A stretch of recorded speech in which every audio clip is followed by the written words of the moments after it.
Chapter 1. Lock. East Sea, Crisby Island, Fresh Peach Town. In the distance, a crimson sun gradually emerged from the horizon, casting a rosy hue over the entire town. At this moment, the island awakened with the rising sun, and after a restful night, the inhabitants commenced their daily toil anew. This quaint little town is home to merely 100 or so households. Crisby Island is characterized by its lowlying surroundings, yet it boasts a modestly elevated hill at its center, enveloped in dense forests, within which a beautifully adorned house is subtly concealed. Behind the house lies a spacious training ground, adorned with several wooden dummies for practice. The sun had fully ascended above the horizon, illuminating the sky, revealing a bare-chested youth wielding a wooden sword, relentlessly striking at the wooden dummy before him, beads of sweat cascading down his face and dripping onto the ground. Given his state, it was evident that the young man had been diligently practicing for quite some time. Lock. As the boy continued to sweat profusely, a melodious female voice interrupted his practice from behind. Upon hearing his name, Locke slowly lowered his sword, reached for a towel nearby, wiped the sweat from his brow, and donned a light garment before turning to face the source of the voice. Approaching him was a girl of approximately 13, with striking red hair. "Carmen, what brings you here?" Locke inquired as the girl drew near. "What brings me here? Have you checked the time? It's breakfast time," Carmen exclaimed as she produced a woven basket from behind her. Opening the basket revealed a beautifully arranged bento. Locke, glancing at the food, wasted no time and began to eat. Seeing Locke indulge, Carmen eagerly asked, "So, how does it taste?" Locke, not rushing to respond, finished the remaining food before replying, "Quite good, much better than yesterday's, but remember not to add so much salt next time." "What do you mean too much salt?" Upon hearing Locke's remark, Carmen, who had been watching with anticipation, swiftly snatched the basket back, eager to sample the food herself, only to realize it was entirely gone, leaving not a scrap behind. "Too much salt, and you ate it all?" Carmen said, her face filled with displeasure. "Hungry," Locke replied calmly. "Oomph, let yourself starve then," Carmen retorted, turning to leave, casting a lovely silhouette behind her. "If only I had mentioned that it was inedible." Watching Carmen depart until she vanished into the house ahead, Locke finally rose from the ground, dusting himself off, retrieving the wooden sword he had set aside, and made his way towards the woods behind the training ground. After a short walk, Locke arrived at a small stream nestled in the heart of the forest, its banks adorned with picturesque scenery as the water babbled melodiously, infusing the tranquil forest with vitality. Approaching the stream, Locke glanced around to ensure no one was watching before shedding his clothes and stepping into the water, intending to wash away the fatigue from his earlier exertions. As he gazed at the reflection of his lithe figure in the water, a sigh escaped his lips. He had been in this world for 5 years, his soul originating from a distant realm known as Earth, where a person of the same name and identity once existed. It was rather peculiar. The previous Locke was merely a young man in his early 20s, just emerging from a lackadaisical university life, facing the daunting realities of the job market. As life pressed down upon him, he sought solace in rewatching the spirited anime One Piece to alleviate his recent stress. However, just as he opened his computer, the power went out, compelling Locke, with a frown, to rise from his seat and check the electrical box. Had the events ended there, it would have been one thing, but to his astonishment, as he reached for the switch, a surge of electricity coursed through his body, starting from his hand and enveloping him entirely. In that instant, his physical form perished in this world, while his soul, unbeknownst to him, fortuitously embarked on a journey through the current trend of transmigration in online novels, landing in this world, in the body of a 7-year-old boy bearing the same name. The memories of his predecessor instantly flooded Locke's mind upon awakening, and the intricate details made it clear to him that it had arrived in the world of One Piece. Assuming the identity of the son of a wealthy merchant residing in Fresh Peach Town on Crisby Island, this merchant had departed for trade on the seas a year prior to Locke's arrival. Never to return, local rumors suggested he had perished in a storm at sea. Fortunately, before his departure, he left Locke the most opulent house on the island, along with 2 shops, providing him with a semblance of security and preventing him from going hungry. What a predicament! While Locke had always been enamored with One Piece, moved by its stirring narratives, he was acutely aware of the perilous nature of this world, teeming with bizarre abilities and formidable foes, rendering it exceedingly unsafe for an ordinary individual. He could never know when he might inexplicably fall victim to the aftermath of an unknown attack. Moreover, his identity as an orphan, albeit one with a substantial inheritance left by his late father, made him an enticing target for misfortune, practically inviting trouble. Upon realizing his circumstances, Locke began to adopt the training methods he had learned at the gym in his previous life, diligently working on his physique. It was unclear whether it was the change in environment, but after a period of training, Locke noticed a significant enhancement in his physical strength. Later, Locke discerned that mere physical prowess would not suffice. He needed offensive capabilities. As well, he recalled a technique he had encountered in a martial arts novel, practicing sword swings by the sea 1,000 times daily, while also keeping an eye on a place called Frost Moon Village. Though he had been training, he lacked formal instruction, and therefore his progress was limited nevertheless. Frost Moon Village was reputed to be home to a master swordsman. Chapter 2. The Illusion Fruit. A month ago, Locke had dispatched individuals to locate Frost Moon Village, and tomorrow he was set to embark on a journey to seek out a mentor. The thought of possibly encountering a young Roronoa Zoro from his childhood filled him with excitement. As Locke bathed, his mind wandered through various thoughts, completely unaware that an apple he had surreptitiously hidden during breakfast was gradually transforming. The once crimson fruit began to sprout intricate purple patterns, eventually covering its surface entirely. Before long, Locke finished his bath and emerged from the water, dressed himself, and headed towards his estate, intending to discuss his upcoming venture with Carmen. As he walked, Locke absent-mindedly retrieved the apple from his pocket and took a hearty bite. Upon chewing, an unpleasant taste erupted in his mouth. How to describe this flavor? It was akin to consuming excrement, though Locke had never tasted such a thing. He was certain it must be something close to it. Yuck, yuck, yuck. Realizing the distasteful nature of the fruit, he hurriedly attempted to spit it out. But the moment it touched his tongue, it melted away, leaving him unable to expel anything but saliva. As he coughed and spat, he glanced at the apple he had bitten into, only to discover it was now adorned with vivid purple patterns, a stark contrast to the flavor he had just experienced. Locke soon pieced together that this apple had, unbeknownst to him, transformed into a devil fruit, and he had consumed it without awareness of its nature. From Locke's perspective, eating a devil fruit was not inherently problematic. Even if he hadn't consumed it then, he would eventually seek one out upon embarking on his maritime adventures. However, that would ideally be done with knowledge of the fruit's powers. After all, he desired a formidable ability. Now, finding himself in a state of ignorance, having unwittingly ingested a devil fruit, he felt a surge of panic regarding its potential abilities. As Locke grappled with his predicament, information about the fruit began to materialize in his mind. Once he comprehended the details, he gained a foundational understanding of the fruit. It was called the illusion fruit, capable of conjuring illusions and bewildering others before vanishing. This left Locke feeling quite speechless. He could only wonder what the future developments would entail. He was also curious about the changes that would occur after awakening. Could it be that after awakening, fantasies could also engage in combat? If that were the case, it would indeed be rather splendid. As Zhang Yang pondered this, a sense of comfort washed over him. With these thoughts in mind, Locke began to experiment with his abilities. A purple glow emanated from his palm, at times manifesting as Sun Wukong, at other times transforming into Garfield, and even firemen, along with Tom and Jerry characters he had encountered in his previous life through animation. Although these figures were not perfect replicas, upon closer inspection, their identities could still be discerned. Thus, while walking and experimenting, Locke soon returned to the spacious manor. Despite its grand size, only 3 individuals resided within. Besides Locke and Carmen, there was only an elderly butler named Rosf, who had been left behind by Locke's father.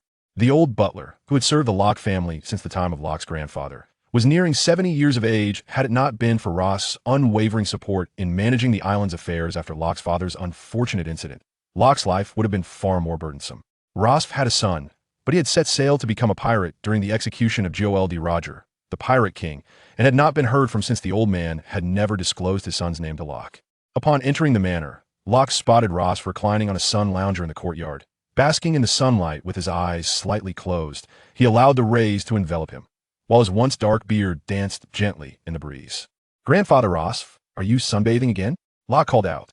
Hearing Locke's voice, the old man opened his eyes. Upon realizing it was Locke who had returned, he promptly rose from his chair and respectfully exclaimed, "Young master, you have returned." Seeing the old butler's respectful demeanor, Locke felt a sense of helplessness. He had told him many times to simply call him Xiao Luo, yet the elder insisted on adhering to tradition. "Is Miss Carmen in the house?" Locke inquired. "Miss Carmen is currently in the kitchen. I will notify her to come out and see you at once," Ross replied, preparing to summon Carmen. "That's unnecessary. Grandfather Ross, you should rest. I will find her myself," Locke said, quickly stopping the elder from moving. After bidding farewell to the old man, Locke strode into the manor, heading toward the kitchen. As for Carmen, It had been 3 years since Locke's arrival in this world one day. While practicing swordplay by the seaside, he noticed a piece of wood drifting towards him from afar initially. He paid it little mind, but as it drew nearer, he discovered that there was indeed a person on the plank, evidently a victim of a shipwreck. Without hesitation, Locke swam over and rescued the individual upon regaining consciousness. She introduced herself as Carmen, revealing that she had lost her family in the shipwreck that had occurred not far from where they were. Within Locke resided the soul of a 20-something from his past life. After crossing into this realm, he had devoted himself to physical training and had not made many friends thus. Encountering Carmen, who had become an orphan due to the shipwreck, resonated deeply with his own feelings of solitude, leading them to quickly forge a friendship. After their bond was established, when Carmen confided in Locke her aspiration to become the world's greatest chef, Locke vowed to assist her in achieving that goal. From that moment on, he became her daily taste tester, enduring countless culinary experiments in the beginning. His meals were either undercooked or burnt, making life quite unbearable. Now, although there were times when she added too much salt, at least the dishes were palatable. The past was indeed a painful memory.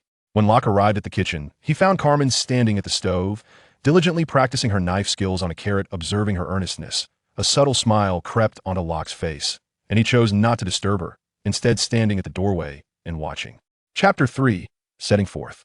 Time seemed to pass unmeasured, until Carmen suddenly paused her practice. Turning to look at Locke, who had been watching her from the doorway, a hint of color rushed to her cheeks, but quickly dissipated as she feigned anger, exclaiming, "Humph! What are you staring at? Haven't you seen a beauty before?" "Indeed, I have never encountered someone as beautiful as you," Locke replied with a broad smile. At his words, the color returned to Carmen's face, turning crimson once more, and to Locke's astonishment, steam seemed to emanate from her head. Carmen stammered, nervously tugging at her clothing, unsure of how to respond. All right, I'm not teasing you anymore," Locke interjected. Seeing her bashful demeanor, he was genuinely concerned that she might overheat from embarrassment. With that, he took Carmen's hand and led her toward the living room, glancing back to offer her a charming smile. As Carmen caught his gaze, her head lowered even further. Fortunately, the journey to the living room was not lengthy otherwise. Locke was certain Carmen would have sought refuge in a crack in the ground. Upon reaching the living room, they sat facing each other. "Carmen, I have something to discuss with you," Locke began. What is it?" she asked. "I will be leaving this island tomorrow to study swordsmanship on other islands," he declared. "Leaving? No way. If you go, Carmen protested, visibly distressed. "Hold on. Don't react so hastily, let me finish," Locke urged, noticing Carmen's pleading expression as if to say that if he were about to deliver bad news, she would cry. "I called you here to ask if you would like to come with me," he continued. "Of course I want to go. You can't just leave me behind. You promised to help me become the world's greatest chef," Carmen replied without hesitation. "Then it's settled. Quickly gather your belongings. We shall set off tomorrow morning," Locke instructed, pleased with her response. Carmen then skipped off to her room, her earlier look of distress seemingly forgotten. "Silly girl, how could I ever leave you behind?" Locke murmured softly as he watched her retreating figure. After informing Carmen of his departure, Locke proceeded to the beach, as was his custom, to practice his swordplay. As the sun rose and set, the day swiftly passed. On the following morning, a gentle breeze tinged with the scent of the ocean swept through the curtains, bathing Locke's bedroom in sunlight as it filtered through the gaps. The young man with dark hair finally stirred from his slumber, his eyes fluttering open in a daze. After freshening up, Locke donned a trench coat adorned with intricate dragon patterns, a garment he had designed and commissioned from the island's tailor in homage to his past life. Grasping with a blade approximately 1 meter long, he exited his bedroom and made his way to the grand hall, where Carmen awaited him. "Let us depart," he declared. Retrieving the belongings meticulously prepared by the old butler the previous day, Carmen nodded and followed suit, clutching her own belongings as they stepped outside. Upon reaching the door, Locke slowly pushed it open, and the rising sun greeted them, casting its rays upon their figures. Gazing out, a thin veil of mist enveloped the waters surrounding Crispy Island, rendering it ethereal and reminiscent of a mythical paradise. "Let us go," Carmen urged, observing Locke lost in thought. The sound of her voice snapped him back to reality, and he nodded in acknowledgement before leading the way toward the town's wharf. After a leisurely 6 or 7 minutes, they arrived in the small town, where the townsfolk had already begun their daily toil. As Locke passed by, they offered nods and warm smiles in recognition. Continuing their journey, they soon stumbled upon a modest dock, the sole one on the island. A few fishing boats bobbed in the water, while larger vessels were conspicuously absent. To reach the merchant ship anchored offshore, Locke and Carmen would need to first take a fishing boat. As was customary, the port was nearly deserted, save for a handful of fishermen. One of them, donning a familiar attire, waved at Locke, beckoning him over.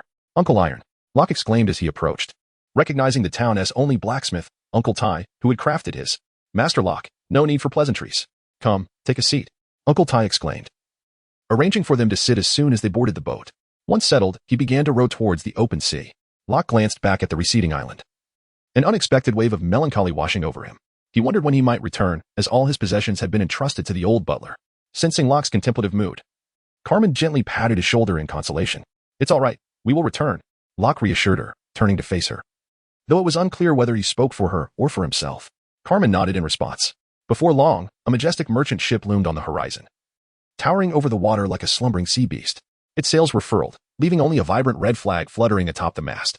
On the deck, a rotund middle-aged man in a suit, sporting a square jaw and a pair of small mustaches, spotted the approaching fishing boat and waved to the crew to lower the ropes for Locke and Carmen. Little Locke. It's been years, hasn't it? You've grown, he bellowed as Locke stepped aboard, still unsteady on his feet. Is that you, Uncle John? Locke asked, unsure. I'm delighted you remember me. Uncle John laughed heartily. Of course, I still look as dashing as ever. How could you forget? Indeed, how could I not recognize you? Locke replied, a smile spreading across his face. Make yourself at home aboard my ship. Your room is ready. Settle in and then come find me so we can have a proper chat, Uncle John said, giving Locke a friendly pat on the shoulder before signaling to the sailors to show Locke to his quarters. This merchant vessel had been arranged by the old butler, who had informed Locke that it belonged to a friend of his father. The favor was extended in remembrance of Locke's deceased father. After Locke settled into his room, John departed, leaving them to prepare. Once Uncle John was out of sight, Carmen quietly inquired, Do you truly remember him? I don't. But the old man mentioned him before we left, Locke replied, brushing off the question. No more inquiries, let us follow the crew, he urged, pulling Carmen along with him. The rooms assigned to Locke and Carmen were adjacent. After arranging his belongings, Locke ventured next door to assist Carmen in organizing her room. He then recounted the tale of how he had unwittingly consumed a devil fruit the previous day. What? A devil fruit? Carmen exclaimed, astonished. What powers does it grant? Show me. Like this, Locke said, extending his hand. A swirl of purple light materialized in his palm, gradually morphing into a miniature representation of land, trees, streams, and diminutive houses, an enchanting likeness of the very Crisby island they had just departed. How incredible! Carmen marveled, her eyes wide with wonder. Of course. Just look at whose ability this is, Locke said, his pride swelling at her admiration. By the way, what other uses does this ability have? Currently, none, Locke admitted, feeling a bit sheepish at the realization. So it's useless then? Carmen teased, her interest waning. Noticing Locke's awkward expression, she swiftly changed the subject. Let us go up to the deck and take a look. As they spoke, they pulled Locke out of the room.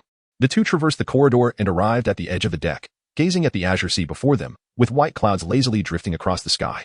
The slight melancholy brought on by their impending separation was instantly swept away by the beauty of the scenery. Locke, in a moment of whimsy, let out a loud shout towards the ocean. What are you doing? Carmen, standing beside him, was startled by Locke's sudden outburst. Nothing, just feeling a bit sentimental, Locke replied. Humph. Carmen rolled his eyes at Locke and turned his attention back to the magnificent view of the sea. Noticing Carmen's expression, Locke chose not to bother him further and continued to contemplate the vast ocean, reflecting on his journey to this world. It had been 5 years since Locke arrived in this realm. In the beginning, he was gripped by fear due to the perilous nature of his new surroundings, and a lingering sense of alienation from this world. However, as he devoted himself to rigorous training and grew stronger, his fear began to wane. Yet, the sense of alienation was not so easily dispelled. It was only 2 years ago, when he rescued Carmen by the seaside, that two lonely souls gradually began to understand and support one another, allowing Locke to slowly open his heart to the world around him. Now, as Locke prepared to leave the small island where he had lived since crossing over, he felt a profound sense of confusion about his future path. His journey to Frostmoon Village to learn swordsmanship was merely a means to dispel the fears within him. But then what? Should he return to the island and live a mundane life as a wealthy young master? If that were the case, he would feel unworthy of the divine gift of his reincarnation. He recalled watching One Piece in his previous life, filled with countless unanswered questions, such as the mystery of the Void Century and the true nature of the Pirate King's treasure, One Piece. These were enticing possibilities to ponder. If that were not enough, he could unleash the crimson flames from his past life to engulf the world, a thought that stirred a hint of excitement within him. This world will change because of me, Locke murmured softly. Ambitious, aren't we? A raspy voice interrupted his thoughts. Who? Locke turned towards the source of the voice. Before him stood a figure cloaked in a long coat, accompanied by an imposing companion, similarly attired, at just 5 feet tall. Locke found himself shoulder to waist with the towering man beside him. And you are? Locke inquired. Just someone who wishes to change the world, much like you. Locke was at a loss for words. Who was this person speaking with such grandiosity? What? You don't believe me? The stranger asked, observing Locke's expression. Not that. I merely wish to know if you've succeeded in your endeavor, Locke responded, ceasing his internal monologue. Not sure, just currently in the process. What if you fail? And what if you succeed? The cloaked man observed Locke, who fell into contemplation due to his words. The wind gently lifted the man's hood, revealing a faint smirk. Quietly, he and his companion departed the deck and entered the cabin. What were you thinking? Who was that? Carmen approached Locke, who stood lost in thought. Just someone who wants to change the world, he replied, heading towards his room. Hey, wait for me. Carmen hurried to catch up. At that moment, Locke was not lost in thought due to the man's words, but rather because he recognized the square tattoo on the man's face. Realizing he was none other than Monkey D. Dragon, the leader of the Revolutionary Army, wanted by the world government. He pondered how Dragon ended up on the ship. Chapter 5, Frostmoon Village. Eventually, Locke concluded that it mattered little who the man was. For him, the priority was to enhance his strength. While the main storyline of this world felt too distant for him to grasp at present. With this in mind, Locke returned to his room to practice the abilities he had just acquired. After lunch, he continued to hone his swordsmanship at the bow of the ship. A month passed in this manner, and after spending several days aboard the vessel, Locke realized that this world was far from the animated realm he had once admired. Days did not pass with the ease of encountering new islands or reaching destinations. Rather, lengthy voyages were the norm. It was common for journeys across the vast sea to take 1 or 2 months, and time seemed to lose its significance amid the endless blue skies and expansive waters. Even the most beautiful scenery could become tiresome after prolonged exposure. As a new day dawned, Carmen, feeling bored, watched Locke practicing his swordsmanship on the deck. I'm so bored. Locke paused, about to respond, when a dark shape appeared on the horizon. He squinted at the side of a ship, not much smaller than their merchant vessel.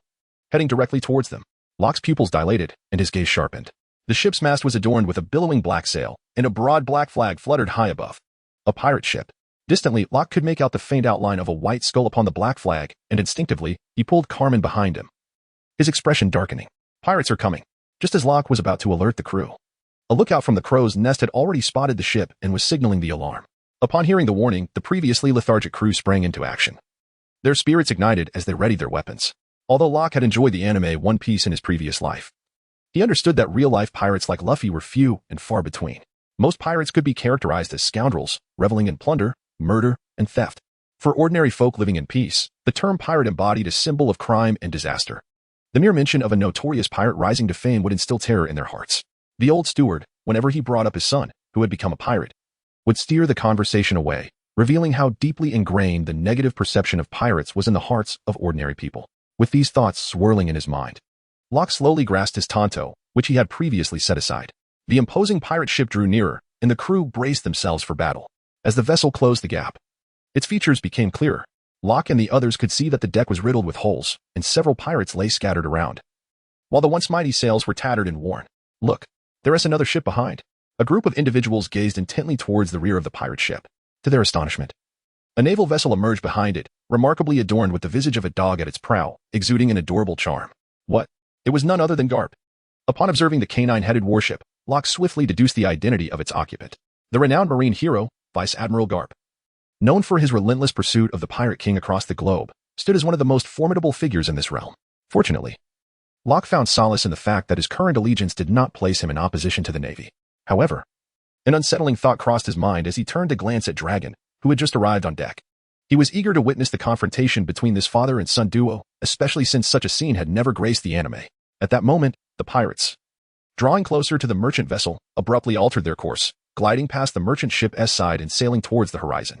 The sailors aboard the merchant ship, who had anticipated a fierce battle, exhaled a collective sigh of relief as they watched the pirate ship recede into the distance. The pursuing Navy, too, paid little heed to the merchant crew, focusing solely on the chase after the pirates. As they passed by the merchant vessel, Locke distinctly noticed an elderly man, clad in a justice cloak, standing at the bow of the ship. The old man cast a deep glance in their direction, sighed heavily, and then turned his head away. As the pirates and Navy grew increasingly distant, Locke felt a tinge of disappointment in his heart. After all, a clash between the two would undoubtedly have been a spectacle to behold. Alas, the anticipated drama had concluded before it even began. Observing the sailors sheathing their weapons in response to the diminishing threat, Locke too sheathed his own weapon. The power of the fruit he had just summoned dissipated, and he promptly led Cayman back into the ship's cabin. As Locke glanced back towards the spot where the dragon had just stood, he discovered that the figure had vanished. After the recent incident with the pirate ship, tranquility returned to the vessel, disrupted only by Carmen's occasional grievances about not being allowed to use the kitchen and John frequently chatting with Rock. During this period, Rock had not encountered Dragon from the Revolutionary Army. Soon, after a fortnight, they arrived at Frostmoon Village. Rock and Carmen prepared their belongings, bid farewell to John, and disembarked, making their way through the village towards the dojo's location. However, upon reaching the entrance of the dojo, they discovered that someone was already present, dragon, accompanied by a notably tall individual. Rock deduced that this towering figure must be Bartholomew Kuma, as among the many tall characters from One Piece. Only he fit this description during this time frame. Uncertain of their purpose, Rock nonetheless approached with Carmen, as their destination coincided with theirs. At the entrance, Rock nodded to Dragon and informed the waiting student that he had come to study. They then stood together, awaiting the student to notify the dojo master. Dragon acknowledged Rock's presence with a nod, and they exchanged polite greetings. Chapter 6, Kuina. They did not wait long before a kindly middle-aged man with glasses approached, accompanied by a girl of similar stature to Rock.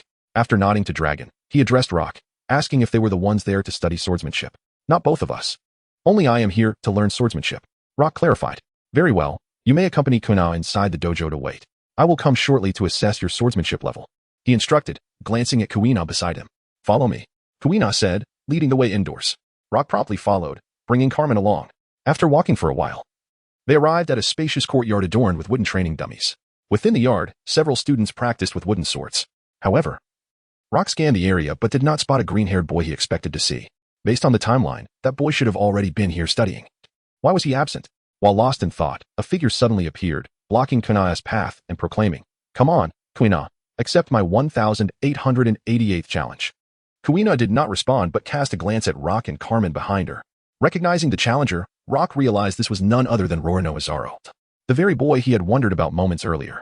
As Kuina turned to face him, Rock gestured for them to continue and stepped aside, allowing them more space. Let us go, Kuina said to Zaro, who squared off against her. With a fierce shout, Zaro lunged at Kuina, brandishing two wooden swords. Yet, Kuina remained unfazed, effortlessly parrying his attack with a gentle motion of her own sword. She swiftly tripped him, sending him crashing to the ground, then pointed her wooden sword at him, halting his attempt to rise.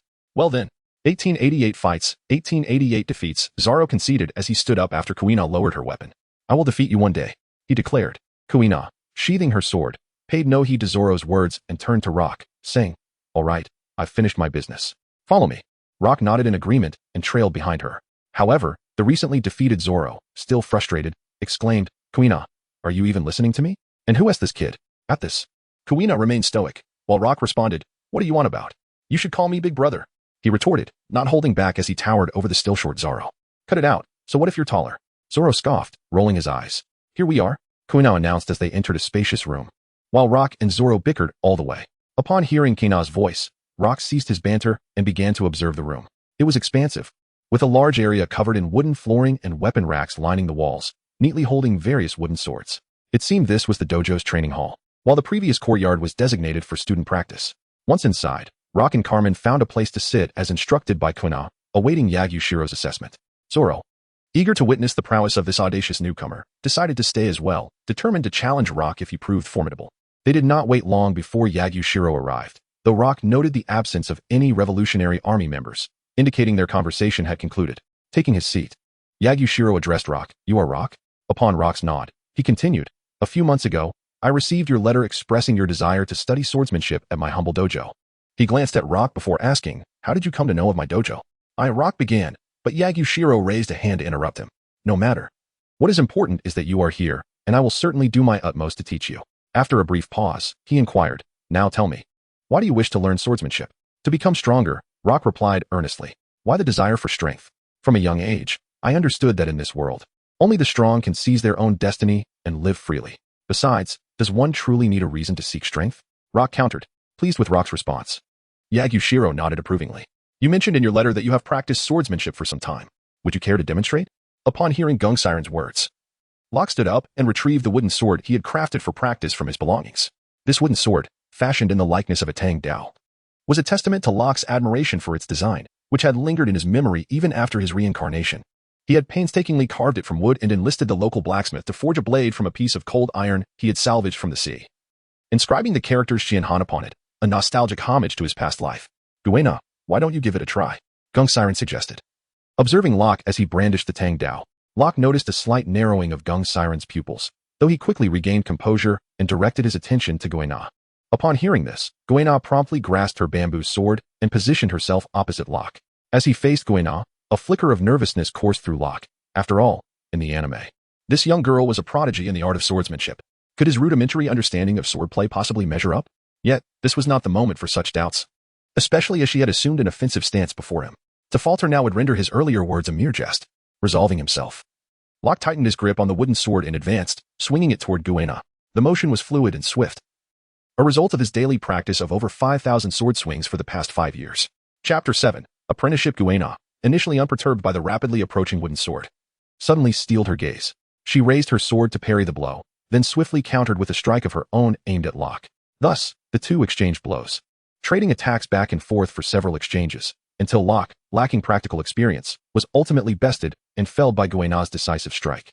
That will be enough for today, Gung's siren announced, observing the conclusion of their duel. Locke, your fundamentals are solid, but your combat skills require refinement. For now, I shall have Guena escort you to your accommodations. Tomorrow, we will address your swordsmanship issues. As for the young girl who accompanied you, she may stay with Guena as well. With that, Gung's siren departed.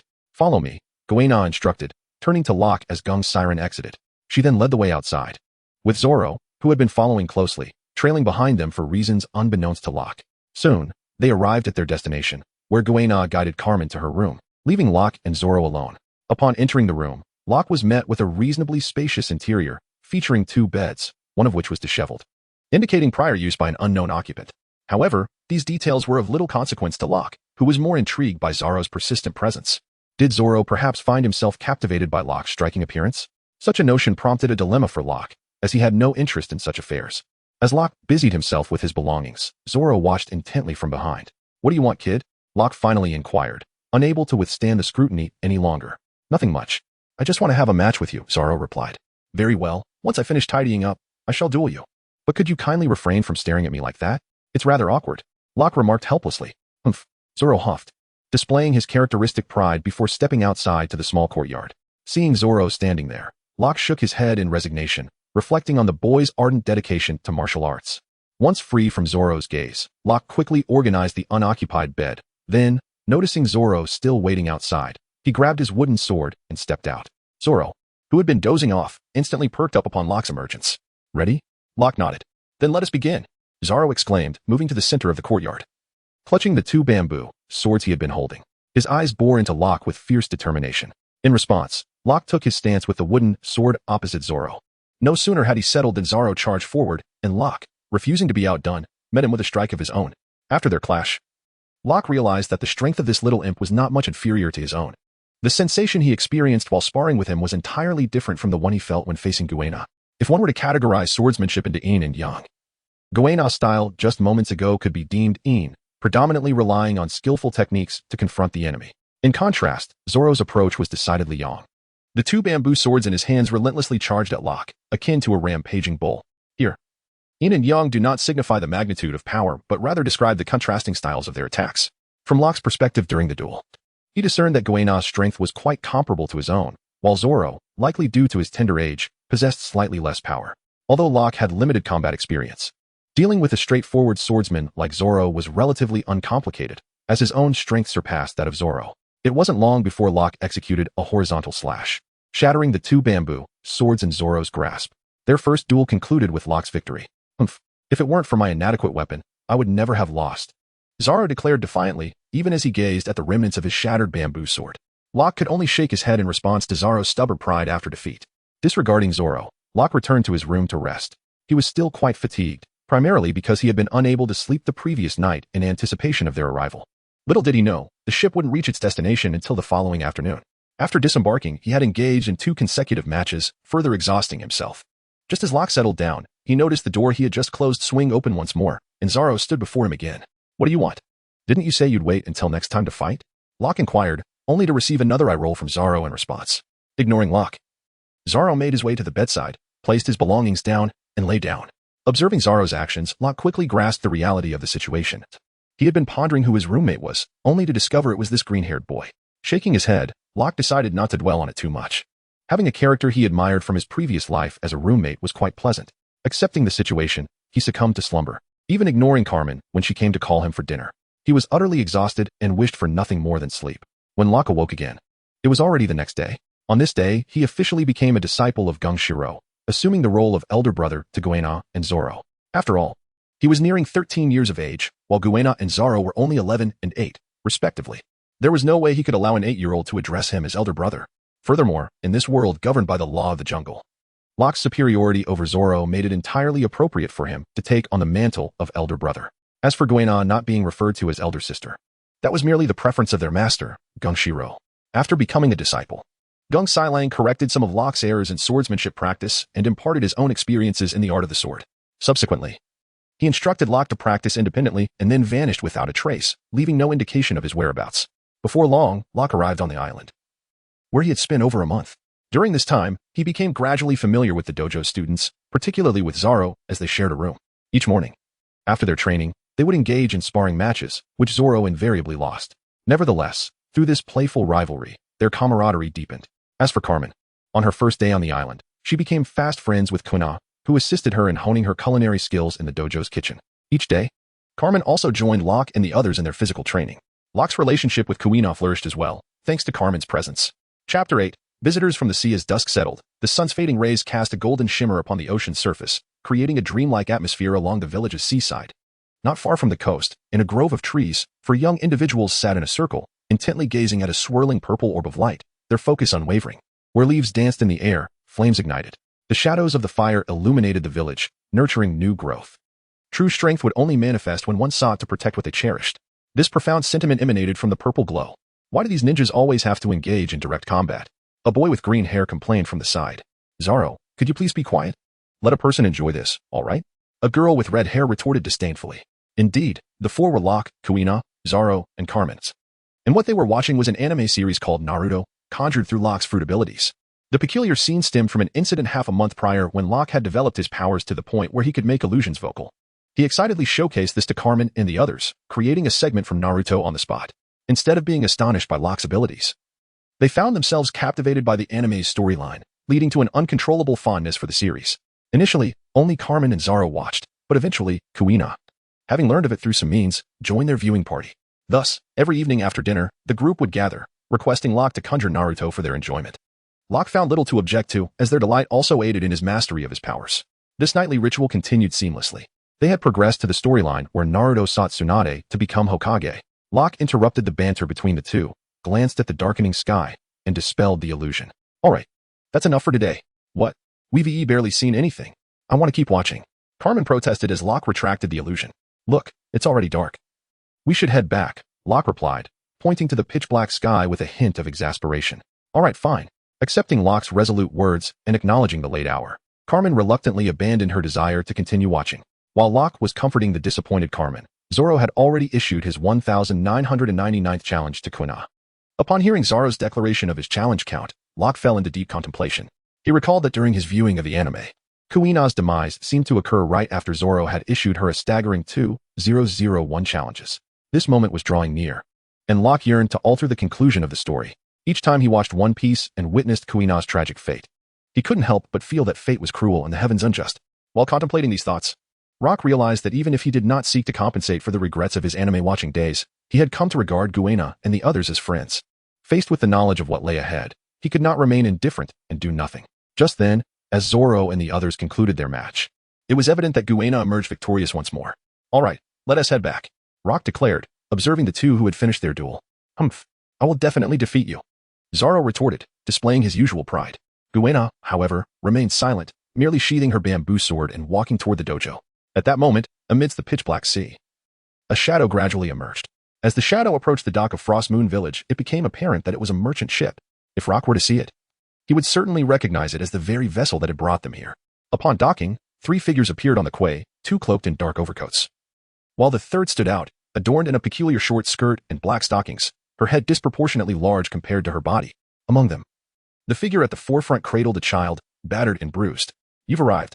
Just as the 3 materialized, a shadowy figure emerged from the village, revealing itself to be Gungshiro, the head of the dojo in Frost Moon Village. Is everything prepared?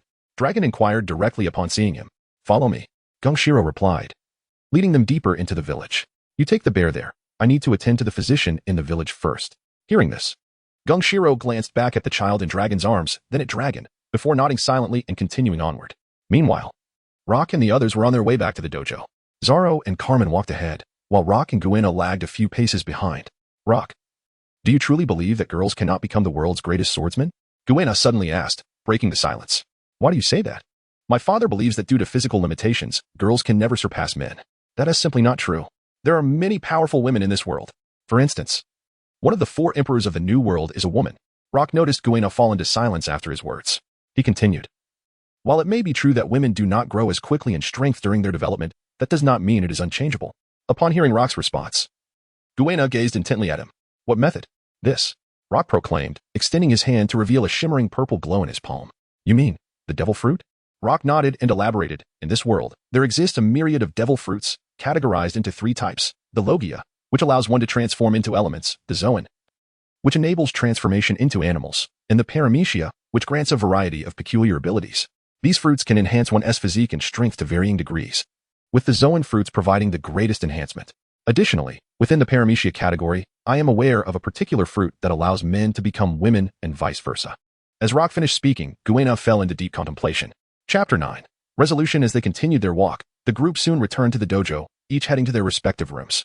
Before parting ways, Rock seized Guena's arm and said, in the pursuit of strength, whether one is a man or a woman, the path is fundamentally the same.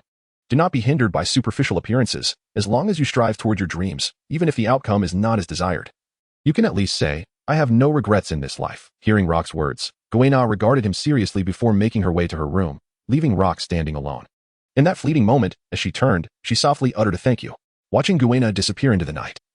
Rock let out a resigned sigh before retreating to his own room. He understood that his words of comfort might not be effective. After all, this was a personal struggle for Guena, one that could not be resolved with mere platitudes. It was something she would have to overcome on her own. What he could do was ensure that her life did not mirror the tragic endings often depicted in anime. Upon entering his room, Rock discovered that Zaro was absent. He realized that the young man had likely sneaked out for training again.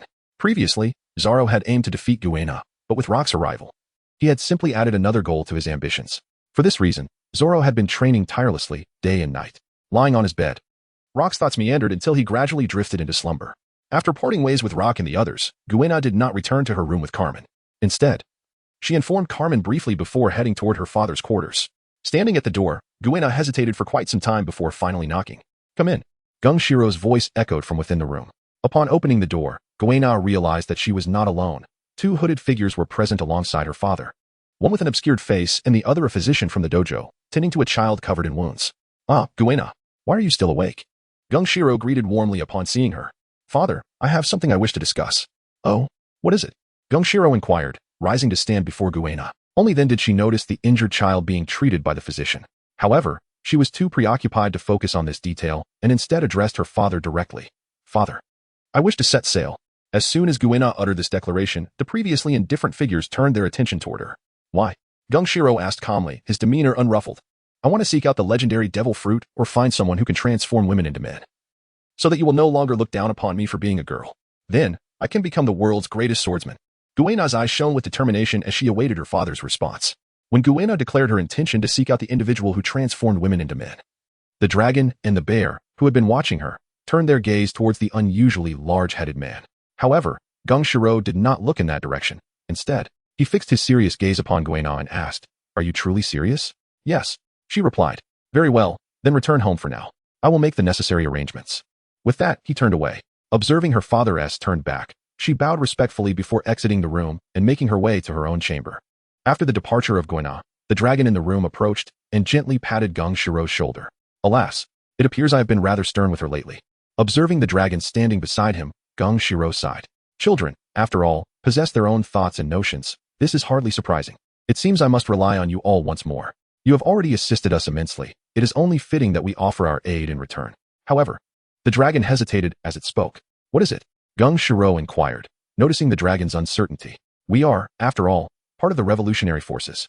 If others were to discover your association with us, the Navy would not overlook it. However, I do have a method to avert such complications. I just wonder if you would be willing to consider it. What method? It involves. After listening to Long's method, Gung-Shiro sighed and said helplessly, It seems this is the only way. The following day arrived swiftly. As usual, Locke began his morning exercises with Zaro and Cayman. However, it was peculiar that Guena, who would typically be present at their training location, was conspicuously absent today. When he inquired with Cayman, who lived with her, he received no satisfactory answers, and an unsettling feeling began to stir within him. He couldn't shake the worry that the young girl might have taken his words to heart and done something foolish, which would weigh heavily on his conscience. With this thought in mind, Locke commenced his search within the dojo, yet no matter how diligently he looked, he could not find her. After dinner, When Kamen insisted on watching Naruto, Locke still had not encountered any sign of Guena. It appeared that he would have to venture into the village the following day to see if he could uncover any clues. However, on the third day, Guena reappeared at the training ground, seemingly as if nothing had transpired. Upon seeing her again, Zoro issued his 2000th challenge. As night fell once more, Zoro faced his 2001st challenge. Observing from the sidelines, Locke realized that this scene mirrored what he had witnessed in the anime. That evening, Locke forewent sleep and concealed himself outside Guena's room, intent on being nearby in case of any unforeseen circumstances the following morning.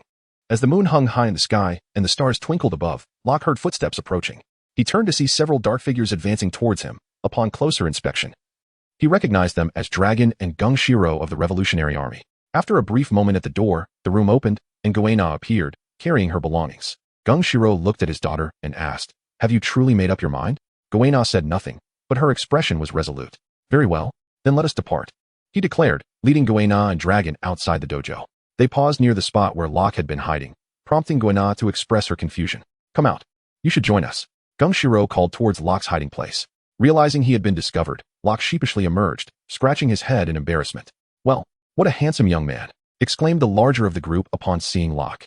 However, Locke chose not to respond and moved closer to Gung Shiro. He attempted to explain his presence, but Gung Shiro interjected, "No need to explain, just come along with us." Locke swallowed his words and obediently followed behind Gung Shiro and the others.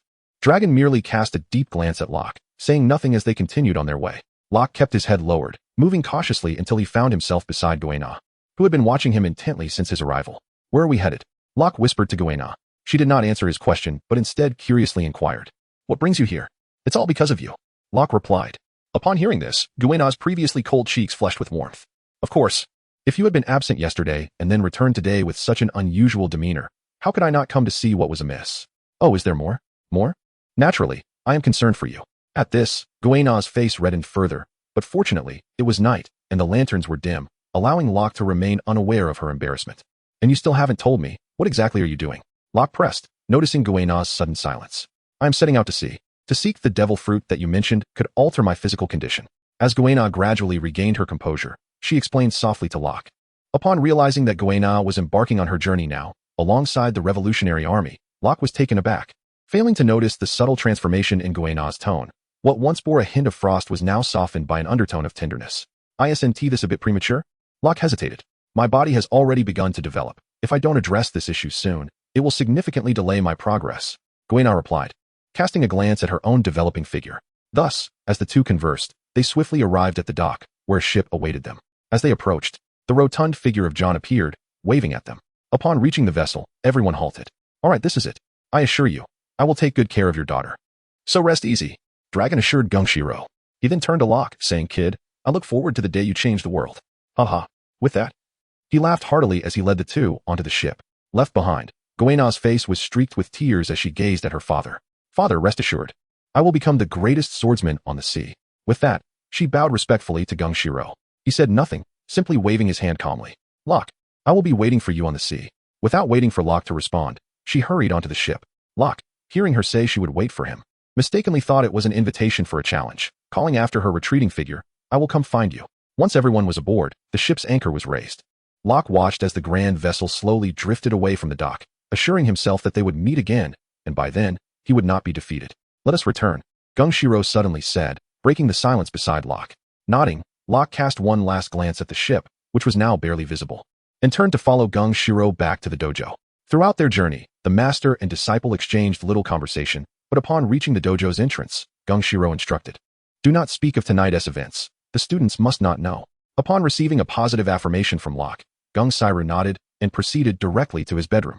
Standing behind him, Locke sensed, perhaps mistakenly, that Gung Shiro's figure appeared somewhat desolate.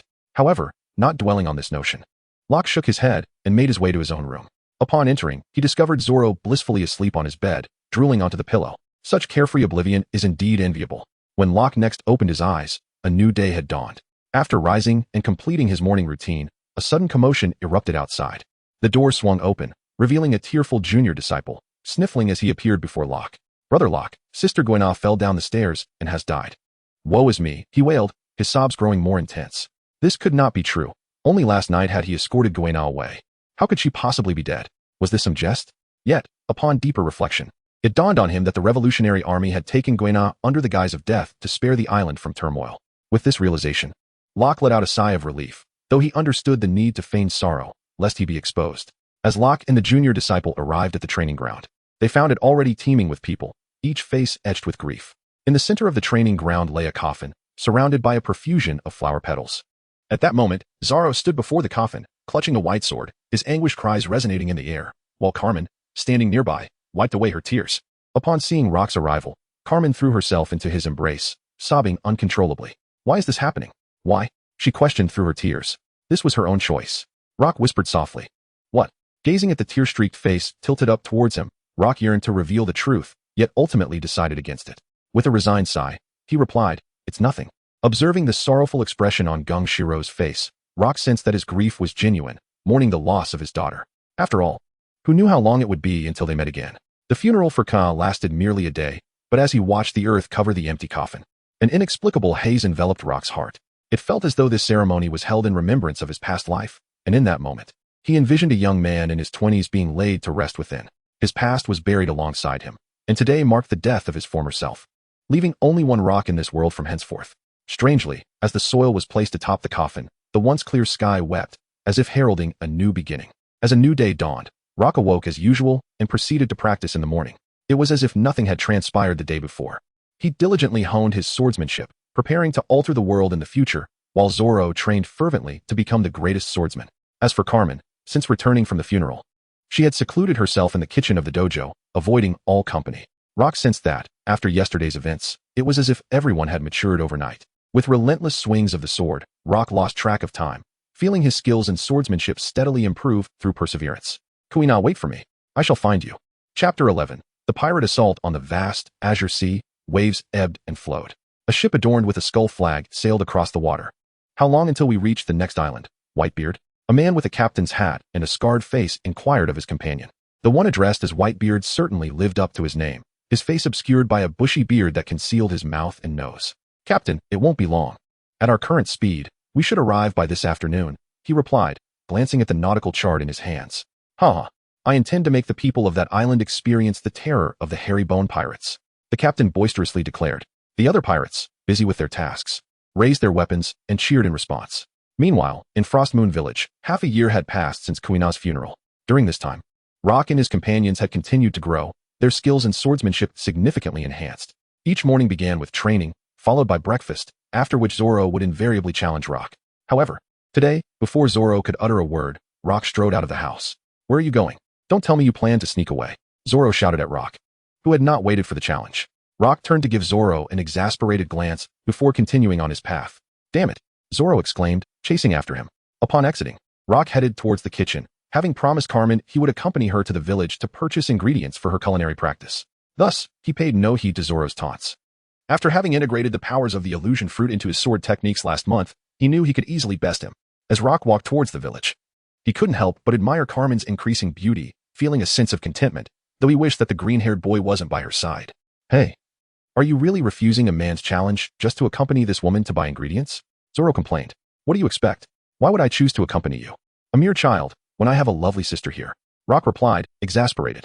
A man should never evade a challenge. Zoro began, but Rock interrupted him. Just shut up and follow me. Humph. Zoro huffed, sulking into silence. Watching the playful banter between Zoro and Rock, Carmen couldn't help but smile gently. After Zoro ceased speaking, Carmen nestled against Locke's arm and whimsically remarked, Locke, I wish to hear a song.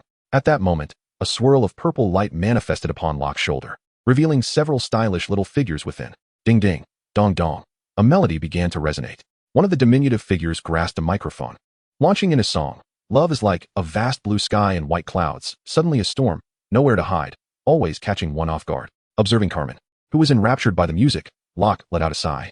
Ever since the last occasion, following Guena's funeral, when Carmen mournfully sequestered herself in the kitchen for days, Locke had endeavored to console her by playing a few songs.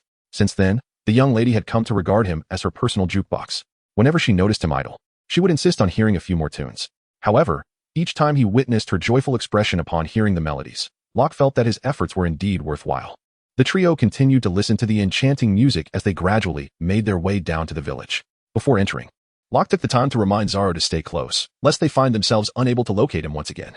During this period, Rock has profoundly experienced the prowess of this wayward individual. Whenever his attention wavers, Zoro inexplicably vanishes into thin air. Truly, there is nothing that can intimidate the walls. But you are an exception. Upon hearing Rock's admonition, Zoro merely huffed in a haughty manner before imperceptibly nodding. The village, though not particularly large, was bustling with merchants. Once they entered, Carmen began to exhibit her innate talent for shopping, exploring here and touching there. Fortunately, she did not entirely forget their purpose. After the group had enjoyed lunch, they managed to procure all necessary items.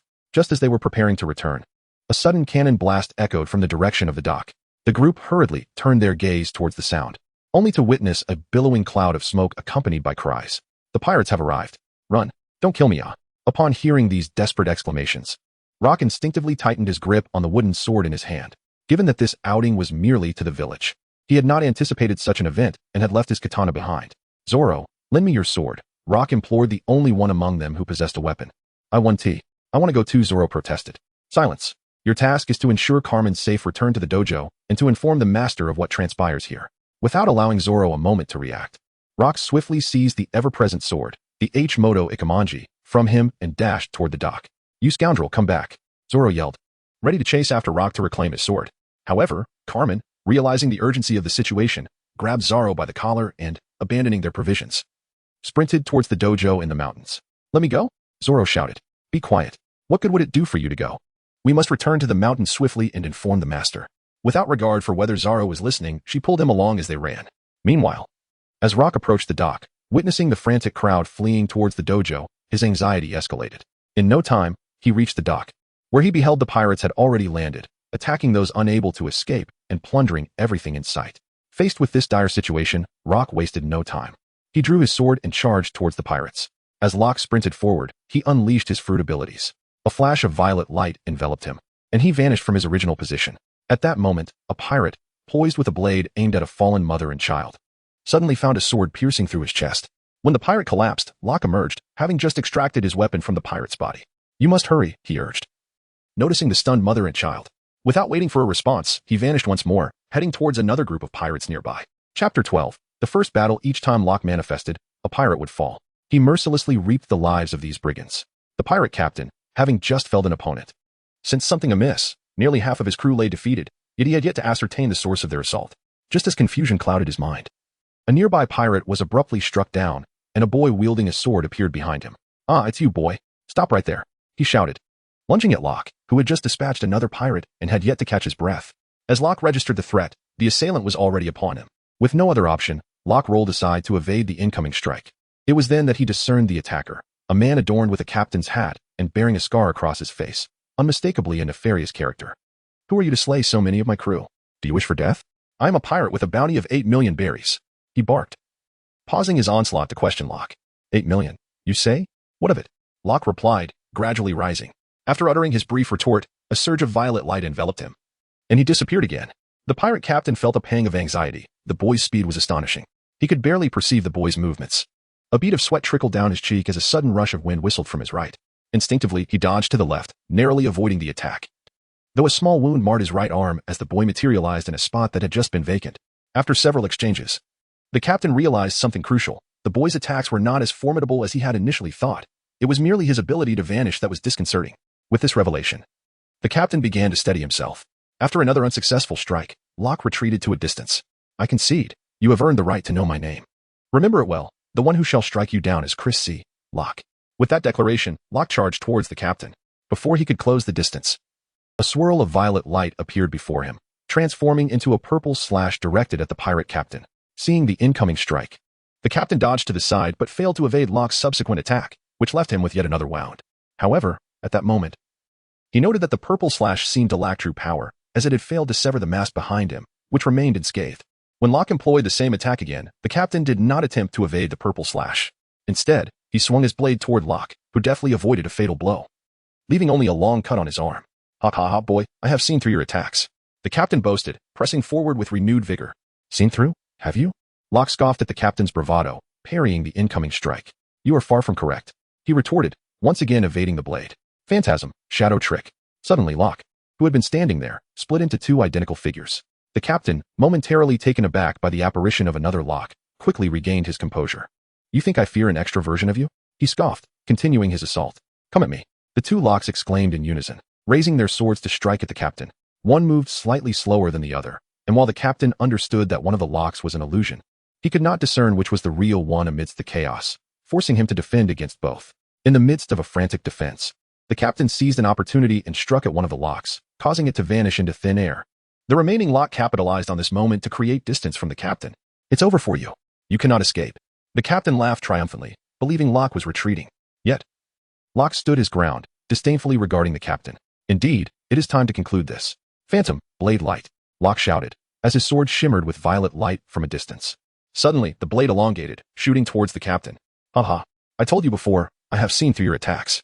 Despite his bravado, the captain recalled the boy's serious demeanor and positioned his sword to block the extending blade. When the elongated sword met his weapon, he felt no force behind it. However, before he could finish his taunt, a blade pierced through his back, directly through his heart. "I told you, it is time to end this." As the figure of Loke gradually faded, the true Loke began to materialize behind Haribon. How is this possible?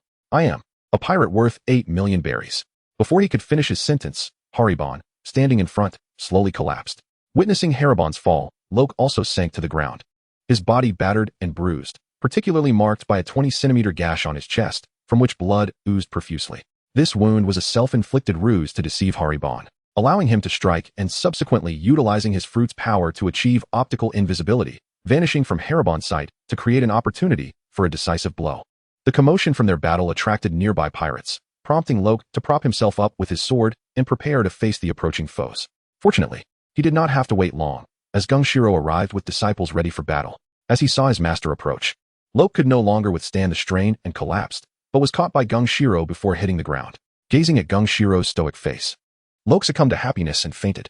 Chapter 13. Awakening. When Loke awoke once more, the first sight that greeted him was the familiar ceiling, a clear indication that he had returned to the dojo. He attempted to rise, only to find his hand restrained. Looking down, he discovered that Carmen was seated beside his bed, having dozed off after an unknown period, her lips curled in a gentle smile and her beautiful eyelashes fluttering, likely dreaming of something delightful. Observing her exquisite beauty even in slumber, Loke marveled at her allure, befitting the title of the East Blue's most beautiful chef, as she captivated even in her dreams. Just as he intended to quietly admire the lovely girl, his stomach betrayed him with an insistent growl, startling Carmen from her dreams. Awakened in a daze, Carmen turned to Loke, who was staring intently at her, causing her cheeks to flush.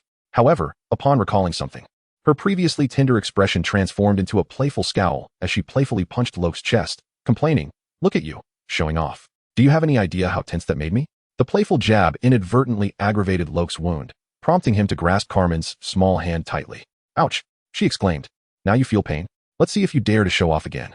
The fierce demeanor she had feigned melted away, replaced by a reluctant pout, though she continued to grumble. "I'm hungry," Loke stated, observing that Carmen's irritation had subsided. "Humph, just wait while I prepare a meal for you." With a haughty huff, Carmen exited to the kitchen. As she left the room, Loke finally had the opportunity to assess his condition. His upper body was tightly bound in bandages, infused with the faint scent of medicinal herbs, a testament to the diligent care of the dojo's physician.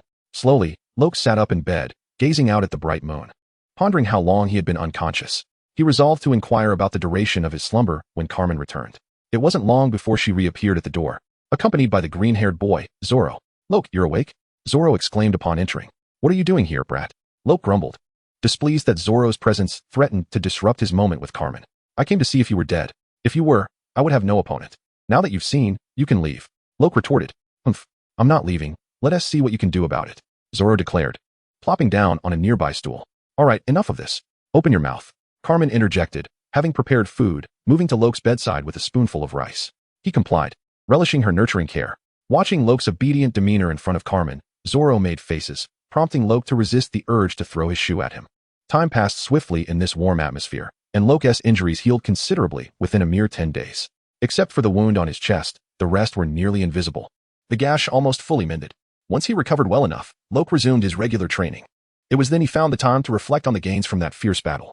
As for why he didn't contemplate during his recuperation, it was because a beautiful girl was attending to him with utmost care. Such a delightful experience left no room for reflection. As for the ever-present interruption that was Zoro, he chose to ignore him entirely. In the training grounds, Locke engaged in his recovery exercises while reflecting on the events of the past. At that time, during his confrontation with Haliborn, Locke had relied heavily on his fruit abilities, casting a shadow of doubt over his eventual victory. He believed that had he solely depended on his swordsmanship, he would not have been a match for Haliborn, as he had realized during their battle that his strength paled in comparison to that of the pirate. Moreover, his lack of combat experience was thoroughly overshadowed by his opponent's prowess. Had he not resorted to a desperate tactic that resulted in his own injury, he might have met his end that day. While his fruit abilities were indeed extraordinary, they were incapable of inflicting harm upon others.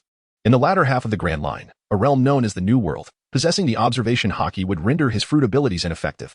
If only his illusions could cause damage to his adversaries, it would be truly formidable. Such thoughts stirred a hint of excitement within him.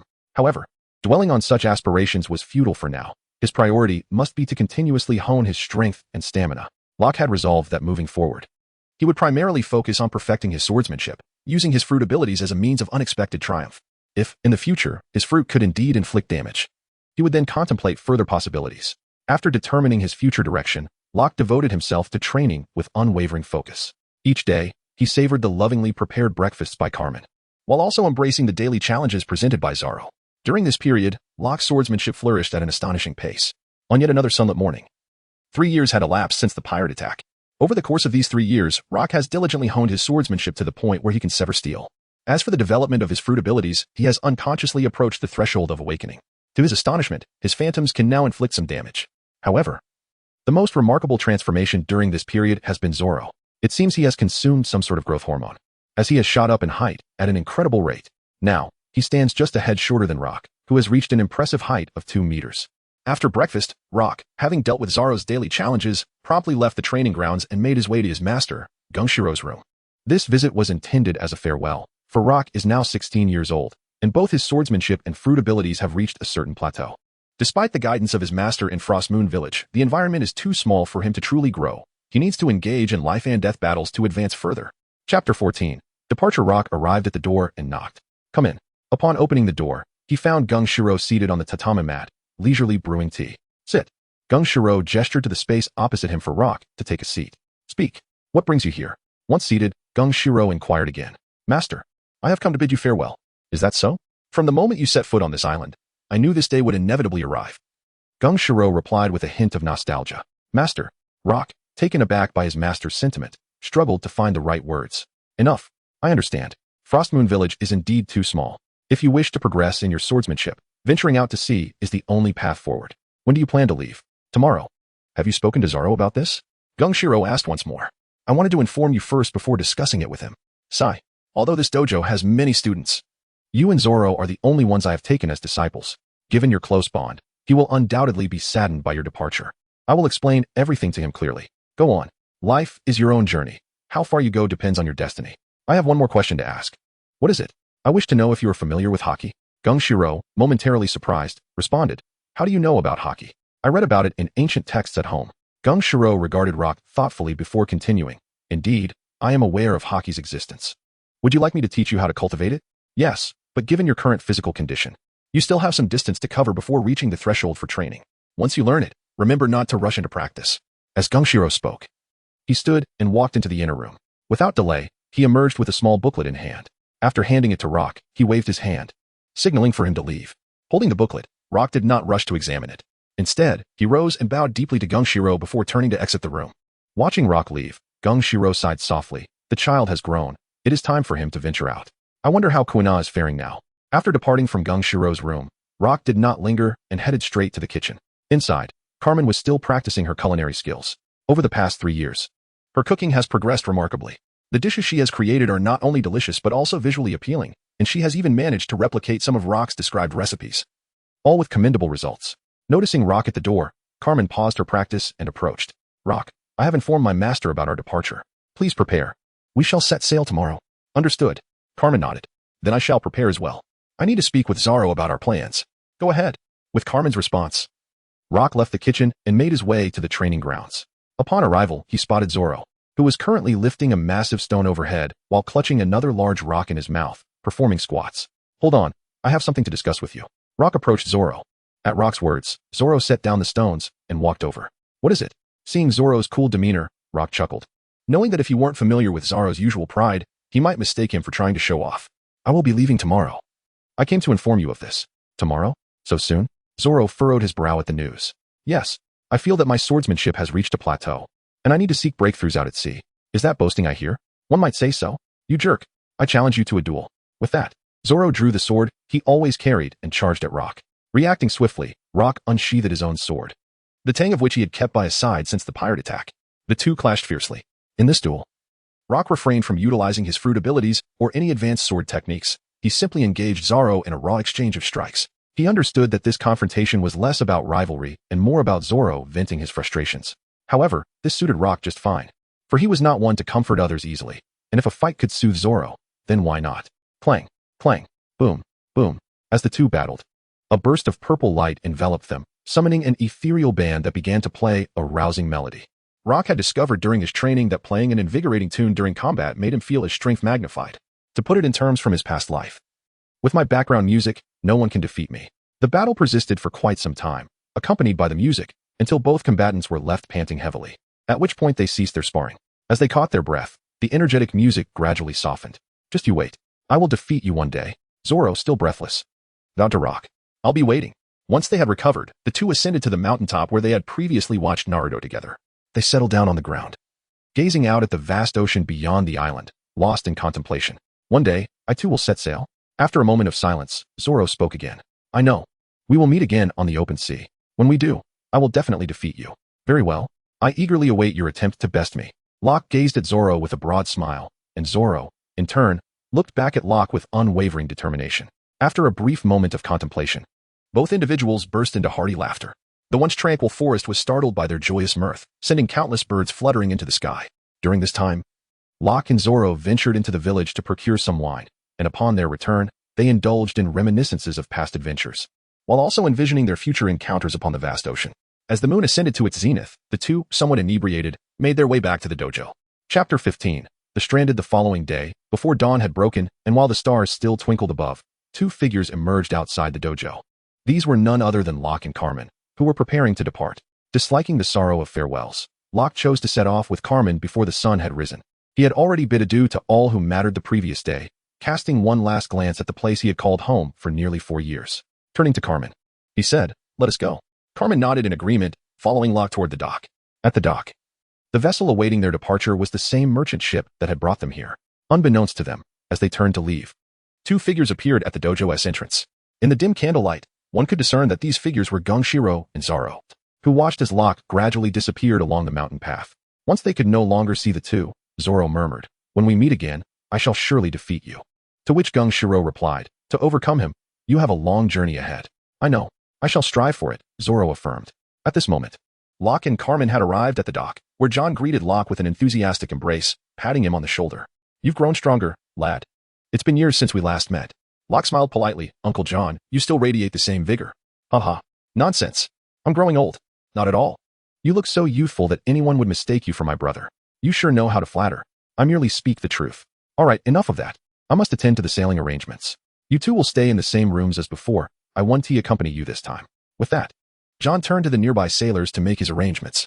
After John departed, Locke entrusted Carmen with their luggage, asking her to put it away. While he made his way to the deck, kneeling towards the direction of Frost Moon Village, he bowed 3 times. As he did so, a violet glow enveloped his shoulder, and a melody began to resonate. With the enchanting song echoing around them, the merchant ship gradually sailed away from Frost Moon Village.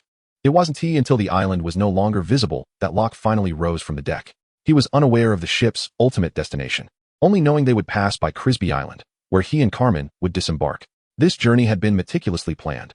First, they would return to Crisby Island, purchase a ship, and then set sail to find companions who could help them navigate the new world. Even if they could not gather a full crew, they at least needed to find a navigator. Otherwise, their chances of survival on the Grand Line as 2 novices were virtually zero. As the moon waxed and waned over the boundless sea, time passed swiftly. It had been 30 days since their departure from Frost Moon Village, during which Locke diligently practiced aboard the ship, occasionally sharing songs with Carmen. Uncle John mentioned we should be arriving in a few days, Locke said as he and Carmen leaned against the railing on the deck. "Is it really that soon? Last time, our journey to Frost Moon Village took 45 days. Uncle John said this route differs from the last, Carmen replied. "Is that so? Wonderful. When we return, I must cook for that stubborn old man, and I shall astonish him so much that his beard might just fall off." "Ha! Let us do it." Locke chuckled at Carmen's enthusiasm, lost in their banter. They reminisced about their time on Crisby Island when suddenly, a sailor stationed at the lookout shouted, "To the left, an unidentified dark object is rapidly approaching us." The abrupt announcement interrupted their conversation, prompting Locke to glance in the indicated direction. Indeed, he discerned a dark shape advancing towards them, though its nature remained unclear due to the distance. As time elapsed, the shadow drew nearer, and Locke soon realized it was a makeshift bamboo raft, with a person vigorously paddling to close the gap. Upon recognizing the figure as a person, the crew relaxed their vigilance, and John instructed them to lower the rescue boat to retrieve the individual. In this world, the majority of the surface is enveloped by vast oceans, with only small islands floating upon the waters. The largest expanse of land is known as the Red Earth, home to the aristocratic celestial dragons, a group of utterly inept individuals. Consequently, those who navigate the seas tend to rescue anyone they encounter in distress, not out of mere altruism, but because no one can guarantee that they themselves will not one day face calamity at sea. Should they survive, assistance from others may become paramount. Soon, the individual from the bamboo raft was brought aboard. This person appeared emaciated, resembling a living corpse, their garments nothing more than tattered rags. When rescued, they could barely utter a word. Reflecting on the moment when the bamboo raft had approached, it was evident that this individual was driven by the primal instinct for survival, summoning the last vestiges of their strength to paddle towards the merchant vessel, a feat not easily accomplished. After the individual boarded the ship, he promptly lost consciousness. The sailors provided him with a small amount of drinking water, infused with a pinch of salt. Once they observed his breathing stabilize, they felt assured that his life had been preserved. It remained uncertain whether this individual possessed an indomitable spirit or extraordinary vitality, for shortly after his arrival aboard, he miraculously regained consciousness. Upon witnessing his revival, the ship's physician hastened to conduct a thorough examination. To the doctor's astonishment, he found no significant ailments afflicting the man, save for acute hunger. After the man consumed the food delivered by the sailors, John stepped forward to inquire about his origins. Locke, adhering to the noble virtues of his previous life, observed with keen interest. As the man gradually regained his strength, he began to recount his story. Chapter 16. Clouds over the south. Through his narrative, Locke learned that the man's name was Yunzanen. Upon hearing this name, Locke experienced a moment of surprise, momentarily believing he had traversed into another realm, for such a poetic name resonated harmoniously with the aesthetic of this world. However, the revelation that followed astonished Locke even more. Yunzanen claimed to hail from a nation known as Dacia, situated on an expansive continent that lay beyond the confines of this world. He had incurred the wrath of a noble from that realm, leading to his capture. Fortuitously, due to a remarkable ability to enhance his speed from a young age, he managed to evade relentless pursuers. Yet, to his dismay, the noble had issued a nationwide warrant for his arrest, leaving him with no refuge within Dacia. Consequently, he was compelled to traverse a treacherous expanse referred to as the Wasteland by the Daxians, where he encountered a spatial rift that transported him to this vast ocean, a sight he had only glimpsed in ancient texts. The sailors, upon hearing his tale, regarded him with incredulity, dismissing him as a lunatic who had suffered a shipwreck, and they shook their heads in disbelief before departing. However, Locke remained intrigued by the story, for in Yunzanen's description, he discerned striking similarities between the nation he spoke of and the ancient lands of his own world. This revelation piqued Locke's curiosity. Could there truly exist a place in this world that resembled his homeland? If given the opportunity, he would dearly wish to explore it. After the sailors departed, Locke approached Yunzanen, observing his demeanor, which reflected disappointment as he felt no one believed his words and regarded him as foolish. They may not believe you, but I do. Please, tell me about your country. Upon hearing Locke's words, Yunzanen looked at him with curiosity and asked, "Why do you believe me?" Locke smiled quietly, gesturing towards a tattered part of his clothing emblazoned with the character for cloud. "What of this character?" Yunzanen inquired, puzzled. "It seems you are new to these waters," Locke remarked with a hint of sympathy. Yunzanen was at a loss for words, having just explained that he had recently arrived at this sea. Repeating himself felt absurd. Yet he kept his thoughts to himself, staring intently at Locke, eager to hear what he would say next. However, Locke did not rush to respond. Instead, he turned to Carmen and said, "Carmen, please step outside. I have a private matter to discuss with this gentleman." Carmen, displeased by Locke's request, scoffed but complied and exited. Once she was gone, Locke shook his head with a wry smile, realizing he had once again upset her, pondering how many songs he would have to sing to placate her later. Regaining his composure, Locke continued speaking to Yunzanen. "Because you have arrived here, you are unaware that the written language of this world is inherently peculiar. Is that all?" Yunzanen asked. "Of course, there is more, but it is of lesser importance. Please tell me about your country. I am exceedingly curious. Do you truly believe in me?" "Absolutely," Locke affirmed confidently. "Very well, then I shall share."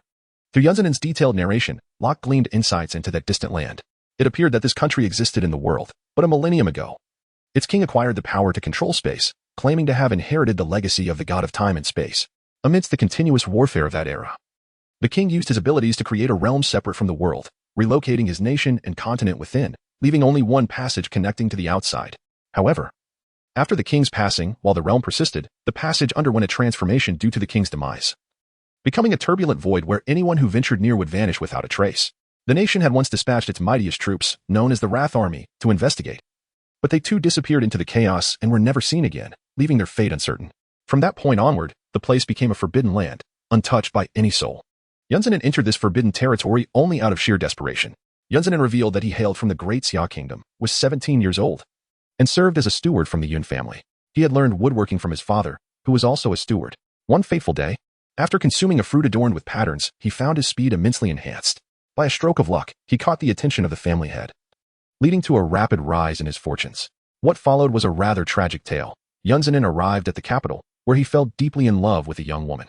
However, her family disapproved of their union, insisting she marry another man to whom she was already betrothed. On the day of the wedding, Yunzanin, unwilling to accept this fate, burst into the ceremony, only to discover that the young woman had taken her own life. In a fit of rage, he retaliated against her would-be husband. But overwhelmed by adversaries, he had no choice but to flee, subsequently becoming a wanted man across the nation. The young woman was named Shitsai, and as he spoke, he pulled from his tattered clothing a jade pendant inscribed with the character for color. Witnessing the sorrow etched on Yunzanin's face as he recounted this tragic story left Locke at a loss for words, prompting him to offer a simple, "My condolences." Patting Yunzanin's shoulder, Locke shifted the conversation. "What do you plan to do moving forward?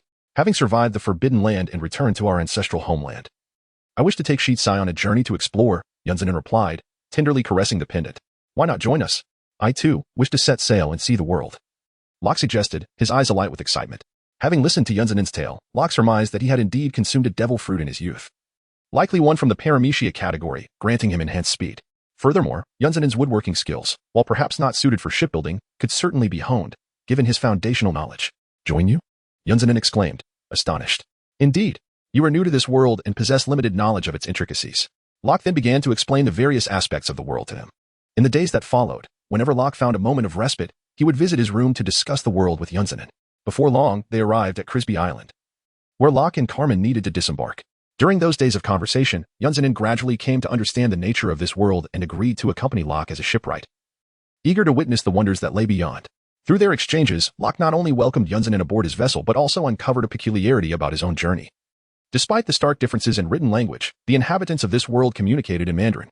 In his discourse with Yunzanin, Locke discovered that the Great Xia Kingdom not only employed Mandarin as its spoken language, but also utilized a script remarkably akin to that of his previous life. According to his account, this script has remained unchanged for millennia. This revelation ignited a bold notion within Locke. Could it be that this world had historically employed the script of his former existence, while the characters currently in use emerged during the century-long gap in history? Furthermore, he speculated that the so-called ancient characters might indeed be Chinese. Naturally, these remain mere conjectures at this stage. Only when Locke eventually encounters the historical texts will he be able to ascertain their veracity. At this moment, Locke, Carmen, and the trio from Yunzanin had disembarked and were making their way to Crisby Island in a small boat. Locke was engaged in elucidating the origins of Yunzanin to Carmen, explaining that he would accompany them on their maritime ventures, while Yunzanin leisurely paddled at the rear of the vessel. Upon concluding his narrative, Locke observed that Carmen's face was streaked with tears, her expression one of profound sympathy as she gazed at Yunzanin and lamented, "Shitsai, how unfortunate you are. Why did you not depart sooner?" The previously focused Yunzanin, engrossed in her rowing, found herself momentarily at a loss for words in response to Carmen's sudden inquiry. After a moment of shock, he set aside the oar and retrieved the jade pendant, softly murmuring, "Indeed, why couldn't I have acted more swiftly back then?" As he spoke, tears streamed down his cheeks. "Hey, what are you two doing over there? Rowing, I presume? Do you wish for the boat to drift off to some distant shore?" Locke, unable to bear the sight, attempted to interrupt the two. However, the pair was utterly absorbed in their sorrow, paying no heed to Locke's words. With no other option, Locke took up the oar himself and began to row. As he paddled, he pondered whether he should have refrained from mentioning such matters, leaving him to row alone while the others wept. After all, he was to be their captain in the future. It felt rather humiliating. Fortunately, at that moment, the outline of Crisby Island came into view. Not long after, Locke reached the small dock, where the old butler was already waiting. "Grandfather Rosf." Upon disembarking, Locke embraced the elderly man. "Young master, you have returned.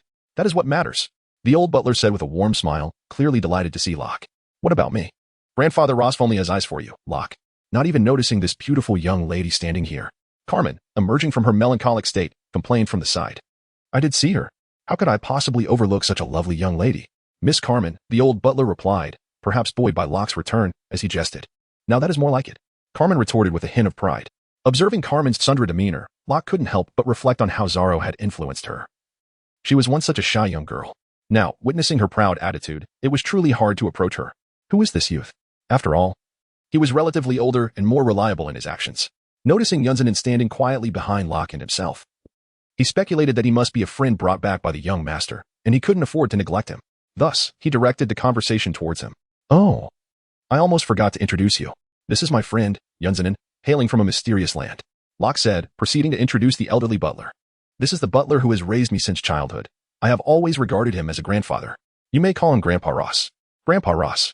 Yunzanin bowed respectfully to the old butler. Such flattery from the young master.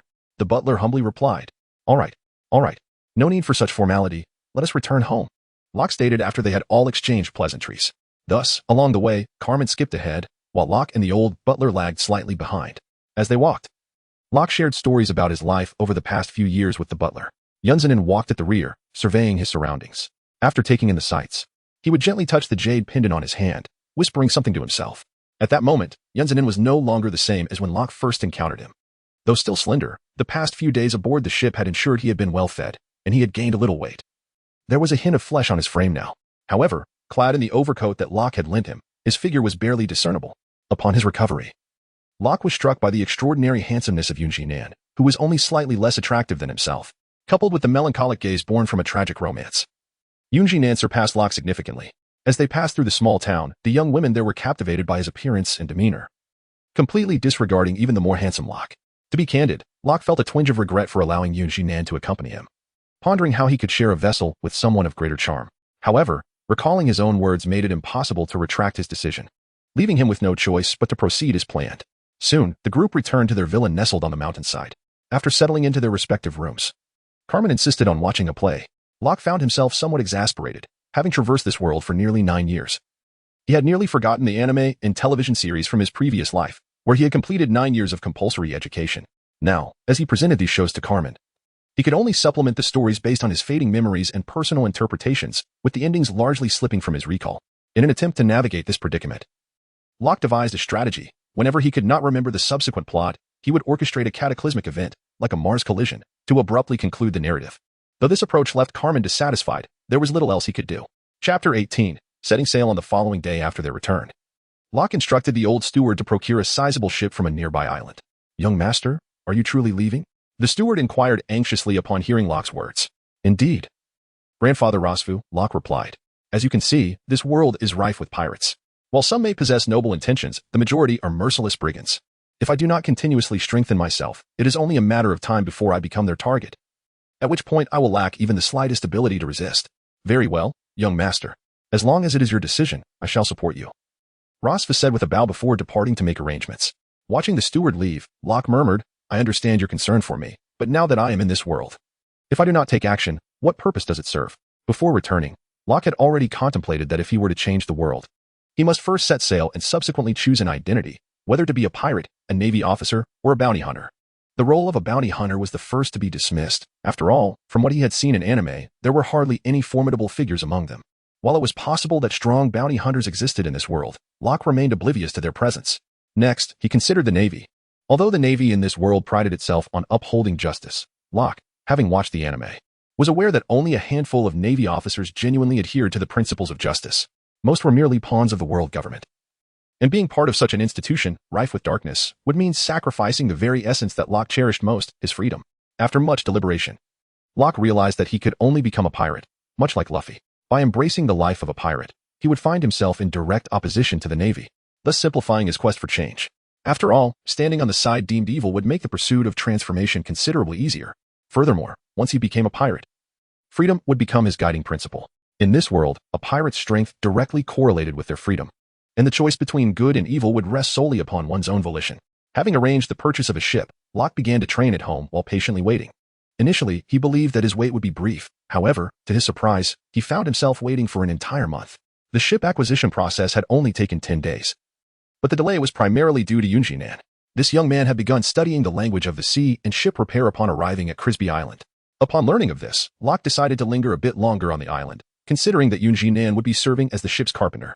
If he were to be utterly clueless, and with no navigator aboard, any storm or ship malfunction would ultimately fall upon his shoulders. Therefore, acquiring knowledge would undoubtedly be beneficial.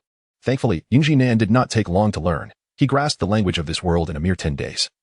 and foundational ship repair knowledge in just 20 days, which pleasantly surprised Locke. As for the swift acquisition of language skills, it was due to the fact that the written characters of this world had evolved from those he was already familiar with, rendering them simpler. Some characters were merely half-formed. Naturally, learning the simpler forms was less challenging, whereas deciphering complex characters, akin to those in anime focusing on archaeology, would indeed be more arduous. After entrusting the affairs of the island to the old steward, Locke, accompanied by Carmen and Yunjinan, made their way to his ship. The vessel was modest in size, measuring approximately 11 to 12 meters in length, featuring a deck at the front and a cabin at the rear, where several orange trees were planted. This arrangement was inspired by Luffy's ship, after all, while navigating the seas. The greatest peril did not stem from the ocean itself but from illness, with scurvy being the most common affliction. The orange trees were intended as a preventive measure against this. The figurehead of the ship was designed in the likeness of a bird. Locke had initially envisioned transforming it into a dragon, but soon discovered that the figurehead was intricately connected to the ship's keel, forcing him to abandon this idea. He decided to wait until he reached Water City on the Grand Line to craft a new vessel. Although the ship appeared decent, its origins as a small merchant vessel were a concern. It might manage the first half of the Grand Line, but it would likely falter amidst the fierce storms of the latter half. Locke named the ship Phantom, painting the name in white upon its hull. In the initial stages of naming, he had consulted Carmen and Yunjinan. Carmen suggested naming it Chef God since her aspiration was to become the finest chef in the world. Conversely, Yunjinan proposed Divine Dragon, which sounded formidable. However, Locke deemed both suggestions overly ostentatious, considering his current lack of strength. Adopting such boastful titles would be tantamount to provoking others. Ultimately, he resolved to name the ship after the techniques he had developed from his fruit, resulting in the present-day Phantom. Upon boarding the vessel, Locke immediately began to organize the captain's quarters, while Carmen chose a room adjacent to the ship's kitchen. Yunzanen, recognizing his role as a shipwright, wisely selected a room conveniently located near the storeroom. Thus, the trio occupied 3 of the vessel's already sparse accommodations, leaving behind 2 for future arrivals. After tidying up, Locke arrived on the deck, waved farewell to the departing old steward, and then instructed Yunjinan to weigh anchor, set sail, and prepare for departure. After giving these orders, Locke approached the helm of the ship, and after a brief adjustment, the vessel began to gradually head towards the vast ocean. Having lived in this world for many years, Locke began to immerse himself in the study of navigation after he resolved to set sail. Perhaps he truly lacked a natural aptitude for this endeavor.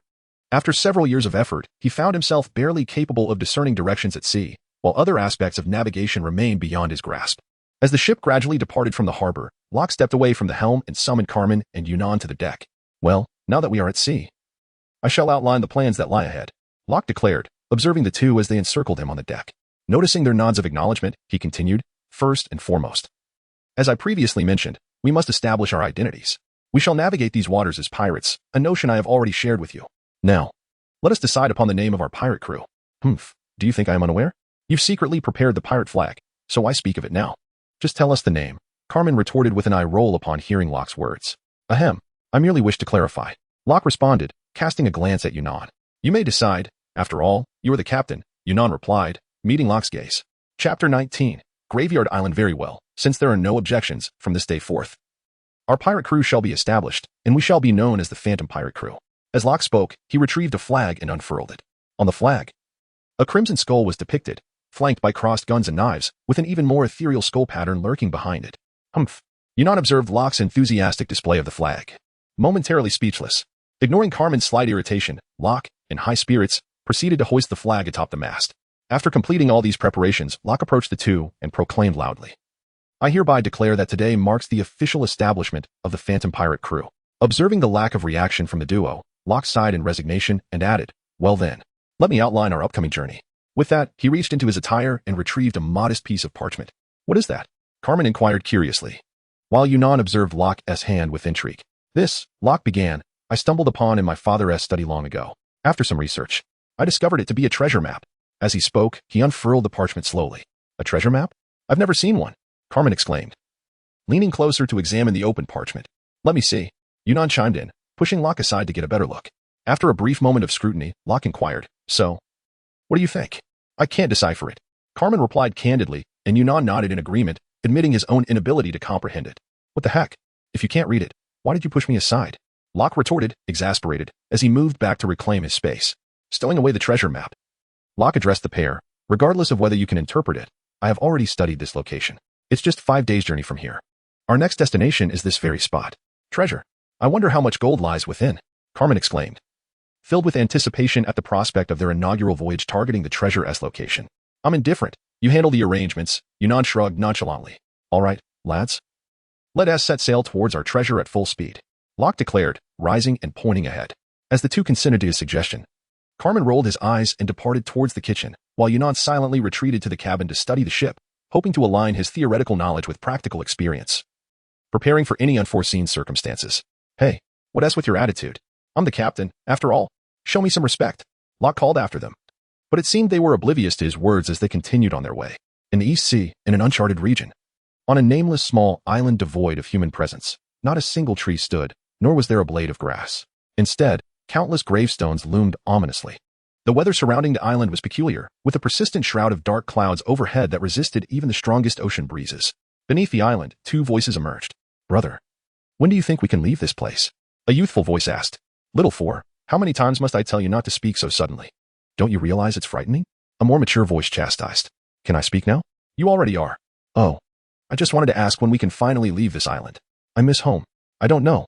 We can only hope that third brother spots a passing ship today. But brother, we've been stranded here for over a month. If this continues, I'll run out of food. I want to leave too, but we have no ship. Humph. It's all that Chang's fault. He deceived us into coming here with tales of the world's most beautiful flower. Enough. It's all on me for dragging you and third brother into this plight, the steady voice reprimanded. I didn't mean that. The younger voice quickly retorted. I know you didn't. It's just that I feel guilty for involving you. Suddenly, outside, a fierce commotion erupted. Roar, accompanied by sounds of a fierce struggle. Oh no, third brother is in trouble, the calm voice exclaimed, now filled with urgency. Locke and the others had followed the treasure map's direction for 5 days and were nearing their destination. The outline of the island came into view. Yet the ominous clouds cloaking it made Locke uneasy. He sensed that this treasure hunt might not proceed as smoothly as hoped. Soon, the Phantom reached the vicinity of the small island. Upon closer inspection, Locke noticed the absence of trees. What had initially appeared to be shrubs from afar turned out to be gravestones upon approach. Locke examined the scene before him and verified from the treasure map that this was indeed the island he sought. Though the island appeared strange, Locke felt compelled to explore. As this was his first adventure at sea, it wouldn't be due to abandon the expedition simply due to its eerie appearance. Yunnan, drop anchor. We're preparing to disembark, Locke commanded. Yunnan nodded and began to lower the anchor. You all go ahead. I'll stay aboard, Carmen said, peering apprehensively at the island. Why not? Locke asked, perplexed. This is our crew's inaugural adventure. How can you not join? I'm a girl. Such a terrifying island? How can you let me go ashore? What if there are zombies or something? Carmen exclaimed, raising her voice in protest. This is a momentous first. It holds great significance. Locke insisted. So what? There will be many more firsts to come. But, no buts. If you say you won't go, then you won't, Carmen declared resolutely. Chapter 20, Traces Locke. Observing Carmen's obstinate demeanor, felt exasperated but managed to voice his concerns. However, if there are indeed zombies, wouldn't it be more perilous for you to remain alone on the ship? Carmen hesitated, unsure of how to respond. After a moment of contemplation, she retreated to her quarters, rummaged through her belongings, and soon reappeared before Locke. Let us go, Carmen announced, now transformed. Though she wore the same attire, she was adorned with various items. Garlic hung from her body, a bag of salt in one hand, and a crucifix in the other. Her gaze fixated nervously on the island. Locke, witnessing Carmen's transformation, sighed in resignation. If you truly feel apprehensive, you needn't go. What? You're abandoning me? Carmen looked at Locke with a woeful expression, tears welling in her eyes, as if to say, if you don't take me, I will cry. All right. Let's go together, Locke remarked, gazing at Carmen's demeanor with a sense of resignation, internally sighing, women. Let us embark, he continued, observing Yunzanin, who had claimed to return for equipment, finally emerge. Upon disembarking, Locke discovered that the so-called equipment of Yunzanin consisted merely of a dagger fashioned from peachwood, leaving him somewhat speechless. Was it truly this terrifying? At that moment, a gust of wind swept through, carrying a hint of chill. Locke reassured himself that there was no need to fear such trifles, for he was protected by the 24-character mantra, rendering him impervious to any malevolent spirits or creatures. Silently, he recited, prosperity, democracy, civilization, harmony. As Locke and his companions ventured onto the island, they followed the path indicated by the treasure map. After traversing a considerable distance, they observed that aside from its somewhat eerie appearance, the island appeared devoid of any immediate danger. However, after continuing for a while longer, they sensed something amiss. They beheld tombstones ahead, each fractured, with the earth disturbed and marked by traces of frost and flames, evidence of recent activity. It seemed that others had been on this island before them, engaged in a struggle with some formidable entity. Yunzanin, you are swift. Go ahead and investigate. Locke deduced that there were indeed others on the island, not far from their location, and directed his words to Yunzanin. Nodding in acknowledgement, Yunzanin sprang into action, disappearing from Locke's view in an instant. All that remained was the swirling dust stirred up by his rapid movement. While on Crisby Island, Locke conversed with Yunzanin about a patterned fruit he had consumed during his childhood. Through Locke's analysis, it was determined that he had likely eaten a devil fruit. According to Yunzanin's account, after consuming the fruit, his speed began to increase exponentially, had his physical condition not been so frail. There would seemingly have been no limit to his velocity. Locke speculated that he had ingested the time fruit, which grants the ability to momentarily pause time if its powers are awakened, a remarkable fruit indeed. Not long after, Yunzanin returned. How did it go? Were there people ahead? Locke inquired. Indeed, there were individuals not far from here. However, in order to avoid detection, I merely observed from a distance and couldn't ascertain their intentions, Yunzanin replied. Are they heading in this direction? Hearing this, Locke produced the treasure map and pointed at the location of the treasure. Given their trajectory, it appears they are indeed headed there. It seems we have competitors. Locke nodded, then tucked away the map. Since others have arrived first, perhaps we should retreat, Carmen suggested. A hint of fear in his voice after their arrival on the island. Do you not wish to discover what the treasure truly is? Locke pressed. Not at all. Carmen replied resolutely. Observing Carmen's demeanor, Locke shook his head, deciding to disregard his apprehension. He turned to Yunzanin and said, let us proceed. Guide us to see who our fellow travelers are and to uncover the nature of the treasure. Yunzanin nodded and led Locke along the path he had just traversed. Carmen, seeing their determination, stomped his foot in frustration but ultimately followed suit. After a short distance, the trio encountered a group of individuals ahead. Among them, Locke noted 3 bound captives being prodded forward by their captors, their bodies marred with wounds, blood seeping from their injuries. However, the distance was too great for Locke to discern the specifics of their plight. He exchanged glances with Carmen and Yunzanin, signaling them to remain silent as he activated his ability, rendering the 3 of them invisible and allowing them to approach the group stealthily. This ability, which created illusions around them, enabled others to see only the background while obscuring their presence. However, under bright sunlight, the illusion could be easily penetrated. Yet the persistent cloud cover on the island provided ample concealment.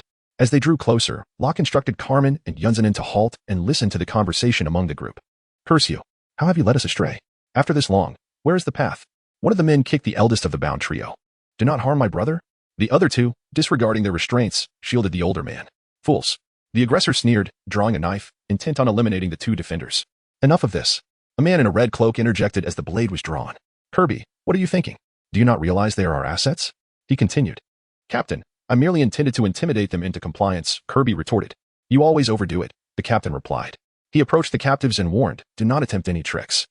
While I have no intention of killing you, should you dare to deceive me, you will learn the true meaning of suffering. The eldest captive, who had just regained his footing, scoffed defiantly. Kirby, incensed by this display of bravado, stepped forward and unleashed a brutal assault on the trio, with the captain making no move to intervene. Enough. We must keep moving, the captain commanded after watching Kirby's assault for a while. Did you hear me? Get up and lead the way. No more feigning death, Kirby added, delivering another kick to the fallen captives. After enduring a recent beating, the trio appeared considerably more obedient, rising to their feet and following the lead ahead. Captain, how much do you think these 3 could fetch? Asked Kobe, returning to the captain's side after administering the lesson. All 3 are devil fruit users, and intriguingly, they are brothers with bear-type abilities. It's been many years since I've encountered such prime specimens. Captain, I truly don't grasp what you're saying. How much are they worth? Kobe inquired, his lack of knowledge evident. Such ignorance is truly alarming, the captain retorted, extending 5 fingers and continuing, at least this amount. 50 million berries? That is quite a sum, Kobe remarked. Slap. Upon hearing Kobe's words, the captain swiftly smacked him, exclaiming, What 50 million? I said 500 million. Is it truly that much? ISNT that worth more than the devil fruit on board? The captain responded. You simply don't understand. That devil fruit is desired by the adults, regardless of the price, we must acquire it. However, these 3 are a different case. They are an unexpected boon. Furthermore, they claim their powers were obtained on this island. Let us investigate further. There may be surprises in store. Haha. The captain is impressive. Of course. If I weren't, how could I lead you rascals? The captain boasted, bursting into a triumphant laugh. Move quickly, Kobe commanded, swiftly delivering a kick to the 3 men again. Not far from this scene, Rock and his companions overheard the captain's words and began to deliberate quietly. It seems these individuals are indeed human traffickers, Rock stated. I absolutely loathe traffickers, Carmen added, his tone filled with disdain. What do you think we should do? Carmen and Union exchanged glances before turning to Rock. You are the captain. We shall follow your lead. Very well, we shall rescue those individuals, Rock decided after a moment of contemplation. His eagerness to save them was not born from an abundance of compassion, but rather from the knowledge that those individuals possessed devil fruit powers, though he was unaware of their specific abilities. The fact that they were sought after by those whom the traffickers referred to as adults suggested their significance. Before embarking on their journey, Locke had already contemplated acquiring a devil fruit. After all, someone like Carmen, who was wholly devoted to the culinary arts, only occasionally engaged in physical training. If they were to encounter exceptionally formidable opponents in the future, Carmen would undoubtedly find himself in peril. Possessing a devil fruit would afford him considerable combat prowess with only a modicum of development. Given this, since they were already set to offend this pirate crew, it would be prudent to act as a benevolent force and rescue these individuals as well, as it would be a simple task. Locke, accompanied by Yunnan and another companion, distanced themselves from the group and began to deliberate. Based on the remarks made by those individuals, it was evident that their combat capabilities were not to be underestimated. The fact that 3 users of devil fruits had been captured suggested that these people hailed from the Grand Line. Locke elaborated to his companions, who nodded in understanding. He continued, "It is possible that among them, there are users of Haki as well." "What is Haki?" Yunnan inquired, intrigued.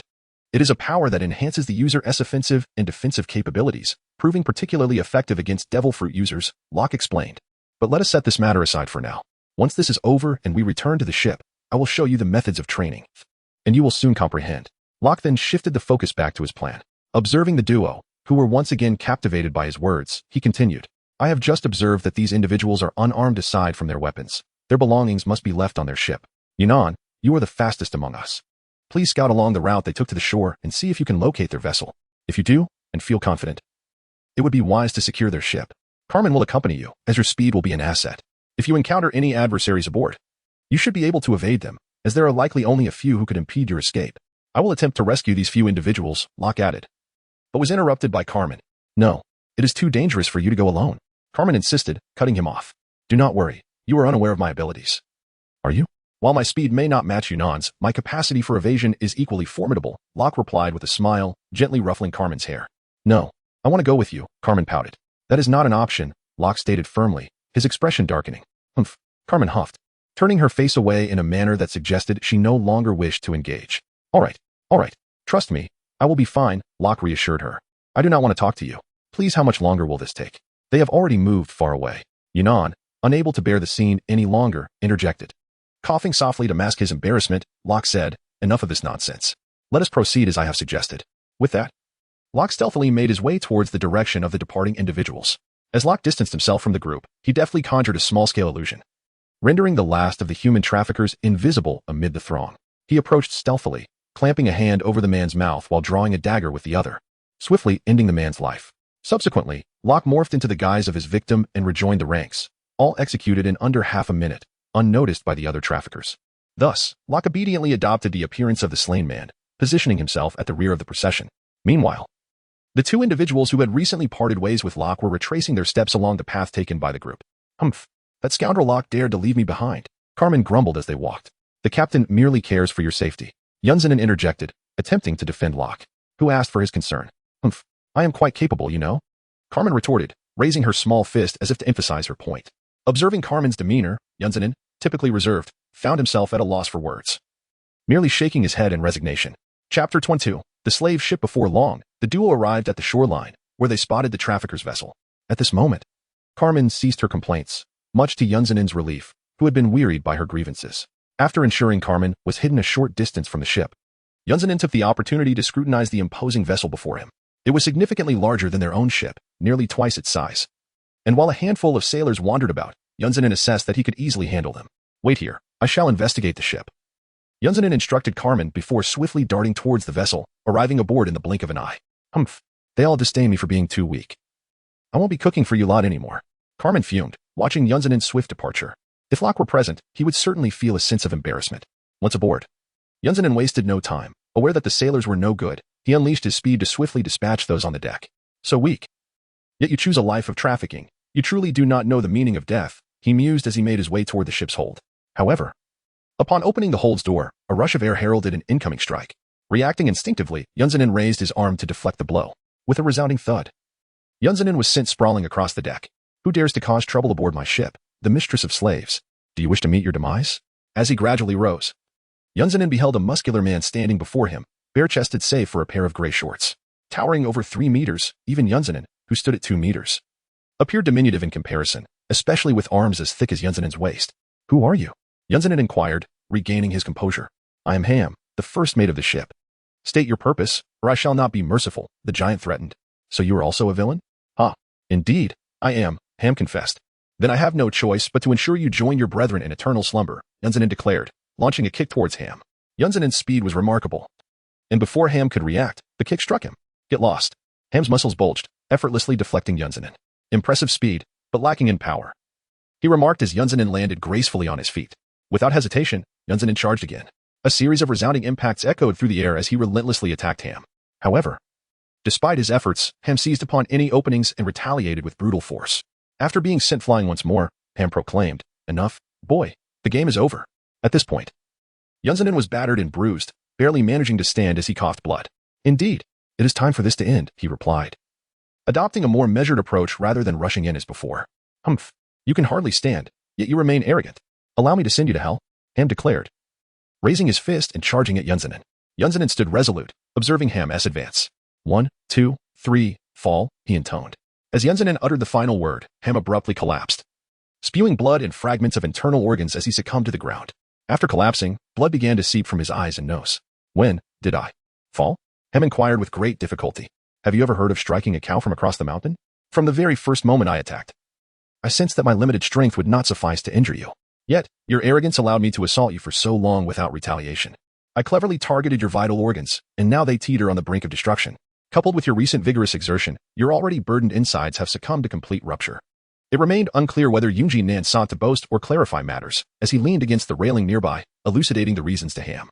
After finishing his explanation, he coughed up more blood. "So, this is how it ends," Ham uttered, uttering his final words in this world before ceasing to breathe.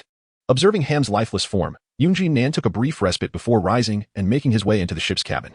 Meanwhile, Locke blended into the crowd, gradually advancing toward the location of the treasure. On the journey, one remained cautious, carefully concealing oneself. Even when approached for conversation, the individual merely feigned illness, deflecting with a casual remark about a cold. After a brief period of following the trio in front, the group arrived at the heart of the small island. Here, in a clearing devoid of graves, stood a prominent earthen mound with a small cave entrance. Nothing else was in sight. "We've arrived. This is the place," the three in front announced. Chapter 23, The Awakening Fruit. "Come here. You two, continue leading the way," the audacious Kobe commanded, seizing the smallest among the trio, instructing the remaining two to guide him further inside. One of them attempted to protest, but a mere glance from his steadier companion silenced him. Reluctantly, the man shot Kobe a fierce glare, as if wishing to devour him. "What are you staring at? Get inside, or I swear I'll end you," Kobe retorted, delivering another kick. With no other option, the two complied and proceeded into the tomb. Soon, Rock followed the group into the cavern. Upon entry, he anticipated an enveloping darkness but was surprised to find the walls adorned with glowing stones at regular intervals. The eerie green luminescence cast an unsettling ambience, sending chills down Rock's spine, a person who often recited a mantra for courage. Fortunately, the corridor was not lengthy, and they soon emerged into a spacious burial chamber, where the floor was similarly embedded with glowing stones. Yet, the attention of Rock and his companions was drawn to a platform at the center of the chamber. Contrary to expectations, there were no coffins, just a modest platform of earth, atop which grew a tree bearing three peculiar, variably colored devil fruits. However, Rock sensed an illusory quality to these fruits, as if they lacked substance.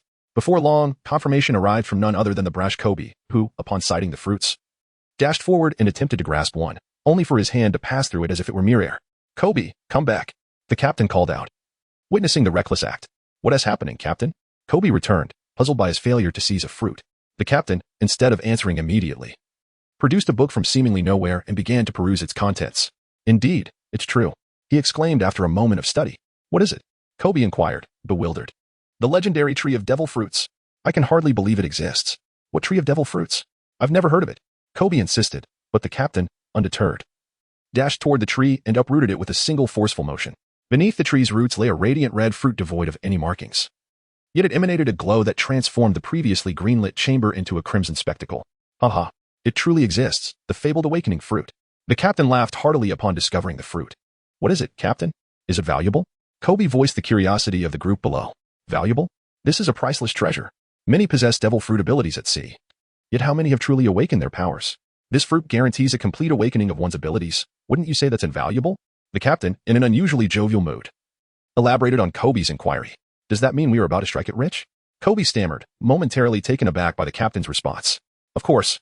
But what about the three devil fruits on that tree? I couldn't obtain them." Kobe questioned again. "They must have been consumed by those three rascals," the captain replied, glancing toward the trio who had led them here.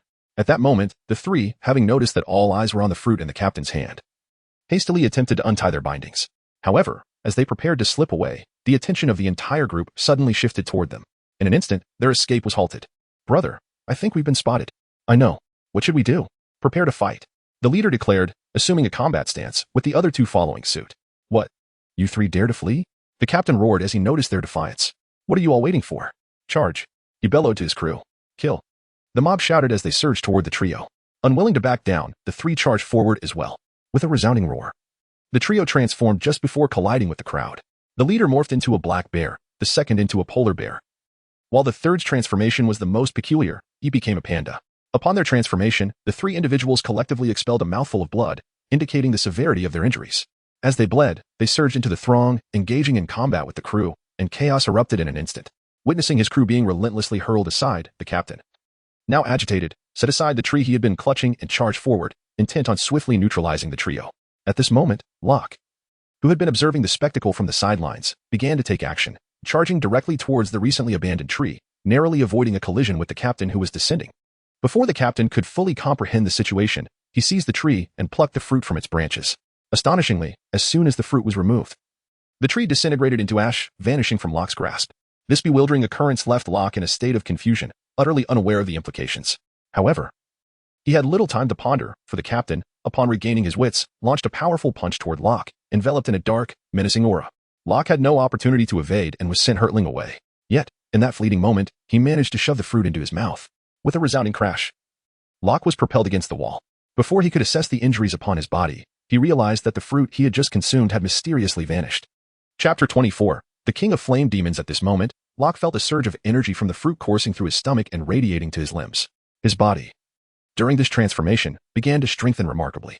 He recalled the hockey training methods imparted by his master, Yield Shiro, and realized that his physical strength had previously been insufficient for such practice. Now, Locke felt entirely capable of undertaking this training. As the surge of energy coursed through Locke's limbs, it surged directly towards his brain. After dashing forward, that surge of energy came to a halt.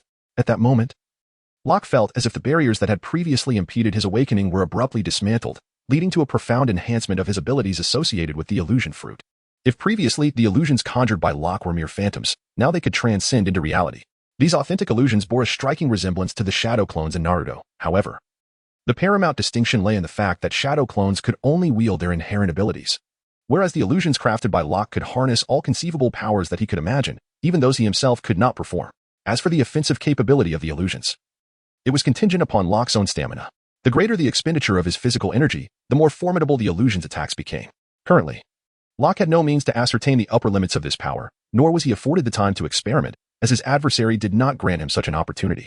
As Locke rose to his feet, his adversary lunged at him once more.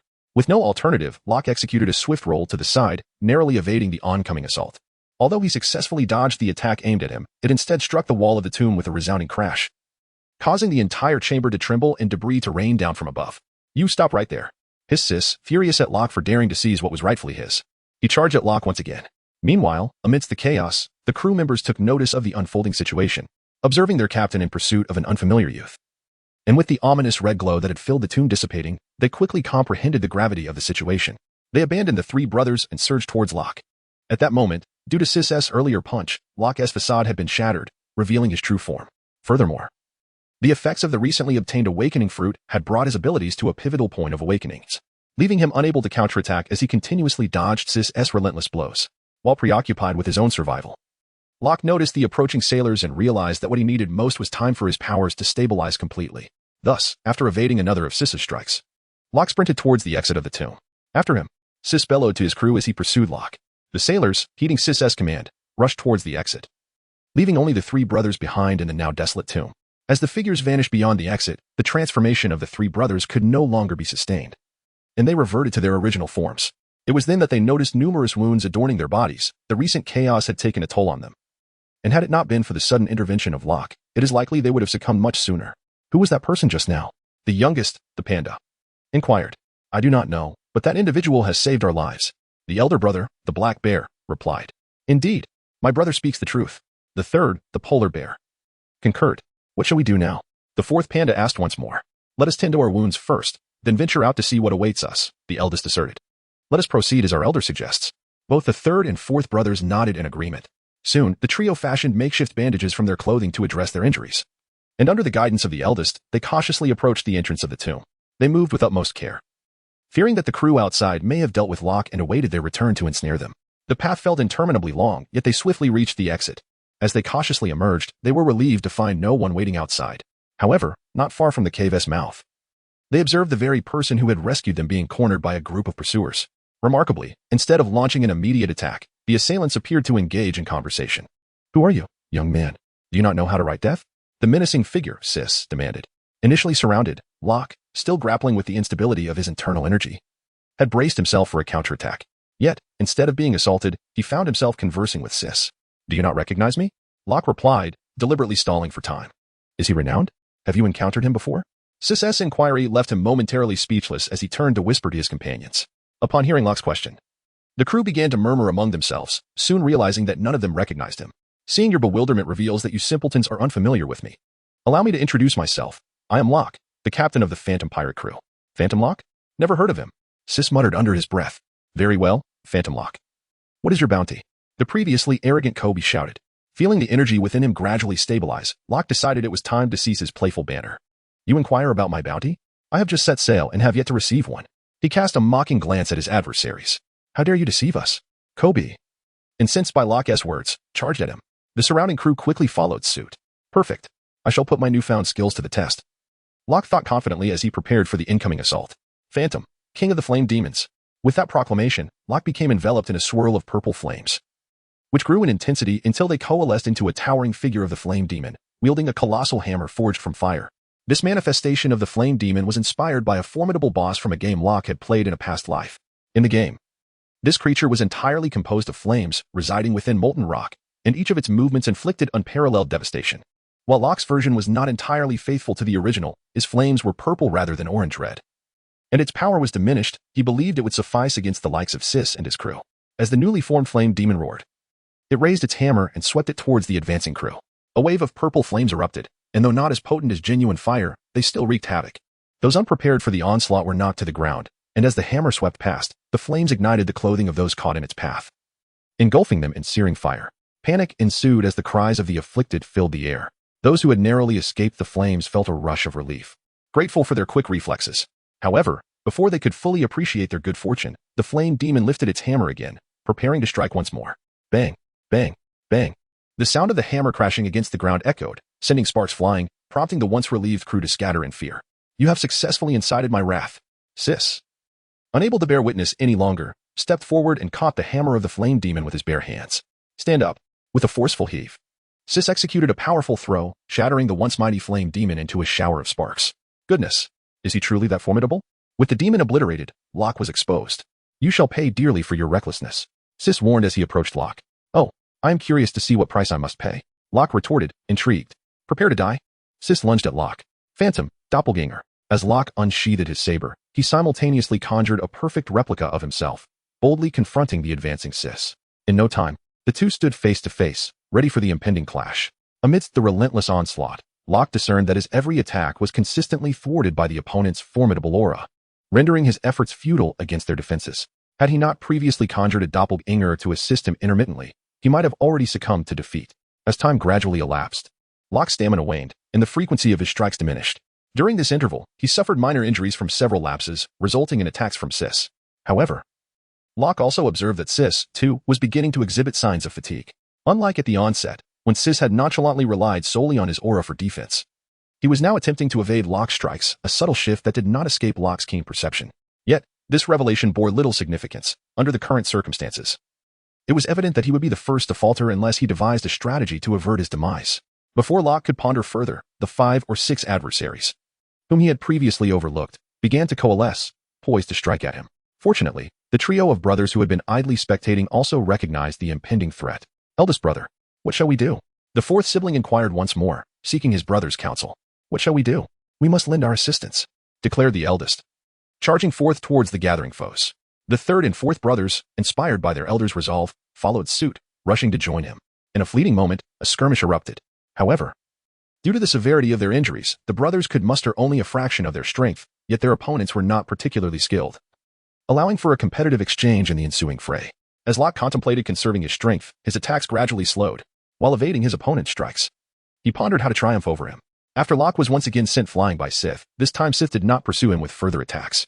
Instead, he remarked, "Kid, I admire your abilities. Why not join me?" Locke remained silent, merely raising his middle finger in response. Sith, perplexed by this gesture, recognized from Locke's disdainful gaze that it was certainly not a compliment. Consequently, Sith charged at Locke once more, with the technique known as Phantom Blade Flash. Locke stood firm as Sith approached, making no grand movements. He simply straightened his posture and gestured towards Sith, causing countless phantoms to materialize around him. These illusions appeared ethereal, with only the sword in his hand bearing a semblance of reality. At the moment these phantoms materialized, he brandished his sword and thrust it towards the Sith. Startled by the sudden emergence of these apparitions, the Sith enveloped himself in an aura of dominance. However, he soon realized that the offensive capabilities of these phantoms were rather feeble, and even without any defense, they would not inflict significant harm upon him. Thus, the Sith resolutely abandoned his defenses and charged towards Locke, who stood there unperturbed. As he approached, a direct punch struck Rock's form. However, just as the blow landed, Zai sensed something amiss. He realized that he had encountered nothing. Alarmed, he quickly understood that he had been deceived. The figure of Rock was merely an illusion. In a desperate attempt to harness his domineering aura for defense, Zai found it was already too late. At the moment he reached the phantom, the real Rock, concealed within the illusion, had already launched his attack.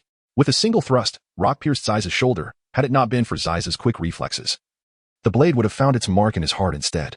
Having missed his target, Rock withdrew his sword, revealing his true form, poised in readiness. The blade aimed at Zai's. Cunning little rascal, did you think I would fall for that again? Zai's declared, enveloping himself in his domineering aura, while scanning the surrounding phantoms in search of Rock's true presence. After a brief stalemate, Zai's discerned the truth. These attacking illusions were indeed mere specters. The wicked smile etched on Rock's face further confirmed his realization he had been tricked once more. Chapter 26. Death. Upon this revelation, a surge of fury ignited within Zai's. He activated his aura, braving the assault of the phantoms as he charged forward. To his astonishment, the rock before him was yet another illusion as Zai's drew near. The phantom dissipated before he could strike, revealing Rock's true form a short distance away, still bearing that familiar mocking grin. At this juncture, Zai's, provoked beyond measure, disregarded any thoughts of conserving his strength. He raised his fist and brought it crashing down upon the ground. The force of his blow sent shards of stone flying, assaulting the surrounding illusions. In short order, Zai's had eradicated the phantoms that surrounded him.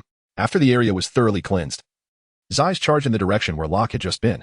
Yet, once again, he found himself striking at nothing but air. To make matters worse, the recently eradicated phantoms re-emerged around him. Faced with this predicament, Zai's felt himself on the brink of madness. Nevertheless, he had no choice but to maintain his defenses. Who could tell if that wretched boy was lurking amidst those illusions, waiting to ensnare him? As this exhausting battle wore on, Zai's began to sense his stamina waning, while Locke seized every opportunity to strike whenever Zai's revealed a weakness. If this continued, he would undoubtedly meet his demise here. In the midst of the phantom dance, Sith unexpectedly revealed a flaw once more. Locke seized this opportunity to launch a direct attack. However, just as he was about to strike, he noticed a cunning smile spreading across Sith's face, as if to say, "You've fallen for my trick." Indeed, with a slight sidestep, Sith evaded Locke's meticulously planned assault. As Locke realized he had been deceived and prepared to retreat, Sith swiftly grasped his wrist, the one holding the blade. "Let's see you run now." After capturing Locke, Sith unleashed a flurry of strikes, releasing him only when he was certain that Locke had lost the will to resist. "Die, brat." After throwing Locke to the ground, Sith drew the sailor's knife he had kept at his waist and lunged toward Locke. Lying on the ground, blood spilling from his mouth, Locke gazed at the approaching blade and pondered many thoughts.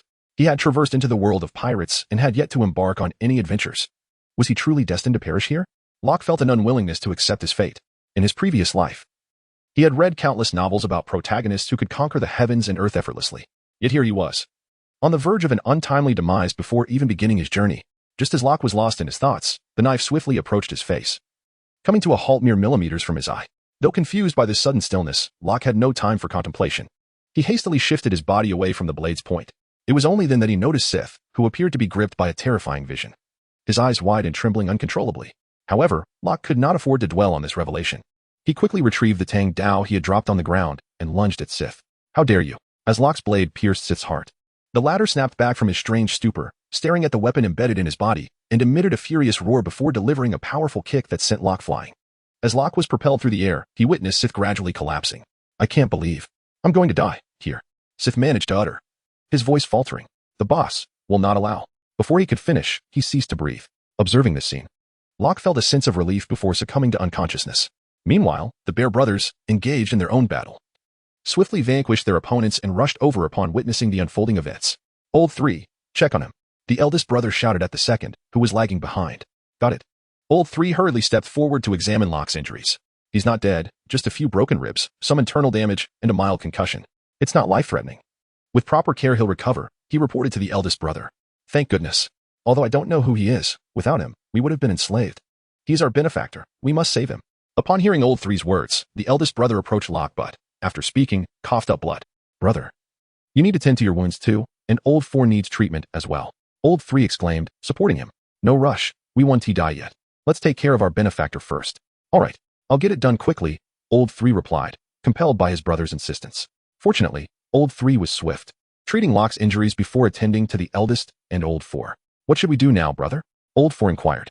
You are the least injured. Carry our benefactor. He couldn't have flown to this island. He must have come by ship. Let us search. We should be able to find it. After a moment of contemplation, the eldest brother declared, Old Four, get up. He called to Old Four, who was still lying nearby. Thus, the three of them carried Locke toward the coast. As they walked, Old Four kicked the lifeless Sith twice and retrieved the Tang Dao from his side before following the others.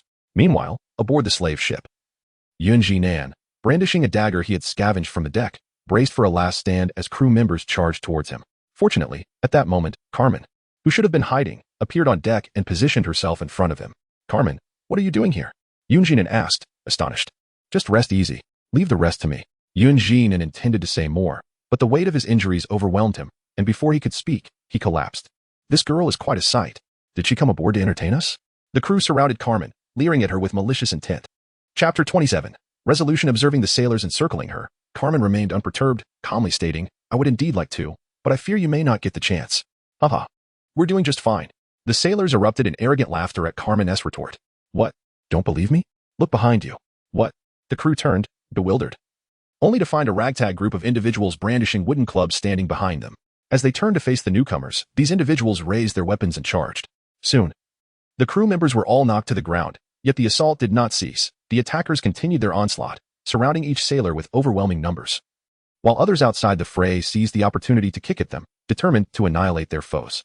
All right, everyone, let us take a breather, Carmen called out, watching as the sailors were subdued. Once she deemed the situation sufficiently resolved, she turned to the girl who had just saved them. Thank you all, Carmen expressed to the crowd. Our benefactor speaks the truth. Without you, we would be lost. They chorused in gratitude. But I still have a favor to ask of everyone. Carmen began, addressing the crowd once more. What is it, benefactor? Speak freely. We are at your service. Very well. I shall speak. Observing the fervor of the crowd, Carmen continued. I, along with the captain of this vessel, am endeavoring to thwart the captain of the slave ship. I fear for his safety and hope that you all can assist in searching for him. As she spoke, she lifted the unconscious Yunzanin from the ground, saying, There is no problem.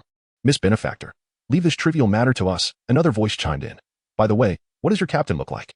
Upon hearing the inquiry regarding Locke's appearance, Carmen found herself at a loss for words and could only reply, He is quite handsome, albeit with a somewhat foolish smile. Undoubtedly, he is the most attractive person on this island. The crowd was momentarily speechless at Carmen's description, yet as she was a benefactor, those among them who were relatively healthy disembarked and made their way toward the island, leaving behind a few women to tend to the more severely injured slaves. These individuals had not sustained their injuries during the recent battle. Rather, they had been gravely wounded long before Carmen discovered them. In their quest for vengeance, they had disregarded their own wounds, but now that their revenge was fulfilled, they lay down one by one. Carmen observed the individuals resting on the ship and instinctively searched for the kitchen to prepare a meal for them, as it was evident from their appearances that they had likely not eaten sufficiently for some time. Meanwhile, those searching for Locke on the island stumbled upon the Bear Brothers trio. Hey, brothers, have you seen a very handsome man with a somewhat foolish smile? Very handsome. Yes. I haven't seen anyone like that. Upon hearing the brothers' response, the questioner nodded and continued on his way. However, after taking a few steps, he felt something amiss. He had meticulously surveyed the island and found no signs of human habitation. So where did these three individuals come from? Moreover, they did not fit the description of the handsome man that the benefactor had mentioned. Could they possibly be crew members from the slave ship? Stop right there, he called out, halting the trio once more. What do you want? The three asked, turning back in confusion. Who are you? Are you part of the slave ship crew? He demanded, adopting an intimidating demeanor, though his trembling legs betrayed him. No, the three replied earnestly. That's good. He exhaled in relief upon hearing their answer. Seeing the man's demeanor, the trio remained silent and continued toward the coast. Why does this still feel off? The man pondered as he watched the trio retreat into the distance. Wait. Those three were carrying someone on their backs, and he appeared quite handsome. Could that be the captain the benefactor mentioned? I must follow them. With that thought, he hurriedly pursued the direction in which the Bear Brothers had gone. The trio soon reached the coastal area and spotted the slave ship. However, just as they arrived, the individual they had encountered on the way was trailing behind them, accompanied by a group of people. Stop right there, the man shouted while running. What is happening? The trio turned, bewildered, at the approaching crowd. Before long, they found themselves surrounded. You go inform the benefactor to come and identify them. I will keep watch here, the leader of the group instructed one of his companions. The individual nodded and sprinted toward the ship, which was not very far from their location. Why are you surrounding us? Do you want to fight? The fourth brother arrogantly challenged the encircling group. Be quiet. Fourth brother, the eldest scolded him before addressing the ragged individuals surrounding them. Pray tell, have we crossed paths with you before? No more questions. When the benefactor arrives, you will understand, was the curt reply. Very well. We shall wait, the eldest conceded with a sigh, noting the tension in the air but recognizing that retreat was not an option. Their injuries were too severe to engage in a confrontation with the numerous adversaries before them, despite the apparent malnutrition of their opponents. Fortunately, they did not have to wait long. The individual who had departed earlier returned with Carmen in tow. Miss Benefactor, over here. You must see if the person you seek is the one on their backs. What? Carmen exclaimed, still bewildered by the situation. As she was led toward the person being carried by the third brother. What have you done to Locke? She rushed forward, seizing the collar of the third brother's shirt. Wait. I believe you are mistaken. The eldest brother quickly interjected, alarmed by Carmen's sudden confrontation. Through the eldest brother's explanation, Carmen finally grasped the unfolding events and led the three brothers toward the slave ship. Chapter 28. The dream Locke awoke groggily to find himself lying in his rental apartment, surrounded by familiar furniture. The computer beside him was playing episodes of the anime One Piece.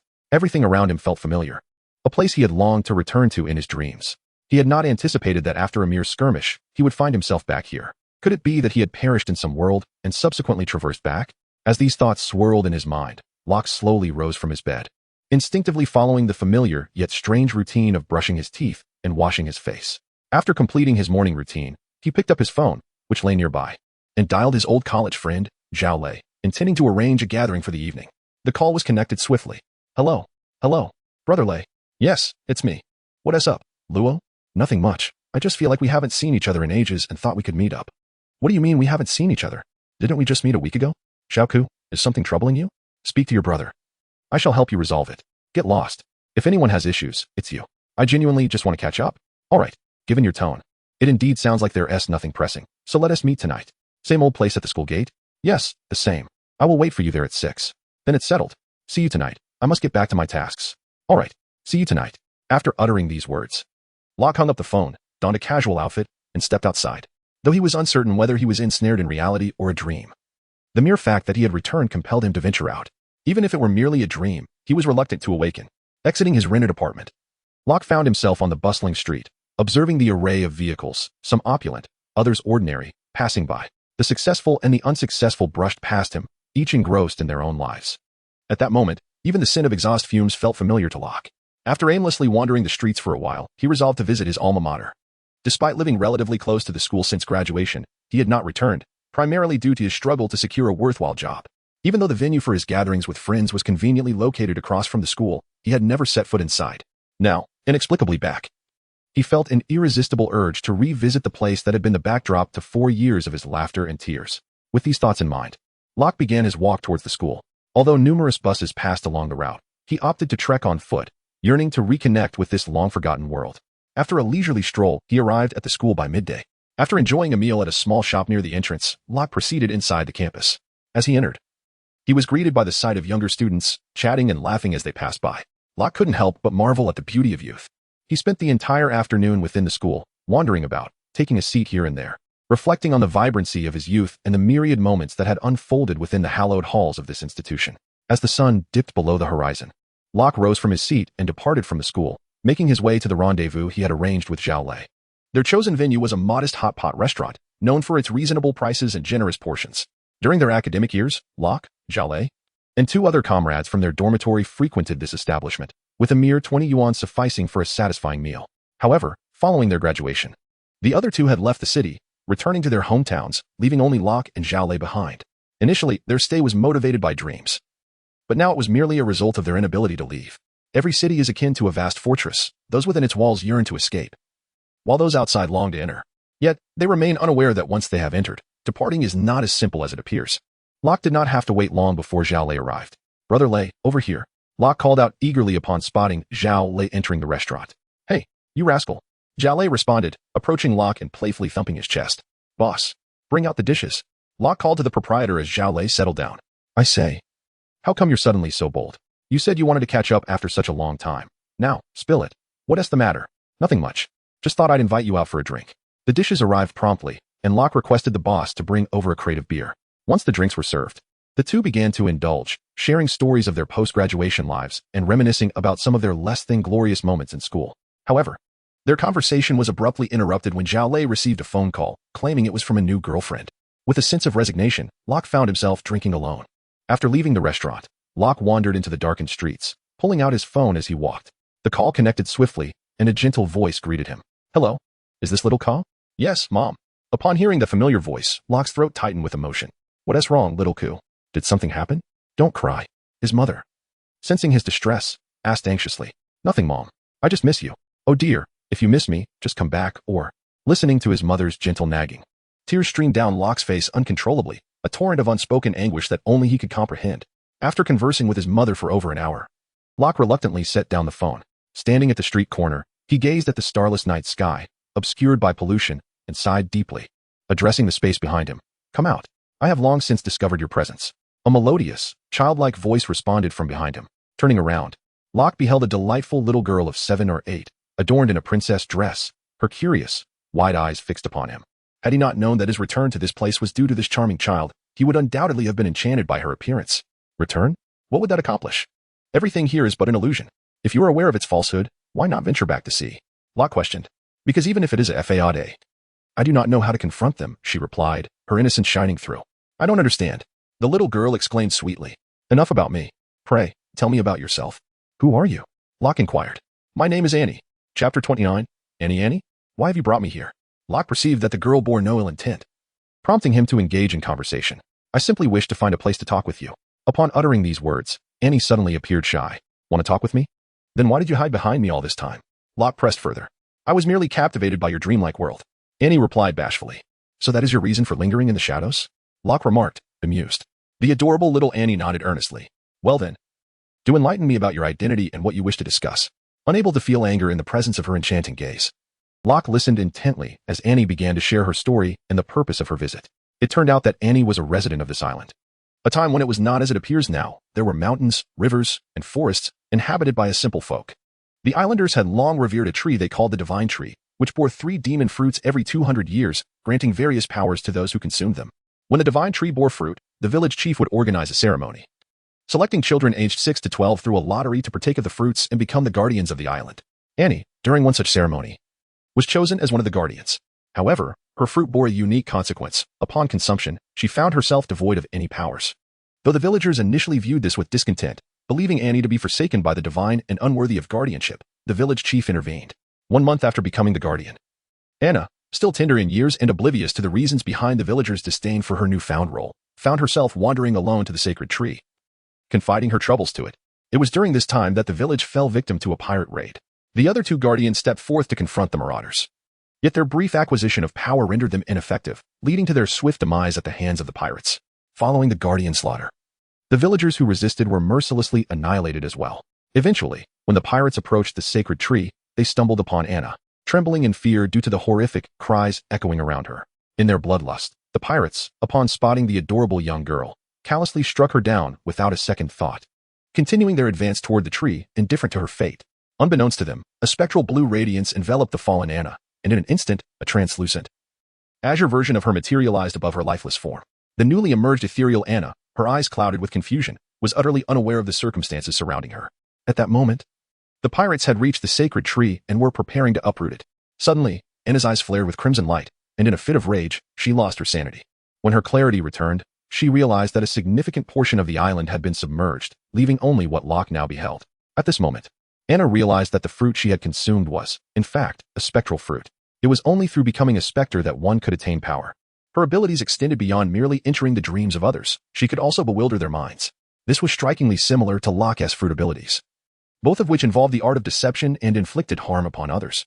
However, while Locke's powers caused physical damage, Anna's inflicted psychological torment.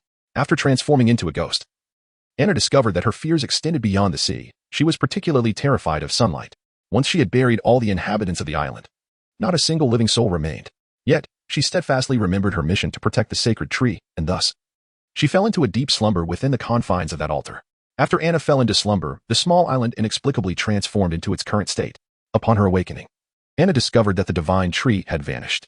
Outside, She beheld the fierce battle between Locke and Sis, and sensed the essence of the divine tree emanating from Locke, who was then being ruthlessly beaten by Sis. In the tender heart of little Annie, she naturally perceives the handsome Locke as a good person. To prevent the divine tree from falling into the hands of evildoers, he willingly ingested its essence. The villainous Sis, infuriated by this act, seeks to eliminate Locke. Just as Locke is about to meet his demise, Annie employs her abilities to ensnare Sis in a terrifying nightmare, granting Locke the opportunity to vanquish him. Following this, Locke succumbs to unconsciousness, and Annie draws him into the realm of dreams, eager to uncover the truth of the situation and whether it aligns with her thoughts. Is it true that you just saved me? Locke inquires after hearing Annie's tale. Yes. Annie replies, nodding obediently. Thank you, Annie. You are truly remarkable. Not that remarkable. Annie blushes shyly, lowering her gaze upon receiving Locke's praise. Big brother, can you tell me why the essence of the divine tree is present in you? Once her shyness subsides, Annie poses her question again. Just as little Annie suspected, Big Brother consumed the fruit to prevent it from falling into the hands of the wicked. Locke explains to Annie.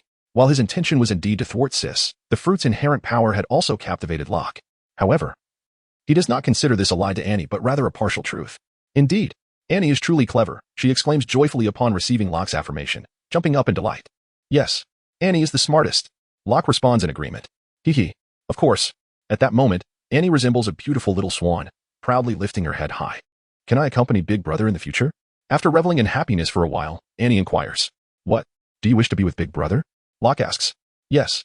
Annie's duty is to protect the divine tree. Now that Big Brother has consumed its essence, you are the divine tree, and I shall guard you, Annie asserts earnestly. Seeing Annie's adorable little face, Locke could not bear to refuse her, and he nodded in agreement. Wonderful. Annie will surely protect Big Brother well. After saying this, Annie joyfully twirled around Locke. Chapter 30. Acquaintance all right.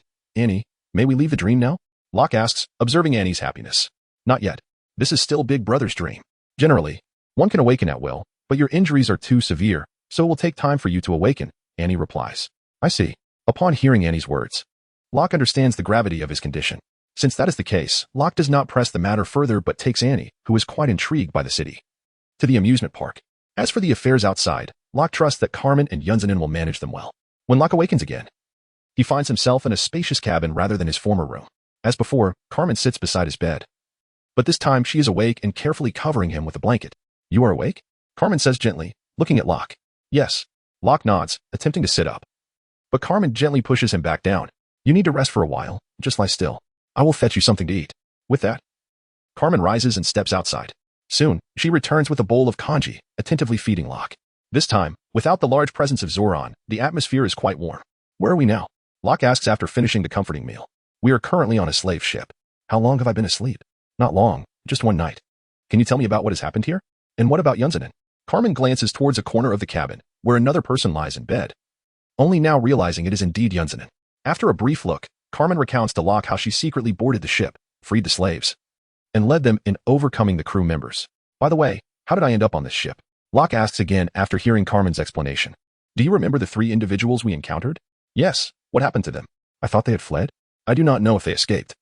But I do know you brought them back, and they treated your injuries. Oh, one of them was a doctor?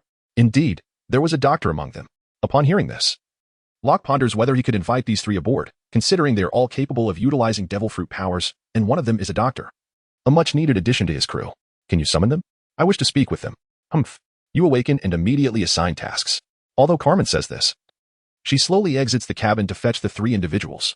Before long, Carmen rushes back in, her expression fraught with urgency. I don't know whether they're asleep or unconscious, but they keep mumbling spare me, and I cannot wake them.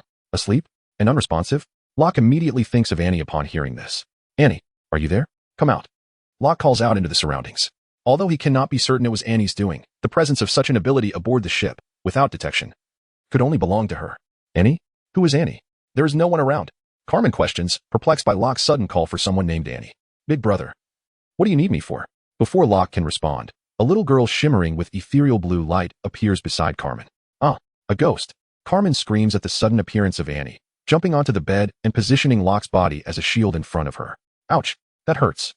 Already in pain from his injuries, Locke winces at Carmen's reaction. Ghost, ghost. Carmen's voice trembles, clearly frightened and oblivious to what Locke has said. Do not be afraid, this is not a ghost. This is Annie, who has consumed the phantom fruit, our new crew member. With no alternative, Locke endures the pain, embracing Carmen to comfort her. Really not a ghost? Carmen cautiously inquires, lifting her head from Locke's embrace. Annie has come to greet you, Sister Carmen. Locke helplessly directs his words to Annie. Hello, Sister Carmen. I am Annie, and I am 8 years old. Annie began to rise, allowing Carmen to see her. Fly. Fly. I'm flying. Carmen was so startled by Annie's floating form that she fainted. However, Rock noticed Carmen's trembling eyelashes and realized she was merely pretending to be unconscious, yet he chose not to expose her ruse. Big brother, does Sister Carmen not like Annie? Annie asked, her voice tinged with grievance. How could that be? Annie is so adorable. Sister Carmen is simply exhausted and has fallen asleep, Rock reassured. Observing Annie on the verge of tears. Really? Annie inquired. Of course, Rock affirmed with a nod. Then I shall go into Sister Carmen's dreams to play, Annie declared. Attempting to enter Carmen's dream. Wait, I still have questions for you. Rock hurriedly intervened, fearing that if Annie discovered Carmen's act, it would cause her great sorrow. What does Big Brother want to ask? Annie looked at Rock with curiosity. Did you bring those 3 outside into the dream? Yes. Since they have consumed the fruit of the divine tree, they are likely the guardians of this generation. I am teaching them the responsibilities of the divine tree's protector. Annie replied with an innocent nod. What responsibilities? Rock asked, puzzled. Of course, it is to protect the divine tree, which means protecting Big Brother. What? Protect me? Rock exclaimed in surprise. Yes. Since Big Brother has consumed the essence of the divine tree, from now on, you are the divine tree. And to protect the divine tree is to protect Big Brother. Is that really necessary? It is imperative. Once you consume the fruit of the divine tree, you must guard it, Annie insisted. Could you release them first? I would like to speak with them. Seeing Annie's resolute gaze, Rock could only say, very well. Annie agreed. Believing that after they conversed with Big Brother, she could continue teaching them.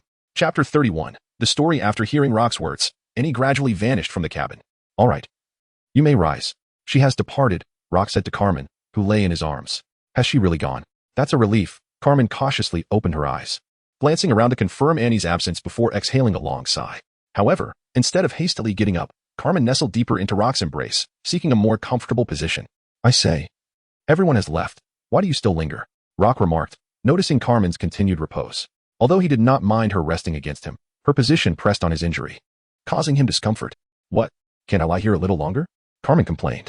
But it hurts. Rock responded. Endure it, Carmen retorted. If you don't get up. Annie will return soon, Rock said helplessly. Humph. Carmen huffed in dissatisfaction but eventually rose from Rock's arms, stepping off the bed and making her way toward the door. As she was about to exit the cabin, she turned back to Locke and said, I will visit you later. At that moment, Anne, who had just expressed her intention to leave, did not actually depart. Instead, she concealed herself nearby. Everything that transpired after her disappearance was keenly observed by her. Only after Carmen had left did she slowly emerge from the cabin, muttering to herself, I knew it. That woman named Carmen has an affinity for my older brother. But he belongs to me, and no one can take him away. Meanwhile, Carmen, having stepped out of the cabin, was also preoccupied with thoughts of Anne. When she first encountered Anne, she was indeed taken aback, albeit only slightly. The reason for Carmen's earlier demeanor was entirely due to the hostility she discerned in Anne's gaze, which mirrored her own when looking at Locke. It was to assert Locke's claim in front of, and that Carmen had behaved as she did. Of course, Locke remained oblivious to all of this. After Carmen had exited, he gazed at the star-studded night sky. He contemplated everything he had experienced in his dreams. Although Locke had often dreamed of returning to his original world, the memories from those dreams had never been particularly vivid. This time, perhaps due to Anne's influence, Locke found himself recalling every detail of his fate with remarkable clarity. In his previous life, when Locke was still a child, his mother once told him, every star in the sky represents a person, and each falling star signifies the passing of an individual. He often wondered whether, in the night sky of this other world, there existed stars that represented his relatives from his former life, and whether they were safe and joyful in their original realm. When the cabin door opened once more, the 3 bear brothers trudged in, their spirits low, followed by Annie, who floated gracefully in the air. Big brother. I've brought them all. Upon entering, Annie flew directly in front of Locke, proudly announcing her accomplishment. Well done. Well done. You are truly remarkable, Annie. Locke praised her, gently ruffling her little head. Although he did not perceive any tangible sensation, a look of pure enjoyment spread across Annie's face. Benefactor. The 3, who had initially appeared listless, suddenly perked up upon seeing Locke, and they knelt down, bowing their heads several times. What are you doing? Locke was completely taken aback. After bowing, the 3 men stood up. The elder brother addressed Locke, saying, Our lives have been saved by a benefactor. Whatever you command, we shall comply without complaint. The 3rd brother added, What my elder brother says is absolutely correct. The 4th brother chimed in, We will follow the elder brother's lead. Locke, momentarily taken aback by their unexpected presence, inquired, Could you introduce yourselves? The eldest brother replied, I am Xiongda, a blacksmith. This is my 3rd brother, Xiong-er, a physician, and my 4th brother, Xiong Mao, who is currently learning the craft of blacksmithing from me. Upon hearing Xiongda's introduction, Locke found himself at a loss for words regarding their names, pondering the absence of a second brother. Had he been devoured or perhaps silenced? How did you come to be captured by those slave offenders? Locke asked again. Upon hearing this question, the three brothers exchanged glances and sighed deeply. Xiongda began to recount their tale. The three brothers resided in Xiong village on Baisi Island. Though orphaned, they remained united and fearless against any who dared to bully them. As they grew older, the eldest was taken under the wing of a local blacksmith who recognized his potential and began teaching him the trade. The third brother, during a playful outing, had saved the village physician while he was foraging for herbs, and subsequently became the physician's apprentice. The youngest brother, being the most cherished by his siblings, unexpectedly fell in with the village's ruffians. Concerned for him, the eldest sought the advice of his blacksmith mentor, urging the youngest to learn the craft alongside him. For the past month, life had been relatively good for the three brothers. However, their fortunes took a turn when Xiongda's mentor had a daughter named Ruhua, renowned as the most beautiful girl in the village, who treated the three brothers kindly, especially Xiongda, with great care. The two developed mutual affection. And on that fateful day, Xiongda was preparing to propose to Ruhua's family. Yet, their financial situation was dire. As the brothers fretted over their predicament, a fellow villager named Lai Fu approached them, claiming he had discovered a treasure map that promised great wealth if they could find the treasure. However, upon following him to the island, they soon realized it was a ruse. After Lai Fu drugged them, they awoke to find themselves stranded on the island. While he had sailed away, realizing their plight too late, the brothers had no choice but to fish daily to sustain themselves, yet the surrounding waters yielded scant catch. On a good day, they might catch a single fish. 3 days prior, 3 individuals discovered a tree on this island, adorned with 3 fruits, unfamiliar with their nature. The trio, having endured a prolonged absence from sustenance in the form of fruit, were on the verge of exhibiting scurvy symptoms. At the suggestion of Bear 2, they decided to share and consume the 3 fruits. It was only after indulging that they realized they had partaken of the infamous devil fruits, which rendered them incapable of swimming in the sea, thus severing their sole means of nourishment. Their plight only worsened with the arrival of a slave ship. They believed salvation was at hand, but instead found themselves ensnared in a perilous predicament. Had it not been for Locke's timely intervention, they would have been utterly lost. Chapter 32. Education. Listening to the trio's tale, Locke found their misfortune to be quite extraordinary. If he were to bring all 3 aboard a ship, they would join Yunjinan, forming a quartet of individuals with equally dramatic narratives. He mused whether his pirate crew might henceforth be dubbed the dramatic pirate crew. However, this was merely Locke's inner jest. He had not relinquished the idea of inviting them aboard, and he knew that even if he wished to abandon the notion, his companion Annie would vehemently oppose such a decision. "What are your plans?" Locke inquired after hearing their account. The 3 turned their gaze towards Annie, who floated beside Locke, too intimidated to speak. "Do not fear. Speak freely. We will not compel you," Locke reassured them. "Big brother," Annie began, eager to interject. Locke shook his head gently, signaling her to remain silent and listen to what the trio had to say. Displeased, Annie pouted and turned her head away. "Our original intention was to return home first, but..." Berta hesitated, glancing towards Annie. It seemed the trio had been through some unsettling experiences in their dreams, as they now appeared to be quite fearful of Annie. "Very well. I shall accompany you back to assess the situation. If you still choose not to join us, I shall not insist," Locke declared. "Thank you, benefactor. However, enough, I understand. I will persuade Annie not to pursue you," Locke responded with a hint of resignation. Upon hearing Locke's words, the 3 visibly relaxed, bowed in gratitude, and departed. "Big brother, why did you not let me take the lead?" Annie asked Locke once the trio had left. "While I too wish for them to accompany us, loyalty born of coercion is fragile. We must win them over with kindness." "Win them over with kindness? What does that mean?" Annie queried, perplexed. "Come, allow me to share a story. Once upon a time." Locke began narrating a tale of love and peace. "Do you understand?" Locke asked upon concluding the story. "I understand." Big brother's story was truly captivating. "And I will use love to win them over," Annie exclaimed before bounding away from the cabin. Time passed swiftly. After 5 days, Locke's wounds had nearly healed, and Yunjinan, who had remained nearby, was also awake. However, Locke was puzzled, despite Yunjinan's injuries being more severe than his own. He had recovered at a remarkable pace, able to walk 3 days prior, and now moving with agility. Locke had only just managed to walk yesterday. The disparity was notable. Yet he attributed it to individual physical differences, a notion he had previously encountered with Zaro.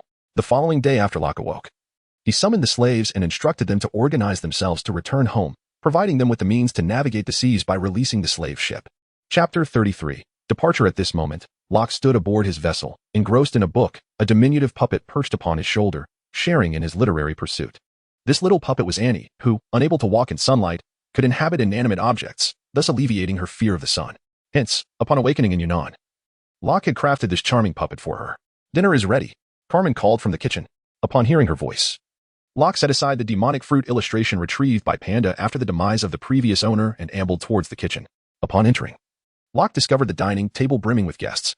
The long table was occupied on the right by the three Bear brothers, while Carmen and Yunnan sat on the left, leaving an empty seat in the center, presumably reserved for Locke. "We shall set sail for BZ Island shortly," Locke remarked as he ate. Upon hearing his words, the Bear brothers, who had been intently consuming their meals, looked up with eager expressions directed at Locke. "Isn't it too soon? Your injuries haven't fully healed?" Carmen inquired with concern. "My wounds have sufficiently mended. Provided I refrain from strenuous activities, I shall be fine." "Very well," Carmen reluctantly acquiesced, observing Locke's determination. "Big brother, are we really leaving this island?" Annie softly inquired from Locke's shoulder after the meal. "What is the matter, Annie? Are you reluctant to leave?" "Not at all." The little puppet shook her head. "I'm just a bit anxious, and I'm unsure what lies beyond." "Do not fret. The world outside is filled with delightful adventures." "Is it like the amusement park from your dreams?" Locke found himself momentarily at a loss for words. Just then, he noticed Yunnan approaching. "Yunnan, you've arrived." "I have something to discuss," Locke said. "Annie, why don't you go play with your sister Carmen? Big brother needs to talk to your brother Yunnan," he added, turning to Annie. "All right." Annie obediently maneuvered her puppet form off Locke's shoulder. As Annie floated away, Yunnan inquired, "What is it?" Instead of responding verbally, Locke produced a book from his belongings and tossed it to Yunnan. "What is this?" Yunnan caught the book and began to flip through its pages, questioning Locke. "I noticed your curiosity about the hockey I mentioned on the island. This book contains the methods for cultivating it. Take a look." "So this is the method for hockey cultivation?" Yunnan earnestly examined the book. "What do you think?" Locke asked after Yunnan finished reading. In his heart, Locke harbored a flicker of expectation. After all, the customs of this land resonated with the ancient traditions of his own world. Perhaps there existed similar cultivation techniques like Qigong. Furthermore, Locke entertained a bold notion. Could this hockey cultivation method have originated from Yunnan's homeland? "This hockey resembles the true Qi I have practiced since childhood. Though there are notable differences," Yunnan remarked. "True Qi?" Locke exclaimed, astonished that his conjecture had proven accurate. Chapter 34. BZ Island before long. Locke and his companions beheld the distant island, wisps of smoke rising from its surface. Initially, they presumed the smoke emanated from the islanders kindling fires for cooking. Yet, as their vessel drew nearer, they discerned something amiss with the smoke. Upon nearing the small island, it became evident that the smoke was not merely the result of cooking fires, but rather the thick, ominous clouds billowing from an entire village engulfed in flames. The phantom gradually came to a halt, and as soon as it did, the three brothers rushed toward the burning settlement. Observing their frantic demeanor, Locke hastily followed suit, accompanied by Carmen and Yunzanen. However, as they reached the village entrance, their pace slowed dramatically. The majority of the houses within lay in ruins, and lifeless bodies were strewn across the ground in disarray. As Locke and his companions pressed forward, a growing sense of dread enveloped him, for he had yet to encounter a single survivor. "Master, Ruahua." Just as Locke prepared to search the village for any remaining souls, a heart-wrenching cry pierced the air. Bear was wailing in despair. "What has happened?" The trio hastened towards the source of the commotion. Upon arrival, they found Bear kneeling on the ground, two corpses before him, a middle-aged man and a young woman. The anguished cries had revealed the truth to Locke. The woman was undoubtedly the one Bear cherished, while the man was his mentor in the blacksmithing craft, and also the father of the young woman. Panda stood behind, comforting Bear, while Air was conspicuously absent, presumably having rushed to the medical clinic. "Death is irreversible. Please accept my condolences," Locke said softly, placing a reassuring hand on Bear's back. It was them, the crew of that naval vessel. Bear's initial silence shattered into a fit of hysteria. Locke recalled that, just before reaching the island, they had spotted a naval ship departing from the vicinity, which had intriguingly avoided their pirate vessel. "We must return to the ship at once." Understanding dawned upon Locke. The individuals aboard that naval ship had likely disguised themselves as pirates, attacked the village, and slaughtered its inhabitants to conceal their heinous acts. If they could pin the blame on any random pirate, they would escape unscathed. However, upon seeing Locke's ship approaching the recently ravaged village, they had allowed them to pass, only to ambush them later, intending to eliminate them to further their deceit. Realizing this, Locke hurriedly made his way back to the Phantom. As he neared the dock, he discovered that the naval ship had indeed arrived and had taken control of their vessel. With no other options, Locke sought refuge, eager to observe the naval crew's next moves. At this juncture, Locke knew he could not recklessly confront the naval officers, for he wished to protect his ship from any potential damage. "Annie, please return to the ship and check if they have harmed our vessel. If so, ensure they are rendered unconscious," Locke instructed the small puppet perched upon his shoulder. Annie nodded in response, taking flight toward the Phantom. The puppet, crafted by Yunzanen, was exquisitely small, fitting comfortably within Locke's palm, with fully movable limbs and head for Annie's ease of control. Receiving the puppet had brought Annie great joy. Yet despite her fondness for the crew, she still preferred to cling to Locke. When he inquired about her affection, she simply replied it was because he was handsome. The rationale behind sending Annie back was twofold. Her diminutive size made her less likely to be detected, and she was the only member of their group capable of sustained flight and self-preservation. The naval officers, now surrounding the ship, announced, "Pirates inside, you are completely encircled." Surrender your weapons and do not resist foolishly. Upon seeing Annie return to the ship, Locke noticed the naval crew had disembarked, and from their ranks emerged an individual, presumably a naval officer, brandishing a conch-like horn and bellowing commands. Locke felt a surge of indignation. It seemed they had underestimated him and his crew. After Annie returned to the ship, Locke no longer feared the Navy destroying their vessel, so he led his crew out. You bastards destroyed the village. I'll kill you all. Suddenly, Bear, who had been in the village all along, charged past Locke and his men toward the naval forces. With a thunderous roar, Bear transformed mid-charge, revealing a massive 3-meter-long black bear before the stunned Marines. Fire! The officer barked. Gunshots erupted bang, bang, bang, before Bear could reach their ranks. He collapsed under the barrage of bullets, reverting to his original form. Though not gravely wounded, a shot to his thigh had brought him down. Locke, momentarily stunned by Bear's sudden charge, finally snapped back to reality. Big Brother, Panda, who had been trailing Bear, tried to rush forward but was restrained by Locke. Carmen, pull him back, Locke ordered. Carmen nodded, extending a hand toward Bear. An unseen force yanked him backward, dragging him across the ground toward their position. Keep firing. What are you standing around for? The officer shouted, snapping his men out of their daze. Bang, bang, bang. The gunfire resumed. But Carmen raised her other hand, and every bullet froze mid-air. A sight beyond ordinary spectacle, someone murmured. Bear 2, tend to your brother. Locke commanded as Bear 2 emerged from the village, drawn by the gunfire. Big Brother? What happened? Bear 2's confusion turned to alarm when he saw his sibling drenched in blood. Bear 2 immediately began treating the wounds, but Bear suddenly seized his arm, trembling. It was them. They killed Ruwa and Master. Avenge. Don't speak. Let me treat you first. Avenge. With that final word, Bear lost consciousness. How is he? Locke asked once Carmen had halted the bullets. Not fatal, just severe blood loss, Bear 2 replied, wiping sweat from his brow after staunching the bleeding. Relieved, Locke exhaled. Captain Locke, leave these men to us. We will avenge our fallen villagers, Bear 2 declared. Rising with iron resolve, Locke studied the determination in Bear 2's eyes, and in Panda's beside him, that nodded. Carmen, still holding the bullets at bay, received Locke's silent signal. Phantom blade slash. Screams erupted as the Marines dropped their guns, their hands suddenly lacerated with bleeding wounds. With a flick of her wrist, Carmen sent the discarded weapons flying aside. The rest is yours, Locke said, stepping back. Twin roars shook the air as a panda and a polar bear surged forward, tearing into the disarmed Marines. Stop wailing. Draw your blades, close combat. The officer barked, but too late. The Marines, though disciplined, stood no chance against 2 devil fruit users, even if they had once been mere civilians. Seeing his forces overwhelmed, the officer retreated to the warship unnoticed, then bellowed, fall back. Bored now. Trying to flee? Locke's hand shimmered violet as a colossal gate materialized, blocking the Marines' escape. Set sail. The officer screamed at the crew still aboard. Oh? Calling for them? Cloud South emerged behind the officer, holding 2 unconscious Marines. Who? Spare me. I have money. Take it all. The officer dropped to his knees, begging. I won't kill you, Cloud South said. Relief flickered across the officer's face. But they might. Cloud South gestured to Bear 2 and Panda below. You can't. The officer broke down, tears and snot streaming. Stay put. Cloud South turned away. With a desperate scream, the officer lunged, only for Cloud South to sidestep effortlessly and kick him onto the deck. Soon, the remaining Marines lay slaughtered, Bear 2 and Panda's rage leaving no survivors. Cloud South hauled the officer before Locke. The enraged brothers moved to strike. But Locke raised a hand. Wait, I have questions first. Then he's yours. The officer, trembling under their murderous glares, collapsed. Your name? Locke crouched before him. Spare me, please. The officer begged, mistaking Locke's calm for mercy. Answer. Panda kicked him. As Sapphira, the officer stammered. Sapphira. Your rank? Lieutenant Colonel. East Blue Branch 16. After receiving a kick, Sophie became obedient, answering Locke's inquiries with candor. This provided Locke with a clearer understanding of the situation in the East Sea, a region aptly dubbed the weakest sea in the anime, where the highest bounty barely reached 20 million. This bounty belonged to Arlong, the captain of the infamous Arlong pirates, a figure Locke had encountered in the series, notorious for his control over Nami's village. With this newfound knowledge, Locke posed his final question. Why did you attack this village? Upon learning what he sought, he inquired again. It was Timi. It was my superior who commanded me to do so. I had no choice, Sophie lamented, tears streaming down her face. Just tell me who it was, Locke insisted. It was Colonel Mouse from the 16th Division. He ordered me to carry out these actions. It truly has nothing to do with me. Please, spare me. Is that so? Locke mused, rising to his feet, satisfied with the answer he had sought. All right. He is now yours, Locke declared, directing his gaze towards Bear 2 and Panda. Please, no. Sophie cried out desperately as Bear 2 and Panda approached her. I beg you. Let me go. Disregarding her pleas, Panda seized her collar and dragged her away. You pirates will pay dearly for this. The Navy will not overlook your actions. Reinforcements will arrive soon, and you will all perish here. Ah.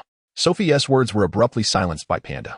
Locke scoffed at her threats, saying, I am eager to see how the Navy intends to keep us here. Upon attending to matters here, Locke returned to the ship, eager to ascertain its condition. Although he had sent Annie back aboard early, a sense of worry still lingered. Chapter 36. Vengeance. Upon his return to the Phantom, Locke beheld several sailors sprawled haphazardly across the deck, soundly asleep, occasionally twitching in their slumber. Curiously, their uniforms appeared intact, yet blood continually seeped forth from within. This was the result of the knowledge Locke had imparted to Annie days prior, instructing her on how to inflict harm in dreams that would translate to the physical realm. To his astonishment, Annie's grasp of the concept proved remarkably adept as she swiftly applied it in practical scenarios. As Locke stepped aboard, a puppet suddenly soared from the cabin, landing squarely on his shoulder. "Big brother, isn't Annie amazing?" she exclaimed proudly. "Indeed, Annie is truly remarkable," Locke praised her, beaming with admiration. After inspecting the ship thoroughly, Locke discovered that there was no damage to be found. He then returned to the deck and cast the fallen sailors into the sea. Once he had dealt with this grim task, Locke departed from the Phantom and sought out others who were searching the village for any survivors. As they scoured for the living, they gathered the deceased to prepare for a solemn burial once the village had been thoroughly searched. The search was completed swiftly. Of the 108 households and 287 souls in the village, save for the 3 brothers trapped on Grave Island, all had been slaughtered. With the assistance of Locke and others, the 3 brothers of the Xiong family swiftly buried all the villagers.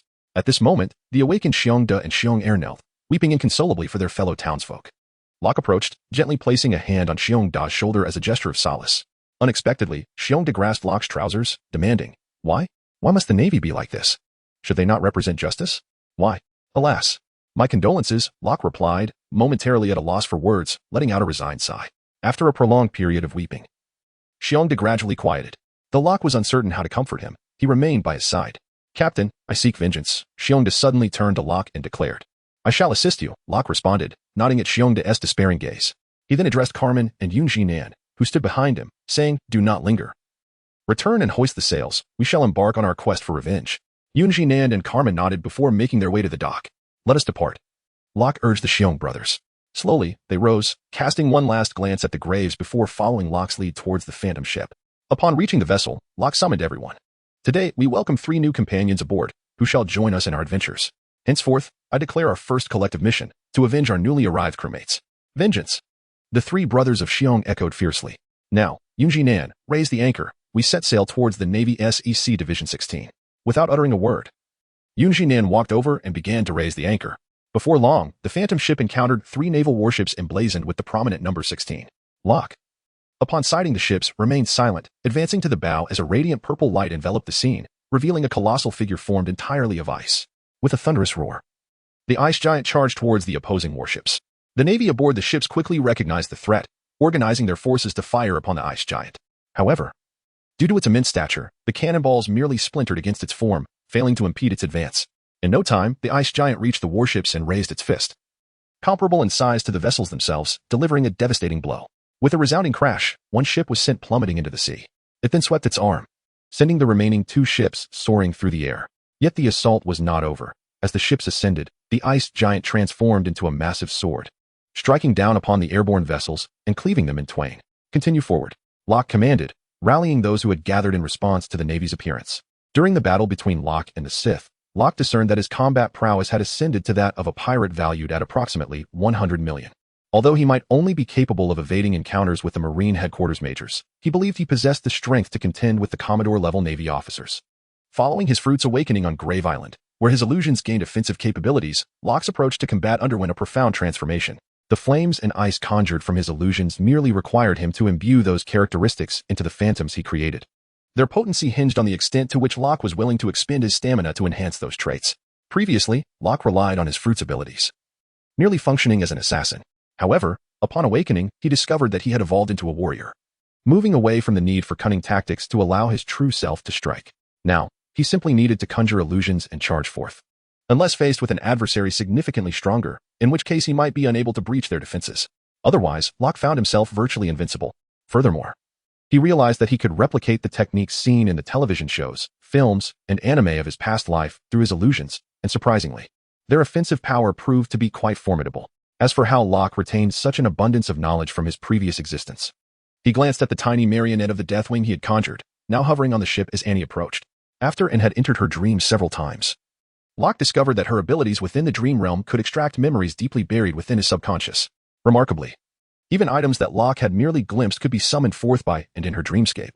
Upon discovering this situation, Locke departed from Grave Island and urged Annie to retrieve the martial arts techniques from his past life that he had nearly forgotten. He selected a few that appeared to be quite sensible, adapting them to suit the realities of his current circumstances, thereby making them his own. Initially, on Beast Island, Locke utilized a door generated directly from his fruit, a technique inspired by the Rasengan from Naruto, which he transformed into a unique skill of his own. In the days following their departure from Grave Island, Locke did not merely develop a singular technique, rather, the weakness of the Navy encountered on the island rendered his intervention unnecessary, as they were swiftly vanquished without his direct involvement. Chapter 37. Bounty. The colossal ice giant that had recently materialized upon the surface of the sea was merely the most rudimentary application of Locke's awakened fruit abilities. As for why it manifested as an ice giant rather than adopting another element, it was simply because ice possesses the greatest buoyancy in the ocean. Although he could manipulate illusions to soar through the air, there was no need to squander his energy.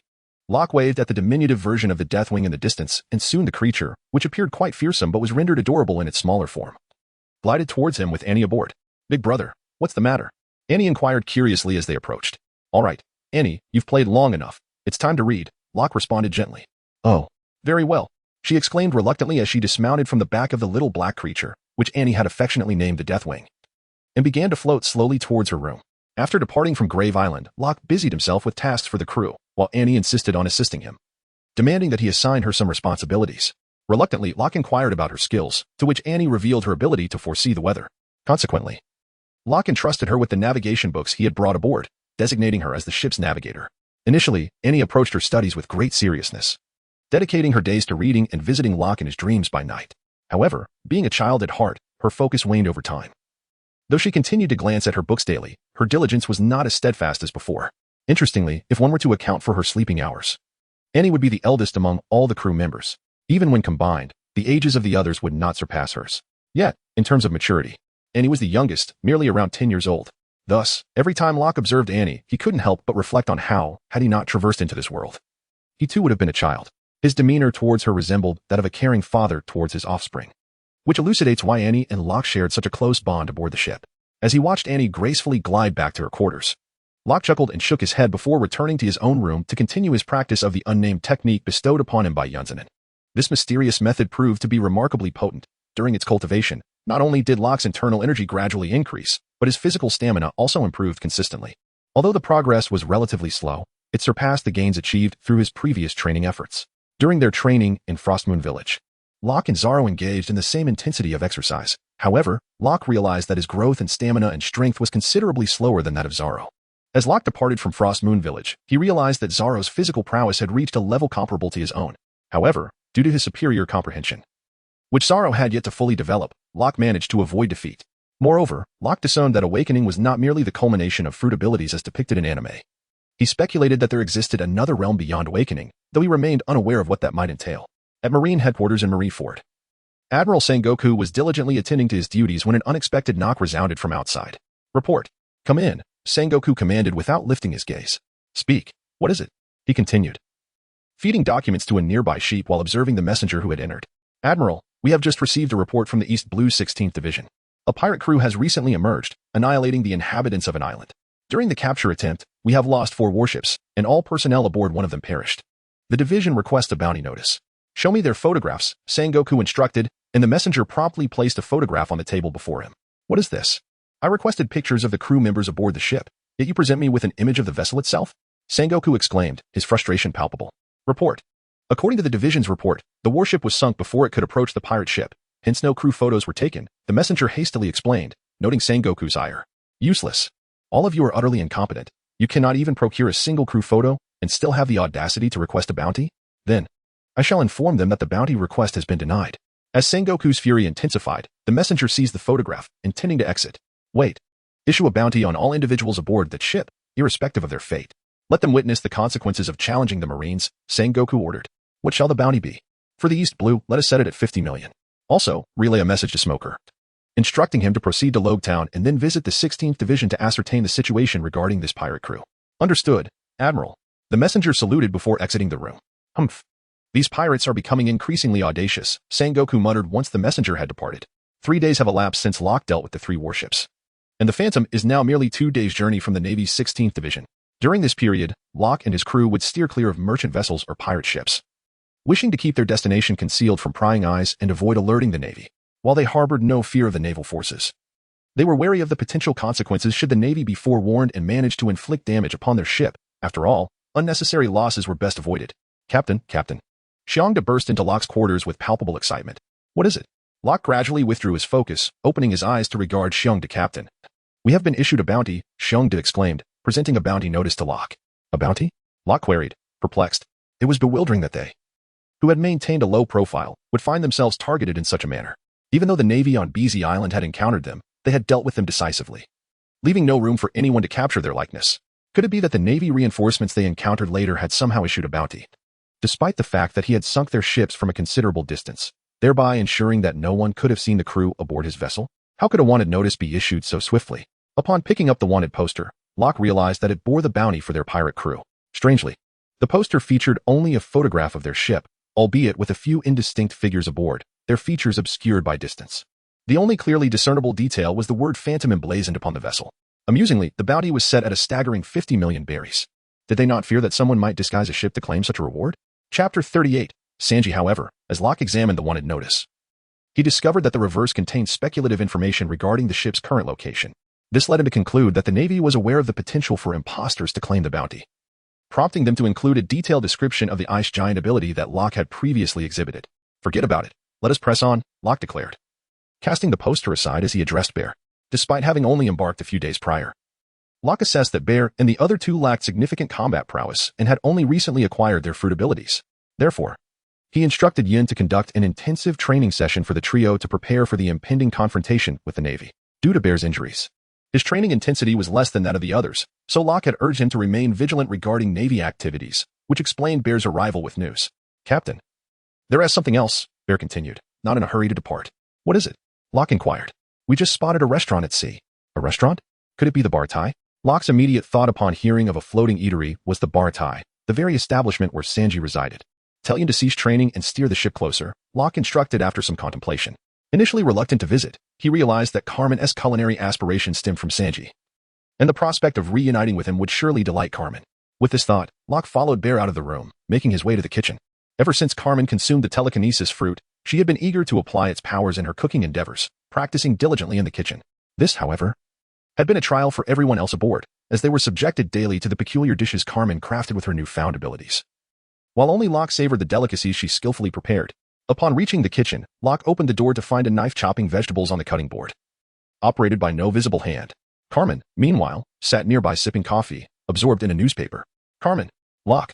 What brings you here? Dinner isn't for a while. Carmen remarked in surprise at his arrival. Today, you need tea cook. We're going to a restaurant, Locke explained. A restaurant? I was just studying the sea chart. There is nothing but ocean around here. Where could a restaurant possibly be? You'll see, Locke replied, taking her hand and leading her outside. At that moment, the Phantom had gradually approached the Bar Tai. To avoid drawing attention, Locke had previously concealed the ship's name using his powers. There really is a restaurant, Carmen exclaimed, astonished at the sight before her. Indeed, when have I ever deceived you? Locke responded, bemused. After years together, he had never misled her, yet her tone suggested otherwise. Of course you have. Remember the time you put mustard in the chocolate and tricked me into eating it? Carmen began recounting Locke's childhood pranks. With each story, Yoon and Bear exchanged glances, amusement evident on their faces, as if to say, so, this is your true nature, Captain. Locke, taken aback that she remembered such trivial matters, quickly interrupted, all right, let us go take a look. Ignoring Carmen's further remarks, he strode directly down the gangplank toward the Bar Tai. Hey, wait for me. I'm not finished, Carmen called, chasing after him. The remaining crew members, including Yoon and the Bear brothers, exchanged amused looks before following suit, while Annie, being a ghost, remained aboard to watch over the ship. As the group made their grand entrance, they were greeted by a portly man clad in an apron, his face adorned with a bushy beard. Welcome, esteemed guests. Before Locke could respond, a figure with tousled blonde hair, arched brows, and dressed in a sleek black suit dashed forward, shoving the man aside to stand before Carmen. Beautiful lady, how may I serve you? Sanji, you scoundrel. The man exclaimed indignantly, yet Sanji paid him no heed. Carmen merely turned her curious gaze toward Locke, who took her hand, giving it a reassuring pat as he positioned himself protectively between her and Sanji. You must be Sanji, Locke addressed the chef. And you are? Sanji inquired, puzzled as to how Locke knew him, having never appeared in the papers or anywhere else, and given that this group had never visited the restaurant before. Surely, he would remember such a striking lady. Do not ponder too long. While you may not know us, I am quite familiar with you, Locke replied with a grin. And what brings you here? Sanji's demeanor darkened as he prepared for confrontation. Calm down. We mean no trouble. I have a crew member who wishes to challenge you to a culinary duel, Locke explained slowly. A cooking challenge? Sanji asked, perplexed. Hello. I'm Carmen. We've met before, though you may not recall. I've been honing my culinary skills largely due to your influence. Carmen indicated for Locke to step aside. Beautiful lady. Your dedication to mastering the culinary arts is commendable. Sanji's demeanor shifted, his eyes transforming into heart shapes at her words. It's merely a challenge of skills. Do not read too much into it, Locke interjected, his expression stern. Carmen chuckled at Locke's irritation, her laughter lightening the mood. May I have the honor of knowing your name, fair lady? Sanji asked, completely disregarding Locke's presence. I am Carmen. Carmen, what a truly exquisite name, Sanji declared. How long will you two chat? Let us get on with the cooking competition, Locke interrupted once more. Meanwhile, Yun and the Bear brothers sat at a round table, observing their captain's visibly annoyed expression. Look, the captain is jealous, Bear remarked. The others nodded in agreement, having never witnessed Locke in such a state before. Enough of this. Don't think I haven't been listening. Locke turned to the others and spoke. Chapter 39, The Competition. Fortunately, Carmen, perhaps considering Locke's feelings, did not engage in a lengthy conversation with Sanji and soon revealed her purpose for coming, to compete in culinary skills. Upon realizing that Locke and his group were not there to cause trouble, the gathered chefs dispersed. However, upon hearing Sanji and Cayman's disdain for culinary skills, they quickly reassembled with fervor. Soon, the patrons dining in the restaurant became aware of the impending culinary competition and expressed great anticipation, eagerly volunteering to serve as judges for the duel. Even those who had finished their meals and were preparing to leave halted in their tracks, drawn by the excitement of the contest. Before long, Redfoot Zepp descended from the upper floor to personally oversee the arrangement of the competition venue. The setting was established atop the restaurant's fish fin, with Cayman and Sanji each occupying a stove, selecting the dishes they believed showcased their finest culinary prowess. Once completed, the culinary creations of the two contestants were poised to be evaluated by the remaining guests. Each individual would have the opportunity to cast a single vote, and the one with the highest number of votes would emerge victorious. Soon, the competition commenced under the guidance of the charismatic host, Redfoot Zepp. Sanji opted to prepare a rather conventional Japanese dish, salmon sashimi. He presented a fresh salmon, procured that very morning, and deftly began to remove the large bones with expert precision, skillfully slicing the fish into pieces before expertly skinning it. After removing the fish skin, one could see Sanji deftly rotate his knife, sending the freshly cut chunks of fish soaring into the air, followed by a mesmerizing display of his culinary skill. As Sanji set down his blade once more, the airborne pieces of fish descended gracefully, landing upon the meticulously prepared ice below. Each slice of salmon was uniformly thick, and though the exact thinness remained a mystery, one could effortlessly lift a piece and discern the hazy outline of figures beyond it. Sanji then commenced the delicate process of preparing the condiments, for while the quality of the salmon sashimi is paramount, the significance of the accompanying seasonings cannot be overstated. The scene shifted to Carmen, who opted to prepare a dish inspired by the memories shared with her by Rock, specifically, the method for making twice-cooked pork. Considering that this dish was Rock's favorite and one that Carmen frequently made for him, it is hardly an exaggeration to assert that her rendition was unparalleled. Moreover, Carmen had invested considerable thought into enhancing the recipe, rendering it entirely distinct from the original. It remains unclear whether Carmen was plagued by insecurity, as she adhered rigidly to the steps Rock had initially taught her, without alteration. She selected a piece of wild boar meat sourced from the illusionary realm, choosing a cut of pork belly that balanced fat and lean meat, before immersing it in boiling water to cook thoroughly. After the pork was cooked, she retrieved it, slicing it into manageable pieces for further preparation. In the midst of her culinary endeavors, Carmen did not flaunt her knife skills. Rather, she approached the task with the same unhurried grace she exhibited while preparing meals for Rock. Observing Carmen as she cooked was akin to witnessing not merely the creation of a dish, but the tender expression of a lover's affection. The entire process unfolded at a gentle pace.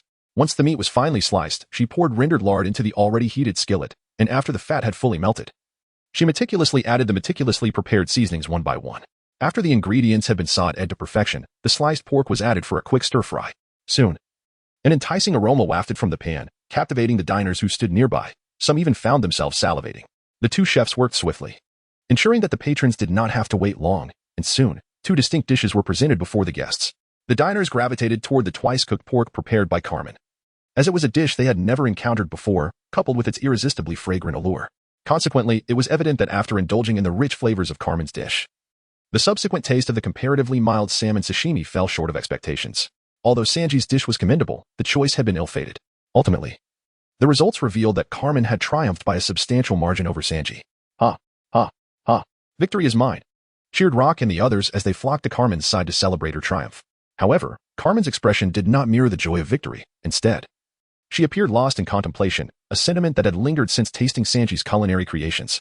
Meanwhile, the crew remained oblivious to Carmen's demeanor, reveling in her success. Sanji, you truly deserve to be my lifelong rival, Carmen remarked as she approached him. Sanji, initially pleased to see her coming, felt a wave of dismay wash over him upon hearing her words. Hey, what do you mean by lifelong rival? Can't we be something else? Don't define us so soon, he exclaimed. I lost this time, but I never expected you could elevate something as simple as sashimi to such exquisite heights, Carmen replied, her tone earnest. Miss Carmen, you have won this time. Your dish, though unfamiliar to me, is indeed a rarity in its deliciousness, Sanji acknowledged, his demeanor shifting to seriousness. As for the dish, Carmen pondered, then handed her notebook, which she used to record recipes, to Sanji. I look forward to our next competition, she declared before turning to depart toward the Phantom ship. The scene puzzled the crew of the Phantom, who were bewildered by Carmen's sudden change. However, the observant Rock, having tasted both dishes, set his utensils down in silence and pursued Carmen. His unexpected actions left Yunzanin and the others in a state of confusion. Unsure of what had transpired, Rock quickly caught up with Carmen, yet said nothing as he gently took her hand. Rock, I won't lose next time, Carmen said, lifting her gaze to meet his. I will always be by your side. A moment of silence enveloped them. Suddenly, Carmen leaned in and kissed Rock on the cheek, murmuring, Thank you for remembering, before dashing away to her room. You silly girl, how could I ever forget? Rock mused, touching his cheek where she had kissed him. A broad smile plastered on his face. What are you all standing around for? On board and set sail, we must depart. Rock called out to the Still-Dazed crew behind him. After everyone boarded the ship, Locke shouted at Sanji, who remained outside, Sanji, I shall await you in the new world, anticipating our next encounter. By the way, if you happen to meet a fellow with algae for hair, do remember to tell him I look forward to his challenge. What? Locke's final words left Sanji in a state of bewilderment, utterly perplexed by their meaning. Chapter 40, The Offensive. However, when he turned to look at Locke again, he discovered that Locke had already vanished. Crew, hoist the sails and set forth. Locke bellowed to Chopper and the others. Oh, with enthusiastic cries. They returned to their designated places, and thus, under the collective efforts of all, the Phantom ship slowly departed from the Baratai restaurant. As Locke and his companions prepared to launch an assault on the Navy's 16th branch, they had originally intended to approach quietly. Unexpectedly, they encountered Baratai, the floating restaurant that had been traversing the East Sea. Locke recalled that this establishment had made headlines upon its opening. Carmen had once shown him the newspaper, mentioning that a significant reason for her culinary pursuits was due to an individual featured therein. Hearing this had stirred a mix of emotions in Locke, but upon reflection, he remembered that in the anime, Carmen had once competed with Sanji in Logetown, during which Carmen had alluded to her reasons for learning to cook. Thus, when Locke stumbled upon the Baratai restaurant, it naturally reminded him of that moment, leading him to challenge Sanji to a duel on Carmen's behalf. This could be considered Locke's small indulgence. Since arriving in this world and meeting Carmen, he had offered her only a few culinary tips, with little else to give. Therefore, encountering Baratai felt like a modest compensation for Carmen. What's the matter, lad? Are you yearning to set sail? Zeph appeared by Sanji's side, who was lost in thought, gazing at the receding Phantom ship. Old man, I told you I wouldn't leave until you've taken your last breath, Sanji snapped back, regaining his focus. Humph. With a mere huff, Zeph turned and retreated into the cabin. As Sanji watched Zeph disappear into the ship, he cast another glance towards the Phantom ship. Though he still couldn't comprehend Locke's parting words, he etched them deeply into his memory, just as Sanji prepared to enter the restaurant. A Navy warship approached from another direction on the sea. When the vessel anchored beside the restaurant, a naval officer emerged, 2 cigars clenched between his teeth, followed by a girl wearing glasses and wielding a katana. Another day dawned, the sky shrouded in ominous clouds, as if foretelling an impending calamity. At that moment aboard the Phantom ship, Locke had ceased his training and stood on the deck, methodically polishing his tanto. Annie, unusually quiet, perched silently on Locke's shoulder, observing him intently. The crew members of the Phantom ship busied themselves, preparing for the imminent battle. Within the hour, Locke and his crew would land at the Navy's 16th branch. Although this branch in the East Sea was far inferior in combat capability compared to those in the Grand Line, it was nonetheless manned by formidable naval forces. Previously, Locke had instructed them that this operation aimed at decapitation. It bore little significance for the naval soldiers. If possible, they should refrain from slaying the soldiers. For Locke and his companions were not bloodthirsty fiends. This mission was one of vengeance, targeting the officers of the Navy, as the ordinary sailors merely acted on orders and did not warrant extermination. Of course, Locke was no paragon of virtue should the Navy foolishly charge towards them. He would have no choice but to express his regrets. Prepare yourselves. The battle has commenced, he declared as the islands emerged upon the surface of the sea. In an instant, a flash of violet light enveloped them, and the Phantom vanished from sight. Before long, the Phantom came to a halt not far from the island, and Locke, accompanied by Yunzanin, the 3 brothers of the Xiong family, and Annie, who had perched herself upon Locke's shoulder, advanced towards the 16th Division of the Navy. As for Carmen, she stayed aboard the vessel this time, to prevent a repeat of the incident at Biss Island, where the Navy had commandeered their ship. In the event of unforeseen circumstances, retreat would be exceedingly difficult. As Locke and his companions revealed themselves on the island, a song titled Counterattack began to resonate beside him. Kill. At Locke's command, several individuals surged toward the naval officers who were scanning their surroundings in confusion due to the unexpected music. With a thunderous shout from Locke, a purple meteor materialized in the sky and crashed down upon the 16th Division, causing a tremendous explosion that shook the entire island. The crew of pirates charged into the throngs of Navy personnel, delivering fatal blows to any officer who appeared to hold rank. As for the ordinary sailors, they were paralyzed with fear by Locke's meteoric justice, scattering in all directions.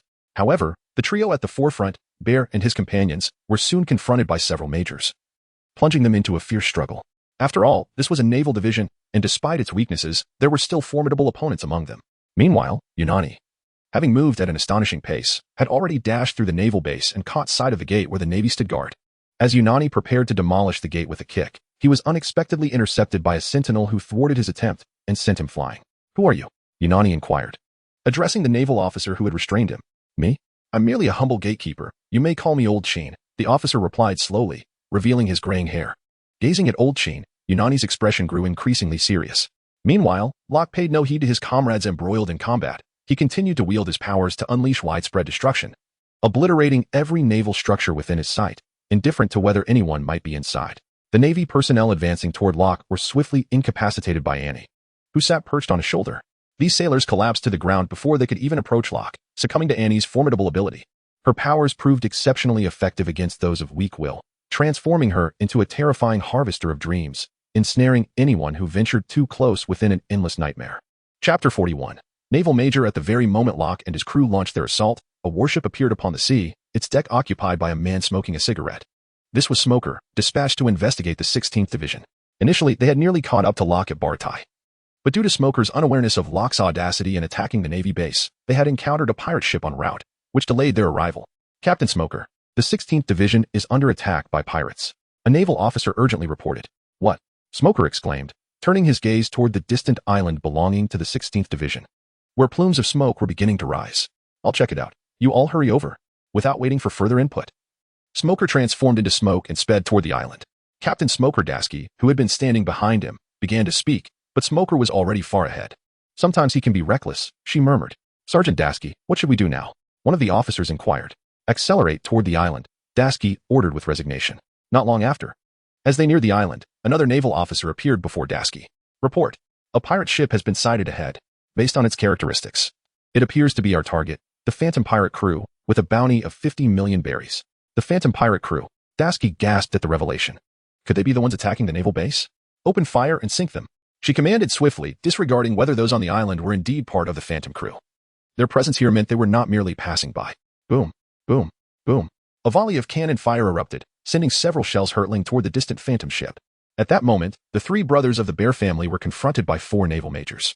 "You brats have some audacity to attack a naval base," one of the majors declared. "What? The Navy dares to assault civilians, and doesn't he expect to be retaliated against?" Bear mocked. "You're looking for death." One of the majors, seemingly incensed by Bear's words, charged forward, prompting the others to follow suit without hesitation. "Come on. Let us show you the fruits of our training." The Bear brothers met their advance without hesitation. Under Unani's tutelage, their combat skills had significantly improved over the past few days, and they had developed a deeper understanding and control over their fruit abilities. They had come to master the three forms of their animal-type transformations, no longer charging in recklessly as they had at the beginning. Roar, roar, roar, with three powerful roars. Bear and Bear 2 transformed into their hybrid bear-human forms, while Bear-Cat remained in his complete panda form. This was not due to Bear-Cat's inability to transform, but rather his realization that his panda form offered superior agility and offensive capabilities compared to the other forms. Upon discovering this, the panda sought counsel from Locke, who advised that only the most suitable form is the strongest. Consequently, the panda decided against developing other forms and resolved to fight exclusively in this chosen guise. In contrast, the two bears, Bear Big and Bear 2, experienced a marked decrease in agility after fully transforming into bears, compelling them to earnestly develop their bear-human forms. In this state, not only did their defensive capabilities enhance, but their offensive strength also increased. Soon, the three bears engaged in combat with four Navy majors, who appeared somewhat flustered in response to their transformation. However, with intermittent reinforcements from nearby Navy personnel, the majors managed to hold their ground, albeit precariously. Throughout the ongoing skirmish, the bears gradually assimilated the combat techniques imparted to them by Yunzanen over the past few days. Among them, the most remarkable was the smallest panda, whose rotund form, even while standing alone against two majors, seemed to hold a slight advantage. Had it not been for the persistent assaults from nearby Navy personnel, he might have triumphed over his adversaries. On the other hand, while Bear Big and Bear 2 possessed some advantages during the battle, they struggled to decisively overpower their opponents. However, the tide of battle shifted when a meteor, conjured by Locke, crashed nearby, causing a brief pause in the movements of the Navy major facing Bear Big. Seizing this opportunity, Bear Big swiftly dispatched the major to the ground. Without allowing the major a moment to recover, Bear Big raised his paw and forcefully struck down upon the major's head, muttering, "Let you taste the power of a bear's paw." Witnessing this scene, the nearby Navy personnel attempted to intervene, only to be thwarted by Bear 2, who had also noticed the unfolding events. In a swift culmination, the Navy major, felled by Bear Big, had his head crushed like a watermelon, sending a spray of crimson and ivory flying in all directions. After Bear Big dealt with his adversary, he charged directly towards Bear 2, eager to assist him in swiftly overcoming his opponent in order to aid the panda. However, at that moment, the foe engaged with Bear 2 noticed Bear Big's approach. Seizing an opportunity presented by a moment of distraction, he abandoned the skirmish with Bear 2 and commanded the surrounding Navy to impede Bear Big and Bear 2, while he himself rushed towards the panda, intending to ally with the two majors to eliminate the panda first before addressing the other two individuals. Yet, he gravely underestimated the panda's combat prowess. Even under the relentless assault from the three majors, the panda remarkably maintained his resilience, proving to be an exceedingly formidable adversary. This plump panda was surprisingly tenacious, exhibiting agility that belied his bulk. The trio found it exceedingly challenging to land a hit on him, even when they did manage to strike. The impact was mitigated by his ample girth, significantly reducing the damage inflicted upon him. Before long, the panda was not left to fend for himself for long. Just as he was surrounded by the naval soldiers, Bear Big and Bear 2 burst through to his rescue and hastened towards him. Witnessing this development, the three Navy majors grew increasingly anxious, unleashing their most powerful attacks upon the panda. However, the panda appeared unfazed, continuing to retaliate against them. Soon, with the arrival of Bear Big and Bear 2, the three Navy majors were swiftly dealt with. As the three Navy majors lay defeated on the ground, the panda unexpectedly succumbed, collapsing as well. It seemed that the desperate counterattacks from the three majors had inflicted considerable damage upon him. Beside him, Bear 2 hastily caught the falling panda and began to assess its injuries, while Bear 1 dutifully stood guard nearby, preventing the surrounding naval soldiers from launching a surprise attack. Chapter 42. The Doorman, Uncle Chin. At this moment, Yunji Nan was engaged in a standoff with a naval soldier who called himself Old Chin. They had already exchanged several blows. Although Old Chin was not as swift as Yunji Nan, for some inexplicable reason, every time Yunji Nan attempted to strike, Old Chin managed to evade or block the attack. "Young pirate, if this is all the strength you possess, you might as well remain here," Old Chin remarked after deftly dodging another of Yunji Nan's assaults. "Fine. Old man, I can see that you are formidable, but I assure you, I have not stagnated in my growth," Yunji Nan retorted, halting a short distance before Old Chin. Whirlwind kick. As he spoke, Yunji Nan began to spin in place, quickly generating a small whirlwind at his feet. "Go." With his command, the whirlwind surged forth towards Old Chin, while Yunji Nan remained rooted in position.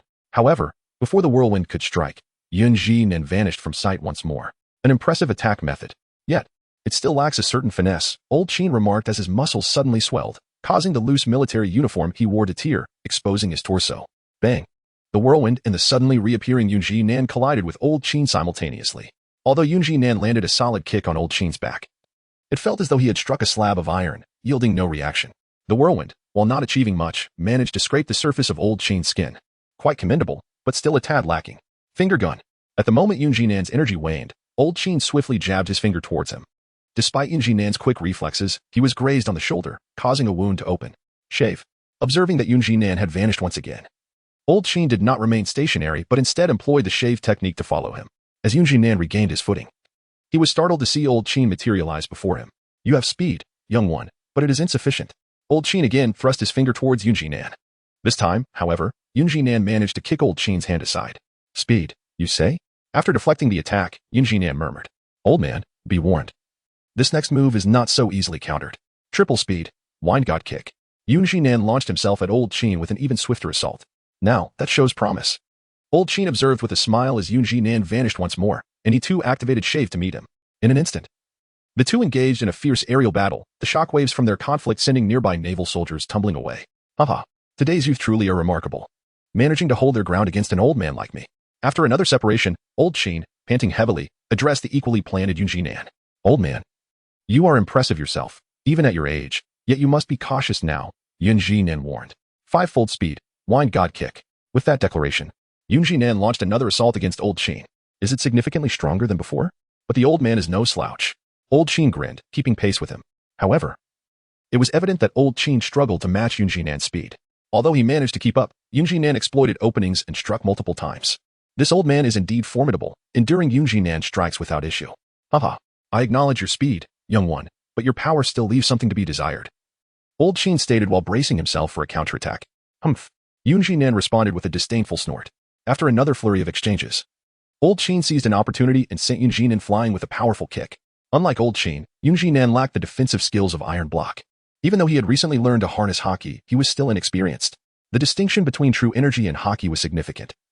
The latter was an energy produced within the body, akin to an additional limb, while true energy was drawn from the natural world.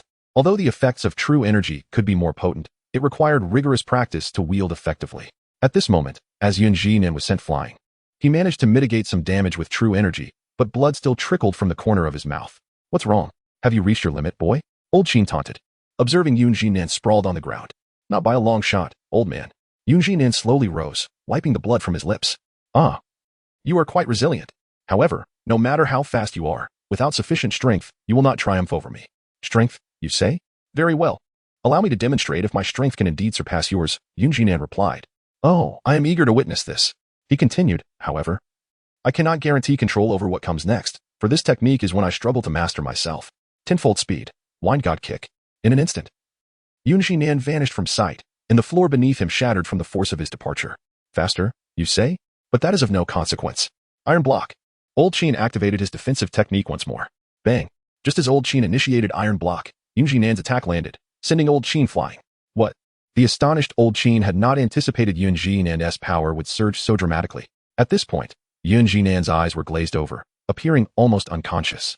As he no longer responded to Old Qin but instead pursued the airborne figure of Old Qin, relentlessly delivering kicks that caused Old Qin to spew blood midair. How could this be? After uttering his final words, Old Qin succumbed to unconsciousness.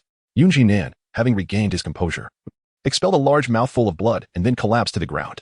Speed is strength. As long as my speed is sufficient, my power will continue to grow, he gasped. Coughing up more blood. It seems my body cannot endure this velocity. With that, Yun Jinan fell to the ground.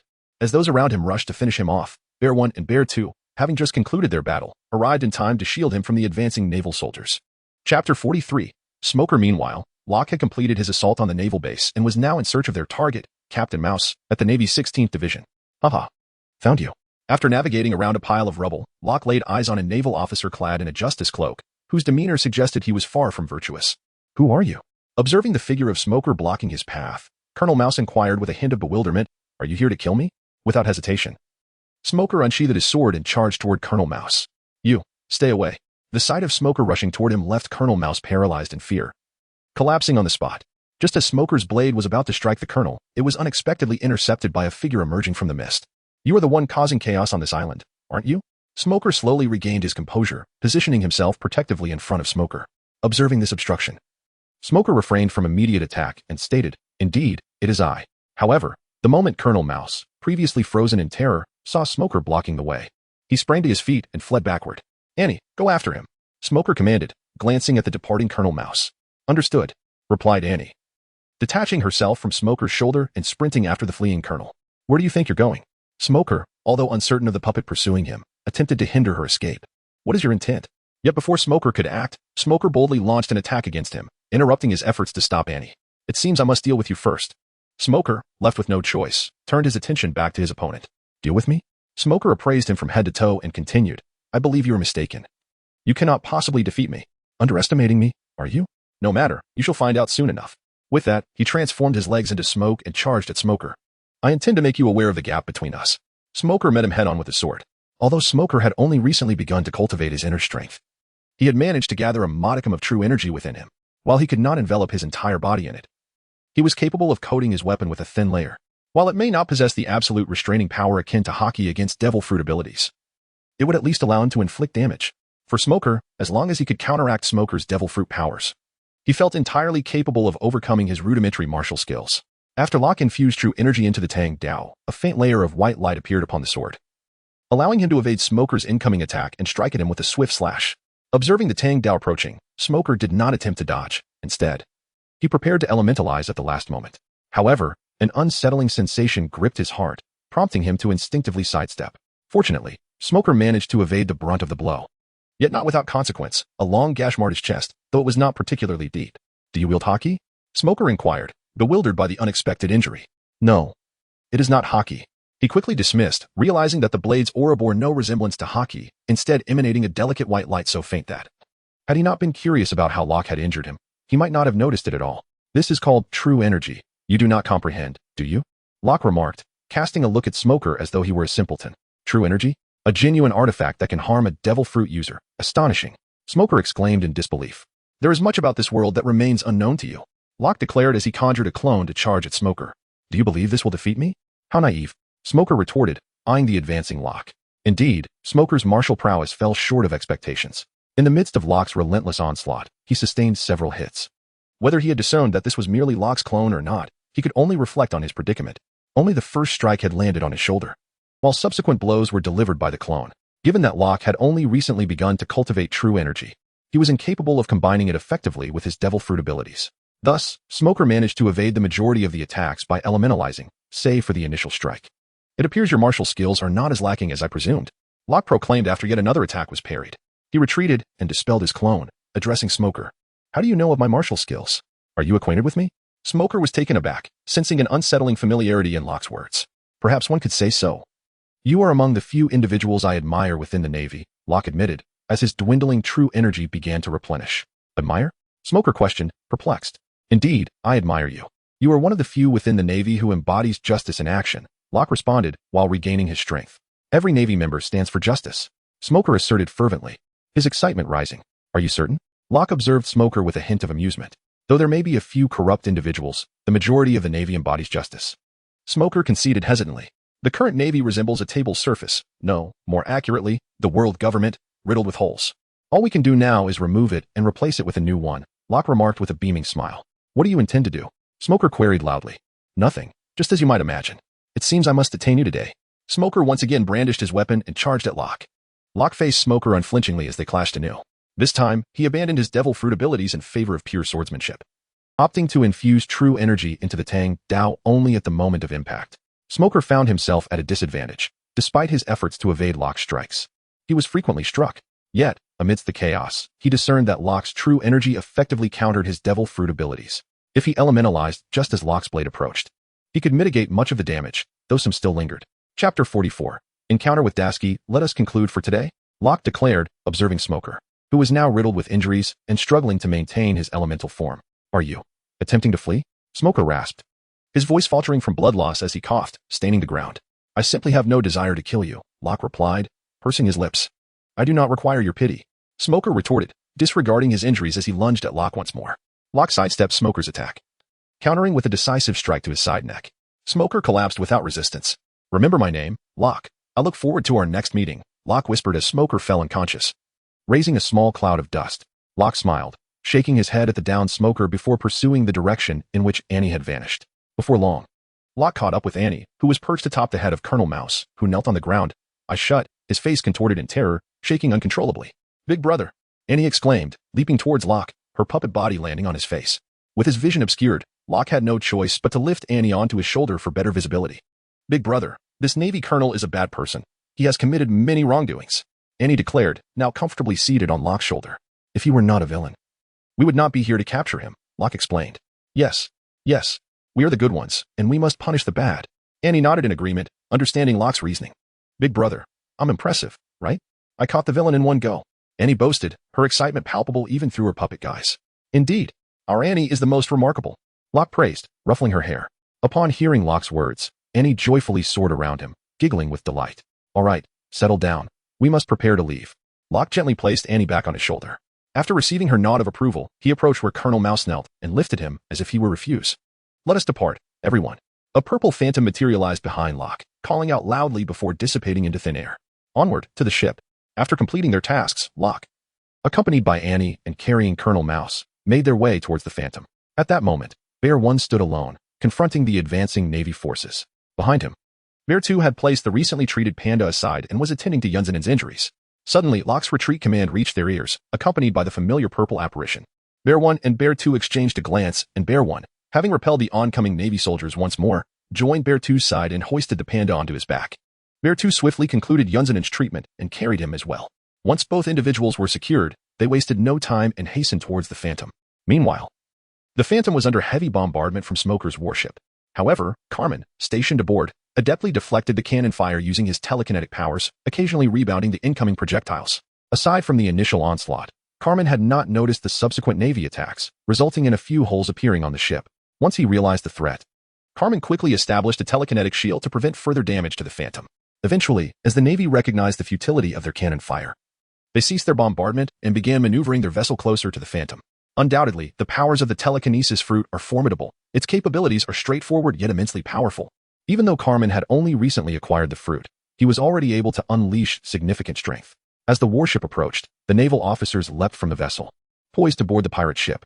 Unexpectedly, mid-air, they collided with a telekinetic barrier conjured by Carmen, plunging one by one into the sea. The spectacle was quite magnificent as a multitude of men fell into the water in succession. However, Carmen's attention was abruptly captured by the sight of Dashki leaping from the warship, momentarily causing her to forget the maintenance of her telekinetic wall, resulting in several more Navy personnel following Dashki into the fray. "Duena, is that you? I thought you were dead," Carmen exclaimed, disregarding the other naval officers as she stared in astonishment at Dashki. "Duena? Who is that? Yet, pirates must face the justice of the Navy." With that declaration, Dashki charged towards Carmen, accompanied by the Navy officers. "How bothersome," Carmen remarked, effortlessly freezing the advancing officers with a mere gesture. With a flick of her hand, all the Navy personnel, save for Dashki, were sent flying. At last, tranquility returned, allowing for a proper conversation. As Dashki observed her subordinates being cast aside, a sheen of anxious sweat appeared on her brow. "Goena, you truly do not recognize me? I am Carmen." With only Dashki remaining on the ship, Carmen reiterated her claim. Realizing that she was entirely outmatched, Dashki noted the lack of aggression from this woman, prompting a sigh of relief. "Who is Goena?" "My name is Dashki," she stated resolutely, remaining motionless. "Dashki, indeed? That makes sense. She is dead and cannot possibly be here," Carmen murmured, her excitement gradually subsiding. "What do you mean dead?" "I am alive and well." Dashki, still at a distance, failed to catch Carmen's words clearly. "Nothing much, merely that you bear a striking resemblance to a friend of mine." Carmen replied, now calmer. "I don't care if I resemble your friend. Release me at once and submit to the justice of the Navy. Otherwise, when Colonel Smoker arrives to deal with the assault on the island, you will regret the physical consequences," Dashki threatened, confident in Smoker's abilities as a Logia fruit user. An almost invincible figure in the East Blue, often dubbed the weakest sea. Chapter 45, The Navy's Reaction. "My dear, are you waiting for Smoker? I advise you to abandon that hope. He is currently laid up over there. Perhaps it would be more prudent for you to seek him out." A man in a black trench coat remarked as he and several others descended onto the pirate ship, riding a large purple bird. "Locke, you've returned. Let me see if you're injured." Carmen, standing to one side, hurried over to the man and began to examine him. Indeed, it was Locke and the others who had arrived on the ship via a large bird. At the edge of the island, Locke had reunited with Bear and the others, then conjured a magnificent avian creature for them to ride back to the vessel. To their astonishment, upon returning, they heard Dashki's voice, prompting Locke to respond. "What? Impossible. How could you possibly defeat Colonel Smoker?" Dashki exclaimed, disbelief etched across her face. "Disbelief? Allow me to show you," Locke declared, and as his words faded, a large purple bird materialized, seizing Dashki's shoulder and soaring towards the distant Navy's 16th Division. Watching Dashki being whisked away by the majestic bird, Locke set down the motionless Captain Mouse on the deck. "Set sail, we return to BZ Island." Locke instructed Bear and Carmen. As the two moved to operate the ship, Locke turned to Bear 2 and said, "Move them to the room for treatment." Bear 2 nodded, each of them carrying a person towards his exclusive medical chamber. "What is their condition?" Once they had laid the two down, Locke finally had the opportunity to inquire about their status. "The panda is not severely injured. Just a few broken ribs and some minor internal damage. He will recover in a few days," Bear 2 explained. "And what of Yunjinan?" Locke asked again. "His condition is more grave. I cannot fathom the enemy he encountered, but his muscles are damaged to varying degrees, and his body bears numerous wounds of differing sizes." Bear 2 responded gravely. "Is there a risk to his life?"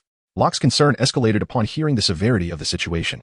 "Not exactly, but his recovery will be slow.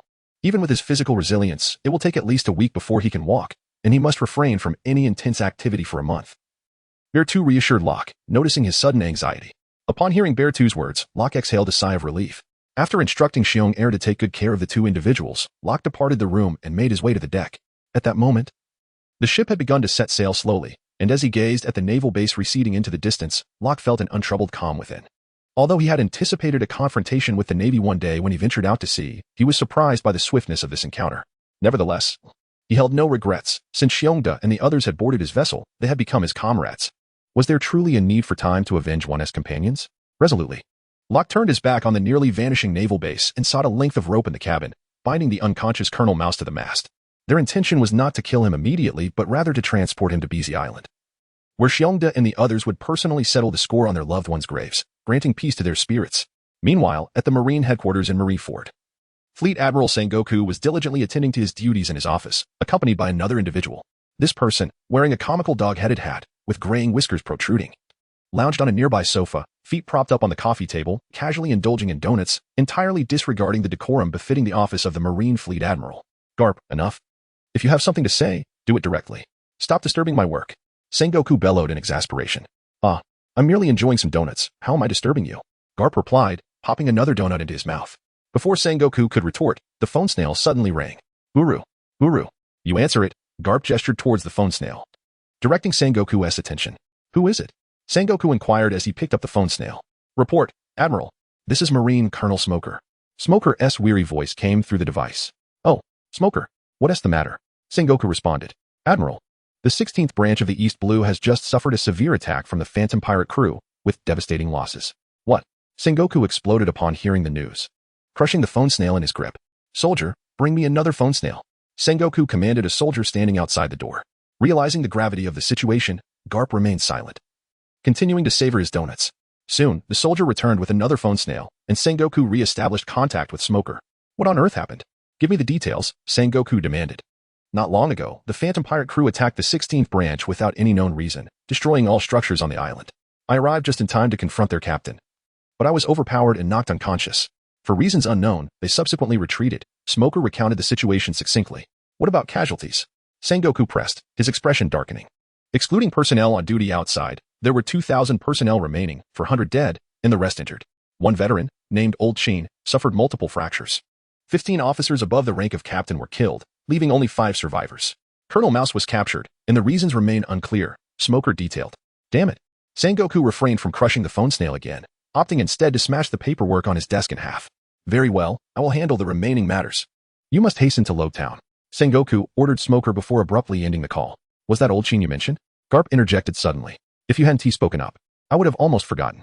That Old Sheen should be one of your men, the elderly fellow who refused to leave the Navy and insisted on guarding the post. I had him stationed at the 16th branch, Sengoku remarked, glancing at Garp as if recalling something. Chapter 46, Thoughts. It truly is him. Although that old fellow was merely an ordinary colonel under my command, I recall him being quite proficient in the Marine 6 styles. I never imagined he would end up in such a state. Garp lamented.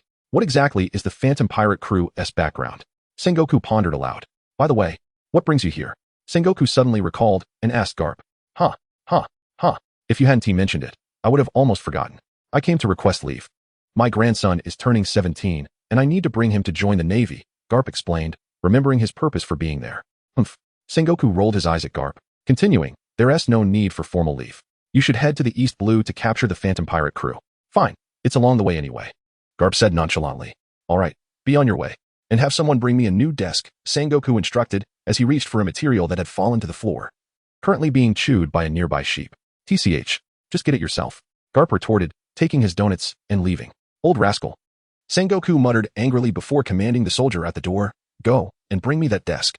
Despite his harsh words, Sengoku had faith in Garp, although he was often unreliable. His unwavering commitment to justice was undeniable. With Garp stationed in the East Blue, the Phantom Pirate crew would surely find no escape should they show themselves. At that moment, Locke sat alone at the bow of the ship, fishing, while a small figure, conjured from thin air, played a piece of pure music titled Hometown Scenery. As he fished and reveled in the enchanting melodies, his life seemed blissfully serene, a stark contrast to the recent battle he had endured. 3 days had passed since the assault on the naval base, and during this time, the Phantom had sustained several cannonball holes, while Yin Jin was incapacitated due to severe injuries. Thus, Locke had no choice but to tend to the repairs himself, although he managed to patch the holes. His lack of skill rendered the repairs unsightly. The damaged areas were haphazardly covered with wooden planks, lacking any semblance of order. At one point, Carmen had mocked Locke for his shoddy work, but Locke insisted that it was art, claiming that true art should be incomprehensible. Carmen merely rolled his eyes at Locke's justification before leaving with a parting remark that they should wait for Yunji to recover and fix it properly. However, there were still those aboard who appreciated Locke's so-called artistic endeavors, and Annie was always steadfastly on his side. After completing the repairs on the ship, Locke has not been as devoted to his training in recent days as he was previously. Aside from his daily regimen of fundamental physical exercises, Locke has primarily spent his time fishing at the bow of the ship. While fishing and listening to music, Locke continually reflected upon all the battles he had encountered since setting sail. In reminiscing about these encounters, he diligently accumulated combat experience and assessed his gains and losses. However, today, Locke found himself not pondering those conflicts, but rather reminiscing about his past. In a previous life, Locke was merely an ordinary university graduate. And in a world where graduation often leads to unemployment, he found himself among the unfortunate ranks of the jobless. Although Locke did attempt to embark on a career post-graduation, every company he joined either dismissed him or succumbed to bankruptcy. He felt a profound sense of helplessness, beginning to question whether he was indeed a harbinger of misfortune, wondering how fate could be so cruelly unkind. During his leisure time, Locke's favorite pastime was to sit alone on the rooftop, listening to music, smoking, and admiring the city he both loathed and could not bear to leave. Whether it was fortune or misfortune, he inadvertently found himself transported to a fervent pirate world, a place where his strength could potentially alter the course of history. However, this transition came at a cost. He could no longer return home to see his parents and loved ones, a profound regret that weighed heavily on his heart.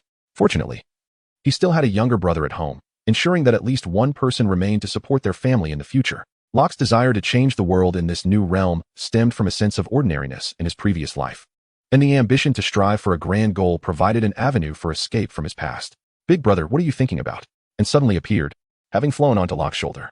"Oh, nothing much, just reflecting on some past events," he replied with a smile. At that moment, he felt another presence leaning against his other shoulder.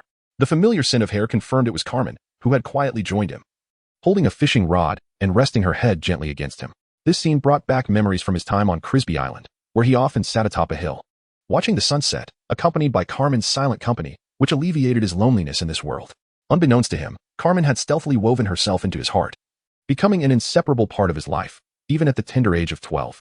Locke had been baffled by this connection. Was he perhaps drawn to younger girls? At that moment, as he sat at the bow of the ship with Carmen leaning against him and perched nearby, the sight resembled that of a blissful family. Of course, the image would have been even more perfect had it not been glaring fiercely at Carmen. "Captain, our bounty notices have been updated." Panda rushed in from behind, shattering the idyllic moment. It seemed that the crew, who had hoped for a few days of respite, were mistaken. Even with injuries, Yunzanin had emerged to oversee them, while only the similarly injured Panda managed to escape the chaos, sitting aside to observe and read the newspapers. Upon noticing Locke's bounty notice, he hurried over to inform him. As the music ceased, Carmen straightened up, no longer leaning on Locke, feigning seriousness as she pretended to fish. "Has it been updated? Let me see." Locke naturally turned to Panda. Panda obediently handed over the bounty notice and stood by. Locke examined the notice intently, discovering it began with his own name. Phantom Locke, captain of the Phantom ship, bounty of 80 million, crimes, slaughter of the entire island of Biss and attacking the East Sea branch of the Navy. Following his name were those of his crew members, all implicated in the same transgressions. The bounties were astronomical, particularly in the East Sea, leaving Locke perplexed as to how the Navy had acquired their identities. Despite revealing their names to the Navy, Yunzanin and the others had not. Nevertheless, it mattered little. They had no intention of hiding. "The photo is quite flattering. It captures my charm perfectly," Locke remarked, admiring his likeness on the notice. Carmen rolled her eyes and snatched her own notice from Locke's hands. "Clearly, I am naturally beautiful. I look stunning in every shot," she said, catching Locke's enthusiasm. "Big brother, what is this? Why isn't there one for me?" And, who had been observing, suddenly inquired. "This is the Navy's slander against us," Locke explained. "Humph, those Navy scoundrels. I will teach them a lesson next time," and declared, her small fists clenched. "Indeed, we shall give them a stern lesson when we see them again." Locke echoed in agreement. "These Navy officials are utterly despicable, blaming us for the events on Biss Island," Panda added, his indignation evident. "It is precisely because the world government has become corrupt that we must endeavor to change it," Locke proclaimed, rising to his feet. "We will always stand by you, Captain." Bear 1 and Bear 2 approached to affirm their loyalty. Let us indeed transform this world completely," Locke declared with fervor. From a distance, Yunzanin smiled as he touched the jade pendant in his hand, murmuring, "Shikai, it seems our future will be incredibly vibrant. You all should return to training. Your current strength is insufficient for changing the world," Locke instructed Bear 1 and Bear 2. The one-spirited duo deflated upon hearing Locke's words but nonetheless returned to training. "Carmen, I am hungry," Locke called out again. "What do you expect? The provisions on the ship have been depleted. Unless you catch some fish today, you won't be eating," Carmen retorted, her irritation apparent. With no other choice, Locke resumed his fishing. Previously, the ship's supplies had been ample, but since Bear 1 and Bear 2 had boarded, the food had been consumed at an alarming rate. Now, fishing was the only option to replenish their dwindling resources. Just then, a pirate ship appeared on the horizon, steadily approaching Locke's vessel. Recognizing the pirate flag, Locke realized he had never encountered this crew in the anime. Huh, huh, huh. Food has arrived, Locke exclaimed, casting his fishing rod with a laugh as he stood up. Without waiting for the others to react, he conjured a pair of angelic wings behind him and soared off the phantom ship. Captain, we have seized at least 10 million berries from that village. At this moment, aboard the Simba pirate ship, a crew member laughed heartily at Captain Simba. 10 million berries, what does it matter? As long as you follow me, you shall enjoy a life of luxury and indulgence, Simba declared, lifting a tankard of beer to his lips. Indeed, our captain is a notorious pirate with a bounty of 8 million berries. Who would dare to challenge us in the East Blue? A crew member flattered. Ha ha ha. Let us drink. Hearing the praise, Simba was quite pleased, raising his cup to signal everyone to join him. The crew eagerly lifted their cups in celebration. Captain, we've spotted a pirate ship ahead, reported a lookout as he descended. What do you make of it? Have you seen it before? Simba inquired. It appears to be a new pirate crew, the crew member replied. Ha ha ha. Gentlemen, it seems we have more business ahead. Let us board and seize their treasures. Simba proclaimed boldly. Seize them. Seize their bounty. The crew echoed enthusiastically. However, had they paid heed to the recent bounty notices, their exuberance might have waned. For they had been preoccupied with plundering the nearby islands and had neglected this matter. Oh, you intend to rob me? Just then, an incongruous voice rang out among them. The previously jubilant crew turned to the source of the voice. Suddenly, there stood a striking figure clad in a black coat, a long sword hanging at his waist. Who are you, boy? Simba asked, now standing with a large spiked club in hand, his gaze fixed intently on Locke. My name is Locke, the captain of the very pirate ship you seek to rob, came the calm reply. Huh, huh, huh. You possess quite the self-awareness, knowing we aim to rob you. Yet you haven't hurried to surrender your ship's treasures. Perhaps our captain might show mercy and spare your lives, taunted the surrounding crew. Spare our lives? Well, thank you then, Locke replied courteously. Observing Locke among the crowd, Simba did not share his crew's bravado. Instead, he regarded Locke with a sense of unease. This young man had stealthily appeared aboard their ship, and had he not spoken, they would have remained oblivious to his presence. It seemed he possessed some formidable strength. Good to know. Our captain is a notorious pirate with a bounty of 8 million berries. The crew continued their bravado. 8 million? How impressive, Locke remarked, though his expression betrayed no surprise or fear. At that moment, Simba reassured himself of his own status as an 8 million berries pirate and ordered his crew, charge. Capture this brat. The crew, upon hearing their captain's command, did not hesitate, drawing their weapons and advancing towards Locke. TSK. So quick to engage, however. As a token of my appreciation for your company, allow me to share a song, Locke declared, and in an instant, he vanished from their sight, evading the pirates' assault. When he reappeared at the bow of the ship, several diminutive figures materialized at his feet. A melody of carefree wanderings emanated from the purple-hued figures. The pirates, not paying attention to the enchanting tune, saw their comrades miss their mark and charged again toward Locke's new position. Such brutes, incapable of appreciating such exquisite music, Locke remarked with a hint of exasperation as the pirates surged toward him once more. Since you have no desire to enjoy the music, then prepare to lie down. Locke positioned his hand on the hilt of his sword. With a sharp sound of steel being drawn, Locke unsheathed his sword, plunging forward through the gaps in the pirates' attacks. When he halted, he found himself behind them, slowly sheathing his sword once more. After Locke sheathed his saber, the pirates behind him fell to the ground. When listening to music, immerse yourself fully and refrain from fidgeting, as it disrupts the experience, Locke admonished the fallen pirates. Ever since Locke acquired the phantom fruit and utilized its powers to recreate the first song from the original world, he had become utterly enamored with music, not merely enamored, but nostalgic for the world that birthed such melodies. You, who are you? Simba stammered, drenched in sweat, utterly astonished by Locke's effortless defeat of his entire crew. Shoo, listen closely. This is a symphony composed for you. Locke placed a finger to his lips, addressing Simba. In that moment, the entire ship fell silent, leaving only the music resonating through the air. Simba, beads of sweat trickling down his face, appeared exceedingly anxious. I can't take it anymore.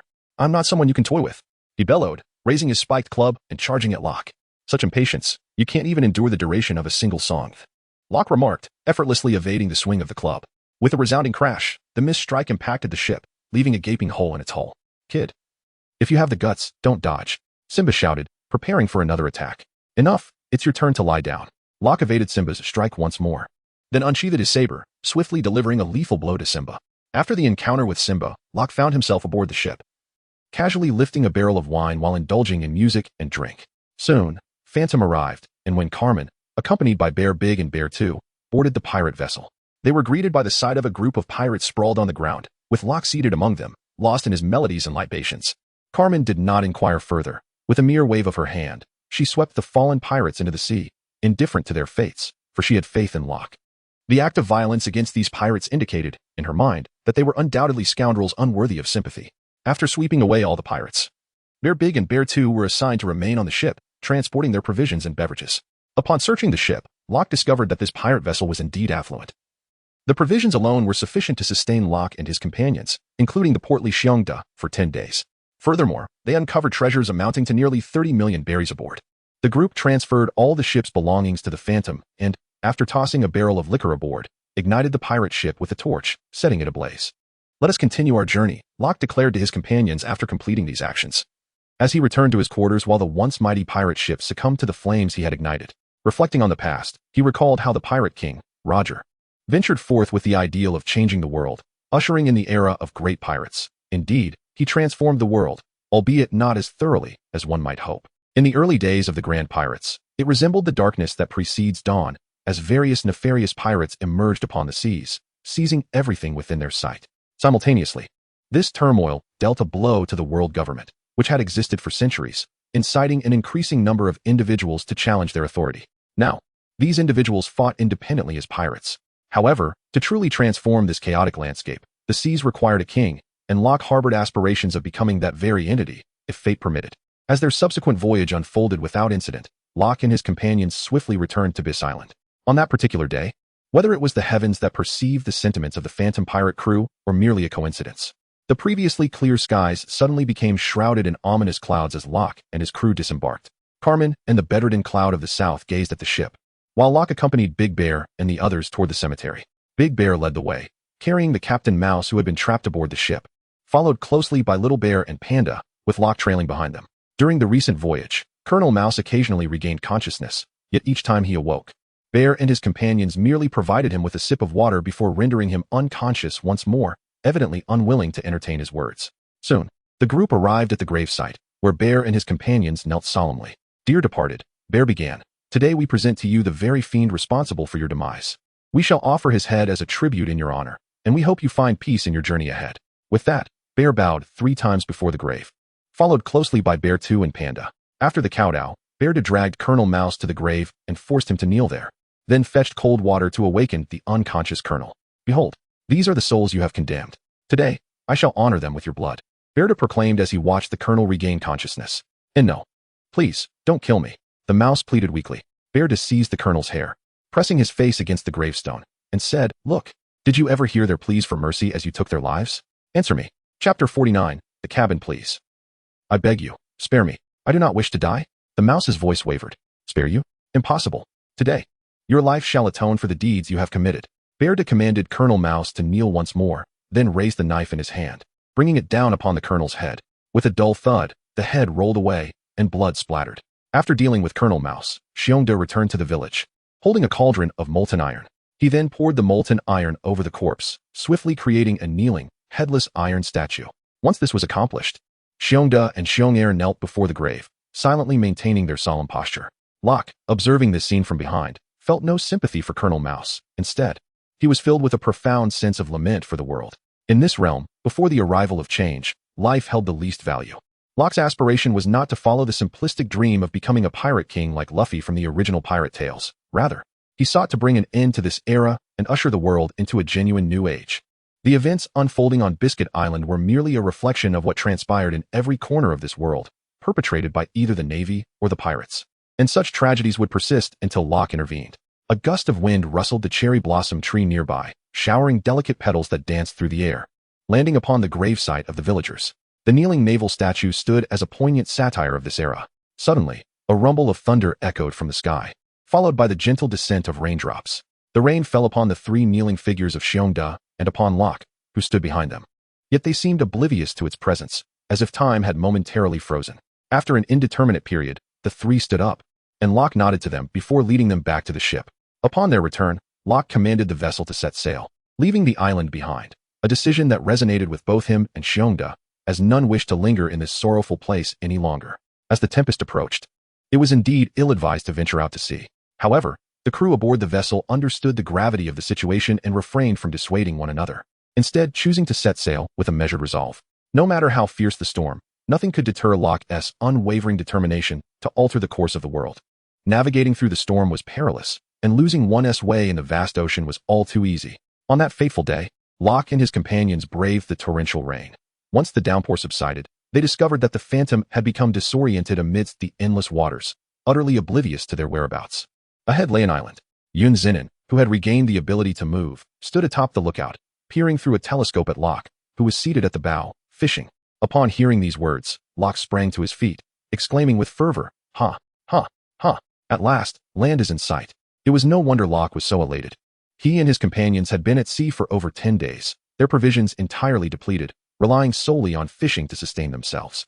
Remarkably, during this period of navigation, they had not encountered a single ship or even a bird, an astonishing feat bring the ship closer. Locke called out to Xiongda, who was still engaged in training. "All right." Xiongda nodded and dashed to the helm. Under Xiongda's skilled guidance, the Phantom gradually altered its course towards the island. Before long, the vessel came to a halt beside the island. Locke and his companions disembarked, leaving Panda and Yun Zinin to guard the ship while the others ventured ashore.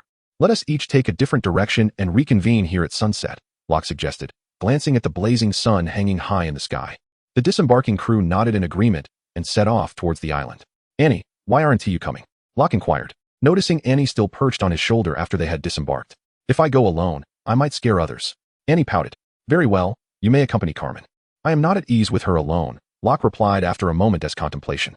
Annie shot Locke an exasperated glance, but obediently scampered after Carmen, muttering, "Big brother is so foolish." Watching her disappear from view, Locke chose a solitary path and ventured into the island's interior. The island appeared modest in size, yet it boasted an abundance of lush trees, their trunks thick and numerous. As he delved deeper, it felt akin to stepping into a primordial forest. The woodland was shrouded in dimness, with only sparse beams of sunlight filtering through the leaves above. As Locke pressed onward, he unsheathed his tang knife, hacking away at the vines obstructing his path. However, after traversing a short distance, he felt the ground beneath him give way, revealing a gaping void, and he plummeted downward. As he plummeted downward, Locke swiftly harnessed the power of his fruit ability, conjuring a parachute-like apparatus behind him to mitigate the speed of his descent. Before long, Locke, having successfully slowed his fall, landed gently at the bottom. He retracted the parachute, and once again, a sphere of violet flames flickered to life in the palm of his hand, illuminating his surroundings. It was then that Locke discovered that beneath this chasm lay a tunnel, seemingly hewn from the earth itself, with lanterns adorning the walls on either side, though they were now shrouded in cobwebs, perhaps due to an extended absence of visitors. In either direction, Locke held the flame aloft and opted for the path leading deeper into the island. Meanwhile, Carmen and Annie traversed the damp, decaying ambience of the jungle. After a brief period, they arrived at the heart of the island. "Carmen, look quickly. Ahead, there's a wooden cabin on the hillside," Annie exclaimed, pointing ahead. Throughout their journey, Carmen had been gathering various ingredients from the jungle that could serve as spices, often keeping her gaze lowered as she searched. However, Annie's words interrupted her focus, prompting her to lift her eyes toward the direction indicated by Annie. Before them stood a modest hill, devoid of the towering trees that filled the jungle, which had concealed it from view upon their arrival on the island. At the summit, there stood a quaint wooden cabin, surrounded by fields that suggested habitation. Upon sighting the summit, Carmen and Annie quickened their pace, swiftly emerging from the thicket and arriving at the foot of the mountain. At that moment, a thunderous noise erupted from the nearby jungle, causing the trees to sway violently. Soon, Bear and Bear 2 appeared, rushing towards Carmen, their mouths agape with roars that were drowned out by the cacophony, leaving Carmen unable to decipher their words. Chapter 50. Ace in no time. Bear and Bear 2 reached Carmen, but before she could inquire about their escape, a tiger, towering nearly 3 stories high, emerged from the direction they had come. Charging towards them, unfazed, the two bears continued their sprint, each seizing Carmen's arm as if to flee. Yet, Carmen, wielding her powers, flung their hands away and extended a hand towards the oncoming tiger. In an astonishing turn, the tiger, which had been racing forward, seemed to collide with an invisible barrier, tumbling forward with a resounding crash. Carmen was taken aback, realizing the tiger's formidable strength had shattered the air wall she had conjured. To her astonishment, the tiger, which had just fallen, staggered back to its feet. Unable to bear the sight any longer, Annie took action, and with no grand display of effort, the tiger collapsed once more, motionless. "Annie, you are incredible," Bear and Bear 2 exclaimed, their anxiety finally alleviated as they praised her. "Humph, we are quite formidable ourselves," Annie replied, proudly lifting her chin and casting a sidelong glance at Carmen. The tension between Annie and Carmen was palpable. Rock had noticed this discord and had thought that teaming them together might mend their relationship. However, it appeared futile, as Carmen was reticent and starkly different from her animated counterpart, while Annie, aside from her chatter around Rock, largely kept to herself, resulting in minimal communication during their journey. "Pray tell, what transpired?" Carmen inquired, observing Annie's swift resolution of the tiger. Bear 2 sheepishly scratched his head and admitted, "We had been feasting on fish aboard the ship. and upon encountering this island, we sought some game. Alas, we stumbled upon this colossal creature, and realizing we were outmatched, chose to flee. We found Big Brother along the way, but together we were still no match for it. Bear and Bear 2 hung their heads in shame, feeling embarrassed that they were outdone by a girl and a woman. Well then, since we have encountered it, let us proceed to investigate, Carmen suggested, pointing towards the quaint cabin perched atop the mountain. As they ascended, Carmen grew increasingly convinced that someone inhabited the cabin, for the flowers lining the path were evidently cultivated, with the surrounding weeds meticulously cleared. Clearly, the owner of this abode led a leisurely life. The group continued their ascent without incident, until they finally reached the cabin, where they encountered its owner, a modestly dressed, elderly man seated on a stool at the entrance, his hair a tousled white. The old man appeared oblivious to their presence, engrossed in his pipe. "Good sir," Carmen greeted, noting his lack of acknowledgement. Yet, the old man remained unresponsive. "Excuse me, could you enlighten us as to where we are?" Carmen raised her voice, but still received no reply. Frustrated by his indifference, Carmen was about to express her ire when a tremendous commotion erupted from the direction they had just come, accompanied by a cloud of dust that enveloped the flower fields they had seen moments earlier. "Haha, old man, look what I've brought back." A voice boomed as a figure emerged from the dust. As he came into view, Carmen and the others beheld a man donning a cowboy hat, bare-chested save for a string of prayer beads around his neck, with a round, smiling face pendant hanging below. He wore cropped denim pants and was dragging behind him the very tiger they had just subdued. If Rock had been present, he would have instantly recognized him. "Ace." "Oh, more arrivals?" Ace exclaimed, finally noticing Carmen and the others. "Old man, don't you think this catch is impressive?" He cast a brief glance at the tiger before turning back to the elder. The old man regarded the tiger and nodded in acknowledgement. "Then can you tell me how to leave the island?" Ace inquired eagerly. "What I mean is, you must prepare a meal that satisfies me before I reveal the way out," the old man replied, his voice gravelly. "But I can't cook," Ace exclaimed, his face contorted in despair. "I care not. Unless you bring me a delectable dish, you shall not depart," the old man stated calmly. "How about we negotiate? You tell me how to leave, and I'll find a chef to bring back for you," Ace suggested, sitting beside the elder, adopting a bargaining posture. "Humph." The old man brushed aside Ace's hand from his shoulder and shot him an exasperated glance. "All right then, look. Newcomers have arrived. You should ask them if they are chefs. Perhaps they can assist." The old man interrupted, gesturing towards Carmen and her companions, who were observing the scene. "Haha, you're brilliant, old man. Why didn't I think of that?" Ace exclaimed, clapping the elder on the shoulder enthusiastically. Despite the old man's disapproving look, Ace paid it no mind and approached Carmen and her group. "Hello, I'm Ace, and it's a pleasure to meet you."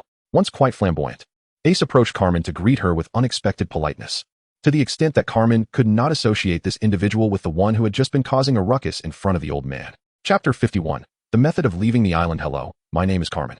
We are the Phantom Pirate crew, and this is Annie, Bear 1, and Bear 2. All members of our crew." After regaining her composure, Carmen politely introduced Bear and the others. "Ah, you are a pirate crew? How fortuitous. I'm a pirate too," Ace exclaimed upon hearing Carmen's introduction, his surprise causing him to forget entirely the purpose of his visit. "What pirate crew are you from? Where are your companions?" Carmen inquired curiously. "Aha, ha. Don't mind the details. My crew hasn't been established yet." Ace laughed heartily. Carmen stared at the jovial man before her, bemused. "If you don't have a crew, why mention it? By the way, do you have a cook among you?" Ace finally remembered the reason for his arrival. "A cook? What do you need a cook for?" Carmen asked, puzzled. However, after posing this question, Carmen received no response from Ace. Looking towards his direction, she discovered that Ace had fallen asleep while standing, a bubble forming near his nose, expanding and contracting with his breath. "Hey, I'm asking you a question," Carmen exclaimed, bewildered by Ace's state, and approached to give him a gentle nudge. With that nudge, Ace unexpectedly toppled backward, startling Carmen. With a thud, Ace's back made intimate contact with the ground. What just happened?" Ace sprang up, looking around with an expression of innocence. "Hey, are you even listening?" Carmen remarked, exasperated. What did you just say?" Ace asked, still feigning innocence. "I asked why you need a cook." Carmen, unable to help herself, repeated her earlier question. "Oh, you meant that. Of course, to cook," Ace responded, as if it were the most obvious thing in the world. "Did you even understand what I said?" "I meant, why do you need a cook?" Carmen was at her wit's end and had to clarify. "Oh, you meant that. If you had said so earlier, I would have understood," Ace replied, his face lighting up as if he had just grasped the concept. "I just arrived a few days ago and found myself unable to leave. No matter how I navigated this area, I kept circling back. Eventually, I encountered this old man who claimed to know how to get out, but refused to tell me unless I prepared a delicious meal for him. But I don't know how to cook," Ace lamented, spreading his hands in frustration. "What? We can't leave this island?" Carmen was taken aback, her mind racing. Suddenly, it dawned on her why they had not seen a single ship during their time at sea. They had been trapped in this very area. What did you just say about leaving? Carmen asked Ace again, eager to clarify what she had just heard about needing to cook to escape. Ace, unfazed, repeated his previous statement. Are you saying that all we need to do is prepare a meal for this old man? Carmen asked, seeking confirmation. Ace nodded, indicating his shared exasperation. Who would have thought that the only person on this island who knew how to escape was a glutton who wouldn't share the secret without a feast?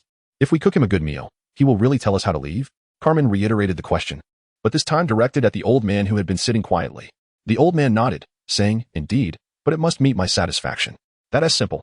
After all, I am destined to be the world's greatest chef. Preparing a meal that satisfies you will be a breeze. Carmen confidently declared upon receiving the old man's affirmation. So, you're the cook? Ace exclaimed, his excitement palpable. Carmen's culinary skills were indeed remarkable. Bear One gave her a thumbs up. Then I shall provide you with the ingredients. Ace turned around and dragged the tiger he had previously discarded closer. What do you mean your ingredients?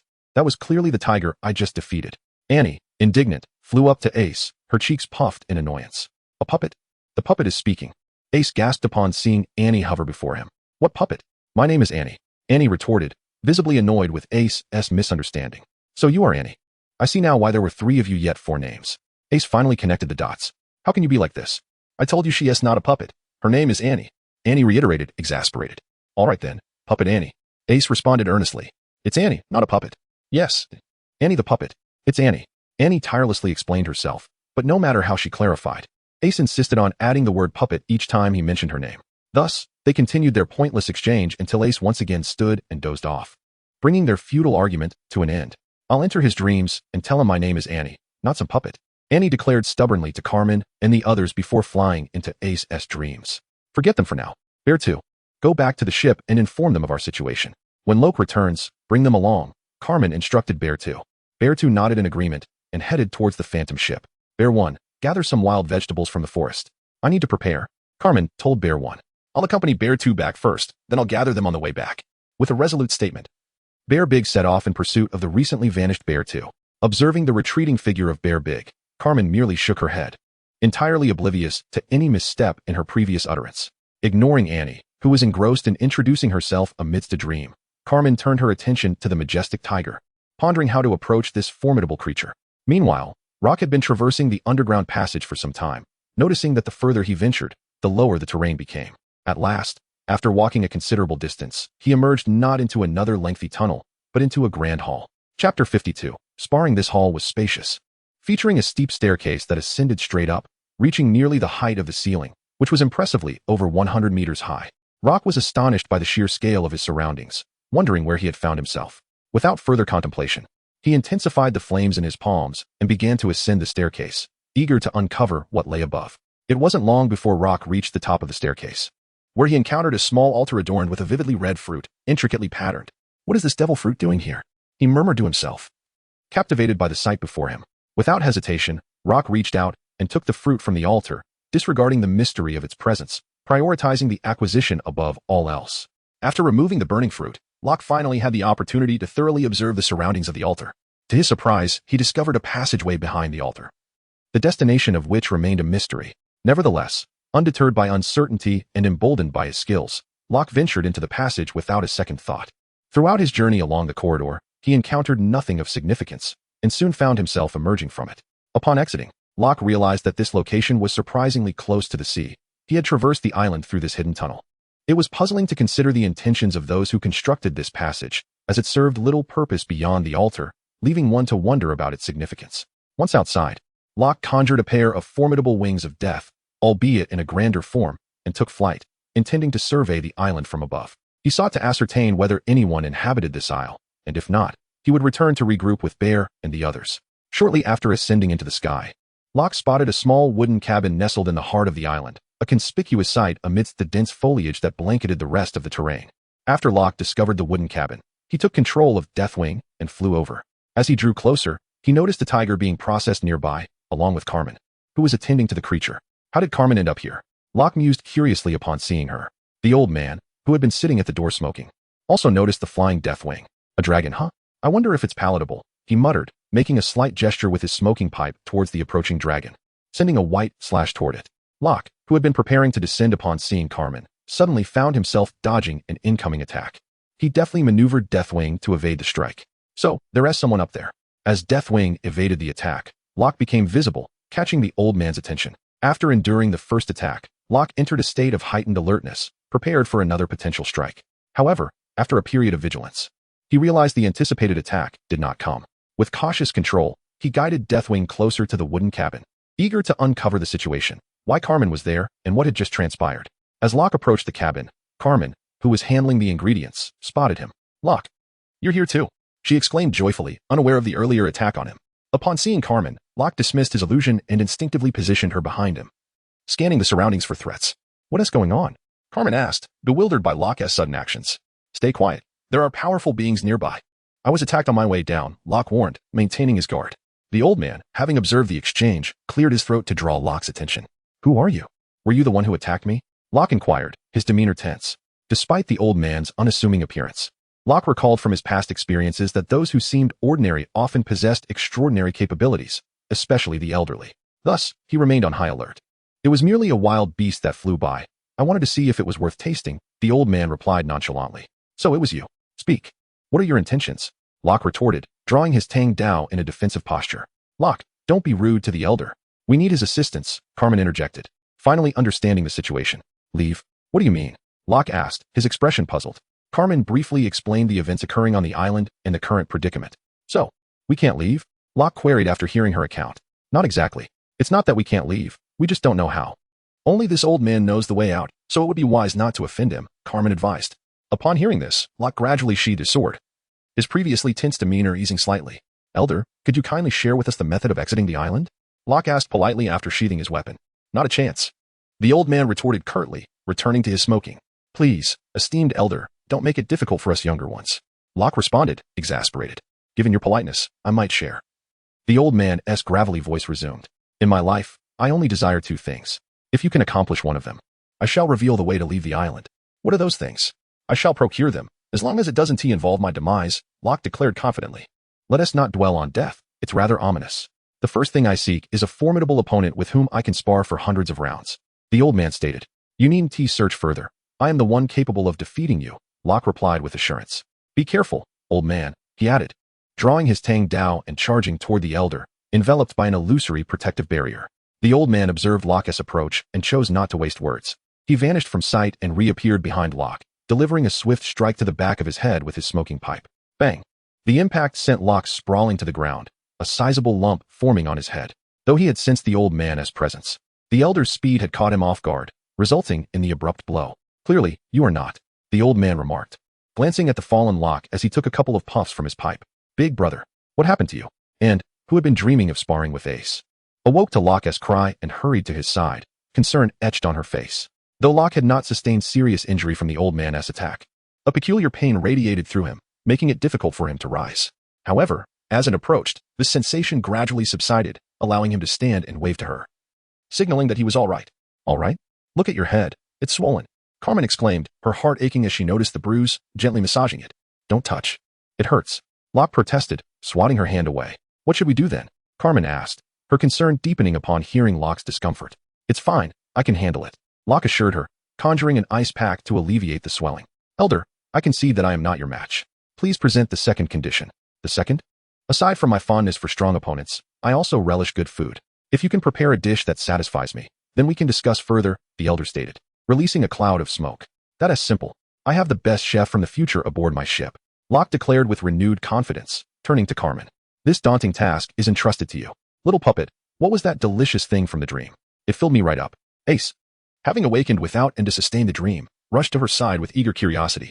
"I told you, call me," and she reiterated firmly. "All right, little puppet, no problem." Annie was on the verge of losing her composure due to Ace's incessant teasing, ready to unleash her frustration. Fortunately, at that moment, Locke intervened. "All right, Annie.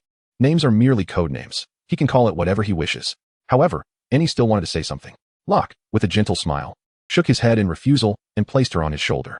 "Fine. For the sake of my big brother, I'll let you off this time," she huffed, turning her head away, unwilling to see Ace any longer. Yet Ace was not ready to concede, continuing to inquire, "Little puppet, you still haven't told me why those things didn't fill you up." "What things? Can you share?" "Perhaps I might know," he persisted, observing Annie's disdainful expression towards Ace. Locke interjected, "It's nothing much. Earlier, she summoned numerous monsters, and I roasted them to eat. Yet they didn't satiate my hunger. Ace recounted the dilemma he had encountered. I can only say you were dreaming. Food consumed in dreams certainly does not satisfy one's hunger. Locke glanced at Annie resting on his shoulder before turning back to explain to Ace. Ha, ha, ha. So it was a dream. No wonder there were so many monsters and still no satisfaction, Ace finally comprehended, bursting into laughter. By the way, who are you? He suddenly recalled, realizing he had not yet introduced himself to this stranger before him. I am Locke. It is a pleasure to make your acquaintance. Locke extended his hand in greeting. I am Ace. I am equally pleased to meet you, Ace replied, shaking Locke's hand. In truth, Locke had recognized Ace when he first arrived, though he chose to remain silent. At that moment, Locke understood why he encountered the flame fruit on this island. It was revealed that Ace had acquired its powers right here. Oh, where's my flame fruit? I thought I had just left it here. Reflecting on the earlier battle with the old man, Locke recalled having placed the fruit aside. Now, it had mysteriously vanished. What are you searching for? Ace observed Locke, who began to look around after their handshake, though he had no idea what he was seeking. It's nothing, just a devil fruit. I distinctly remember placing it right here, Locke replied while searching. Devil fruit? What does it look like? Describe it, and I shall assist you in finding it, Ace said, pulling out some food and munching as he spoke. It's red, with many. Just then, Locke looked up to describe the fruit to Ace. But before he could finish, he realized that the very fruit Ace was eating was the one he had brought with him. Ugh, what is this? It's so unpalatable, Ace exclaimed. By the way, you mentioned there were many of what? He queried, glancing curiously at Locke, who was staring intently at him. Locke remained silent, merely pointing at the fruit in Ace's hand. Are you referring to this? I just picked it up nearby. It looked quite appetizing, yet it's surprisingly dreadful, Ace remarked, taking another bite. If it's so terrible, why do you continue eating it? Locke asked, exasperated. What can I say? I'm hungry, Ace replied, continuing to munch. After taking a couple of bites, Ace finally realized, the devil fruit you just mentioned can't possibly be this one. He exclaimed, ugh, I have no desire to consume this. I am destined to become the pirate king. Observing Rock's nod, Ace immediately began to gag, attempting to expel what he had just ingested. Futile, Rock sighed. Once you take a bite of a devil fruit, you acquire its powers. What you are doing now is pointless.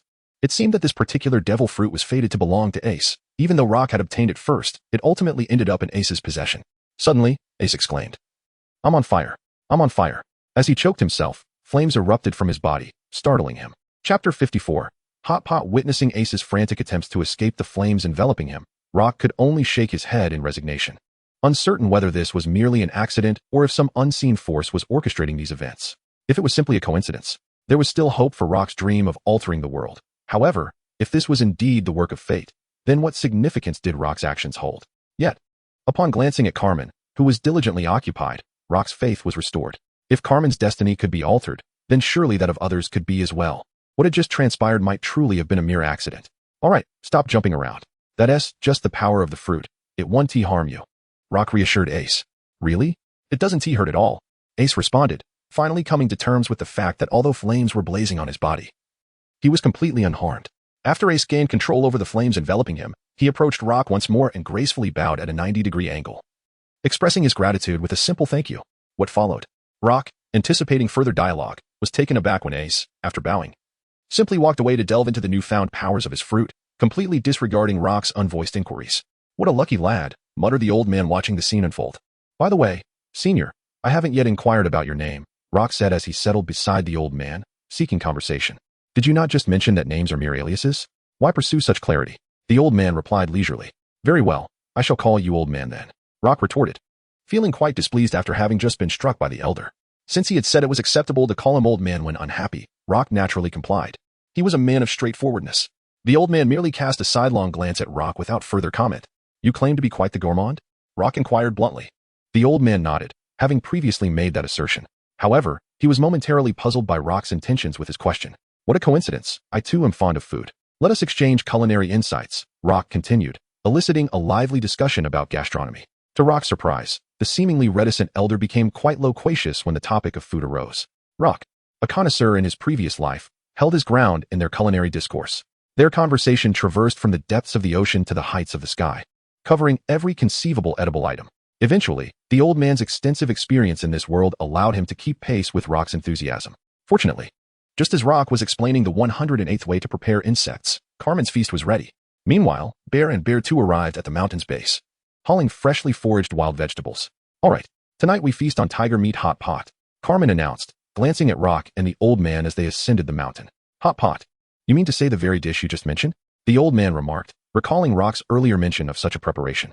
Indeed, it's hot pot, and I assure you, you'll relish it, Carmen replied, elaborating on her method for the tiger meat hot pot. First, Carmen extracted the 2 large leg bones from the tiger and meticulously separated the meat from the bones. Then, using her telekinetic abilities, she ground the bones into a fine powder, adding it to the pot and bringing it to a boil until the water and broth melded harmoniously. She also incorporated spices gathered from the jungle to enhance the flavor, thus completing the broth. All that remained was to slice the freshly separated tiger meat. Just in time, Yunji-nan, we are about to indulge in tiger meat hot pot. Rock exclaimed upon the arrival of Yunji-nan. Hot pot, is this yet another culinary creation of yours?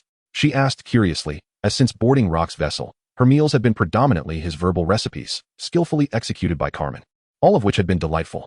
The group gathered around the bubbling pot, and Rock called out to Ace and the old man in the distance, "Hurry over. Dinner is served." "Very well. Let me sample this so-called hot pot and see if it lives up to your praises," the old man replied, making his way to sit beside Rock. "Dinner is served. I'm coming," Ace declared, without a moment's hesitation, leaping to the pot and probing for food. "Where's the meat? Am I to drink the broth?" After a futile search, Ace prepared to sip from the broth with his ladle. Wait. Rock's warning came too late as Ace had already swallowed a spoonful of the scalding soup. It's so spicy," Ace exclaimed, his face flushing red as flames erupted from his mouth, creating quite a spectacle. "I said to wait," Rock remarked, exasperated. "Hot pot isn't consumed that way. You must do it like this." Rock began to explain how to enjoy hot pot, demonstrating by picking a slice of tiger meat and briefly submerging it in the bubbling broth. "So this is how one enjoys hot pot," Ace realized, enlightenment dawning upon him. Rock rolled his eyes at Ace's ignorance of culinary etiquette, but refrained from further comments. "In that case, I shall give it a try as well," the old man declared.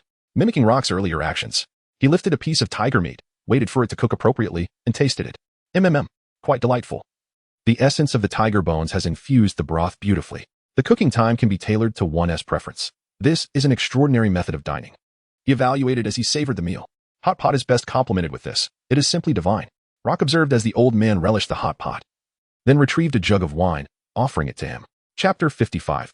Zhu Tin having learned from his previous encounter with the hot pot broth, Ace cautiously picked a piece of tiger meat, allowing it to cook slowly before tasting it. Indeed, it is quite delectable. After taking a bite, Ace discovered that this dish was far more palatable than the previous soup, and it was exceptionally delicious, surpassing even the meat he had roasted in the past. After a brief introduction, Locke paid little attention to the others and began to eat rapidly, occasionally offering a piece to Carmen. As the sun set, the group gathered around the large pot, leisurely enjoying the hot pot, which surprisingly lasted for several hours. Had it not been for the sizable tiger, it may not have sufficed for their enormous appetites. While the hot pot was indeed delightful, the pace of eating was rather slow, as they had to cook each piece individually. After finishing, Ace, while picking his teeth, remarked, "If you find it slow, perhaps you should eat less." Locke retorted, exasperated. Half of the political tiger had already found its way into his stomach, yet he was still complaining. "Yunji-nan, is something the matter?" Locke inquired, turning his attention to Yunji-nan, who had been unusually fixated on the elderly man nearby. During the hot pot meal, Locke had sensed something amiss with him, but had been too preoccupied with eating to inquire further. Now, having finished, he noticed Yunji-nan was still cautiously observing the old man. The elderly figure was a master, skilled in the cultivation of true qi. Yunji-nan explained to Locke, who inquired, "True qi? How come I cannot sense it emanating from him?" Yunji-nan gave Locke a sideways glance. "How long have you been cultivating? If you cannot even sense the true qi within me, how could you possibly perceive it in another? Let us approach him," Locke suggested, sensing Yunji-nan's disdain. Since Yunji-nan was able to detect the true qi from the old man, it was unlikely the old man could not sense theirs. Instead of speculating quietly, it would be better to ask directly. "Old man, we have finished eating. Could you kindly inform us how to leave?" Locke approached the old man, who was smoking beside them, and inquired. "Locke, be respectful to your elders." Yunji-nan quickly pulled Locke back upon hearing his tone. He then bowed to the elderly man. "My apologies, elder. Locke does not mean any disrespect. Rather, what? He clearly said to call me elder when he is pleased and just old man when he is not." Locke interrupted, dissatisfied as Yunji-nan held him back. "Not bad, young man. What is your name?" The old man ignored Locke and smiled at Yunji-nan. "I am Yunji-nan from the Yun family of Ling-an. A junior paying respects to you, elder," Yunji-nan replied respectfully once more. "The Yun family of Ling-an? That name is quite ancient," the old man remarked with nostalgia. "Elder, you are familiar with the Yun family of Ling-an?" Yunji-nan queried, taken aback, as the great Xia kingdom was in another realm. Few should know of it in the present day. "Indeed, how is that rascal Yanhai doing?" The old man continued. "You know our clan leader?" Yunji-nan was genuinely astonished that this old man knew the former clan leader, indicating they must hail from the same place. The elderly man nodded, acknowledging his query.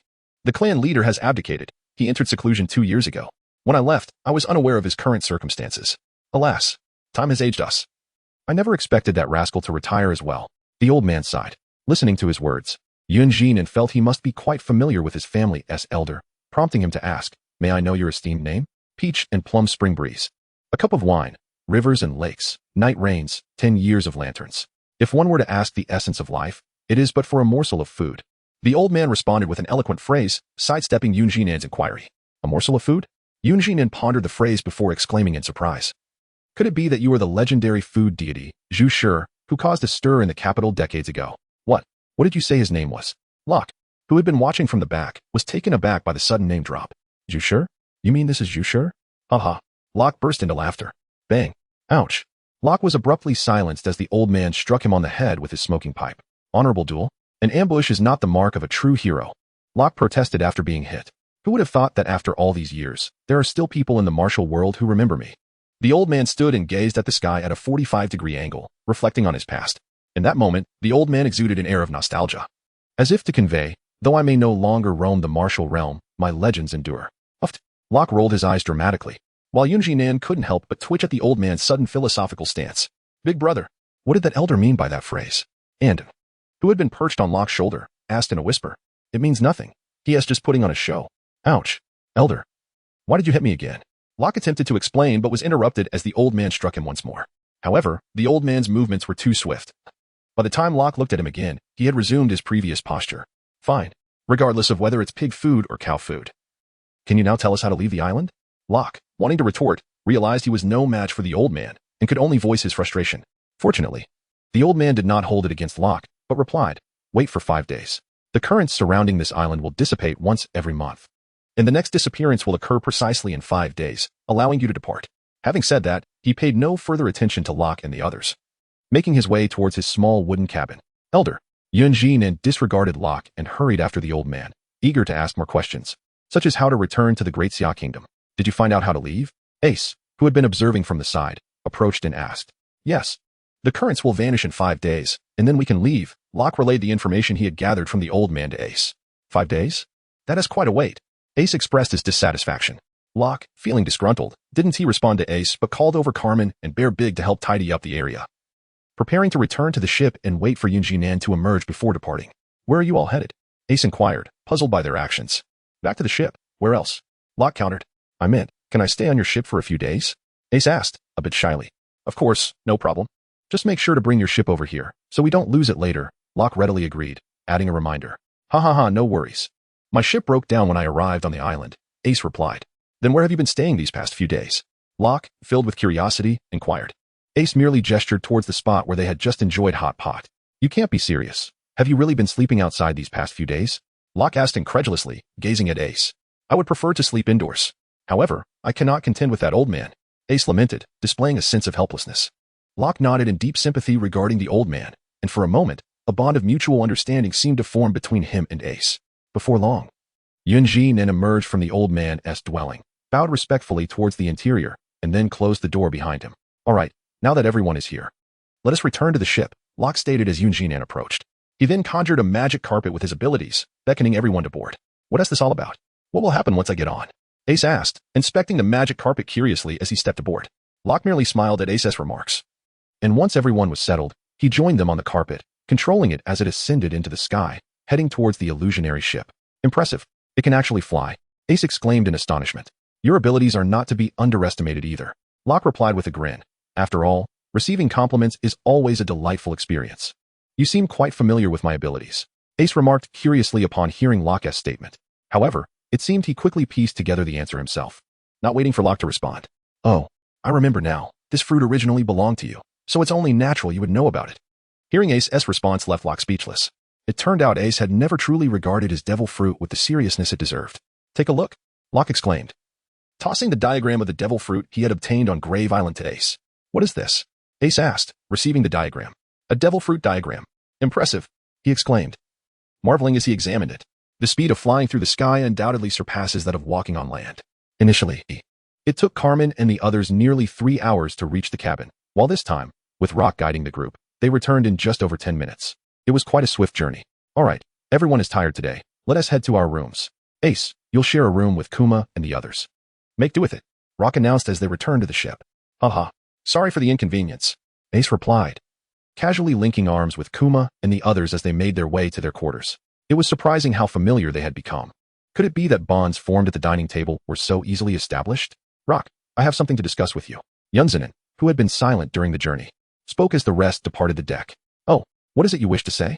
Rock inquired, a hint of curiosity in his gaze. Rock, I believe the combat capabilities on our ship are still too weak. You mentioned before that there are countless experts in the New World. Our current strength would be woefully inadequate there. Yunzanin articulated his concerns. What are your thoughts on this matter? Rock, his playful demeanor gradually fading, asked with seriousness. As Rock ventured into the sea, he began to understand that to live joyfully, one must not always appear overly intelligent. Excessive cleverness often leads to the loss of simple pleasures. It is the seemingly foolish individuals who tend to find more happiness. Look at Luffy and Ace. Aren't they masters of feigned ignorance? They only take things seriously when necessary and observe how carefree their lives are. While Rock may not reach that level, he could certainly allow himself a bit more freedom in his nature. However, at that moment, Yunzanin was addressing a significant issue, one that warranted Rock's full attention. Let us not dwell on our current lack of strength. Even if we aren't exceptionally powerful, we should be able to survive in the New World. Yunzanin began to analyze the situation for Rock. But Carmen has just acquired her abilities. While they are potent, the time since she gained them is still too brief. And then there's Annie. Although her fruit powers are quite peculiar, her inability to withstand sunlight poses a significant disadvantage. If someone were to damage the puppet, she would lose all her fighting capacity. As for Kuma and the others, while they are all fruit users, they were originally ordinary civilians and have not undergone systematic training, limiting their combat potential. And what do you propose? Rock prompted, sensing that Yunzanin must have a viable solution since he had raised the issue. I believe it is premature for us to venture into the Grand Line.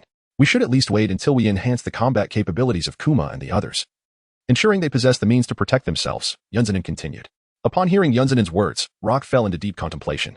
Initially, he had aspired to sail like Luffy in the anime, gradually enhancing his power along the journey.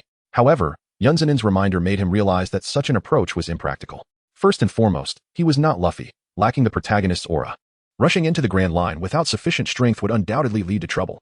Moreover, even if he were the protagonist of this world, the people on his ship were not necessarily so resilient. Unlike the Straw Hat crew, they were not built to withstand hardships. Thus, survival capabilities were essential. Please, express all your thoughts at once, Rock urged Yunzanin to continue. I have considered that we should seek guidance from a formidable elder, Yunzanin suggested. You mean? Rock trailed off, gesturing towards the island.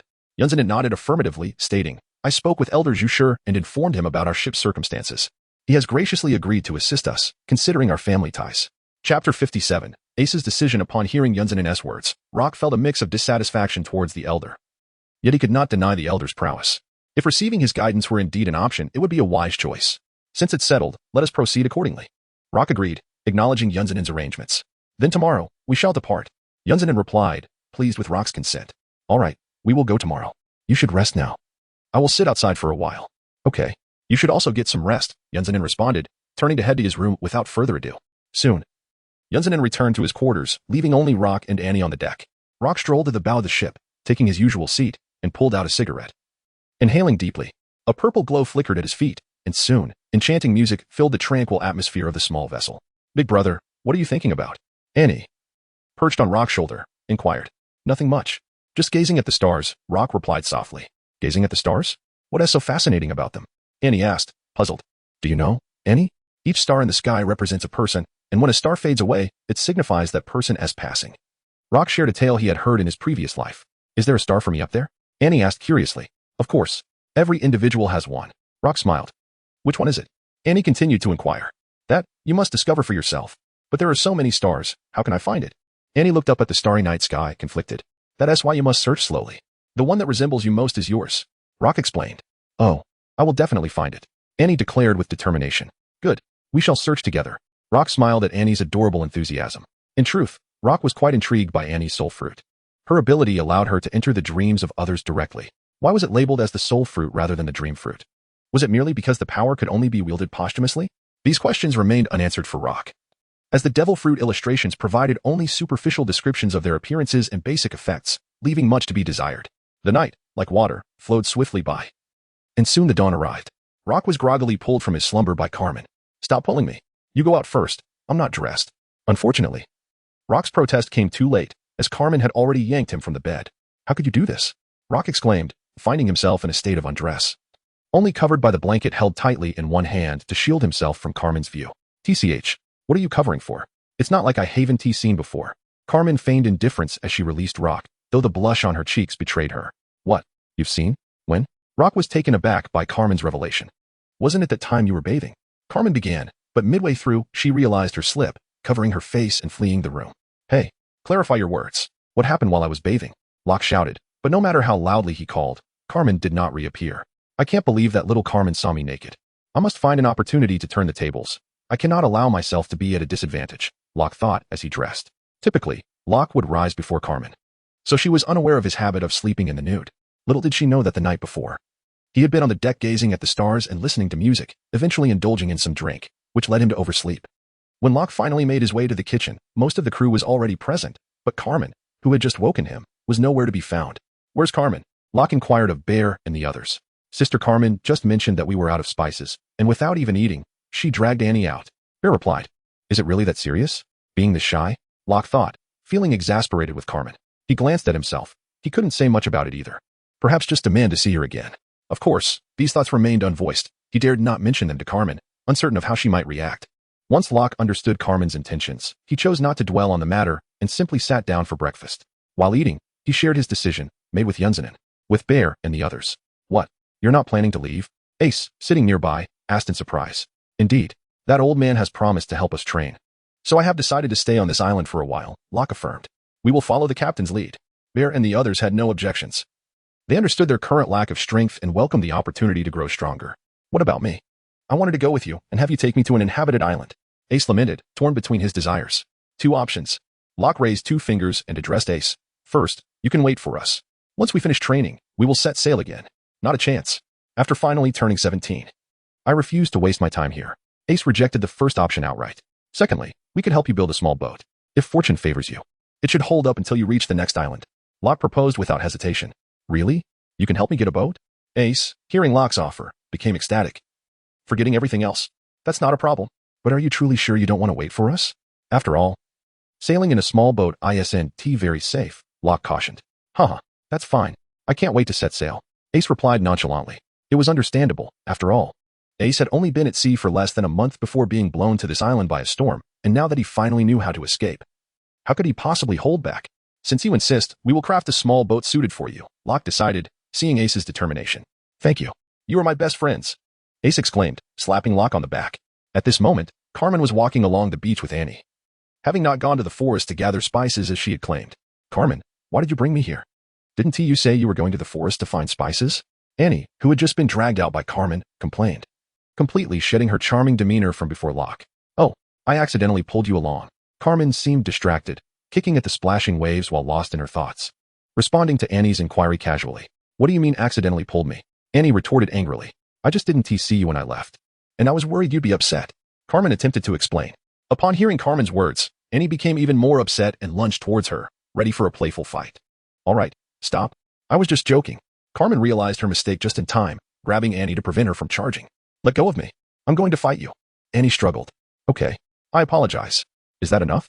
Carmen soothed. Humph. Annie huffed, still displeased with Carmen. If it weren't for her older brother's warning that fruit powers couldn't be used on those aboard the ship, she would never have allowed Carmen to catch her so easily. All right, no more anger. Let me take you shell collecting, Carmen said, patting Annie on the head. I don't want to. I'm too old for childish games. Annie replied stubbornly. However, Carmen ignored Annie's protest and dashed towards some shells ahead. Wait for me. Annie, forgetting her irritation, chased after Carmen. After all, she was just a child, and soon she was immersed in the joy of collecting shells. Look. Isn't this shell beautiful? Carmen held up a colorful shell for Annie to see. Here, take it. I just spotted an even prettier one over there. With that, Carmen handed the shell to Annie and ran off towards the distance. I don't want this, Annie said, but despite her words, she couldn't help but admire the shell in her hands. Meanwhile, Nanny began searching the beach as well, hoping to find an even more exquisite treasure. Laughter and joy echoed across the sandy shore as the 2 girls played together, their bond growing stronger with each moment. As they played, a curious creature emerged from the sea, watching them from afar with deep envy before quietly approaching. At that moment, the 2 were completely oblivious. Carmen, look at that. Annie finally noticed the strange creature. It resembled a seal, yet it bore a turtle-like shell on its back and was cautiously inching closer to them. Carmen turned to see the creature, preparing to approach for a better view, but the moment the creature realized it had been spotted, it sank back into the water. afraid to surface. When the creature resurfaced, it found that only one person and a puppet remained, waving at it. Hi. Hello. A voice suddenly called from above. The puppet floated above the creature, startling it into retreating back into the sea. However, it did not sink far. It merely submerged its head beneath the water, watching quietly as it gazed at Annie above. What's your name? We want to hurt you, Annie said gently, noticing the creature's timid demeanor. The creature seemed to understand Annie's words, slowly raising its head above the water and calling out, Are you saying your name is Little Jia? Annie comprehended the meaning of the creature and inquired once more. The creature, known as Little Jia, nodded in response. Why are you here, spying on us? Annie asked again. As Little Jia emitted a sound, it gestured towards the direction of the beach. Are you suggesting that we have encroached upon your training grounds? Annie translated. Little Jia nodded once more. Annie, what are you conversing about with it? At that moment, Carmen arrived, levitating with her mental powers. Her curiosity piqued. It is named Little Jia, and it claims we have occupied its training space. Annie relayed the creature's words to Carmen. Annie, can you truly understand what it is saying? Carmen exclaimed in astonishment. Of course, I can communicate with all beings possessing a soul. Annie replied with pride. Ah, Annie, you are truly remarkable. Carmen praised. Little Jia observed the two individuals hovering above the sea, engrossed in their interaction, entirely disregarding its presence, and emitted a sound to alert them. Upon hearing Little Jia's call, Carmen turned her gaze to Annie. It is asking if we could vacate the area, as it is about to commence its training. Annie translated for Carmen. Then ask it if we may watch its training from the side, Carmen suggested to Annie. However, this time, there was no need for Annie to translate. Little Jia began to call out and made a gesture towards Carmen and Annie, then swam towards the shore. It has agreed. Annie diligently translated. Carmen, along with Annie, pursued Little Jia, and when they returned to the beach, the creature had already assumed its stance and commenced its training. Initially, Carmen remained indifferent, yet as Little Jia continued its movements, an extraordinary aura enveloped the creature. The once adorable Little Jia now emanated an essence that seemed to blend seamlessly with its surroundings. What astonished Carmen even more was the palpable energy radiating from Little Jia, which she sensed to be significantly more potent than her own internal strength, leaving her in a state of wonder. After Locke mastered the true energy, he imparted the cultivation methods of this energy to the crew aboard the ship. Carmen, of course, took to learning it as well, and her progress was notably swift. Within just a day, with Locke's assistance, she discovered her sense of energy. Carmen was elated, especially considering that her companions, the trio of Bear, had taken 5 days to achieve the same. However, at that moment, Carmen sensed the energy not from a human, but from Xiao Jia, a being distinctly not of the human race, and the disparity between them was substantial, which was quite a blow to her confidence. Xiao Jia practiced his punches for nearly an hour, then placed his hands before his chest and slowly concluded his training.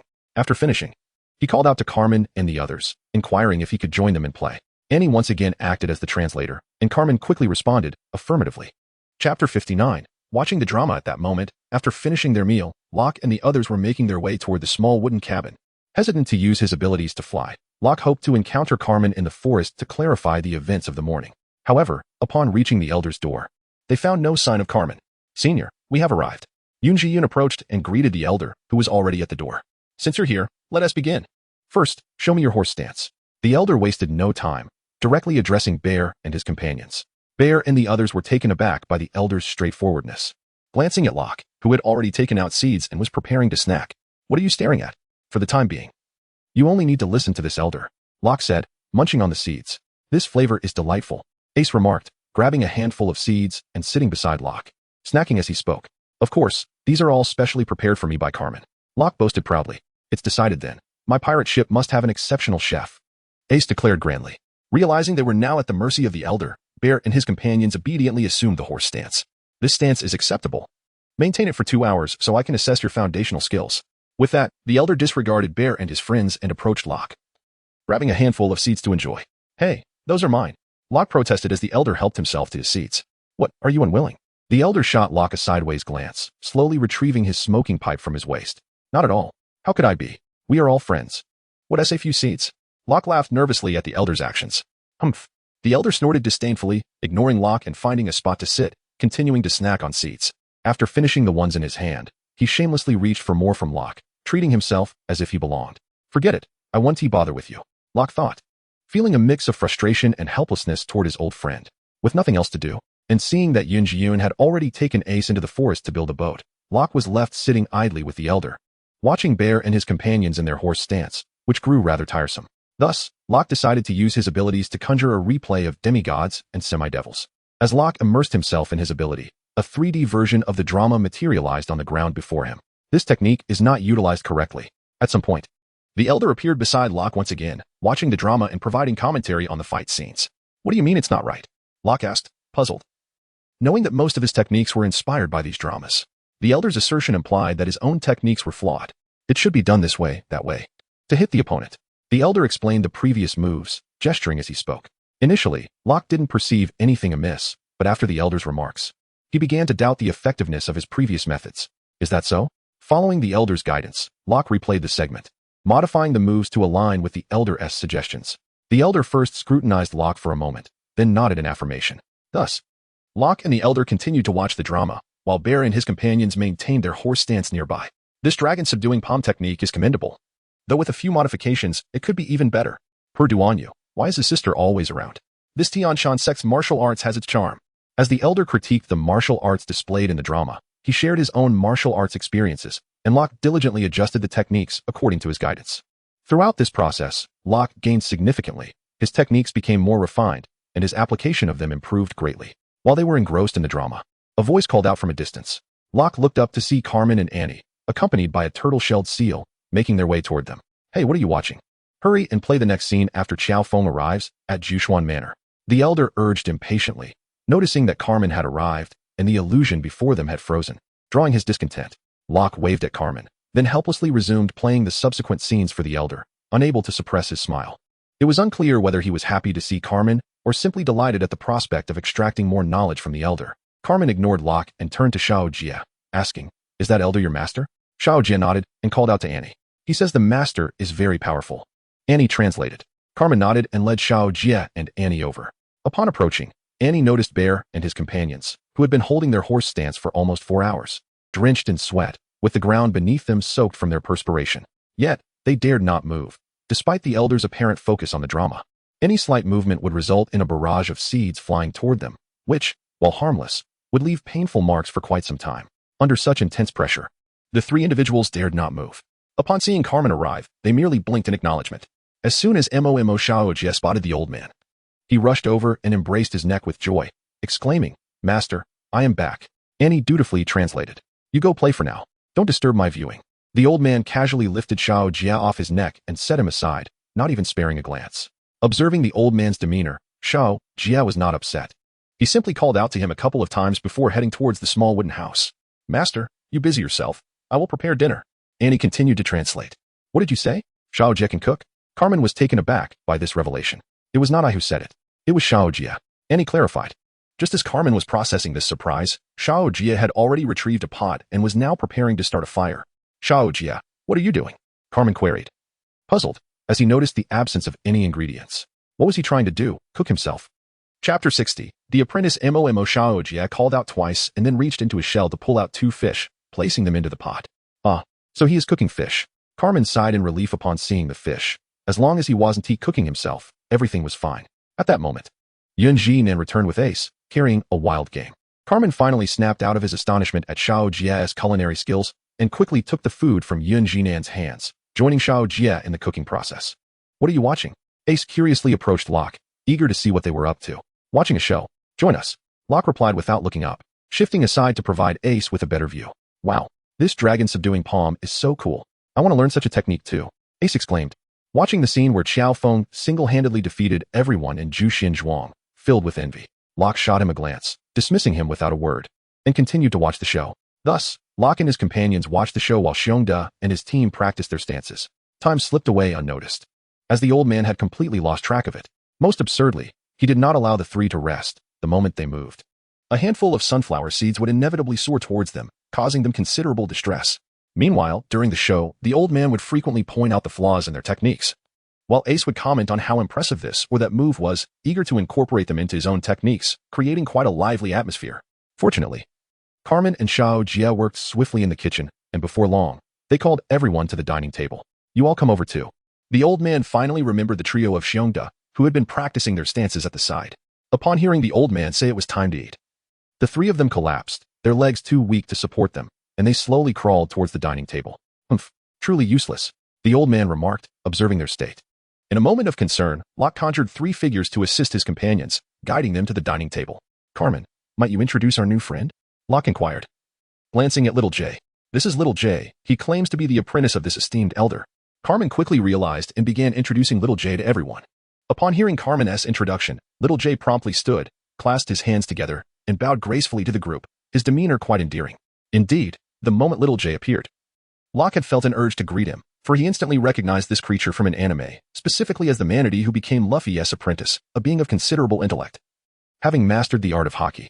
While this creature was certainly not the one from the anime, the fact that he could cook suggested that his intellect was undoubtedly remarkable. "Hello, Little J," Locke responded as he observed the bow.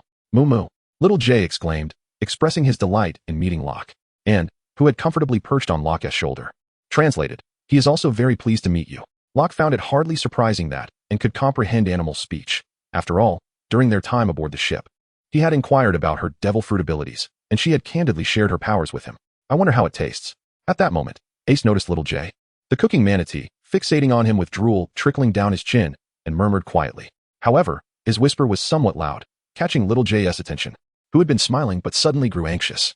"Enough with the fright. The fish you are eating was prepared by him," Locke remarked, exasperated, pointing to the fish before Ace. "Did he really make this? Impressive." Ace took a bite of the fish and gave Little J a thumbs up. Yet, Little J did not seem to appreciate the gesture, recalling that only moments ago, Ace had desired to consume him instead. After finishing their meal, Locke pulled Little J close and, with a smile, inquired, "Little J, would you like to join me for a voyage?" However, before Little J could respond, Locke's head met the old man's smoking pipe with an intimate thud. "Kid, don't harbor any intentions towards my apprentice," the old man warned. "You old rascal, you struck me again.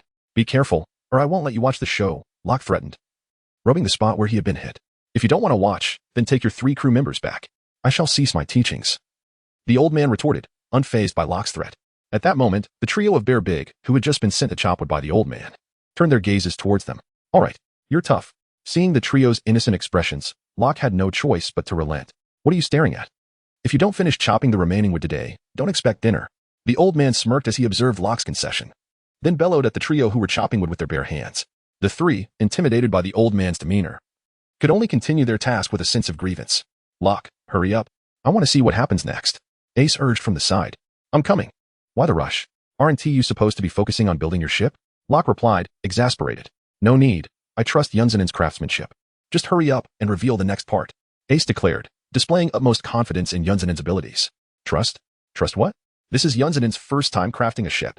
If you don't supervise him, who knows what he'll produce? Don't be surprised if something bizarre emerges, and then it's you who'll be lamenting," Locke thought maliciously. However, he kept these thoughts to himself, fearing they might stir emotions. Soon, the group reconvened, and Locke, utilizing his abilities, resumed the previous narrative, consciously bringing out snacks like melon seeds and jerky. This time, the audience had expanded, with Little J being forcibly brought along by Locke, primarily to foster a closer bond for future persuasion to join the ship. The reasons behind Locke's desire to recruit Little J were twofold. First, Little J was undeniably adorable and had been acknowledged by the old man as a member of the land, suggesting its strength was not to be underestimated. Second, he recalled the achievements of pets aboard the original anime ships. Just look at Luffy's crew with Chopper and Buggy's ship with the Lion. Ricky, both had impressive accomplishments behind them, not to mention the protagonist Halo. Thus, Locke believed his ship should also have a companion, and with Little J's appearance, he could not let this opportunity slip away.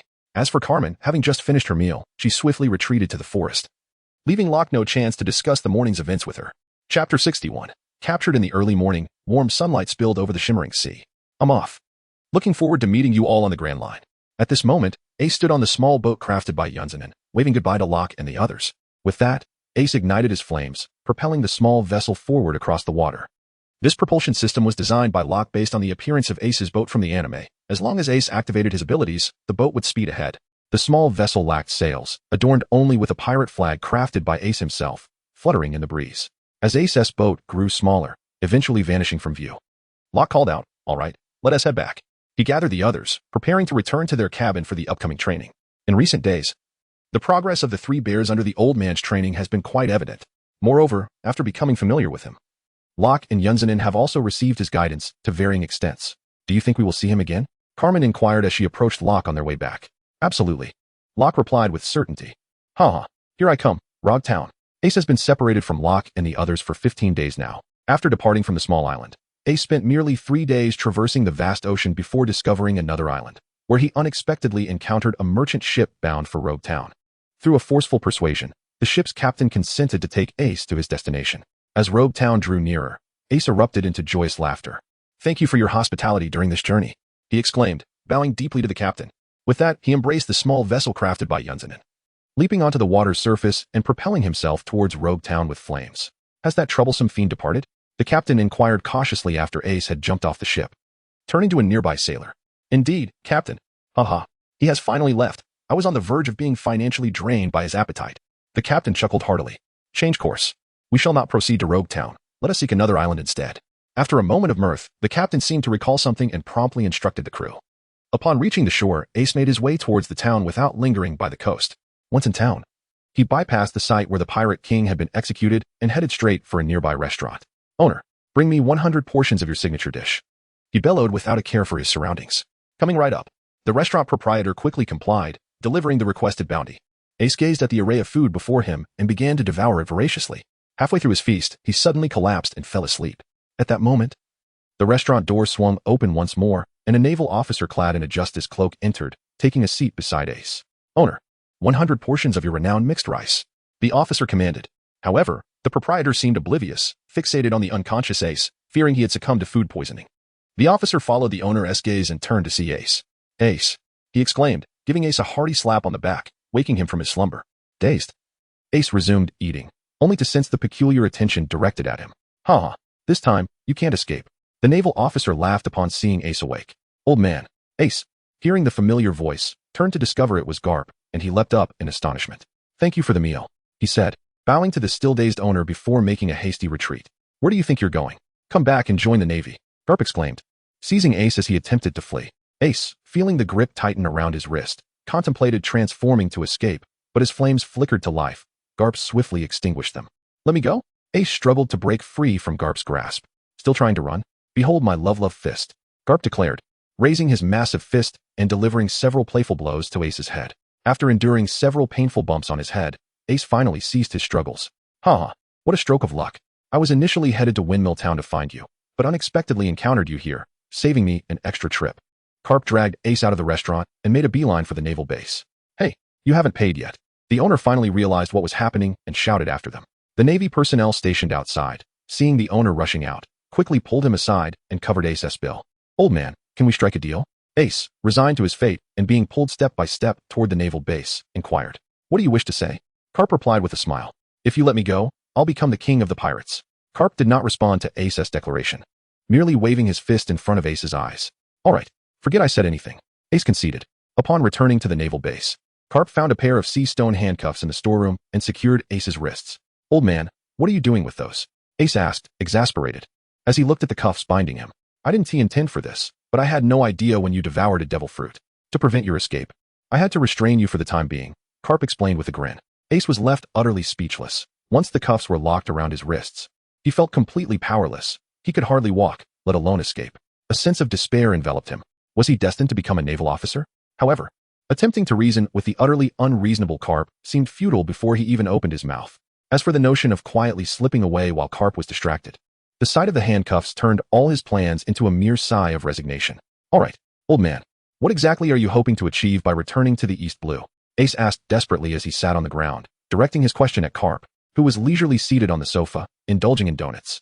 Chapter 62, Rookie Ace. You are being recruited to join the Navy, Garp said between bites. Was it necessary for me to come back for this? Ace inquired. Absolutely necessary, Garp affirmed, tossing another donut into his mouth.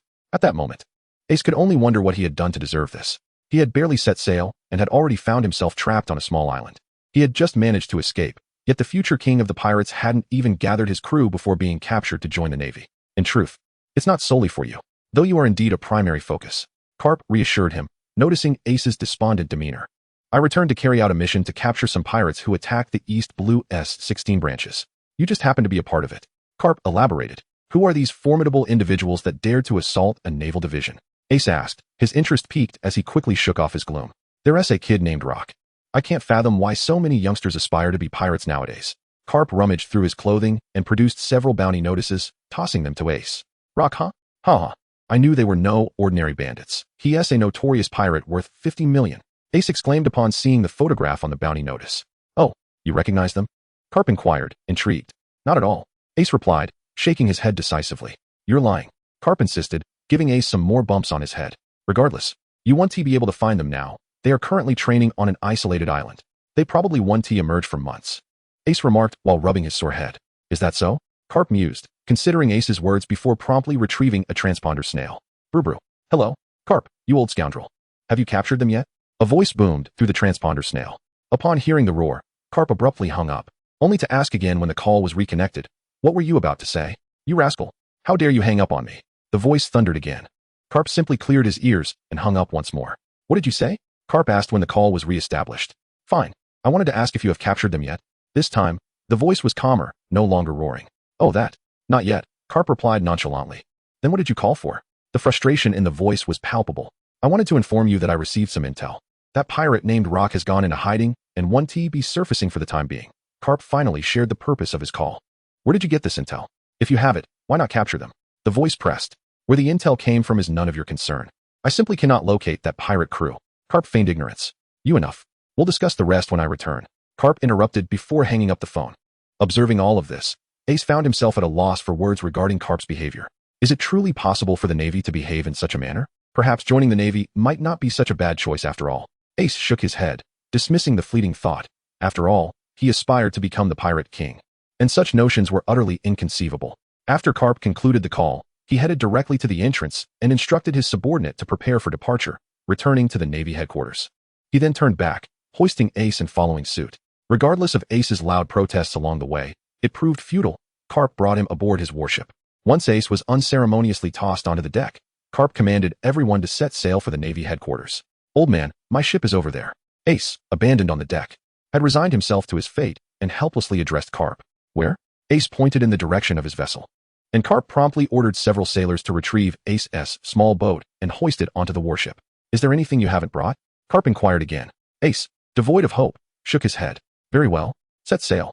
The warship gradually began to move, and Carp took Ace to a room before departing, leaving Ace uncertain of his whereabouts.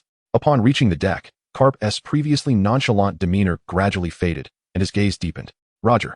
I shall not allow Ace to follow in your footsteps. I will ensure he becomes the most formidable Navy officer. This is the final favor I can offer as an old friend. The Navy ships were specially designed to navigate smoothly through windless zones, thus enabling swift return to the Navy headquarters. In just a month, Carp arrived back at the base. Old man, can you finally release me now? Ace remarked as he disembarked, admiring the scenery of the Navy headquarters while addressing Carp. Carp remained silent but exchanged a knowing glance with his aide. The aide, comprehending instantly, produced a key from his pocket and unlocked the handcuffs binding Ace. At this point, Ace had no thoughts of escape. After all, they had arrived at the Navy headquarters, surrounded by naval personnel. Even with extraordinary abilities, escape was impossible. Old man, where are we headed? Ace inquired as he followed Carp deeper into the Navy headquarters. I intend to place you in the new recruit training camp for a month. Once I complete my tasks, I will personally train you, ensuring you become an exceptional Navy officer, Carp stated earnestly. Do I really need to go to the recruit camp? Ace retorted, flames flickering from his fingertips. Devil fruits are not invincible. There are many ways to counter them, Carp replied nonchalantly, navigating through a series of Navy buildings. Carp led Ace to the recruit camp, which featured a spacious square filled with Navy soldiers running laps, overseen by an instructor nearby. Carp summoned the instructor, gave him brief instructions, and then departed, leaving Ace behind.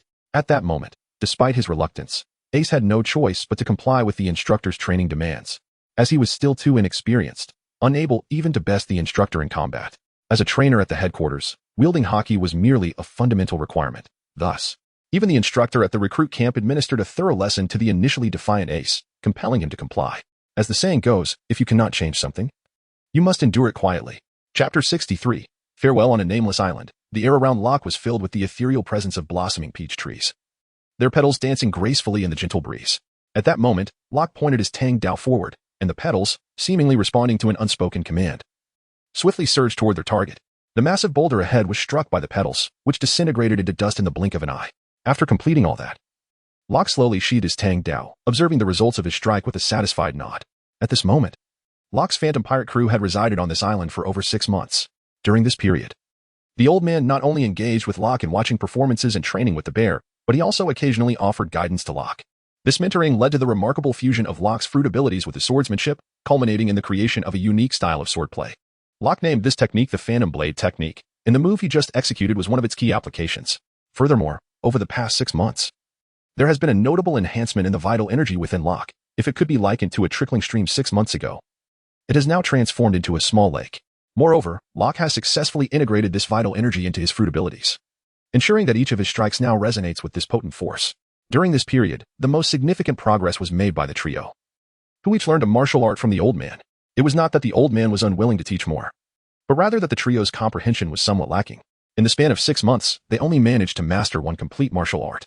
Although they only acquired a single style, it was tailored to their respective abilities, having been refined by the old man based on their unique powers. Xiongde learned the Mighty Bear Demon Fist, an evolved version of the Mighty Bull Demon Fist. Xiong'er studied the Frost Blade technique, a fusion of the Mandarin Duck Saber technique and the Frost Palm technique. Due to Xiong'er's devil fruit powers, his true energy was always accompanied by a hint of chill, which led the old man to conclude that this style suited him best. As for Xiong Mao, he mastered the Seeking Defeat Staff technique. The old man did not modify this style much but taught it to Xiong Mao as is. Interestingly, Xiong Mao could not fully harness this technique in his human form, only able to unleash its full potential in his panda state, which was quite peculiar. As for Yun Jinan, he spent the past 6 months relentlessly strengthening his physical endurance to withstand the bodily harm brought about by increased speed. One glance at his once frail physique, now adorned with bulging muscles, reveals the extent of his transformation. Carmen and Annie, on the other hand, focused on developing their fruit abilities, eagerly anticipating their awakening.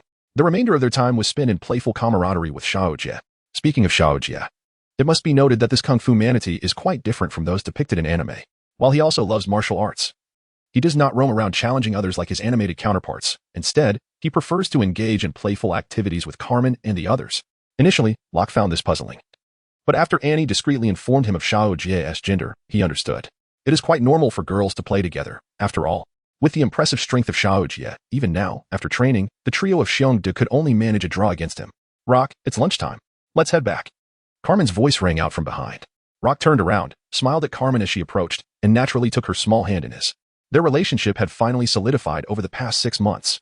Carmen, I believe it's time for us to leave this place, Rock declared as they strolled toward the cabin. Hand in hand. Are we really leaving? Carmen asked, surprised.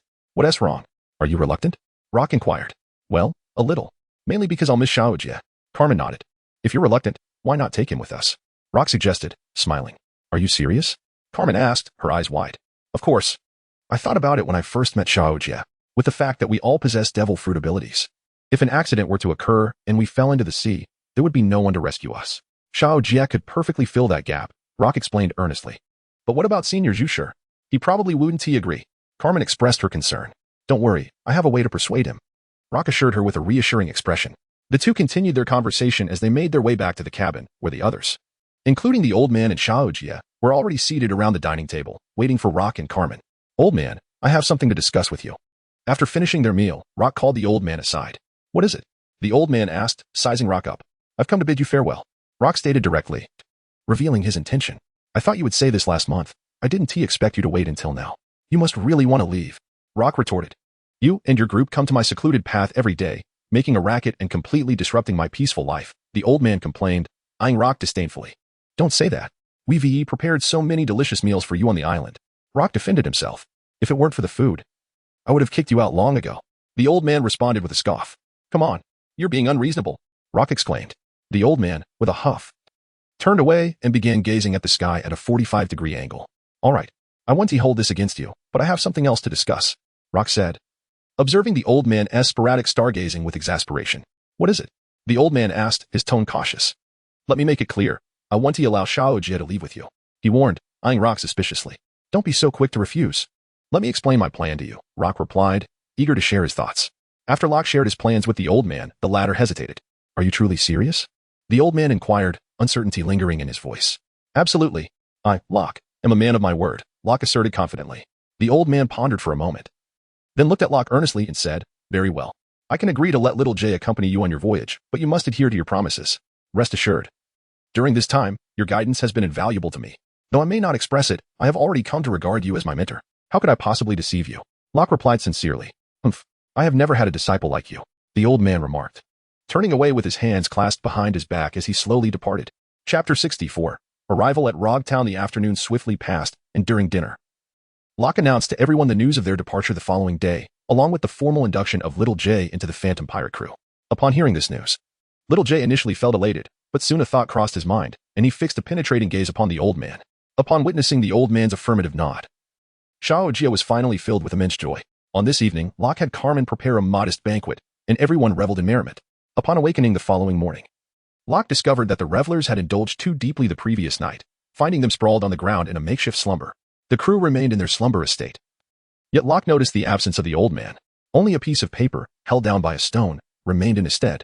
Locke picked it up and read the old man's words, which implored him to take good care of little Jay and to remember his promises. The letter expressed the old man's aversion to farewells, stating that he would not return when they departed. Locke tucked the note away and roused the others, sharing the contents of the old man's message. Subsequently, the group boarded the Deathwing, setting their course towards the Phantom. Standing on the deck, Locke cast a final glance at the diminutive island before commanding Bear and the others to weigh anchor and hoist the sails, embarking on their journey towards the Grand Line. As the ship set sail, all aboard the vessel bowed collectively towards the distant island. Young Jack was among them, and after bowing, he burst into tears. Carmen, witnessing this, hurried over to offer comfort. Meanwhile, atop a towering tree on the island, an elderly man stood at its peak, gazing at the slowly receding Phantom. "I hope you do not disappoint me, young one. Big brother, ahead lies Rock Town," and exclaimed, having transitioned from the ship's helm to a small puppet perched on its shoulder, fluttering to stand before Locke. By this time, they had been away from the island for 15 days and were on the verge of reaching Rock Town, renowned as the town of beginnings and endings. "Thank you for your hard work," and Locke said, affectionately ruffling her hair. "I'll go inform Sister Carmen and young Jack." With Locke's praise, and joyfully flew towards the cabin. "Locke, a naval warship has been spotted ahead." At that moment, Yunjinan suddenly leapt down from the lookout. "Lower the pirate flag. There is no need to provoke unnecessary trouble." Locke pondered for a moment before addressing Yunjinan. Yunjinan nodded and prepared to lower the flag. "Wait." However, Locke called out to Yunjinan once more as he turned back. "The ship is approaching us." The naval vessel across seemed to have detected Locke and his crew, heading directly towards them. As the moment drew near, the opposing navy opened fire without hesitation. Locke, observing the incoming shells, unsheathed his tang knife and leapt into the air, striking at the projectiles with precision. The shells were cleaved in two by his blade. "You handle the incoming shells. I shall deal with the ship across," Locke commanded Yunjinan, landing deftly. Yunjinan nodded and stood firm, preparing for the next barrage. With a swift kick, he unleashed the wind god leg technique, conjuring a mighty gale that sent the shells spiraling away into the sea. Satisfied with Yunjinan's actions, Locke nodded approvingly, then grasped the hilt of his tang knife, slowly drawing it forth. The phantom blade technique, shadow clone. A towering figure, identical in appearance to Locke but looming over 20 meters tall, materialized behind him. This shadow mirrored Locke's every movement, raising its blade to strike at the distant naval vessel. In an instant, both the large and small slashes hurtled towards the ship, which was subsequently cleaved into 3 segments. "You should lower the pirate flag. We are nearing Rogtown," Locke urged Yunjinan once more after dispatching the navy. Quickly, Yunjinan complied, lowering the pirate flag as Rogtown finally came into view. Locke paid no heed to the recently vanquished naval ship. Though they sought to avoid trouble, it did not imply fear. The lowering of the flag was primarily for the convenience of procuring food and fresh water, as this was the last island before entering the Grand Line, beyond which lay Reverse Mountain. Thus, they wished to avoid any complications that might hinder their provisions. "Who wishes to accompany me to witness the sight of the Pirate King's execution?" Locke inquired as the vessel docked. "Annie, little Jie, and I are going shopping," Carmen exclaimed, pulling little Jie and Annie alongside her. "I wish to take a stroll with Shikai alone," Yunjinan said, gazing affectionately at the jade pendant in his hand. "My brother and I will procure supplies. We have no time for such affairs." Panda chimed in. "Do not look at me. I shall guard the ship." Panda hastily added upon sensing Locke's gaze upon him. "Fine. If none of you are coming, I shall go alone," Locke retorted, discontented with their refusals. "Very well. I shall take my leave." With that, Locke disembarked. As Locke vanished into the bustling streets, Carmen turned to Annie and little Jia, saying, "We should go as well." The two eagerly followed Carmen off the ship. "Big brother, we shall be leaving too," Panda called to Bear. "Off you go. The sooner you depart, the sooner you return," Bear advised. Locke strode alone through the streets, observing the diverse array of individuals, particularly the vendors hawking their wares, which evoked a sense of nostalgia. In his previous life, Locke's parents were just like these merchants. He reminisced about his childhood, helping his parents set up stalls and once being chased by city inspectors, a truly unforgettable memory. As he continued his walk, he soon arrived at the vast square at the town center. A fountain adorned the plaza, with a tall execution platform standing directly opposite. It was here that the Pirate King Roger ignited the great pirate era. "My treasure? If you seek it, you may have it all. Go and find it. Everything in the world is there." Locke stood before the platform, as if he could still hear Roger's voice reverberating through the currents of time. "I do not desire your treasure. However, I shall inherit your will," Locke whispered. "Young man, you possess grand aspirations." A middle-aged man beside him remarked upon hearing Locke's murmurs. "It is not aspiration. It is the very meaning of my existence in this world," Locke replied, a pleasing smile gracing his lips. "What are you doing?" the middle-aged man inquired, scrutinizing Locke earnestly. Locke met his gaze with calmness, unflinching. "Ha ha. Young man, I admire your spirit. Come, let me treat you to a drink." The man laughed heartily. "I would be delighted." Locke agreed with enthusiasm. Chapter 65, The Tavern Report. At the Rogtown Naval Base, Smoker was reclining in his chair, smoking a cigarette, when a soldier's voice echoed from outside the door. Smoker straightened up and called, "Enter." "Report, Colonel Smoker. One of our patrolling ships has just been sunk," a soldier proclaimed as he entered. "What? Provide the details." Smoker instantly stood up, alarmed. "Just now, one of our patrol ships was sunk by pirates." The soldiers on board reported that the pirate ship was flying the flag of the Phantom Pirate crew. The Phantom Pirate crew? How could it be them? This month alone, there have been numerous imposters claiming to be part of the Phantom Pirate crew, and they've all turned out to be fakes. Smoker expressed his frustration. Having encountered countless pirate crews in Rogtown this month, all falsely claiming to be part of the Phantom Pirate crew, he had rushed to confront them, only to find them to be mere pretenders. This time, it might be genuine, the soldier said uncertainly. "What makes you say that?" Smoker inquired as he resumed his seat. "The soldiers from the sunken naval ship said the enemy used only one strike to sink the ship," the soldier explained. "Only one strike?"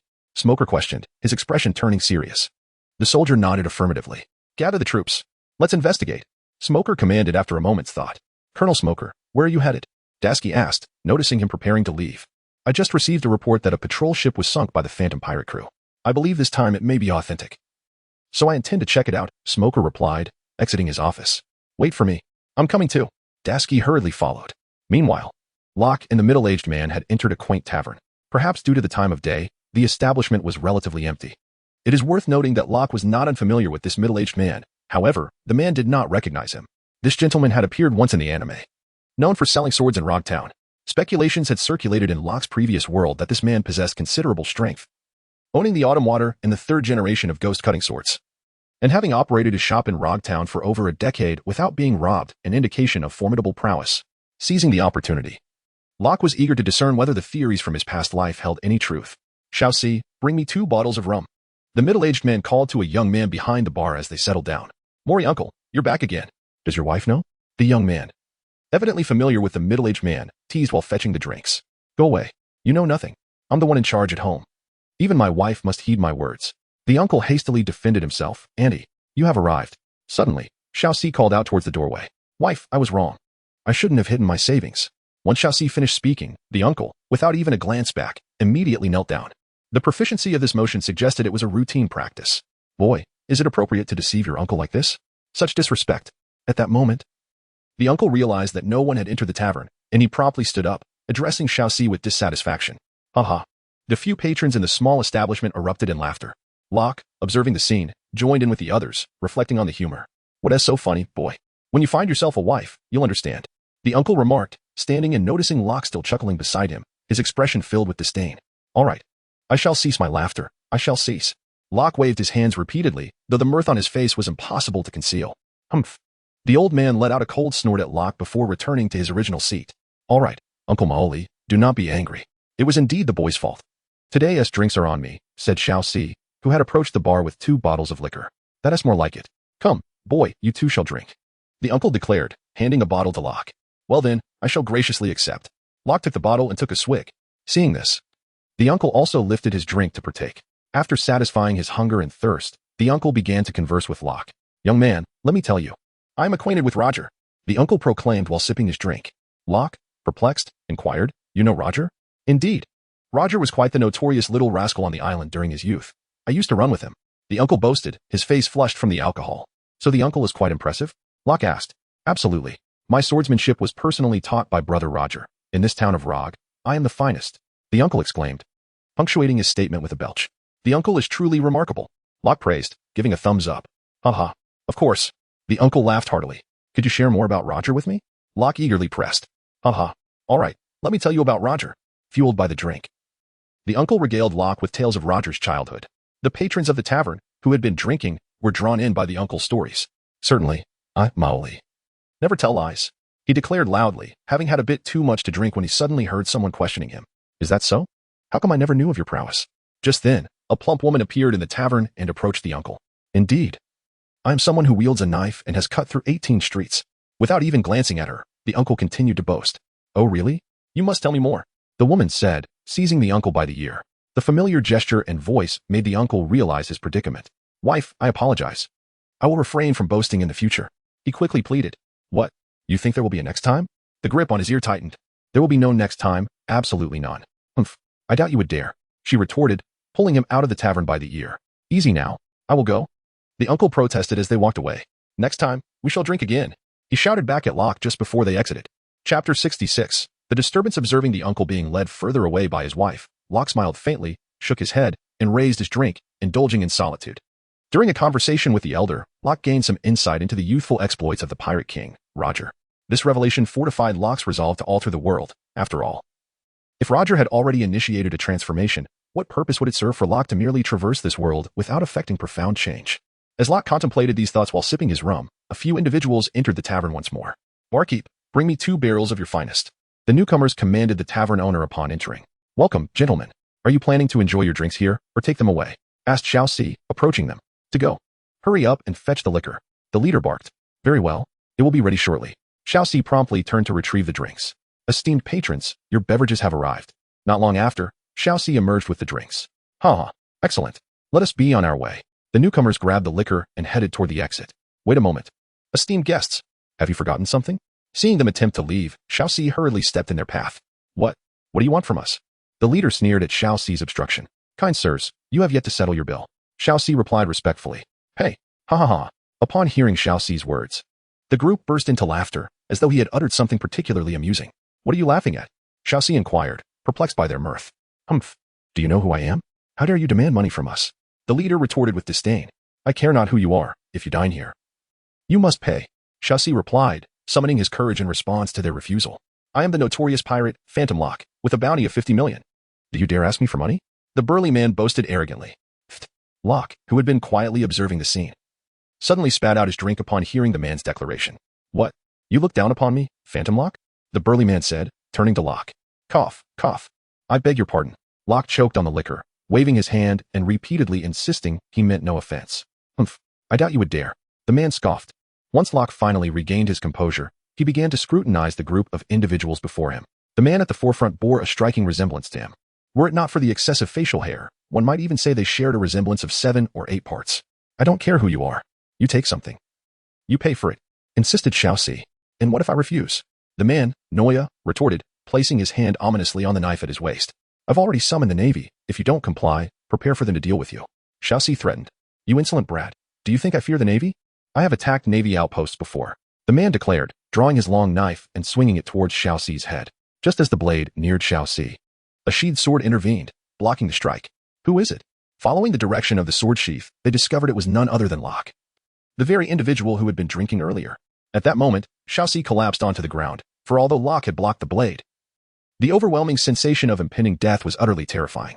Who are you, daring to meddle in the affairs of Phantom Locke? The man eyed Locke warily, issuing a threat.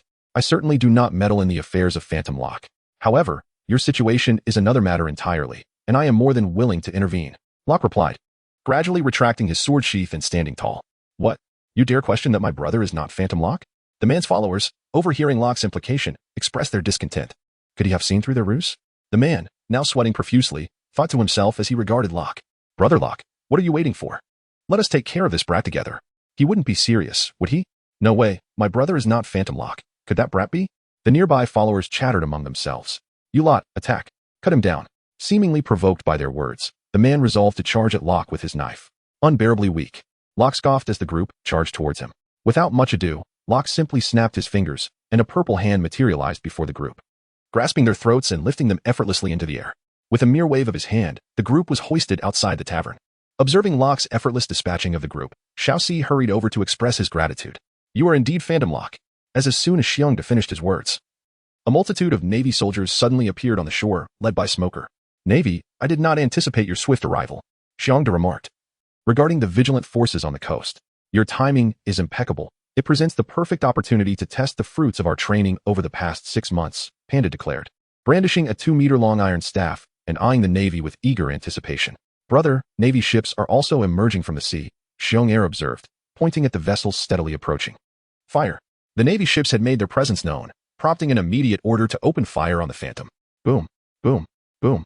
Xiong swiftly intercepted the incoming cannonballs, blocking them with remarkable agility. Third brother, stay aboard and ensure the cannonballs do not strike the ship. Fourth brother, and I will confront the advancing Navy. I trust the captain and the others will return shortly, Xiong instructed, casting a glance at the Navy rushing towards the ship. Brother, you go ahead. I will handle things here, Xiong replied, once again deflecting a cannonball. Brother, I am going in. At that moment, Panda leapt off the ship, wielding his iron staff as he charged into the midst of the Navy. In the midst of his charge, he transformed, spinning the iron staff to deflect the bullets whizzing toward him. As Panda crashed into the ranks of the Navy, he wreaked havoc, disrupting their formation. Just a few insignificant fish. Navy, press on. Seize that ship. Smoker scoffed, observing Panda's reckless intrusion. With that, he transformed into smoke and soared toward Panda to block his advance. It seems I have been underestimated, Xiongda noted, watching Smoker approach his brother. Without hesitation, he jumped off the ship, positioning himself to obstruct the path of the advancing Navy. Those rushing toward the Phantom found themselves halted by Xiongda, who radiated an aura of impenetrable strength, as if he were a solitary guardian against a tide of foes. On board the vessel, Bear 2 wielded 2 blades, deftly swatting away incoming cannonballs, resembling a delicate white butterfly fluttering about, preventing any projectile from landing on the ship. Meanwhile, Panda, engaged in a fierce battle within the naval camp, was intercepted by the approaching Smoker, who sent him flying with a powerful blow, slowly rising from the ground. Panda gazed at Smoker and remarked, "Colonel, you are indeed formidable."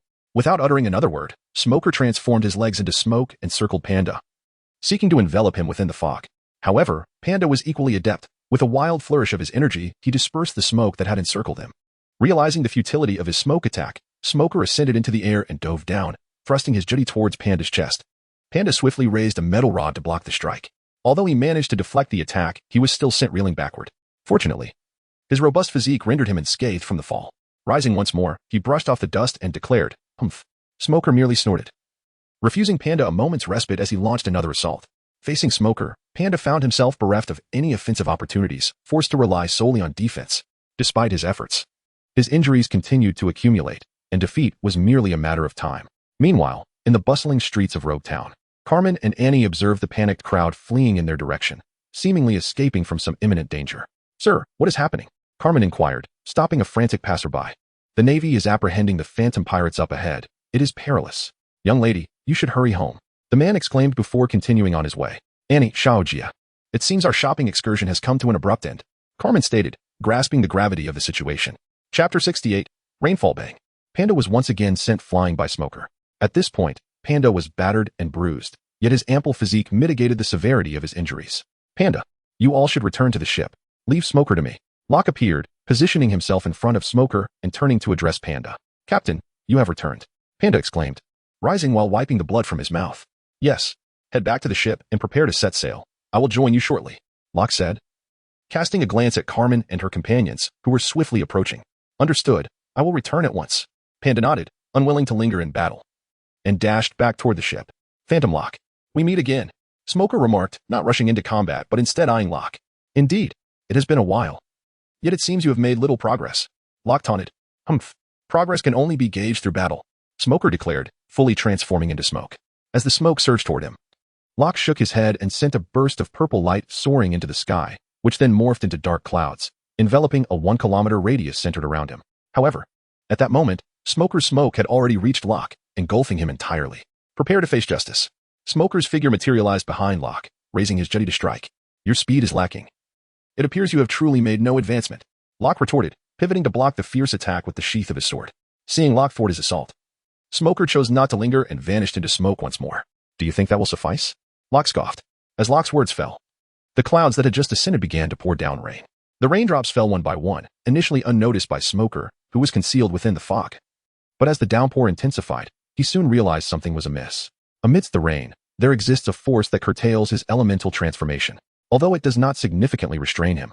The smoke he conjures remains largely undisturbed only in close proximity. In contrast, the vapor elsewhere is entirely dispersed by the falling rain, leaving Smoker with merely a discernible cloud of smoke, measuring just over 2 meters in radius. "Is this your new strategy?"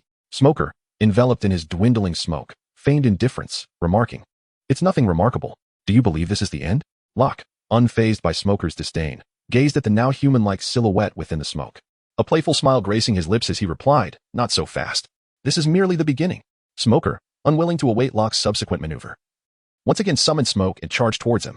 However, this time, the rain severely hampered Smoker's efforts, despite his diligent attempts to produce smoke. Once it exceeded a certain radius, it would be scattered by the rain. "I can see you. What use is this tactic?" Locke shook his head, observing the advancing smoke with bemusement. "Behold my straight punch." Locke, opting not to draw his blade this time, launched a direct punch forward.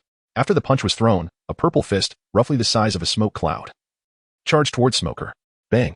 Smoker was sent flying by the blow, unable to maintain his elemental form. Coughing, he slowly rose to his feet, wiping the blood from the corner of his mouth, and looked at Locke, saying, "This power known as true chi is truly remarkable. It can seamlessly integrate with the abilities of the fruit." Cough. Hearing Smoker's words, Locke merely smiled in acknowledgement, tacitly agreeing with him. "Locke, we have arrived. Hurry aboard. We are ready to set sail." At that moment, Carmen had already brought little Jay and Annie back to the ship and called out to Locke. "I'll be right there." Locke shouted back, "All right, I must take my leave. I am delighted to see so many of you here to bid farewell." After responding to Carmen, Locke turned to Smoker and said, "You shall not escape." Seeing Locke attempt to flee, Smoker transformed without reservation into a colossal figure of smoke. His giant fists raised to strike Locke with immense force. "I wish to depart. No one in this world can hinder me," Locke declared, as the massive fist drew ever closer. Phantom Blade Technique, Rain of Stabs. The moment Locke placed his hand on the sword, the torrential downpour surrounding them ceased abruptly. Raindrops hung suspended in midair, as if time itself had frozen, were it not for the swiftly advancing giant of smoke. Just as the giant's fist was about to land a blow on Locke, his sword was finally drawn, swiftly piercing towards the giant. Then, the previously motionless raindrops transformed into countless fine needles, raining down upon the smoke giant. What once appeared to be an imposing figure crumbled under the relentless barrage, dissipating into nothingness, while Smoker lay wounded on the ground. "Set sail, everyone. Our destination is the Grand Line." Ignoring the fallen Smoker, Locke leapt onto the ship, standing at the bow with fervor and passion. After Locke uttered those words, a renowned melody from his previous life, "He's a Pirate," the theme of the Pirates of the Caribbean, resonated powerfully. The stirring music filled the air as the Phantom slowly set sail, while cannonballs occasionally flew from a distant warship, further amplifying the music's intensity. "Hey, wait for me." Suddenly, an incongruous voice broke the spell of the exhilarating music from the shore. It was Nan, chasing after the ship and calling out. Locke, infected by the fervent music, glanced at Nan and wasted no time. He stretched out his hands, and two purple wings manifested behind Nan, lifting him into the air and bringing him aboard the ship. "When did you disembark?" Locke asked incredulously. He had assumed that it was Nan and Xiong Air who had shielded the ship from cannon fire moments ago, so he was taken aback to see him now. "I disembarked with you." Nan, puzzled by Locke's question, replied earnestly. "You went down, but didn't T come back up?" "Indeed. After getting off the ship, I wandered around the town, then walked to the seaside to enjoy the view, and before long, I saw your ship coming from the side," Nan explained, a hint of frustration in his voice. "Carmen, what as for dinner?" Locke awkwardly shifted the topic. Chapter 69, Ace's Situation Brew. The transponder snail rang. "Hello. This is the Navy headquarters. I'm Smoker, and I have important news to report." A weak voice resonated from the other end. Knock, knock, knock. The door to Admiral Sengoku's office was rapped upon. "Come in." Sengoku's voice echoed from within. "What is it?" he inquired as he observed the messenger entering. "Report, Admiral. We have just received news from Logtown in the East Blue. Phantom Locke has reappeared and is now en route to the Grand Line." "Phantom Locke? The one who attacked the Navy base 6 months ago?" Sengoku asked. "Indeed, that is him. Admiral, you instructed us to report immediately upon receiving any news about him." The messenger confirmed. "You mentioned he was sighted in Logtown, correct?" "Yes, Admiral. And what of Smoker? Was he not the highest-ranking officer in Logtown? Why did he not apprehend him?" Sengoku's tone reflected his dissatisfaction with Smoker.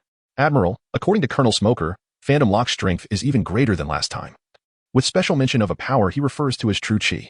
The messenger continued. "True chi?" Sengoku pondered the term and gestured for the messenger to elaborate. Colonel Smoker stated that this true chi power can rival Haki, easily countering the abilities of devil fruits.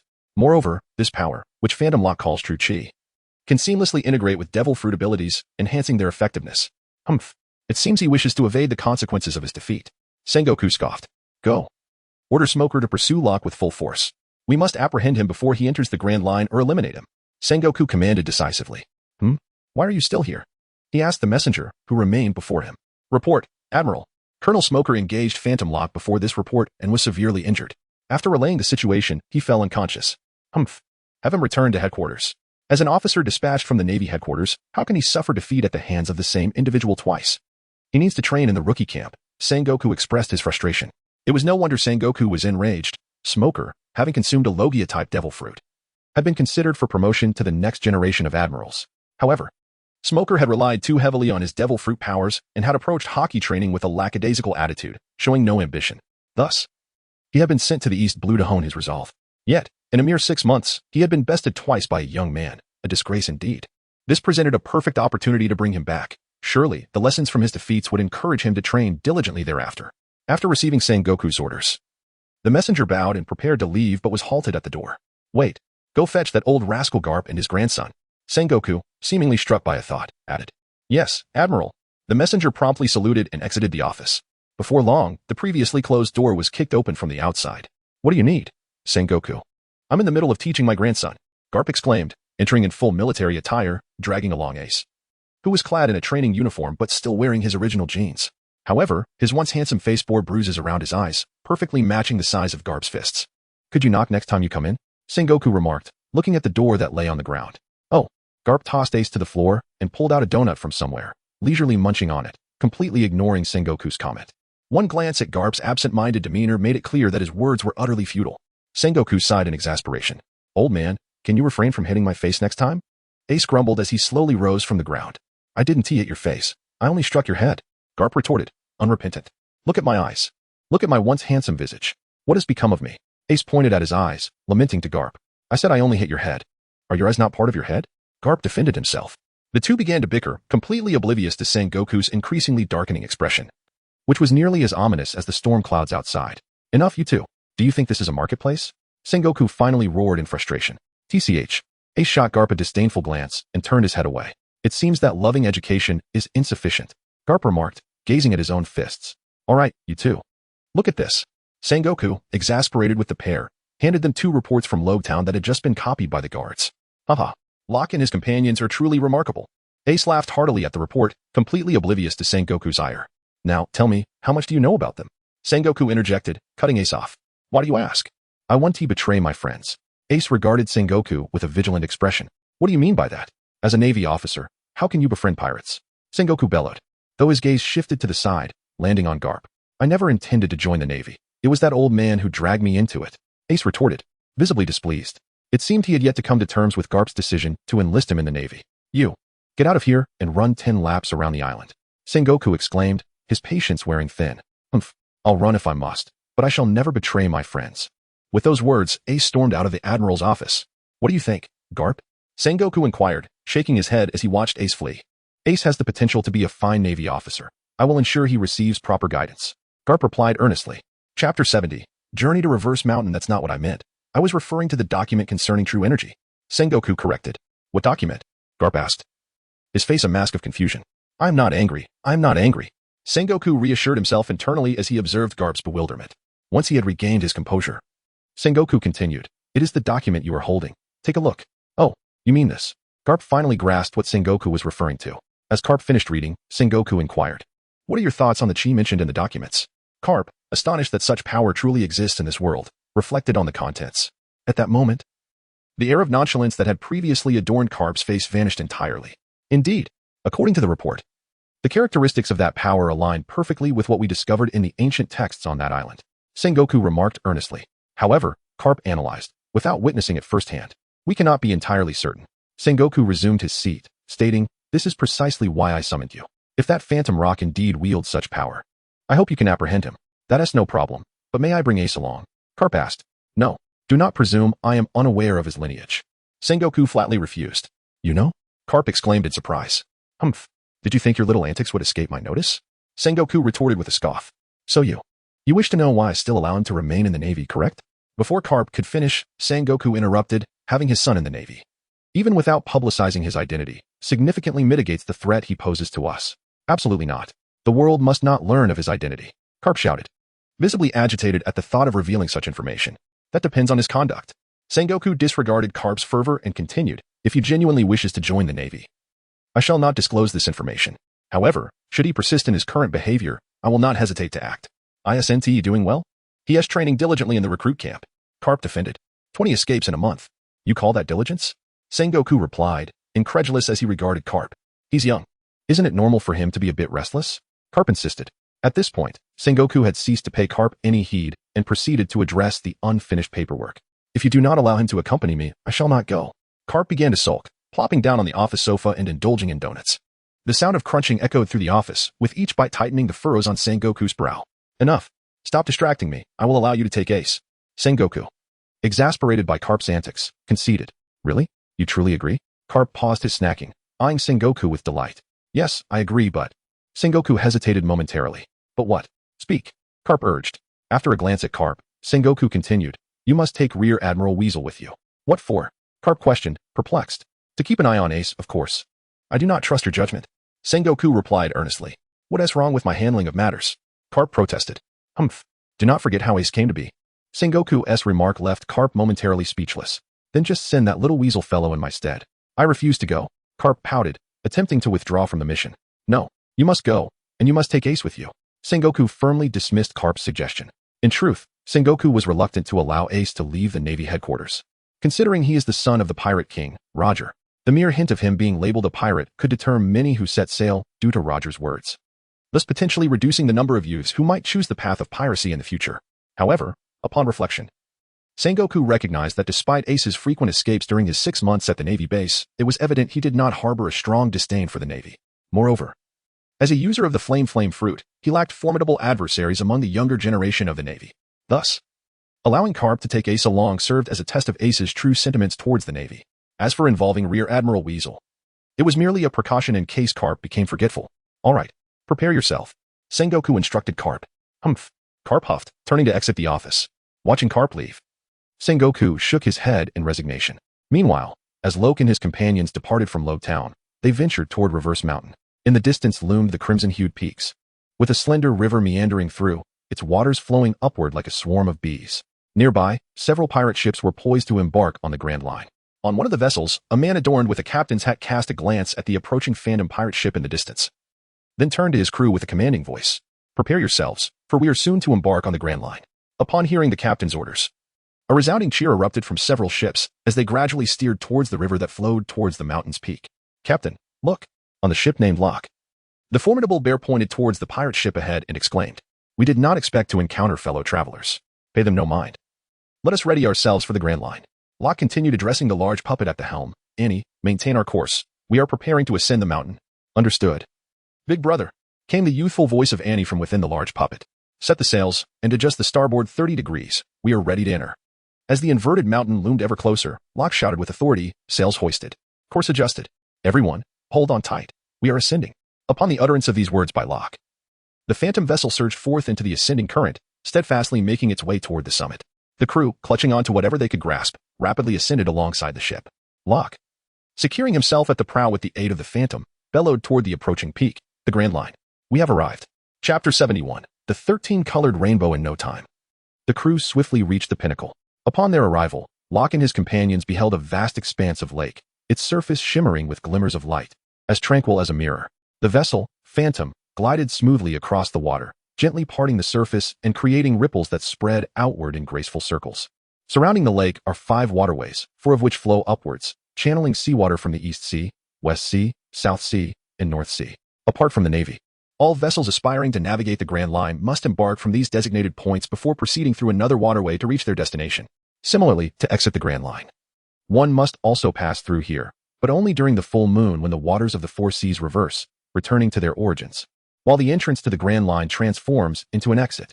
Look ahead, it's the pirate ship we encountered below. At this moment, Carmen approached Locke, pointing towards the pirate vessel in the distance. As long as they do not provoke us, let us ignore them. Locke's gaze was entirely captivated by the breathtaking scenery of the lake nestled among the clouds, indifferent to the pirates. Look over there, a rainbow. I never imagined it could possess 13 colors. Locke exclaimed, tugging at Carmen's hand to direct her attention to the extraordinary rainbow appearing in the distance. How beautiful! If only we could touch it, Carmen remarked, gazing longingly at the vibrant spectacle. The sight of a 13-colored rainbow dazzled others who overheard their conversation, prompting similar exclamations of admiration. Shikai, behold the beauty of this place. Once we circumnavigate the globe, let us return here to reside in peace. Yunji Nin remarked, caressing the jade pendant in her hand. Observing the group's fascination with the enchanting rainbow, Locke was suddenly struck by a bold idea. What if we fly up to see it up close, to discover the secret behind its colors? He proposed, noting that the rainbow was positioned directly above the entrance to the Grand Line, ensuring their course would remain unaltered. Fly up? Shonda queried, puzzled. Yes, let us soar. Big brother, I want to touch the rainbow and see what it is made of. Annie chimed in, alighting on Locke's shoulder, her excitement palpable. You decide. Yunji Nin said nonchalantly, still preoccupied with her jade pendant. At that moment, Momo Shao Jia also expressed enthusiasm, but Annie, lost in her own excitement, paid no mind to translating its words, leaving everyone in the dark about what was said. Haha, since everyone wishes to see it, let us set forth. Locke declared loudly, observing no dissent from the crew. Yunji Nan, summon some wind. Locke instructed. Nodding, Yunji Nin moved to the stern and delivered a kick to the sail. summoning a gust of wind that propelled their vessel, previously slowed by the waterway, into a sudden surge of speed. At that moment, two enormous purple wings manifested on either side of the Phantom, allowing it to ascend off the water and soar into the sky. "We're flying." The captain of the pirate ship ahead had been intently watching the Phantom, which he had never seen before, yet recognized that few dared to challenge the Grand Line without strength. However, when he witnessed the Phantom sprouting wings and taking flight, he was rendered speechless in astonishment.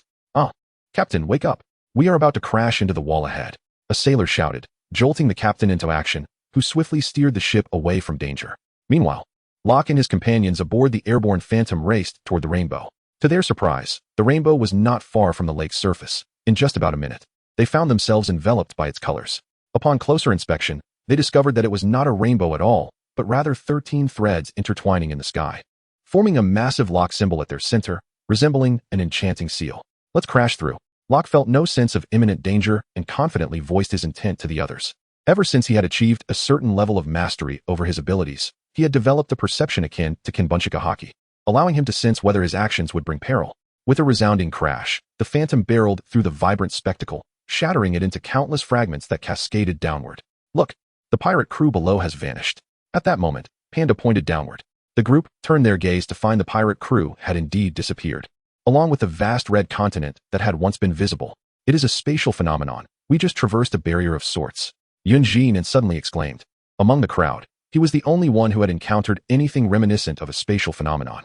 Although Locke was a traveler from another world, he had lost consciousness during the transition, leaving him devoid of any sensations or insights to share. "Space. Are you suggesting we have arrived in a subspace akin to that of the Dasha Kingdom?" Locke inquired. "Indeed. However, this space is considerably weaker, otherwise we would not have been able to enter so easily." Yunjin nodded in affirmation. "Regardless of whether we have entered another realm, let us first seek a place to settle down," Panda remarked nonchalantly from the side. "Fourth brother, quiet down and heed the captain's instructions," Xiangda admonished Panda. "Panda has a point. We must prioritize finding a suitable refuge," Locke stated, standing at the bow and gazing at the drifting clouds beside them. "Everyone, hold on tight. We are about to descend rapidly." Locke called back to the others, offering a warning. Upon witnessing that everyone had secured their belongings, the purple wings, which had previously been positioned on either side of the Phantom, abruptly retracted, converging towards the apex of the vessel, gradually shaping into an enormous parachute. During this process, the vessel was incessantly trembling. Had it not been for Locke's timely warning, several individuals might have been flung overboard. As the ship gradually stabilized and ceased its violent shuddering, the passengers realized that the parachute that had just unfurled overhead was now fully deployed, and the Phantom was gently descending. Chapter 72. The Crimson-Skinned Beauty Before Long. The Phantom traversed the cloud layers, revealing a vast expanse of ocean before Locke and his companions. However, the water below was peculiar. While the sea beyond was a deep azure, the waters here were an astonishing crimson. The area was not particularly extensive, and from their aerial vantage point, it was easy to discern the edges of the Red Sea, marked by a black luminescent barrier. This dark veil glimmered with scattered starlight, forming a circular enclosure that encompassed the entire surface of the water. In the midst of the Crimson Sea lies an island enveloped in a red mist. Had it not been for the gradual descent of the Phantom, it might have gone unnoticed. After all, the color of the island closely mirrors that of the surrounding waters, albeit a shade deeper. "How peculiar," Carmen remarked, standing beside Locke. "Indeed," Locke responded gravely, his gaze fixed upon the serene surface of the sea. He pondered whether his senses might have faltered. It felt as though the entire ocean was emanating a sword intent, particularly strong above the island. "Regardless, we shall descend and ascertain the truth." Locke shook his head, casting aside the nagging sensation, and declared, although they remained aloft, it was futile to speculate about what lay upon the island. Furthermore, Locke was confident in the abilities of his companions. While they may not be overwhelmingly powerful, they certainly possessed the skills to manage. At that moment, an unusual gust of wind swept through the air, causing the Phantom, which was descending steadily, to sway. The crew, caught off guard, staggered and nearly lost their footing on the deck. Locke distinctly sensed the presence of sword intent in the wind, though it was not overwhelmingly potent. It stung his face painfully, and he noted a strange hint of red within the breeze. "Are you all right?" Locke inquired after regaining his balance. "We are." "Ah." Before he could finish, a sudden, excruciating pain gripped the heads of the crew, Locke included, rendering him incapable of standing. The abrupt agony caused Locke's ability to maintain control to falter. The violet parachute that had been slowing their descent vanished, and the Phantom plummeted toward the island with great speed. As they drew nearer to the island, the pain intensified, and upon passing over the island's center, where the crimson light was most concentrated, the crew succumbed to unconsciousness, collapsing upon the deck, with even Annie succumbing to slumber. Bang! With a tremendous crash, the phantom struck the surface of the water not far from the island. It splintered and flew as Locke and his companions were violently ejected from the vessel, landing upon the sandy shore. Who am I? Where am I? What is this place? Locke groggily awoke. Confusion etched upon his face as he rose to survey his surroundings. He found himself in a modest wooden cabin, furnished with various everyday items. Strangely, both the furniture and the wood comprising the cabin were a vibrant red, emanating a faint sordid tint that unsettled Locke. Something is amiss. I distinctly recall collapsing aboard the Phantom alongside Carmen and the others. How did I end up here? It was then that Locke's memory of the preceding events returned. He attempted to sit up, only to discover that he was bound in layers of bandages, resembling a mummy. Moreover, as he moved, he felt the sharp pain of multiple fractures throughout his body, making it impossible for him to simply tear away the unattractive wrappings. It appears I have been rescued. I wonder how the others are faring. Locke quickly deduced that he had been saved, yet he did not see any of his fellow crew members. Based on his injuries, he surmised that they were likely not in worse condition than himself, as they all cultivated true energy, which served as a protective barrier. However, until he could confirm their well-being, he remained anxious. As Locke lay there, boredom began to creep in. Although his true energy aided in his recovery, someone had tended to his wounds and realigned his broken bones, facilitating a quicker healing process. Peering through the cabin's window, he observed that everything outside, whether flora or fauna, was tinged with red. How conspicuous I would appear among them, he mused, lost in self-admiration. Just then, the door creaked open, and a woman with crimson skin entered. Setting aside her unusual hue, she appeared to be quite young, around 17 or 18, yet her figure was undeniably striking, particularly her ample bosom that swayed enticingly with her movements, exuding an alluring charm. Although Locke was not typically captivated by such matters, an appreciation for beauty is universal. Gazing was harmless. Ah, a visitor has awakened, the woman exclaimed, noticing Locke's wide-eyed gaze. Did you save me? Locke inquired directly as she approached, checking his temperature. It was not I. It was Xiaoya who discovered you by the shore and informed the villagers. Together, we brought you back, the red-skinned woman said, gently covering him with a blanket after feeling his forehead. Are the others safe? Locke asked eagerly, wishing to rise and check on his companions. Do not move. They are fine, recovering in the next room. You are the first to awaken. Relief washed over Locke. May I inquire your name, fair lady? He asked courteously. I am Blood Xiaoyan, the healer of this village, she replied. Thank you for tending to my injuries, Miss Xiaoyan. Locke expressed his gratitude. Healing is my duty. After assisting Locke in examining his injuries and recovery, Blood Dawn continued, You have been unconscious for a day. You must be hungry. Allow me to fetch you something to eat. Without waiting for Locke's response, she rose and left the room. Chapter 73. The shy boy Locke did not have to wait long, as Blood Dawn soon returned, carrying a bowl of porridge. Behind her, a small boy, around 10 years of age, timidly peeked from behind her, curiously observing Locke. Here, let me help you sit up so you can eat. Blood Dawn said as she placed the porridge on a small wooden table beside him, gently assisting Locke into a sitting position with tender care. During the process of helping Locke to his feet, he was enveloped by the delicate fragrance wafting from her fiery red hair. Once he was settled, Shui Xiaoyan approached the bedside, retrieving the porridge she had just set down, preparing to feed Locke. I can manage on my own. Locke quickly interjected, halting her movements. Despite being covered in wounds, he was still capable of maneuvering his arms to eat, albeit with some discomfort. Yet, these were mere trifles. To be candid, Locke harbored a certain anticipation at the thought of being fed by this beautiful young lady. However, the potential consequences of such an indulgence being discovered by Carmen loomed large in his mind. His future would be far from pleasant, while he would not face dire retribution. The prospect of sumptuous meals would be extinguished, and he would be grateful merely to avoid poison in his food. The thought of Carmen's reaction sent a shiver down Locke's spine, prompting him to snatch the bowl from Shui Xiaoyan's hands, hastily consuming its contents. Observing him in this state, Shui Xiaoyan stifled a soft laugh, covering her lips with her hand. The little boy who had been hiding behind Shui Xiaoyan looked on in bewilderment as Locke devoured his porridge at such a rapid pace. Is it truly that delectable? I eat it every day, and it doesn't seem particularly special, he pondered. Thank you for the hospitality, Locke exclaimed, having finished the porridge in under half a minute. He politely handed the empty bowl back to Shui Xiaoyan. Would you like more? She inquired with a smile, shaking her head. If possible, please. A bit more would be wonderful, Locke replied, patting his stomach with a hint of embarrassment. Although his energy was primarily derived from the air since beginning his cultivation, food could still provide sustenance. Given his severe injuries, consuming more would accelerate his recovery. Therefore, when Shui Xiaoyan posed her question, Locke did not hesitate in his acceptance. No trouble at all, you are our esteemed guest on this island. Please, indulge yourself. Shui Xiaoyan responded with a smile before turning to the little boy who had followed her inside. Xiaoyu, you can play here. Sister will step out to fetch more porridge for our guest. With that, she exited the room, and Locke finally turned his attention to the young boy who had entered. The child bore a striking resemblance to Shui Xiaoyan, with similarly crimson skin and features, making it evident that they were either siblings or mother and son. Based on Shui Xiaoyan's earlier words, it was clear that this boy was indeed her younger brother, with only Locke and the boy in the room. The latter appeared somewhat shy, standing at a distance close to the door, yet his eyes remained fixated on Locke, observing his every move. You must be Xiaoyu, correct? Locke broke the silence with a gentle tone, offering a warm smile. However, he perhaps forgot that he was swathed in bandages, his entire visage obscured save for his eyes, nostrils, and mouth. This smile, instead of appearing endearing, bore an unsettling quality. The little boy, upon witnessing Locke's grin, froze in place, paralyzed by fear. Noticing the boy's reaction, Locke instinctively touched his own face, wondering if he truly appeared so frightful as to elicit such a response. Upon feeling the bandages on his face, Locke suddenly realized that he resembled a living embodiment of a mummy. The sight of him grinning with his teeth bared could indeed be quite terrifying. Fear not, little one.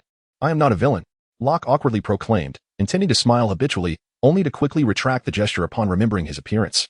The young boy, reacting to Locke's words, darted to the farthest corner of the room, entirely oblivious to what Locke had said. I assure you, I am a good person, Locke remarked, feeling exasperated by the child's reaction. He was, after all, a charming youth adored by all, a man exuding an irresistible charisma. When had he ever been treated in such a manner? After a moment, the boy observed that Locke remained seated on the bed and showed no inclination to approach. His tension gradually eased, and he cautiously rose from his corner, watching Locke, who was still sighing on the bed. At that moment, Locke was lost in the disheartening realization of his diminished allure, utterly oblivious to the fact that the boy had stood up. The child remained in the corner, gazing at Locke, who resembled a mummy lamenting his fate, creating a rather peculiar atmosphere within the room.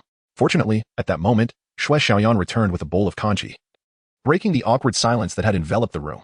After the arrival of Shui Xiaoyan, the young boy swiftly darted behind her. Xiaoyu, how is your conversation with our guest going? Shui Xiaoyan gently inquired, stroking the boy's head. The boy remained silent, casting a nervous glance at Locke on the bed before shaking his head. Did you not wish to meet our guest? Why not engage in conversation? After handing Locke a bowl of porridge, Shui Xiaoyan turned and squatted down to address the boy. The boy continued to refrain from speaking, merely shaking his head vigorously.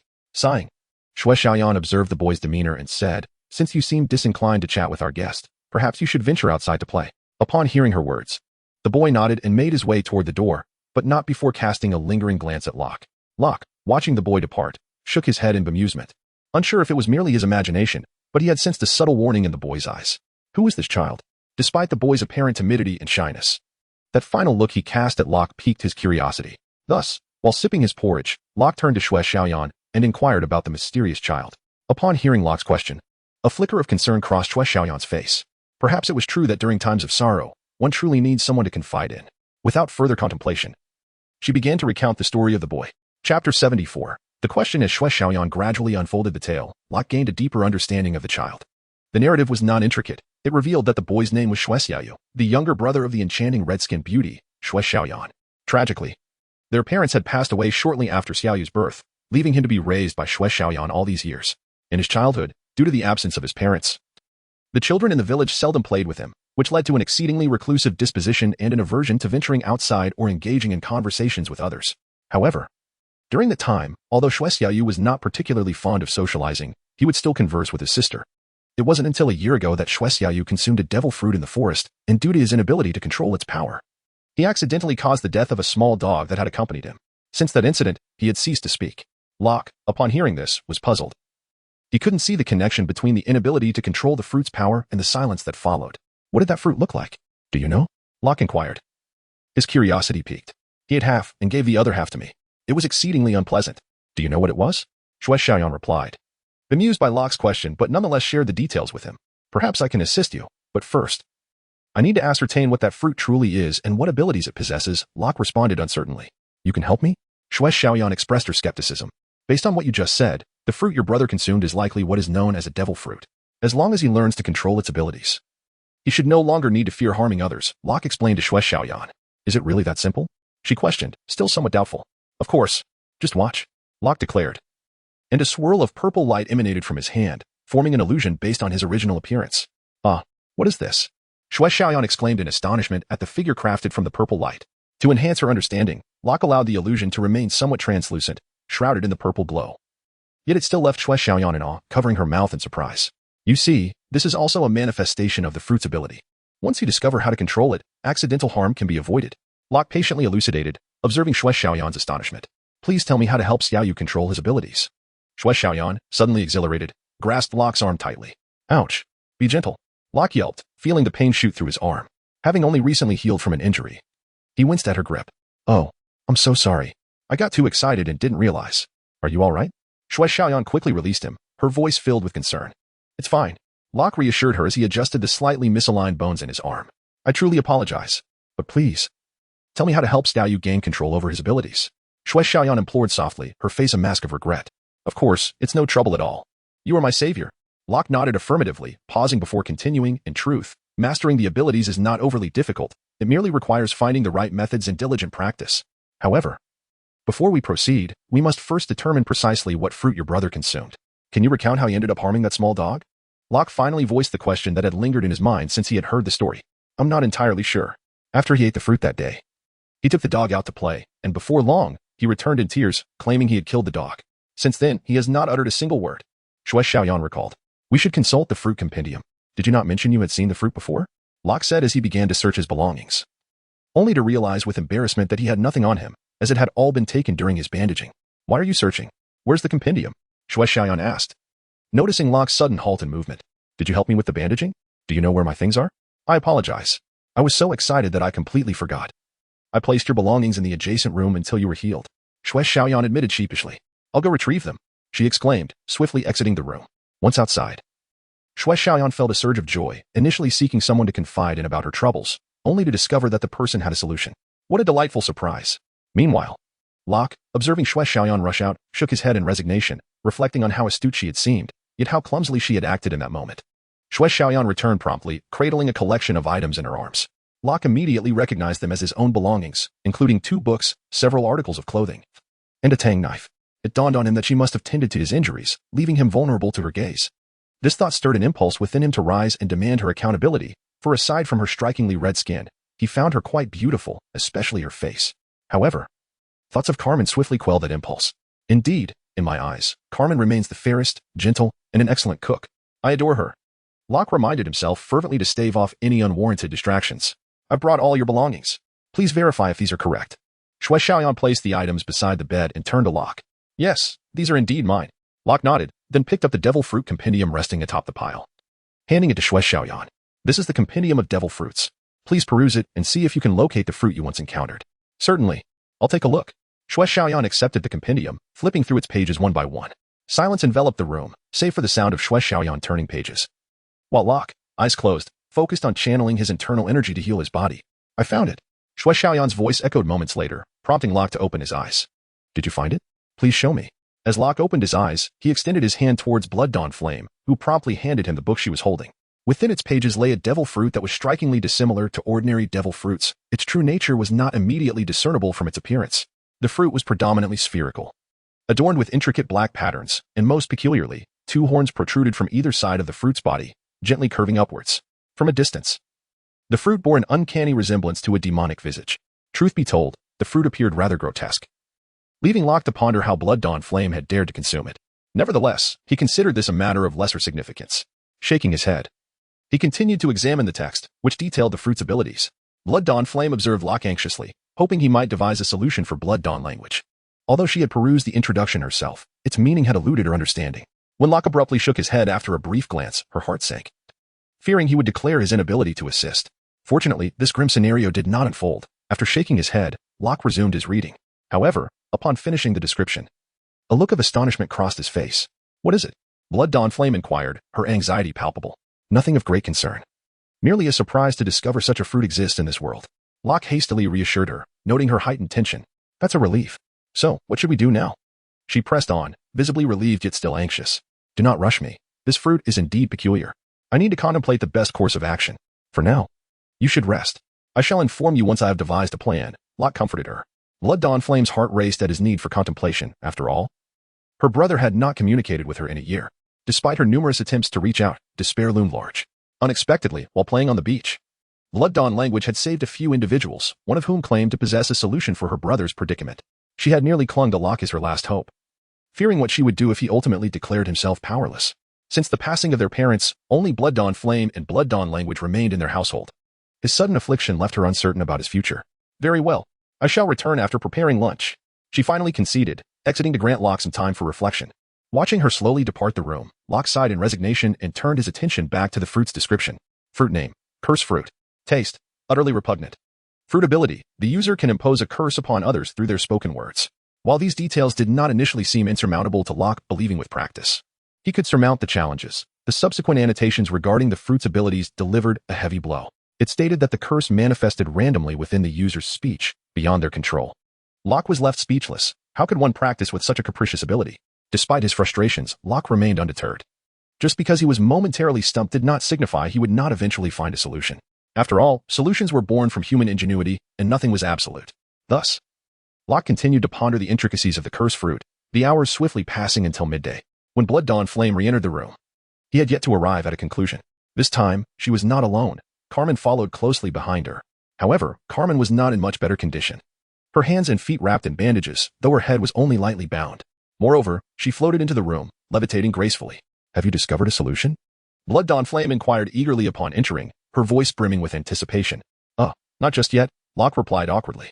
Noticing the disappointment on Blood Dawn Flame's face, he quickly added, however, I believe I am on the verge of formulating a plan. His words alleviated some of her dismay. I brought you some food. And this friend of yours insisted on meeting you upon waking. I told her not to worry, but she wouldn't listen. Blood Dawn Flame set the meal before Locke, then turned to Carmen. There's no need for concern. She is merely worried about me, Locke said, warmth filling his heart as he gazed tenderly at Carmen. Very well. I shan't intrude, Blood Dawn Flame said, sensing the deep connection between them. She excused herself, despite her desire to consult Locke about her brother's situation. It was clear that this was not the appropriate moment, and she did not wish to disrupt their intimate atmosphere. How are you faring? Are your injuries manageable? Locke reached out, grasping Carmen's hand with genuine concern. Humph, you actually care for me? I thought you only remembered how to flirt with your doctor's sister. Carmen turned her head away, feigning indifference, though she did not pull her hand from his grasp. Enough of that. It's not as you perceive. Locke replied with a hint of exasperation. Carmen was remarkable in every sense. An excellent cook, kind, and strikingly beautiful. Yet her propensity for jealousy was a notable flaw. I'm not jealous. I'm not yours. Carmen pouted, her words contradicting her demeanor. Observing Carmen's adorable yet aloof disposition, Locke refrained from further comment, merely tightening his grip on her hand, which she reciprocated. Do not think a smile will earn you my forgiveness. Just look at your bandaged state. It's utterly unbecoming. Carmen continued, unyielding. Look, you must realize that in my current condition, no girl would find me appealing. Locke explained earnestly. What? You dare suggest I am not a girl? Carmen retorted, her displeasure evident. Locke. Chapter 76. The Disappearance of Annie. After much coaxing, akin to soothing a child, Carmen's emotions finally stabilized. Speak. What were you discussing with that young doctor? Carmen asked, using her telekinesis to control the food that Blood Xiao Yin had just delivered. Feeding it to Locke bit by bit as she inquired. Well, the matter is as follows. Locke wiped the crumbs from the corner of his mouth and recounted the events involving Blood Xiao Yu in detail. This fruit is truly peculiar, Carmen remarked after listening to Locke's explanation. Indeed, it is quite strange. This is the first time I've encountered such a fruit that defies control. Locke nodded in agreement with Carmen. So, have you devised a solution? Carmen asked with curiosity. There are indeed methods, but I find them somewhat unscrupulous, which makes me hesitant. Locke said, his expression troubled. What method? Upon hearing Locke's words, Carmen became intrigued and pressed for more details. Locke briefly outlined his thoughts. That tactic is rather unscrupulous, Carmen exclaimed with a look of disdain after hearing Locke's method. Locke, feeling helpless, thought to himself that he had already mentioned the method's dubious nature. Yet, she insisted on asking, only to scold him again after he explained. Since you've thought of this method, why didn't you mention it to her earlier? Carmen questioned, a hint of reproach in her tone. You acknowledged its unscrupulousness. I thought I would first consider other alternatives, Locke explained. All right, let us not dwell on that any longer. Locke shifted the topic and asked, how long have you been awake? Have you seen anyone else? No, I came straight to find you upon waking, Carmen replied. Have you eaten? Come, let us share a meal. Upon hearing Carmen's words, Locke grasped the spoon that had flown to his mouth and prepared to feed it to her. Carmen opened her mouth and took a bite of the food Locke offered, her pallid face, previously marred by injury, now adorned with a faint blush. Thus, the two of them engaged in a delightful exchange, feeding each other, filling the room with a sweet atmosphere. Let us go see the others, Locke suggested, holding Carmen's hand after they finished eating. No, you were injured so severely. You mustn't move about carelessly. Carmen firmly rejected Locke's proposal. Observing Carmen's resolute demeanor, Locke refrained from insisting further and chose to remain in the room to rest. Time passed swiftly during Locke's recuperation. 5 days had elapsed since his awakening. And during this period, Locke's injuries had healed remarkably well. The bones throughout his body had largely returned to their original state under the nurturing influence of true energy, with only a few minor cracks remaining unhealed. In the past few days, the crew aboard the ship gradually awoke, and upon their awakening, Carmen promptly utilized her abilities to transport each of them before Locke, alleviating his concerns. However, this caused considerable distress for the newly awakened individuals, as Carmen's antics caused some of them to faint. All the crew members, with the exception of Annie, regained consciousness, including the formidable sea cow, Little J. Remarkably, Little J was not rescued by the villagers. Rather, he ventured into the village to seek out Locke and the others himself. Locke harbored deep worries for Annie and inquired of Bloodblaze whether he had seen a puppet doll while rescuing them.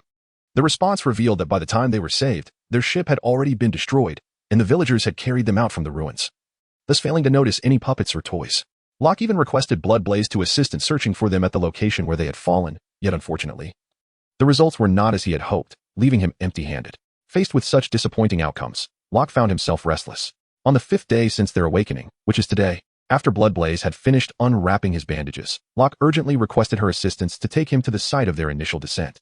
After Locke had tidied up, he followed Blood Dawn Flame towards the place of the fall. The others, due to their severe injuries, were left behind in the village. As Locke walked outside the village with Blood Dawn Flame, he seized the opportunity to observe the entirety of the village. This settlement was established on a crimson island, where everything was bathed in a blood-red hue, and the villagers bore skin as red as that of Blood Dawn Flame and her brother.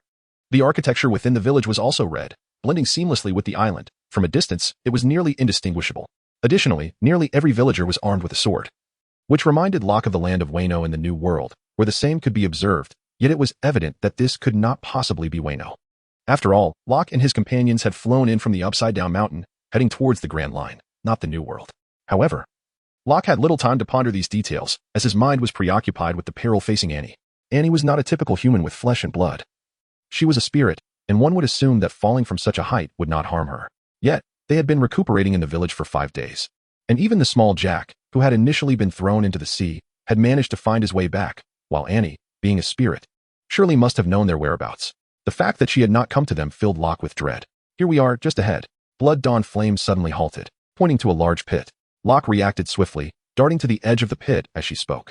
Peering into the depths, he saw only shattered wooden planks. However, the relatively intact pieces suggested that these fragments belonged to the Phantom. Reflecting on how the ship that had carried them across the seas had been reduced to such a state, Locke felt a deep sense of melancholy, realizing the unpredictability of fate. Nevertheless, he had little time for reflection. Standing at the edge of the pit, he witnessed several violet beams of light emanating from his form, transforming into figures that began to clear the debris. Locke remained at the pit's edge, intently searching for any sign of Annie's small puppet among the scattered wood. Yet, as the phantoms removed one piece after another, there was no trace of Annie to be found. After scouring every last piece, he still saw no sign of her. "Annie," Locke called out, hoping she would hear him and respond. Alas, no reply came, and he sighed in disappointment. "What's wrong? Is that puppet so important to you?" Blood Dawn Flame inquired, watching Locke with confusion.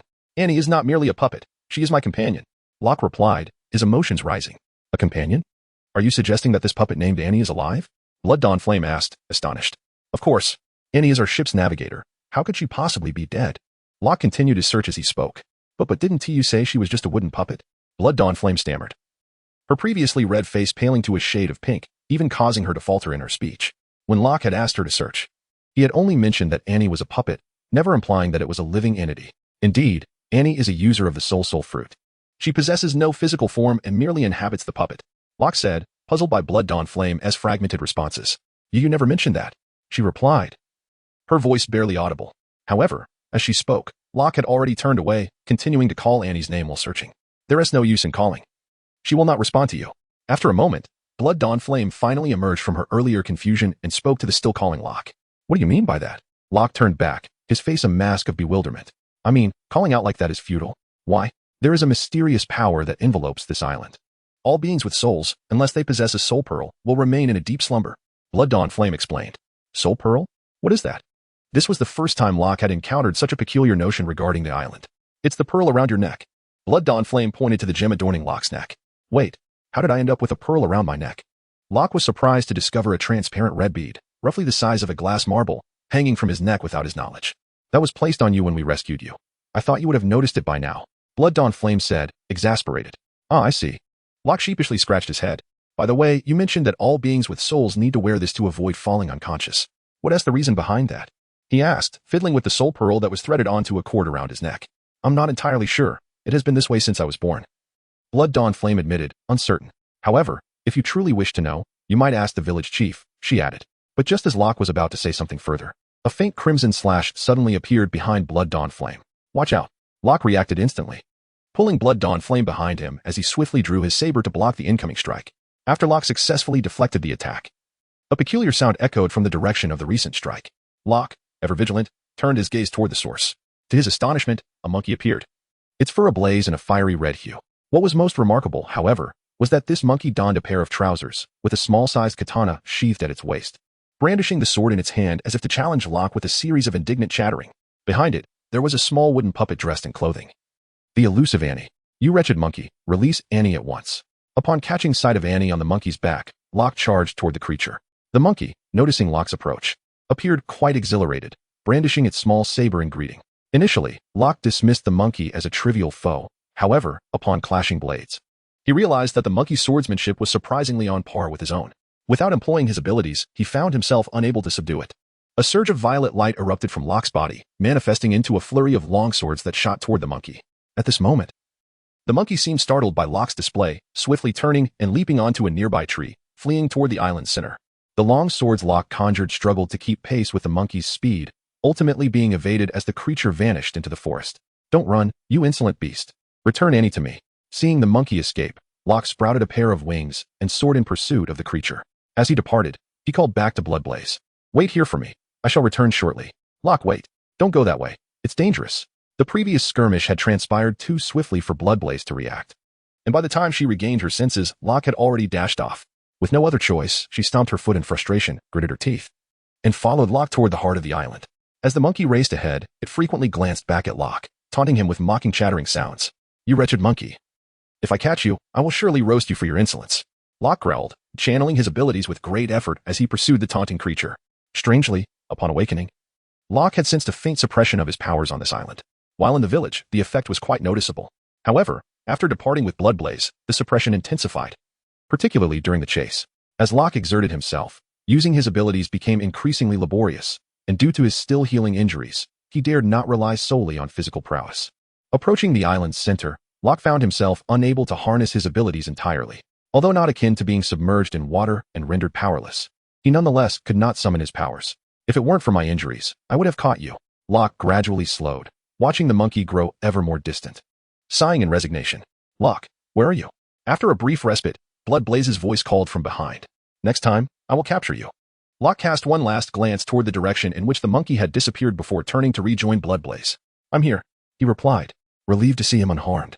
Bloodblaze exhaled. It's fortunate you're safe. The island's center is perilous. We must not venture further. Chapter 78. The story. Can you enlighten me about this island? Why is it that as we approach the center, my abilities seem to falter? Locke inquired of Bloodblaze as they made their way back. Upon seeing Annie, Locke felt a sense of relief.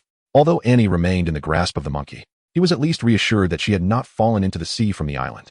Even if Annie could not awaken at this moment, it was certain that she was safe. Regardless of whether the monkey damaged the doll, it would pose no threat to Annie, who existed in a spiritual form. When Locke posed his question, Blood Ember could only shake her head, as she was equally perplexed by the situation. She recalled that, during her childhood, the elders of the village had warned the children to avoid the island's center.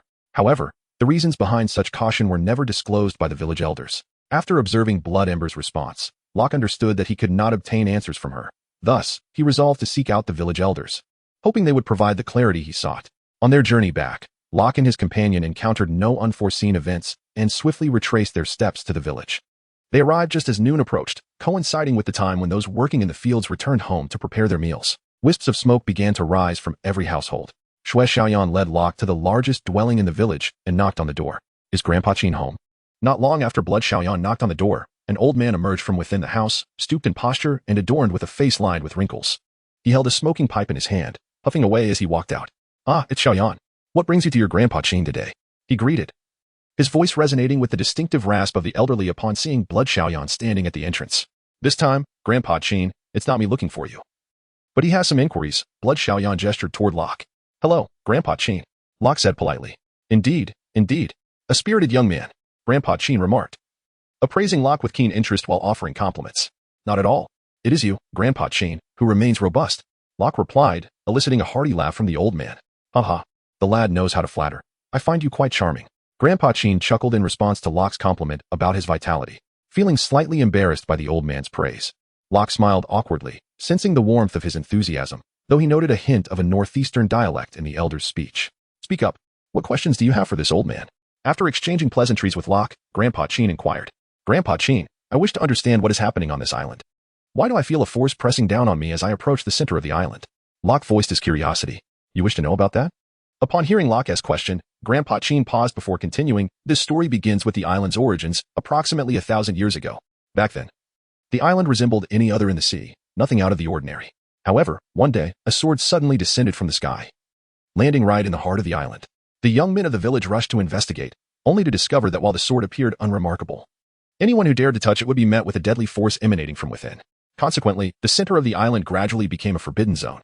Seemingly fatigued from his tale, Grandpa Chin took a deep drag from his pipe. Grandpa Chin, what happened next? Why has the island transformed into what it is today? Before Locke could speak, Blood Xiaoyan eagerly pressed for more details. Patience, my dear. Allow this old man a moment to enjoy his pipe, Grandpa Chin replied, waving his hand. Come on, hurry up. Blood Xiaoyan tugged at Grandpa Chin's arm, playfully beseeching him. All right. Stop shaking me. My old bones can hardly take it. Grandpa Chin exclaimed with a mixture of exasperation and affection, revealing a tone of indulgence in his voice. On their way, Blood Xiaoyan had mentioned to Locke that Old Man Chin was the oldest resident in the village and had always taken good care of her and her brother. However, witnessing Blood Xiaoyan display such a childlike demeanor in front of Old Man Chin left Locke quite astonished. When he first encountered Blood Xiaoyan, she exuded an air of grace and elegance, a refined beauty that seemed rare in the world of pirates. Yet, as he got to know her better, he realized she was quite the doting sibling. Now, seeing her in this light, Locke felt a sense of relief. It was clear that the world of pirates had no room for truly sophisticated ladies. His initial impressions were indeed mere illusions. Just as Locke was taken aback by Blood Xiaoyan's demeanor, Old Man Chin tapped his smoking pipe on the ground and continued his tale. After the sword was thrust into the earth, the flora and fauna of the island began to gradually turn crimson, and the skin of the island's inhabitants also transformed to a reddish hue. Initially, the villagers were gripped by fear, but over time, they discovered that this transformation posed no threat to their well-being. Eventually, the villagers grew indifferent to the change. This transformation persisted for a century, until everything on the island had turned red, at which point the sword began to emit strange vibrations. It was these tremors that caused the entire island to detach from its original realm, appearing in this peculiar space. Subsequently, the villagers began to experience symptoms such as dizziness, headaches, and fainting, influenced by the aura emanating from the sword. Faced with these afflictions, the villagers contemplated abandoning their possessions on the island in search of a new home. However, it was only then that they realized they were trapped on this island, unable to escape.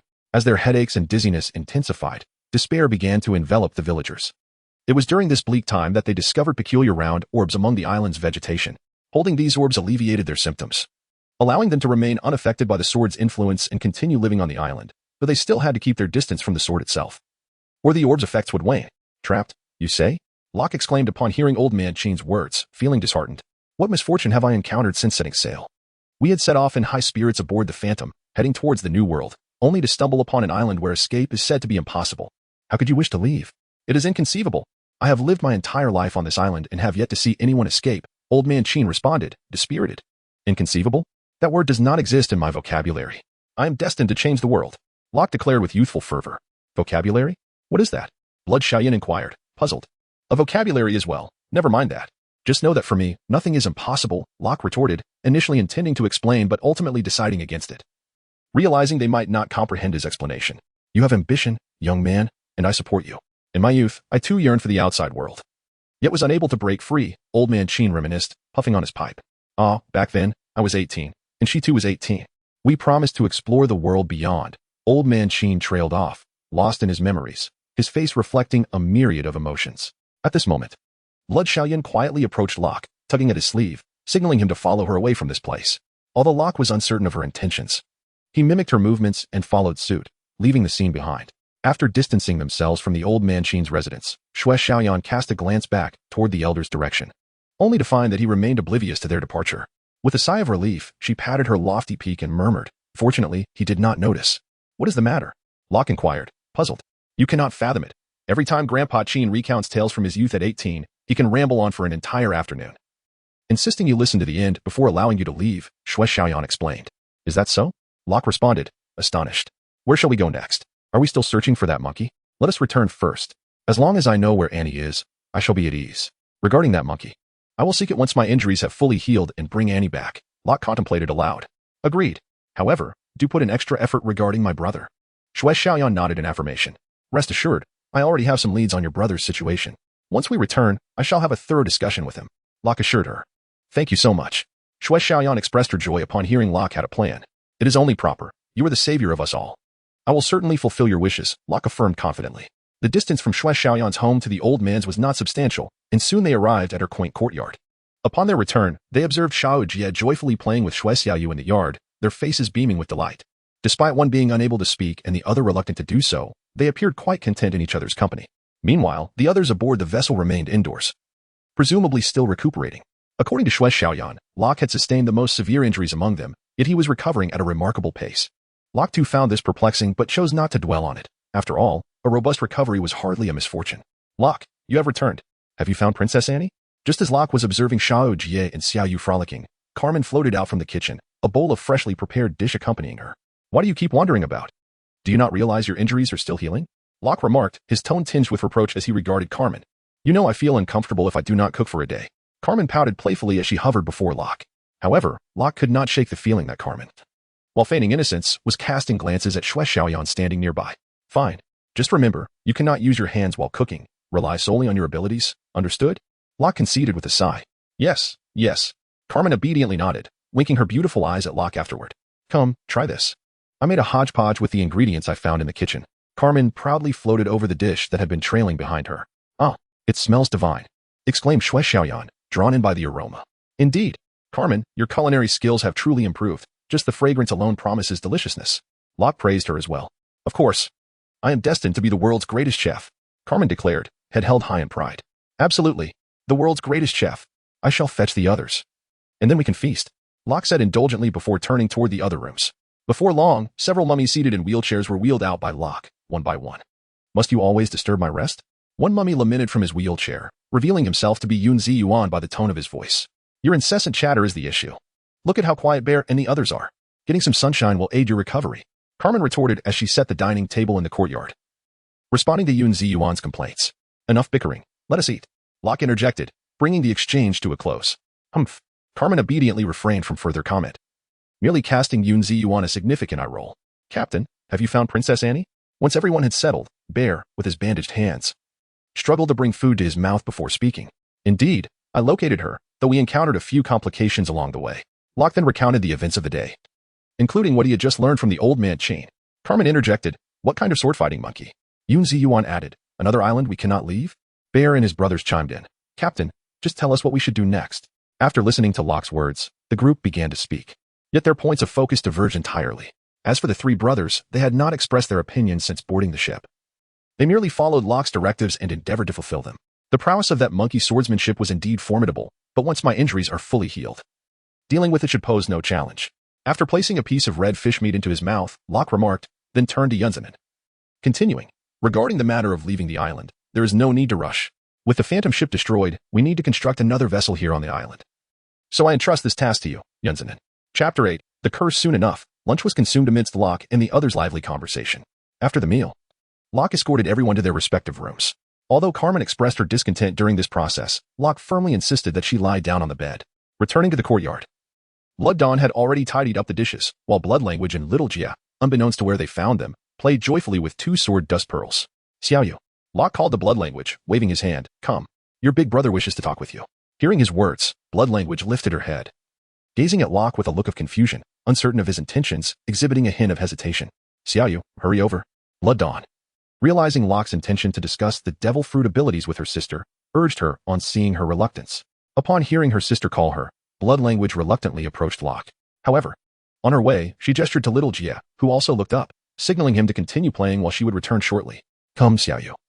Let us step outside to discuss the matter of that fruit you consumed, Locke said with a warm smile directed at Blood Language.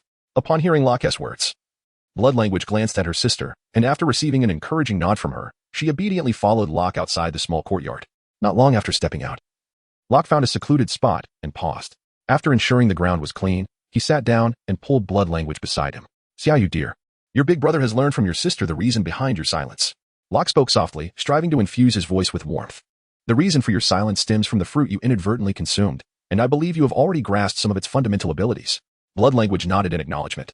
Now, I have a method that could allow you to speak without endangering your friends and family with the activation of your abilities. Would you be willing to learn? Locke inquired gently. Upon hearing his words, Blood Language eagerly nodded, her excitement evident. She stood up, grasped Locke's hands, and gestured animatedly. This time, Locke understood her intention without needing further translation. She was imploring him to reveal the way forward. Seeing her fervent demeanor, he surmised she had been stifled for over a year, unable to speak to avoid harming her loved ones, a torment for a 10-year-old child. All right, calm down for a moment. Sit down and listen to what I have to say. Locke soothed her excitement, encouraging her to sit beside him before continuing. My method is merely an idea, and I cannot guarantee its success. Seated quietly like a well-behaved child, Blood Language gazed at Locke with eager eyes. The method is this: each time you speak, prefacing or concluding your words with a curse against the Navy should activate the curse's power without affecting those around you. Locke slowly articulated his plan. After listening to Locke, Blood Language was filled with enthusiasm, standing up once more and gesturing in front of him. After a while, Locke remained puzzled by her meaning. After a lengthy display of gestures, Blood Language suddenly had a flash of inspiration, ran to pick up a twig, and returned to present it to Locke. On the ground, a question was inscribed. What is the Navy? Why curse it? However, just after Blood Xiaoyu finished writing, he suddenly froze, feeling a surge of energy within him that burst forth and then vanished. Xiaoyu, what's wrong? Locke asked anxiously upon witnessing Blood Xiaoyu standing still after completing his writing. To Locke's surprise, as soon as he spoke, Blood Xiaoyu pointed at his writing and began to weep profusely. Don't cry. Don't cry. Realizing that the curse within Blood Xiaoyu had been triggered while he was writing, Locke sought to console him. Once you hear about the Navy, you will understand. They are all villains, and your actions are a service to the people. Gradually, Blood Xiaoyu's sobs subsided, and he looked at Locke with anticipation, wondering what kind of villains the Navy truly were and if he was indeed justified in his actions.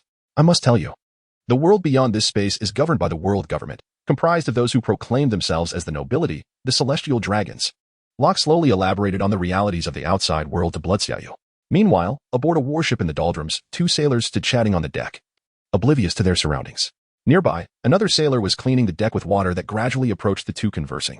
As their conversation wrapped up, one sailor turned to head towards the cabin, only for an invisible energy to suddenly materialize in the sky. This energy swirled for a moment before darting straight toward the sailor who was turning to enter the cabin. Just as the energy entered his body, he stepped onto the slick water, causing him to lose his footing and fall backward. He attempted to brace himself with his hands, but at that moment, he realized he had lost control of his body. No matter how hard he tried, he could not move, and he fell straight down.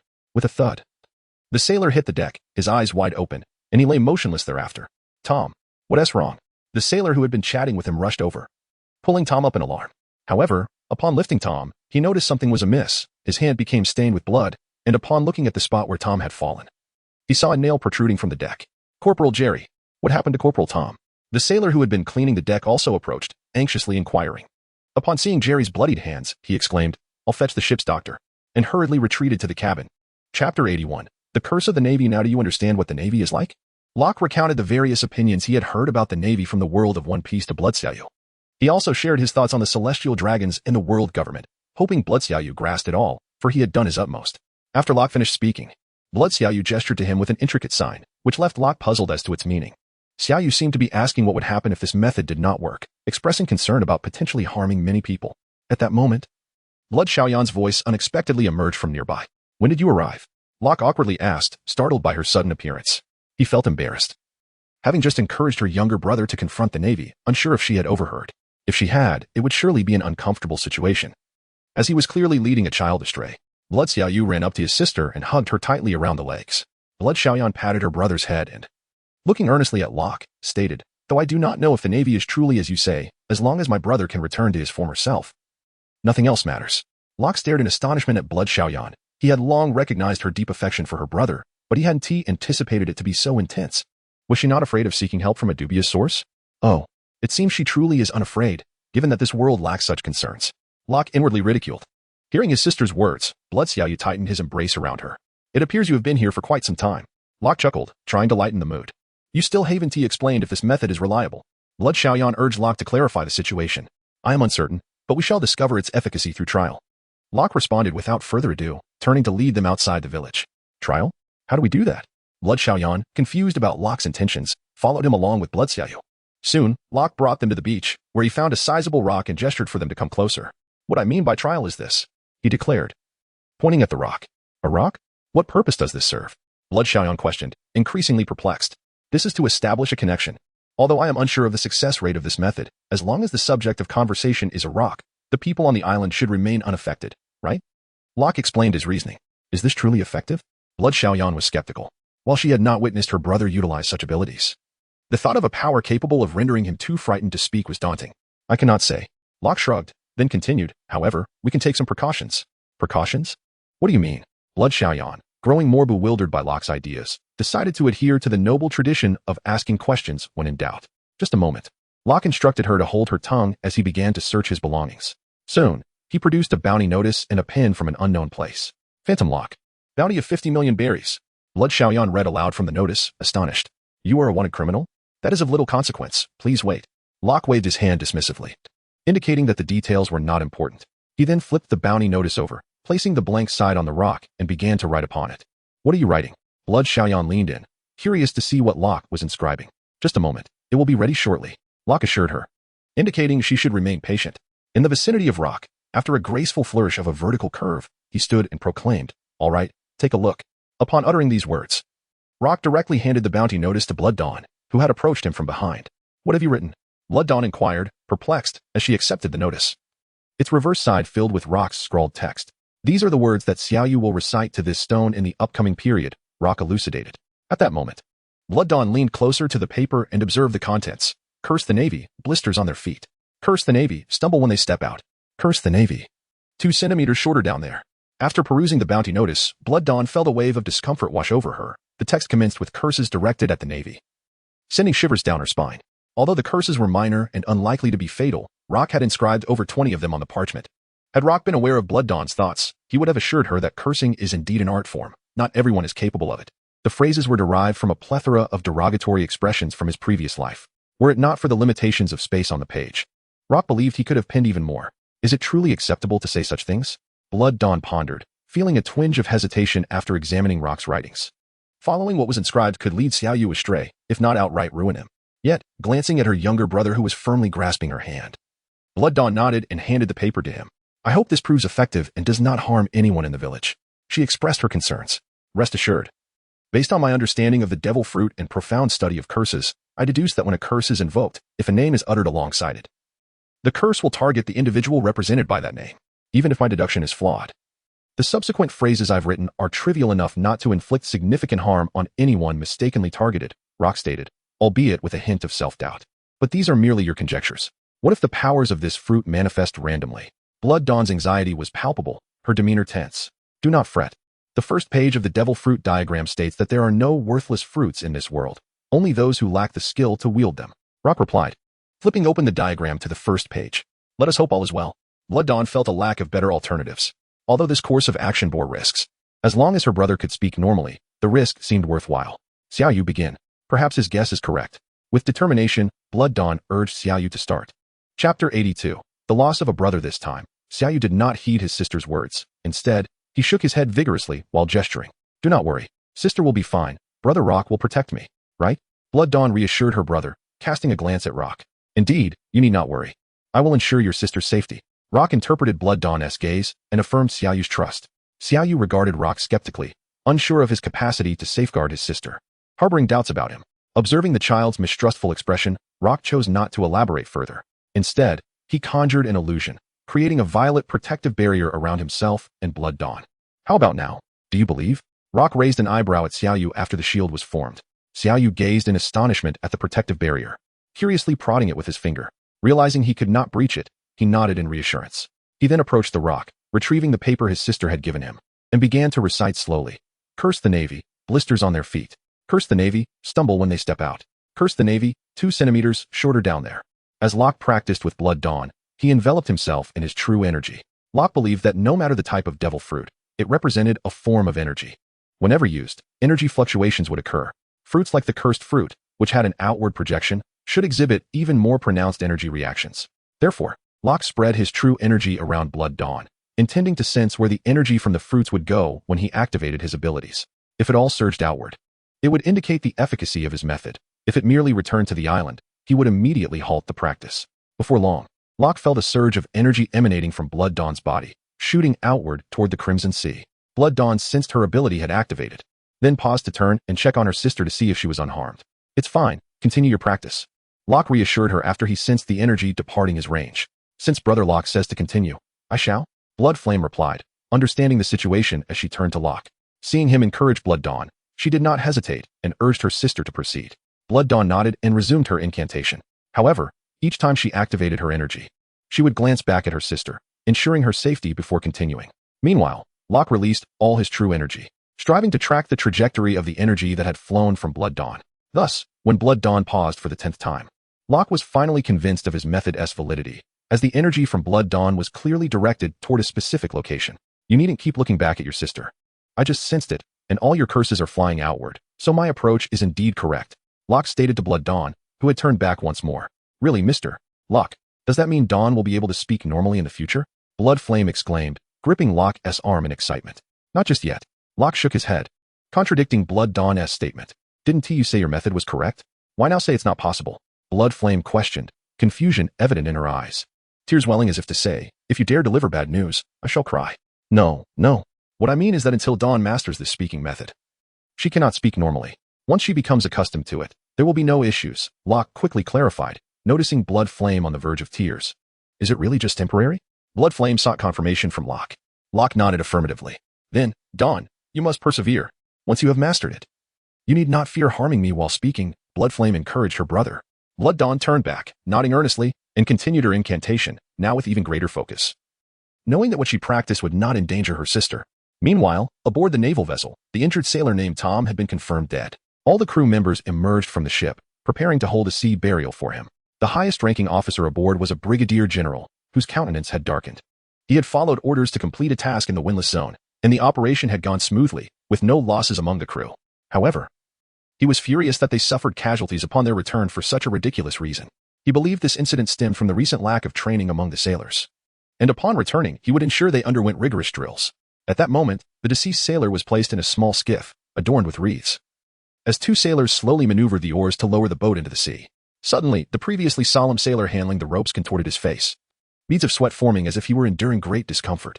The rope in his hands began to slip, and had it not been for Jerry, who noticed the issue and caught the falling rope, a serious mishap would have marred the solemn burial ceremony. What's wrong? Jerry inquired, exasperated, as he held onto the rope. It hurts. It hurts so much. My backside hurts.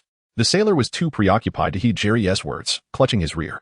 As Jerry was about to chastise him, several other sailors, having sensed something unusual, began to mimic his discomfort, clutching their feet, heads, and groins, all crying out in pain. This commotion caught the brigadier general's attention, and he approached to reprimand them. Just then, a cool breeze swept through, causing him to clutch his groin. His face contorted in agony as he screamed, "Ah, my brother is gone." Chapter 83. Breakfast. A soft crimson breeze wafted through the window into the serene wooden cabin, ruffling Locke's hair as he lay with closed eyes. His lashes fluttered before his eyelids slowly lifted. Suddenly, Locke shielded his eyes, exclaiming, "What kind of wind is this, blowing sand into my eyes?" As he rubbed his eyes, he complained. After a while, he managed to clear the sand, finally rising from his bed, completing his morning routine. He picked up a broadsword resting by the side and stepped outside.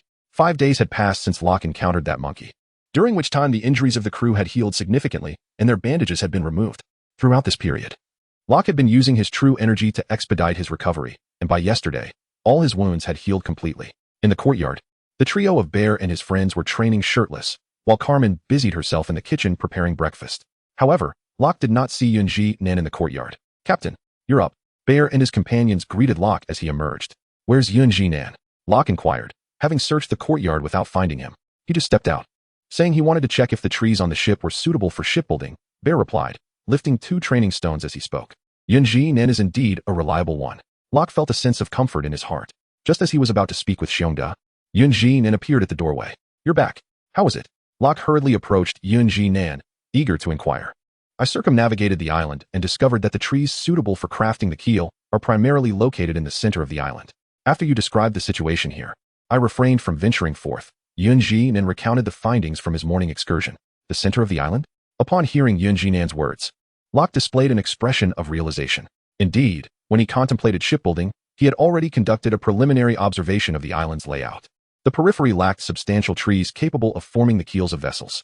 A ship typically comprises various components including the deck, sideboards, bottomboards, keel, ribs, and stem and stern posts. Among these, the keel is of utmost importance, acting as the longitudinal element that connects the stem and stern posts at the base of the hull.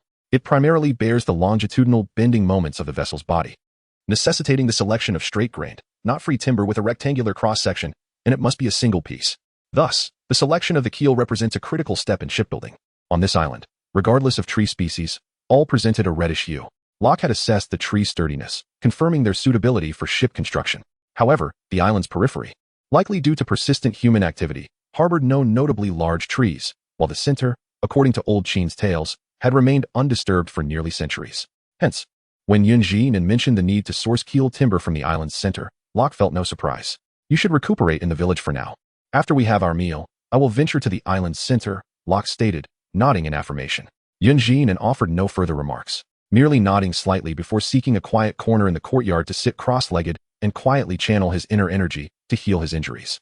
Locke, not concerning himself with Yun Jinan, moved aside to commence his daily swordsmanship practice. He had clarified his path, to center his training on swordsmanship while integrating his fruit abilities, thus forging a unique path of his own. Not long after Locke began his practice, Carmen emerged from the kitchen, carrying out a substantial platter, topped with a large lid concealing its contents. Come, it's time for breakfast. Carmen called out to the few remaining individuals in the courtyard. Presently, only Locke and a few others resided in the courtyard.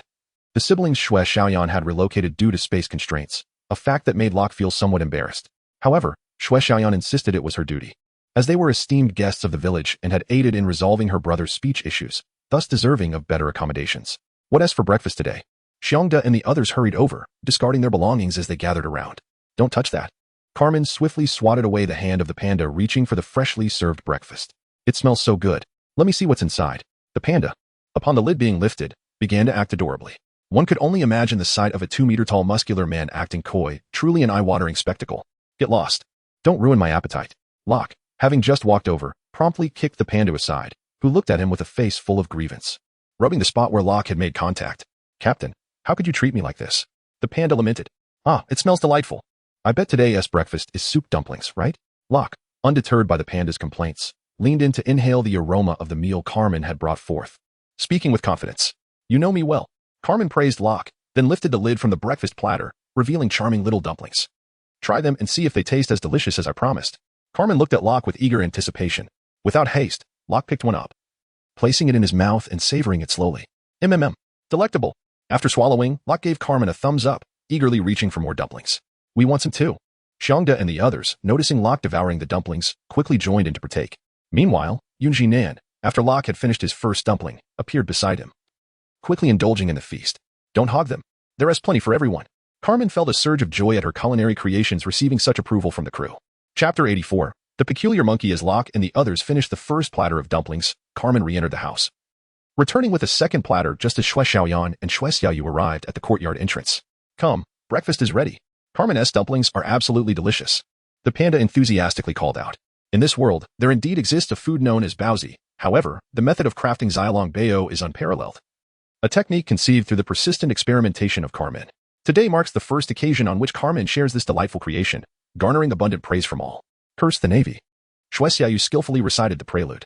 Sister Carmen has prepared something delicious again. Upon hearing of yet another culinary delight, Xue Xiaoyu hastened over. After 5 days of practice, Xue Xiaoyu had nearly perfected the art of incorporating the phrase curse the Navy into each sentence. Moreover, his fruit abilities, as Locke had surmised, had yet to manifest on the island. Xue Xiaoyan observed his brother rushing forward and followed suit, savoring the Xiaolong Bao that Carmen had just presented. A group of them congregated around the table, indulging in a sumptuous breakfast. Xue Xiaoyan lingered to engage in conversation with Carmen, while Xiongda and his companions resumed their physical training. Yun Jinan, with no extraneous words, retreated to a corner to continue his cultivation, whereas Xue Xiaoyu was searching for something in the courtyard. Locke and the others paid little heed to these activities. They tidied up and departed with their tang swords. As they exited the village, Locke felt an inexplicable void during breakfast that morning, yet he dismissed it without further thought. This venture beyond the village was solely to locate the monkey from earlier, to reclaim Annie from its grasp, though aware that she would not suffer any grievous harm. He understood that it was better to be cautious than to regret. Only by bringing Annie back would Locke find peace of mind. Thus, Locke ambled leisurely out of the village, heading towards the location where he had last encountered the monkey. Not long after Locke had departed, Little Jia appeared at the village entrance, drenched in seawater, and gradually made his way towards the small courtyard. Little Jia, where have you been? Come and taste the soup dumplings that your sister made. Carmen, who was engaged in conversation with Blood Xiaoyan, spotted Little Jia at the doorway and promptly stood up to greet him. Moo moo, Little Jia gestured, attempting to respond to Carmen's inquiry, only to find that Carmen looked even more perplexed after hearing him. All right, stop gesturing. I can't understand you. Let's eat. Carmen interrupted Little Jia's explanation and waved towards the kitchen. A small plate flew out from within, bearing the soup dumplings Carmen had specially prepared for Little Jia. I wonder where you went, returning all soaked. While little Jia was enjoying his meal, Carmen retrieved a towel to help dry him off. Mumu continued to eat while little Jia was still striving to convey something. All right, I won't say anything more, just eat, Carmen remarked, observing little Jia, who was so intent on explaining himself that he had forgotten to eat his dumplings. After gesturing for a while longer, little Jia realized that Carmen remained confused about what he wanted to say. Knowing that without Anna, she would never understand, he ultimately resigned himself to silence. After Xiaoji finished the bun before him, he declined the invitation from Shui Xiaoyu to play together and ventured out alone. The faintly rosy sea breeze continually swept across the surface of the water, gently swaying the crimson trees on the island. Upon arriving at the site where the phantom had once plummeted, Locke gazed at the traces now concealed beneath a tapestry of red leaves, evoking a profound sense of nostalgia. To be honest, the scenery on this island was indeed splendid. Everything was painted in shades of red, and as the fallen leaves danced away from their branches, they twirled gracefully in the air. Observing this enchanting scene, Locke felt an overwhelming surge of poetic inspiration. How beautiful it was. After holding back for a considerable time, he ultimately realized that he possessed no particular talent for poetry. He simply uttered, "How beautiful," providing a fitting conclusion to his sudden burst of creativity. Having completed his moment of reflection, Locke began to retrace his steps in the direction where he had previously chased the monkey, slowly seeking out its presence. It did not take long for the monkey to appear before him. At that moment, the monkey retained the same appearance Locke had seen before, with Annie's little puppet still perched on its back. However, Locke observed that the monkey seemed to be in less than optimal spirits. Its hairless face was surrounded by dark circles beneath its eyes. Rather than stating that Locke had found the monkey, it was more accurate to say that the monkey had discovered Locke. At the moment the monkey laid eyes on Locke, its previously listless demeanor transformed into one of exuberance. Chattering excitedly as if it had just reunited with long-lost parents, the sheer joy was palpable. As the monkey rushed toward Locke, he felt a mix of confusion and caution, instinctively resting his hand on the hilt of his sword. "Stop. Do not move," Locke commanded, sensing no hostility from the monkey, unlike their previous encounter. Until he comprehended its intentions, he would remain vigilant. However, Locke was reluctant to engage in combat with this creature, for its swordsmanship had become formidable enough to match him even when injured, and Annie was precariously slung across its back. While he understood that defeating the puppet would not harm Annie, avoiding conflict was undoubtedly preferable, especially since he perceived no animosity. To Locke's surprise, upon hearing his words, the monkey obediently halted a meter away and gazed at him with wide eyes. Perhaps it was merely an illusion, but Locke detected a semblance of pleading in the monkey's expression. "What do you want? Quickly return Annie to me." Although Locke could not decipher the monkey's meaning, he articulated his objective clearly. The monkey scratched its head, adorned with vibrant red fur, seemingly perplexed by Locke's request. "The one you have on your back, give her to me." Locke pointed emphatically at Annie. This time, the monkey grasped his meaning. It slowly lowered Annie from its back and, with both hands, presented the puppet to Locke. As he accepted Annie, he noticed a complex interplay of reverence and trepidation in the monkey's gaze directed at her. After the results, Locke did not ponder long before he retrieved a pre-prepared dust pearl from his possession and adorned it upon Annie. Chapter 85. Annie's return. Upon Locke placing the dust pearl on Annie, the seemingly ordinary puppet became enveloped in a shimmering azure light. The lifeless puppet gradually transformed, exuding a newfound vitality. "Big brother, I missed you so much." The voice of Annie soon resonated from within the puppet. Before long, the puppet that lay in Locke's hands soared into the air and flew towards him, wrapping its arms around his neck. All right. It's all good now." Locke smiled gently, his expression brimming with affection as he caressed Annie's head in reassurance. Seeing that Annie was unharmed, Locke's previously tense demeanor instantly relaxed, allowing him the opportunity to observe the monkey. The monkey, upon witnessing Annie speak, buried its head into the ground, trembling in fear. Puzzled by the monkey's sudden change in behavior, Locke recalled their initial encounter when the monkey had boldly drawn its sword in challenge, radiating an air of arrogance. Now, it cowered on the ground, casting furtive glances at Annie, who was now nestled on Locke's neck, clearly too frightened to make any move. Despite his confusion regarding the monkey's transformation, Locke felt indifferent as long as Annie was safely by his side. "Let us go home. Everyone on the ship misses you," Locke encouraged, allowing Annie to perch upon his shoulder. I'll listen to Big Brother." Annie obediently nodded. The once cowering monkey, observing Locke depart with Annie, scratched its head in perplexity, then, seemingly struck by a thought, began to follow them slowly. Locke noticed the monkey trailing behind shortly after they had set off. But he paid it no mind, for the creature exhibited a demeanor of utmost respect and posed no threat. As Annie walked back to the village, she recounted to Locke her experiences with the monkey. It turned out that when the phantom fell onto the island, Annie had not actually lost consciousness. Rather, it was the oppressive atmosphere of the island that rendered her unable to control the puppet's movements. In the realm of puppetry, Annie lay amidst the rubble, observing as Locke and others were rescued one by the villagers, while she remained unnoticed. However, before long, a vibrant red monkey appeared, discovering Annie amidst the wreckage. Viewing her as an amusing plaything, It scooped her up and carried her back to its lair. Initially, Annie felt a profound sense of despair, fearing that when Locke and the others came searching for her, they would be unable to find her. She was on the verge of tears. Fortunately, after the monkey brought her to its dwelling, she realized that its intellect was quite remarkable, allowing for communication. Thus, she sought its assistance in locating Locke and the others. Once the monkey fell asleep, she gently lured it into a dream of her own creation. Upon witnessing the monkey diligently practicing its swordsmanship, she realized that this creature was likely a martial arts enthusiast. The basis for her judgment lay in the fact that the monkey's swordplay was scarcely inferior to that of Locke. Such a monkey, if not a fervent devotee of martial arts, could hardly possess such remarkable skill. Subsequently, in a dream, she communicated with the monkey, promising that if it aided her in locating Locke and his companions, they would assist it in becoming stronger. To instill confidence in the monkey, she presented it with the classic tale of Journey to the West, which she had previously encountered in Locke's dreams.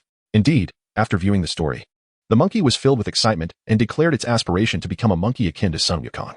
Thus, the monkey readily agreed to help Annie find Locke and his allies. In the days that followed, the monkey carried Annie upon its back, returning daily to the spot where it had discovered her, hoping to encounter Locke and others who could enhance its prowess. Remarkably, 5 days later, the monkey spotted Locke, who was searching for Annie.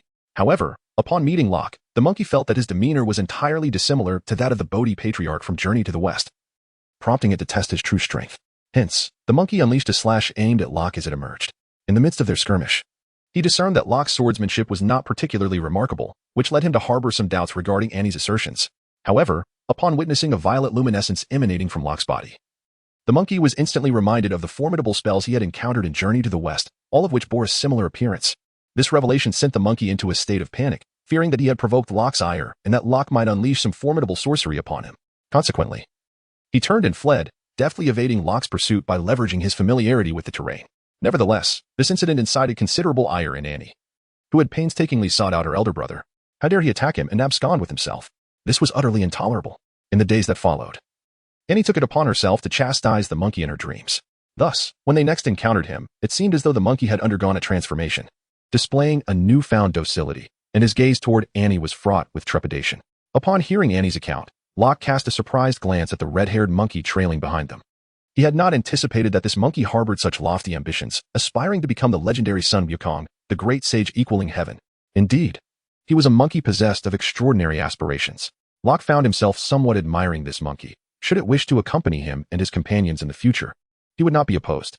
As they continued their journey, conversing along the way, Locke soon led Annie and the monkey back to the village. Guests have returned. Are you hungry? Why not join me for lunch today? It appears your injuries have healed. Locke was greeted warmly by the villagers as he made his way through the village, exchanging smiles and pleasantries with them. They soon arrived at their modest courtyard, where the villagers resumed their training, cultivation, and socializing as they had when he left that morning. Ah, Annie, you've returned. The gatekeeper spotted Locke entering and immediately noticed Annie perched on his shoulder, greeting her with delight. Sister Carmen, I've missed you all so much. Upon her return, Annie leapt from Locke's shoulder into Carmen's embrace. I've missed you too. Carmen replied affectionately, stroking Annie's head. Can it really fly? Blood Dawn's eyes widened in astonishment as he beheld Annie soaring through the air, his voice trembling with fear. Chapter 86. Wukong the Locke had previously recounted tales of Annie. Witnessing her for the first time was still a marvel. Moreover, as a girl, she harbored a natural apprehension towards spirits and the like. Fear not. This is the Annie I told you about. Locke hastily clarified. Hearing his words, Blood Dawn nodded, still somewhat apprehensive but no longer overwhelmed with terror. Meanwhile, the monkey that had been following Locke stood at the doorway, peering curiously into the courtyard, particularly animated upon spotting Yunjinan, who was deep in his cultivation. In that moment, Yunjinan was enveloped in an ethereal aura as he practiced his qi, rendering him remarkably otherworldly. Sensing a strange gaze upon him, he halted his training and turned toward the entrance. Locke, where did that monkey come from? Yunjinan inquired. Ah, that's the monkey I mentioned to you previously. The one with commendable swordsmanship, Locke explained, glancing at the monkey by the door. Chirp, chirp, chirp. Upon hearing Locke praise his sword skills, the monkey proudly brandished the short sword in his hand. Annie, what is he saying? Locke asked Annie, who had just extricated herself from Carmen's embrace. He isn't saying much. He is simply overjoyed that you think his swordsmanship is commendable. Annie translated as she flew back to Locke's shoulder. Chirp, chirp, chirp, chirp. The monkey called out toward Yunjinan. He thinks you are formidable and wishes to challenge you. Annie conveyed. As Annie translated, the monkey at the entrance stood upright, clasped its hands in salute towards Yunjinan, and then drew a short knife from its waist, eyeing Yunjinan with vigilance. Well, I was just looking to stretch my muscles. Yunjinan did not refuse, instead rising to loosen his legs, and then said, Wait, if you intend to fight, do so outside the village. Do not risk collapsing the house. Seeing that Yun Jinan was prepared to engage, Locke hastily intervened. It's nothing. It will be resolved quickly, and certainly without harming the surrounding structures. Yun Jinan waved his hand dismissively. Upon hearing this, the monkey detected the disdain in Yun Jinan's tone and felt quite displeased, charging forward with its knife drawn. However, before it could reach Yun Jinan, he vanished from sight. When he reappeared, he was already behind the monkey, seizing it by the scruff of its neck and lifting it off the ground. The monkey flailed its legs, desperately attempting to attack Yun Jinan from behind with the knife, but alas, Yun Jinan's speed was beyond its ability to comprehend. Each time the monkey raised its hand, it was swiftly struck down by Yun Jinan, rendering its efforts futile. The monkey, lifted into the air, fought back with all its might, but to no avail. After a brief stalemate, it finally surrendered, its spirits dampened as it dangled helplessly. Locke and the others, having witnessed the entire encounter, were left speechless. Yun Jinan, aside from Locke, was undoubtedly the strongest on the ship. His speed fruit rendered Locke a mere passive defender, unable to grasp the hem of his clothing. Initially, when Yun Jinan mentioned wanting to stretch, they assumed he meant to slow down and engage in a few exchanges with the monkey, not anticipating such a display of overwhelming prowess. All right, let it down. You're still injured. It must be tiring to hold it like that, Locke said, expressing concern for Yun Jinan. For Yun Jinan, the skirmish had merely served as a warm-up, hardly even that. Once released, the monkey, previously elated to encounter a formidable opponent, began to lose its smile upon hearing Locke mention Yun Jinan's injuries. It resembled a wilted flower, entirely stripped of its motivation, realizing its own inadequacy in the face of such prowess. Locke, observing the monkey's sudden loss of confidence, felt a pang of guilt and wished to offer consolation, though he was unsure how to approach it. So, do you still wish to grow stronger? Locke knelt before the monkey, gently stroking its head. The monkey looked up, puzzled, uncertain of Locke's intentions. You came to the village with me to become stronger, didn't you? It's perfectly normal to lose to my crew, Locke continued. Didn't you aspire to be a monkey like Sun Wukong? Therefore, why not join us? I will help you grow stronger, Locke promised the monkey. Upon hearing Locke's assurance that following them would lead to strength, the monkey's eyes sparkled anew. So, do you wish to grow stronger together? Locke extended his hand toward the monkey. Without hesitation, the monkey placed its furry paw in Locke's hand, accepting the invitation. Ha, ha, ha. Excellent. From now on, you shall be our companion, Locke exclaimed joyfully. Since you will be traveling with us, let us bestow upon you a name. Locke pondered for a moment at the sight of the red-haired monkey. Since you desire to be like the great sage equal to heaven, you shall be called Wukong. Without much deliberation, Locke settled on the name. Hearing the name bestowed upon him, the monkey was filled with excitement, bounding around Locke in joy. Tonight we shall hold a banquet to welcome our new companion, Wukong. Locke, too, was swept up in Wukong's exuberance, standing to announce to the crew, "Oh, a banquet tonight. More delicious food. Welcome, Wukong. Together we shall grow stronger." Upon hearing Locke's words, the crew leaped with excitement. Even Yun Jinan, typically reserved, welcomed Wukong's addition. Just then, a confused little Jay returned to the small courtyard, observing the jubilant group without understanding the cause of their merriment. Little Jay, where have you been? Annie missed you dearly. At that moment, Annie, perched on Locke's shoulder, spotted Little Jay and flew directly to embrace her. Witnessing Annie's approach, Little Jay leapt up in joy, wrapping his arms around her. Chapter 87. The banquet. Once the joy subsided, Xiao Jie called out to Annie with a hint of confusion. You asked me how I returned? Annie inquired, gazing at Xiao Jie with curiosity. Nodding in affirmation, Xiao Jie began to recount, with animated gestures, the events of the past few days when he ventured into the sea to search for her. What is Xiao Jie talking about? At that moment, Locke approached Annie, observing Xiao Jie's fervent gestures with puzzlement. To Locke's surprise, Annie, who typically relied on him, seemed to disregard him completely. Upon noticing Locke's arrival, she grasped Xiao Jie's hand and moved aside, seemingly disinterested in engaging with him. What is going on? Locke was bewildered by Annie's sudden change in demeanor towards him. Locke, what are you doing here? Come over and help. Carmen, busy with preparations, called out to him, noticing his distraction.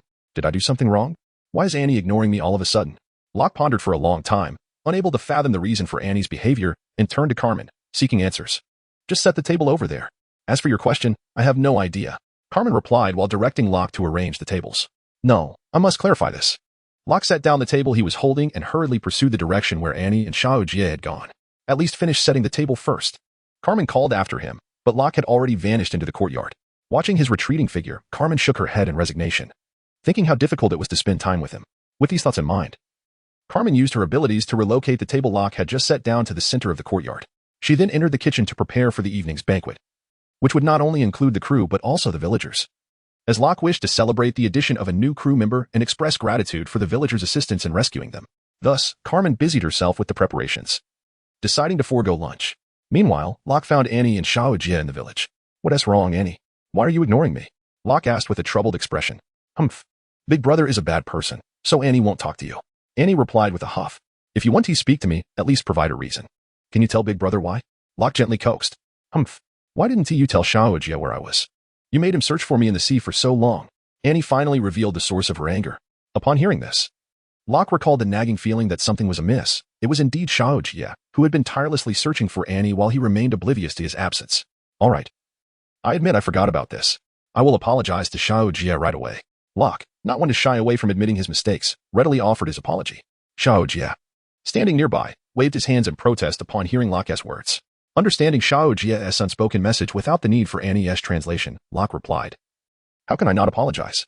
Come, let us catch some small fish and make you a delightful fish snack, a taste you have never experienced. Without giving Xiaojia a chance to object, Locke scooped him up and headed toward the outskirts of the village. As Locke lifted him up, a faint blush unexpectedly appeared on little Jia's face. Time swiftly passed, and soon it was afternoon. The villagers, having heeded the summons of Shui Xiaoyan, gathered in her courtyard. Meanwhile, Xiongda and his companions had captured several large wild beasts on the island to replenish their meat supply during this interval. The table that Locke had earlier carried out was now laden with an array of delectable dishes. Not far from the table, under Carmen's direction, a bonfire flickered to life, roasting a wild boar over its flames. Yun Jinan requested Wukong to guide him on a tour around the island, hoping to discover a grand tree capable of producing dragon bones without venturing into the island's perilous center. As for Locke, who had boasted of preparing a delightful meal for little Jia, he returned in a state of disarray, having failed to create the promised savory dried fish. In his previous life, Locke had been adept at cooking. However, he had overlooked a crucial detail. While he had once utilized gas for his culinary endeavors, this time he was reliant on firewood, a starkly different medium. Consequently, the delectable dried fish remained uncooked, and he and his companions were left covered in soot. Upon his return, Carmen unleashed a tirade of reproaches upon him. After washing his face upon returning to the house, Locke ventured back into the courtyard, where the villagers had already gathered, with Carmen welcoming them to partake in a feast. Locke joined the festivities, and amidst the lively singing and dancing, the atmosphere of the banquet reached its zenith. At that moment, he stood beside a robust man with fiery red skin adorned with white markings. Both of them by the bonfire, each clutching a tankard of ale as they engaged in a drinking contest. Captain, you can do it. Locke, give it your all. Big Bull, don't be a coward. Don't tarnish the honor of our village. The surrounding crew members and villagers cheered them on enthusiastically, creating a vibrant ambience. Ultimately, with the aid of his inner energy, Locke triumphed over the man known as Big Bull, earning rapturous applause from the villagers for his victory. After achieving victory, Locke waved his hand and summoned the boisterous panda, inviting him to join the villagers in their revelry. Meanwhile, he approached the elderly Qin, who was seated alone, sipping on his drink. Young man, why have you come to disturb me instead of enjoying your libations? Qin inquired, glancing at Locke as he settled beside him. Qin, I merely wish to inquire if there truly is no way to leave this island, Locke said, sipping his juice as he posed the question. What's this? Are you already growing restless? Qin responded, taking his time to answer. My companions and I are dreamers, traversing the vast ocean. We do not belong here, Locke remarked, watching his friends reveling in merriment, a hint of a smile curling at the corners of his lips. Dreams, you say? I had my own once. Back when I was 17, just like her. Enough. I am not interested in your tales. Simply tell me how I can escape this island, Locke interrupted, anxious that the old man would ramble endlessly. Oh, the youth of today possess such little patience. Qin expressed his dissatisfaction with Locke's interruption. Locke found himself momentarily at a loss for words, unsure of how to counter the elder's remark. As the saying goes, to untie the knot, one must first tie it. To find a way off this island, we must address the root of the issue. Qin subtly hinted at the method of escape to Locke. After sharing these words, the old man Qin departed, seeking out Yun Jinan, who was still seated in a corner, sipping wine and gazing at the jade pendant in his hand. He began recounting tales from his youth at the age of 17. Meanwhile, Locke remained behind, contemplating the old man's remarks. As the banquet concluded, the sober villagers assisted their inebriated counterparts back to their homes. Once the crowd dispersed, the small courtyard was left in disarray, with only Locke remaining, deep in thought. In Qin's abode, several individuals sat across from one another. Old Qin, do you think they're the ones we have been waiting for? One person inquired. By the dim candlelight, it was evident that this was the burly man named Dinyo, who had just engaged in a drinking contest with Locke, the foremost figure. Old Qin pondered Dinyo's question before responding. Whether they are the ones we await, I cannot say. However, they are indeed the first to arrive here in several centuries. Regardless of their fate, we must allow them to attempt the journey. But if they fail, they may perish there. Dinyo's voice revealed his reluctance. And if they are indeed the ones, should we wait another few centuries for them to take action? Old Qin retorted sharply. There are no conditions to consider. I have subtly broached the subject with their captain, and I believe they will endeavor to try. Old Qin interrupted Dinyo, continuing, What about you all? Do any of you have thoughts to share? We will heed Old Qin's counsel. The remaining individuals exchanged glances before responding in unison. Since none of you have objections, We shall proceed as originally planned. Old Sheen nodded in satisfaction at the group, as the imposing figure intended to speak further. The words lingered at the edge of his lips, ultimately dissolving into a resigned sigh as he departed from the home of the old man Sheen alongside his companions. At that moment, as they exited, they failed to notice the small sparrow that had perched atop the roof, taking flight at their emergence. Indeed, was there a conspiracy afoot? Locke, who was tidying up in the courtyard, observed the sparrow alight upon his shoulder, murmuring thoughtfully to himself. Upon encountering the old man Sheen for the first time, Locke had sensed a degree of suspicion. Although the elder appeared to be an ordinary old man, Locke detected a potent aura of death surrounding him, a residue from the countless lives he had extinguished. Despite the elder's efforts to mask it, Locke's perceptive abilities far surpassed those of an average individual, allowing him to uncover this hidden truth upon approaching. Yet, the elder's true intentions remained elusive, prompting Locke to exercise caution and maintain a watchful eye. Surprisingly, after the banquet that evening, Locke indeed uncovered some secrets, although he was uncertain of their significance. He noted that Sheen had deliberately guided their conversations toward the island's center during their two encounters. Locke surmised that a visit to the island's heart would yield answers. However, before embarking on this journey, Locke resolved to wait until his companions had fully recovered from their injuries. Locke, why are you still here? Shouldn't you be resting indoors? Carmen inquired, having finished tidying the courtyard and appearing at Locke's side. It's nothing. I simply cannot sleep and am lost in thought. Locke replied with a warm smile directed at Carmen. Don't try to deceive me. Something must have occurred. Carmen asserted confidently upon seeing Locke's expression. All right. I see I cannot fool you. Locke responded, unperturbed by being seen through, offering a calm smile in return. Can you share what has transpired? I am strong enough now to help, Carmen insisted, playfully shaking her small fist in front of Locke. Locke grasped Carmen's hand and pulled her into his embrace, saying, I appreciate your willingness to assist, but now is not the time to divulge everything. I promise to explain later, all right? Whatever you say. Carmen, nestled in Locke's embrace, felt her cheeks flush crimson, her body growing weak as she spoke softly. Oh dear. I saw nothing, exclaimed a panda, who had just stepped out for a bathroom break, covering its eyes yet failing to conceal its gaze completely. Since you saw nothing, why are you still standing there? Carmen retorted, flinging a twig toward the panda. The panda's interruption rendered Carmen too bashful to remain in Locke's arms, and she hurriedly retreated to her room, her face aglow with embarrassment. Just as she was about to close the door, she turned back to Locke, who remained outside, saying, I'm heading to bed now. You should rest early as well. With that, she shut the door behind her. How utterly charming, Locke remarked, a fond smile gracing his features as he reflected on Carmen's demeanor. Charming? I see no evidence of that. The panda, standing a short distance away, responded, feeling a shiver run through him as he observed Locke's expression. Go on. Back to your bathroom. Locke shot a weary glance at the intruder, exasperated by the interruption. After concluding his remarks, Locke brushed off the dust from his clothes and returned to his chamber. Indeed, when Sister Carmen is present, her demeanor is markedly different. She often barks orders before us, which is hardly in line with the notion of being endearing. As he walked, the panda muttered to himself. Suddenly, without warning, a powerful force struck him from behind, causing him to tumble forward and meet the ground with his face in an intimate embrace. When the panda rose and glanced back, he found nothing amiss, save for a faint, chilling snort that echoed in the air, reaching his ears. Startled by the sound, the panda shivered and dared not utter another word. He fled back to his room, neglecting even the need to visit the restroom. Chapter 89. Stalking as the crimson sun ascended once more into the sky. A new day dawned. Locke, having completed his morning routine, made his way to the yard. At that moment, Carmen had already prepared breakfast, and the crew began to emerge from their quarters.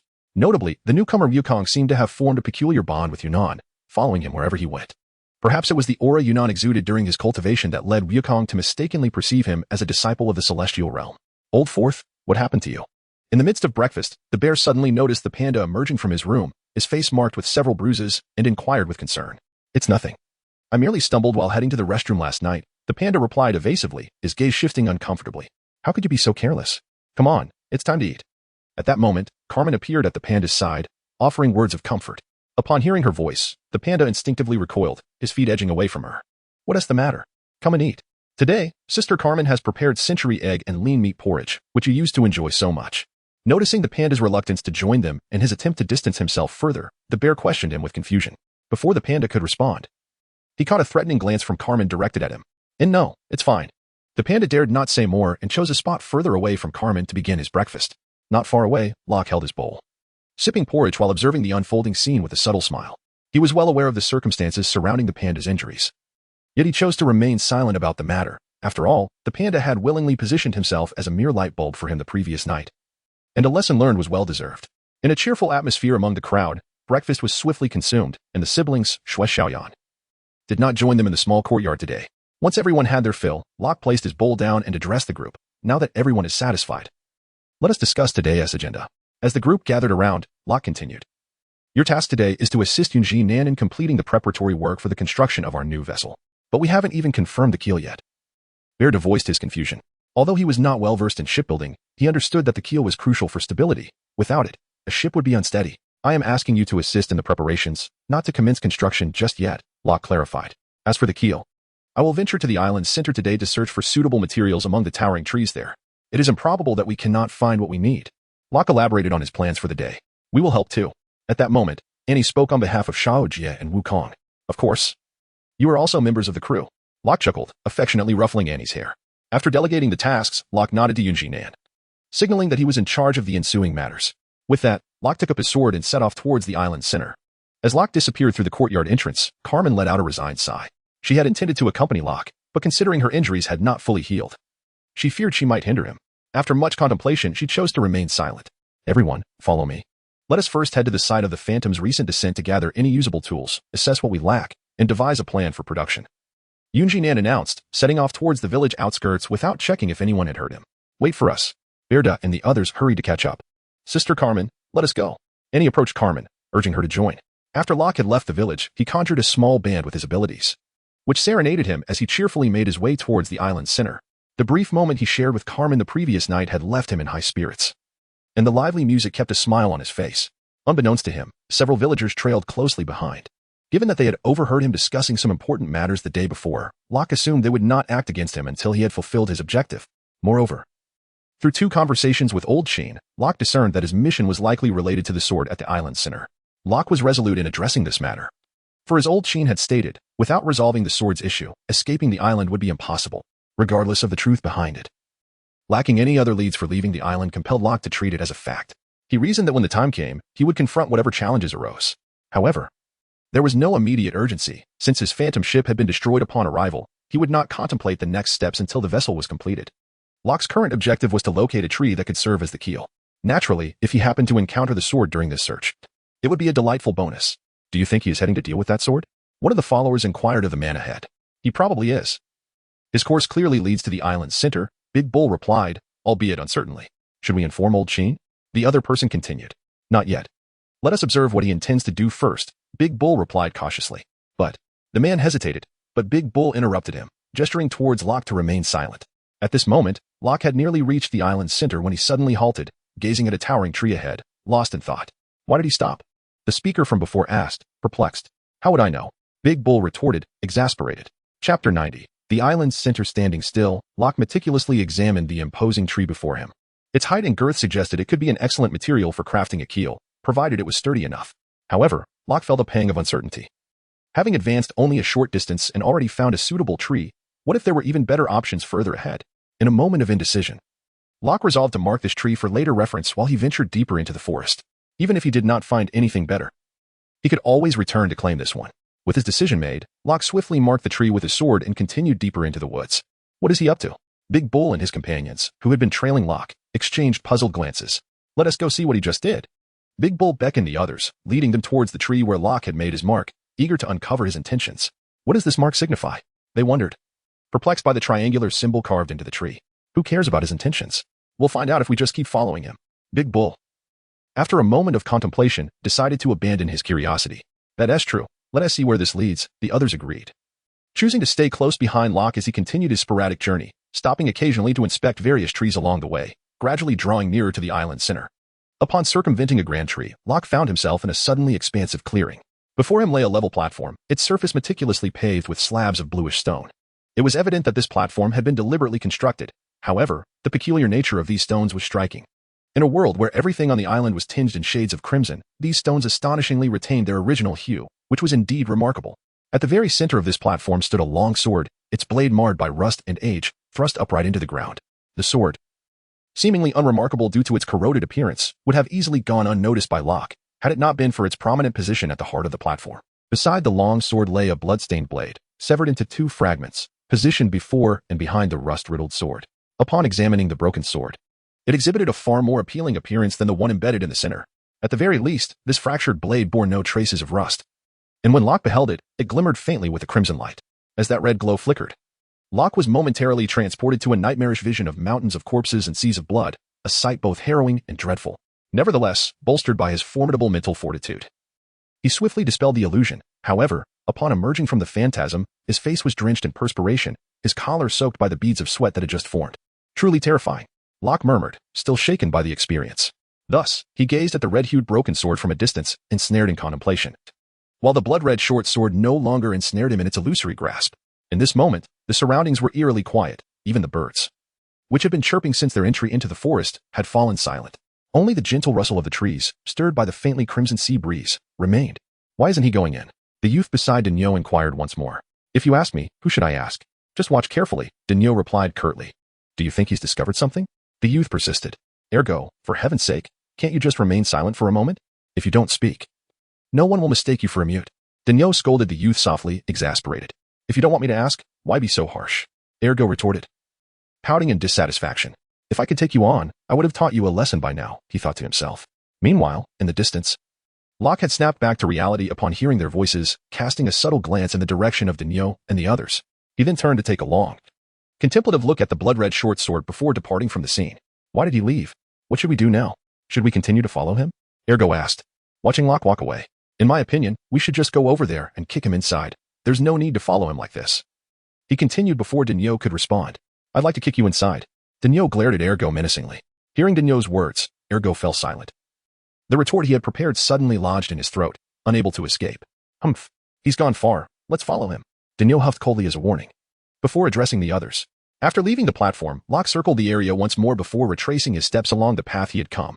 As he approached the grand tree he had first encountered, he severed it with a tang knife and proceeded to drag it away from the heart of the island. What could he possibly be up to? Did he come here solely to fell a tree? Observing Locke's actions, Dania felt increasingly perplexed. Never mind that. I believe it would be best to bind him and toss him into the platform, rather than complicate matters further, he remarked dismissively. Hearing Dania's skepticism, Ergo replied nonchalantly. You certainly have a lot to say. Dania shot a fierce glance at Ergo. It appears he is preparing to leave. We should follow suit, Dania sighed, gesturing towards Locke in the distance, who was hauling the tree back. Ergo, the young man, seemed to have more to express, but upon catching Dania's intimidating gaze, quickly covered his mouth with his hand, refraining from further comment. Dania, noticing Ergo's reaction, gave him an approving look and beckoned the others to head towards the village. Once Dania turned his back, Ergo visibly exhaled in relief. Yet, as Dania walked away, he couldn't resist making a face at his retreating figure, a small act of retribution. Chapter 91. The Cursed Warship Yunjinan. Come take a look. Does this tree serve well as the keel for a ship? Locke inquired upon returning to the village, dragging the massive tree behind him. Yunjinan approached the cut of the tree, meticulously examining its grain, before carefully shaving off a piece of bark from its center. After an extended period of observation, Yunjinan finally nodded in affirmation, and the materials for the ship's keel were decisively established. Standing nearby, Locke, upon witnessing Yunjinan's nod, exhaled softly in relief. With the keel confirmed, the construction of the vessel could finally commence. Regarding matters at the heart of the island, Locke refrained from elaborating to Yunjinan, instead opting to summon the others to prepare for the shipbuilding endeavor. On the path to the courtyard, Locke encountered Blood Dawn Flame, who was heading out of the village with Blood Dawn language. Are you taking Dawn language for practice again? Locke greeted. Indeed. She is becoming increasingly familiar with those phrases. I am confident that it won't be long before she forms a habit, Blood Dawn Flame responded, a smile gracing her face as she spoke. And you, Dawn language, must also put in your best effort, Locke encouraged, directing his words towards her. Curse the Navy. I will protect my sister, Blood Dawn language asserted earnestly with a nod. I'm counting on you, Locke replied, his face beaming with joy. As Locke observed the blood-red flames of the siblings gradually departing from the village, he retreated back into his small courtyard. Meanwhile, a naval vessel glided slowly along the Grand Line. The atmosphere aboard this ship was peculiar, for it was utterly devoid of life, exuding an air of desolation. Within the command room of the ship, a major general sat with a furrowed brow, his expression steeped in worry. Major General Gel, the curse has begun anew. A panicked sailor burst in, a flicker of fear etched across his face. What? It has started again? Upon hearing the soldier's report, Major General Gel was struck with terror, feeling an unsettling chill creeping through him. He was in a quandary. Having successfully completed the task assigned to him without any losses, he had anticipated a joyous return voyage. Yet, misfortune had befallen his ship just as he was reveling in relief. The curse had originated from the unfortunate incident involving a sailor named Tom, who had met his demise on the deck. Since that fateful day, bizarre occurrences had plagued the vessel, although no further fatalities had occurred. The subsequent events were far more harrowing. Each day, at a designated hour, strange phenomena would manifest. One sailor would suddenly complain of a painful foot, while another would lament an aching posterior. To his dismay, Major General Gel himself had also fallen victim to these oddities. Lifting his trousers to inspect the inexplicably vanished third leg, he found himself on the verge of tears. Initially, he had speculated that the peculiarities were the result of traversing a unique area within the calm belt, yet he had since departed from that region. To his astonishment, the curse persisted even beyond the calm belt, and now it had resurfaced. What shall we do, Major General Gel? The anxious sailor inquired. You ask me? Who should I ask? Major General Gel's irritation mounted as he glared at the sailor, delivering a swift kick in frustration. The sailor, struck and nursing his injury, lay there, looking pitifully at Gel without rising. Get out. I did not summon you to enter, Gel barked, his temper flaring at the sight of the despondent sailor. The soldier, fearing further reprimand, scuttled away in haste. Humph, useless wretches. Major General Gel seethed at the sorry state of his crew. After the Navy soldier departed, Gel glanced at himself and sighed at the emptiness of his trousers. Time slipped away unnoticed until there was a knock on the door once again. Didn't I say not to enter without my permission? He shouted as he pulled the door open without glancing. Oh, Major Gel, such a temper, came the response from the figure standing outside, Noi. Upon hearing the voice, Gel realized it was not the same Navy soldier as before and scrutinized the newcomer. The individual sported a Navy cap, albeit askew, and wore a Navy uniform with all buttons undone, exposing a well-defined physique. His lower half was clad in ill-fitting cropped jeans, and he wore flip-flops. However, the most striking feature was the multitude of freckles adorning his face. Gel did not recognize this person at all, pondering where he came from. If one of his crew looked like this, he would certainly have dealt with him harshly. Who are you? You're not from my ship, Gel inquired, perplexed. I am the future Pirate King, the audacious figure declared. What? A pirate? At this proclamation, Gel instinctively reached for the sword he carried, eyeing the youth in Navy attire with caution. Suddenly, a fist the size of a sandbag appeared above the brash young man's head and came crashing down. Ouch. That hurts, he exclaimed, crouching down and clutching his head. In his crouched position, Gel noticed another figure behind him, an elderly man with short, graying hair, draped in a pristine cloak of justice. Vice Admiral Garp just straightened his posture and saluted upon recognizing the old naval hero.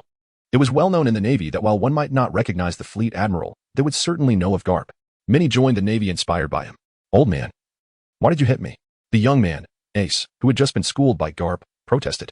Without further ado, Garp entered the room, taking a seat in the very place Gel had occupied moments earlier, propping his feet up on the desk. Now, tell me what's going on with your ship. Garp inquired, his tone unexpectedly serious. Yes, sir. Gel, upon hearing Garp's question, stood at attention and began his account. This story begins after we completed our mission and were sailing back through the doldrums. Gel slowly recounted the bizarre occurrences that had transpired aboard his ship. Is it really that entertaining? Ace interjected, suddenly intrigued by Gel's narration. Abruptly, Garp sprang into action, moving swiftly to Ace's side and lunging at him. Gel watched as Garp's entire hand turned black, as if seizing something, and halted near Ace's ear. Chapter 92, the old beggar Ace, startled by Garp's sudden movement, felt a wave of anxiety, fearing he may have misspoken. Upon realizing Garp's hand had merely paused at his ear, Ace exhaled in relief. What is it? He asked, stepping back to inspect Garp's hand, which appeared empty. Don't just look with your eyes. Use the observation hockey I taught you, Garp instructed. My Haven T started learning that yet. Ace replied sheepishly, scratching his head with a nervous laugh. Bam. Garp promptly left a large bump on Ace's head. I've been teaching you for so long, and you still haven't begun?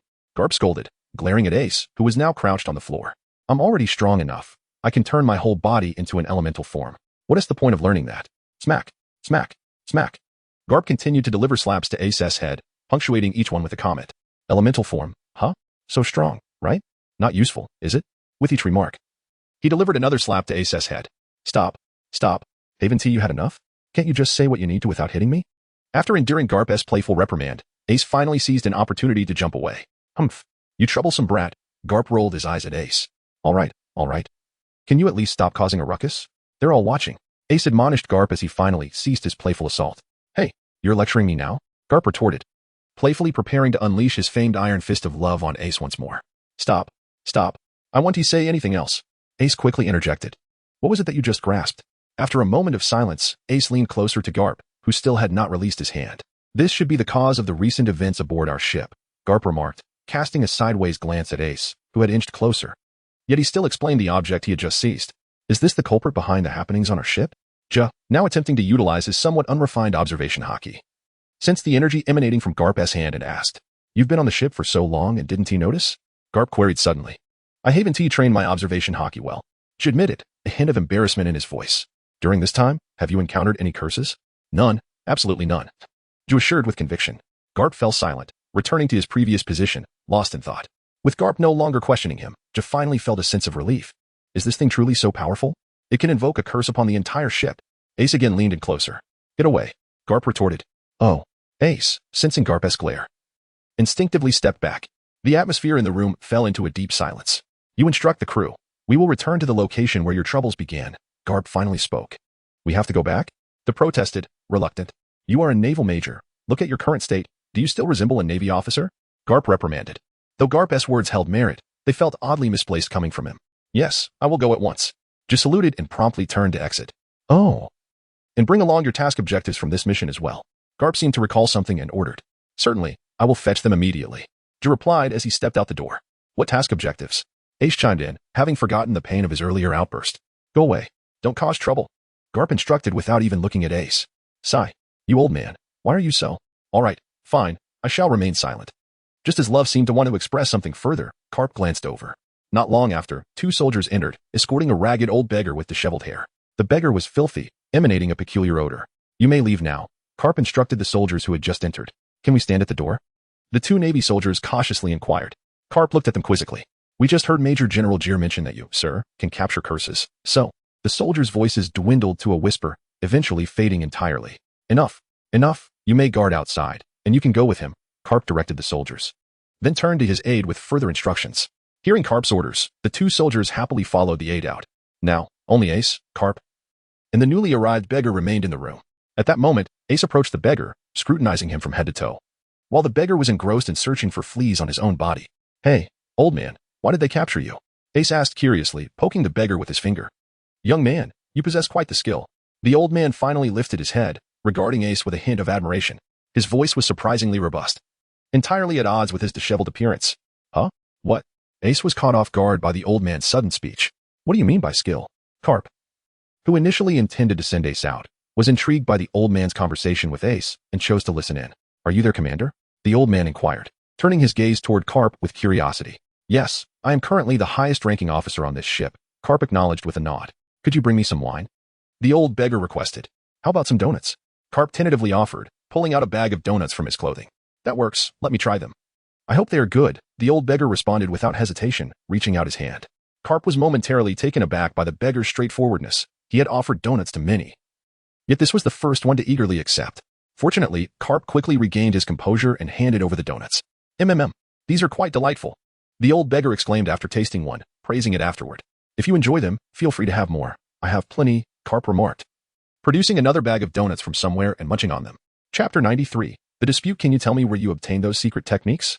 Garp inquired, squatting beside the old beggar while retrieving a paper book from his clothing. Oh, this? I wrote all of these myself.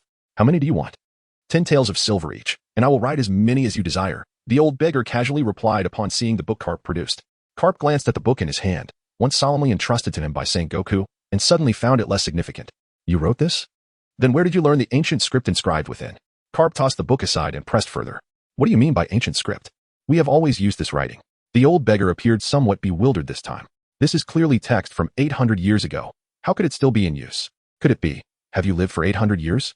Ace exclaimed in astonishment as he stared at the beggar. I would wish to live that long. But alas, fate does not align with one's desires. The old beggar sighed, taking another bite of a donut. Young man, I see great potential in you. Would you like to become my disciple? The old beggar suddenly proposed to Ace. Huh?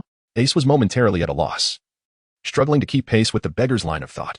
Can being your disciple help me defeat him? Ace inquired, pointing at Garp. Is that your only aspiration? To merely defeat him? The old beggar expressed dissatisfaction with Ace's response. Come, let us step outside for a duel. How dare you call me weak? Before Ace could speak, Garp angrily lunged toward the old beggar. Enough. Can't you see I am busy? The old beggar nonchalantly dodged Garp's outstretched hand by leaning slightly forward. So, what do you say? Will you be my disciple? I assure you, I will make you the strongest in the world. As for him, you can easily dismiss him with a wave of your hand. The old beggar continued to entice Ace, casting a dismissive glance at Garp. Upon witnessing the old beggar effortlessly evade his grasp, Garp's demeanor turned serious. I said, let us step outside for a duel. Garp's hand darkened again as he reached for the old beggar's collar. Fighting is rather mundane. Taking on disciples is far more enjoyable. The old beggar, this time, did not ignore Garp's advance but instead turned and firmly grasped Garp's wrist. At that moment, a faint white glow enveloped the old beggar's hand, perfectly blocking Garp's grasp. True chi, Ace exclaimed in surprise upon seeing the radiance emanating from the old man's hand. So this is true chi. Indeed, it surpasses mere simplicity. Garp glanced at Ace, then refocused his gaze on the old beggar. You are quite formidable. You have managed to cultivate the iron shirt to such a level. The old beggar smiled faintly in response to Carp's challenge. Major General Carp, what has transpired? The commotion caused by Ace's exclamation drew the attention of several individuals outside, prompting the aide to swiftly open the door and inquire. As the door creaked open, Garp and the old beggar had already parted ways. Thus the newcomers were oblivious to their interaction. Nevertheless, the few who entered still regarded the old beggar with wary expressions. You all should leave. There is nothing of concern here. Garp, now back on his feet, said disdainfully to the newcomers. However, the lieutenant hesitated, casting a glance towards the old beggar, who was munching on a donut, as if to speak. There is no room for hesitation. If there is something I cannot handle, your presence is of no use. Garp bluntly dismissed them. Yes, Vice Admiral Garp. The lieutenant, resigned, saluted and led the others out of the room, closing the door behind them. After they left, Garp glanced at the old beggar still enjoying his donut and then turned his attention to Ace, who appeared lost in thought. You, my boy, are capable of using true energy. It seems there were many things left unsaid during our last encounter.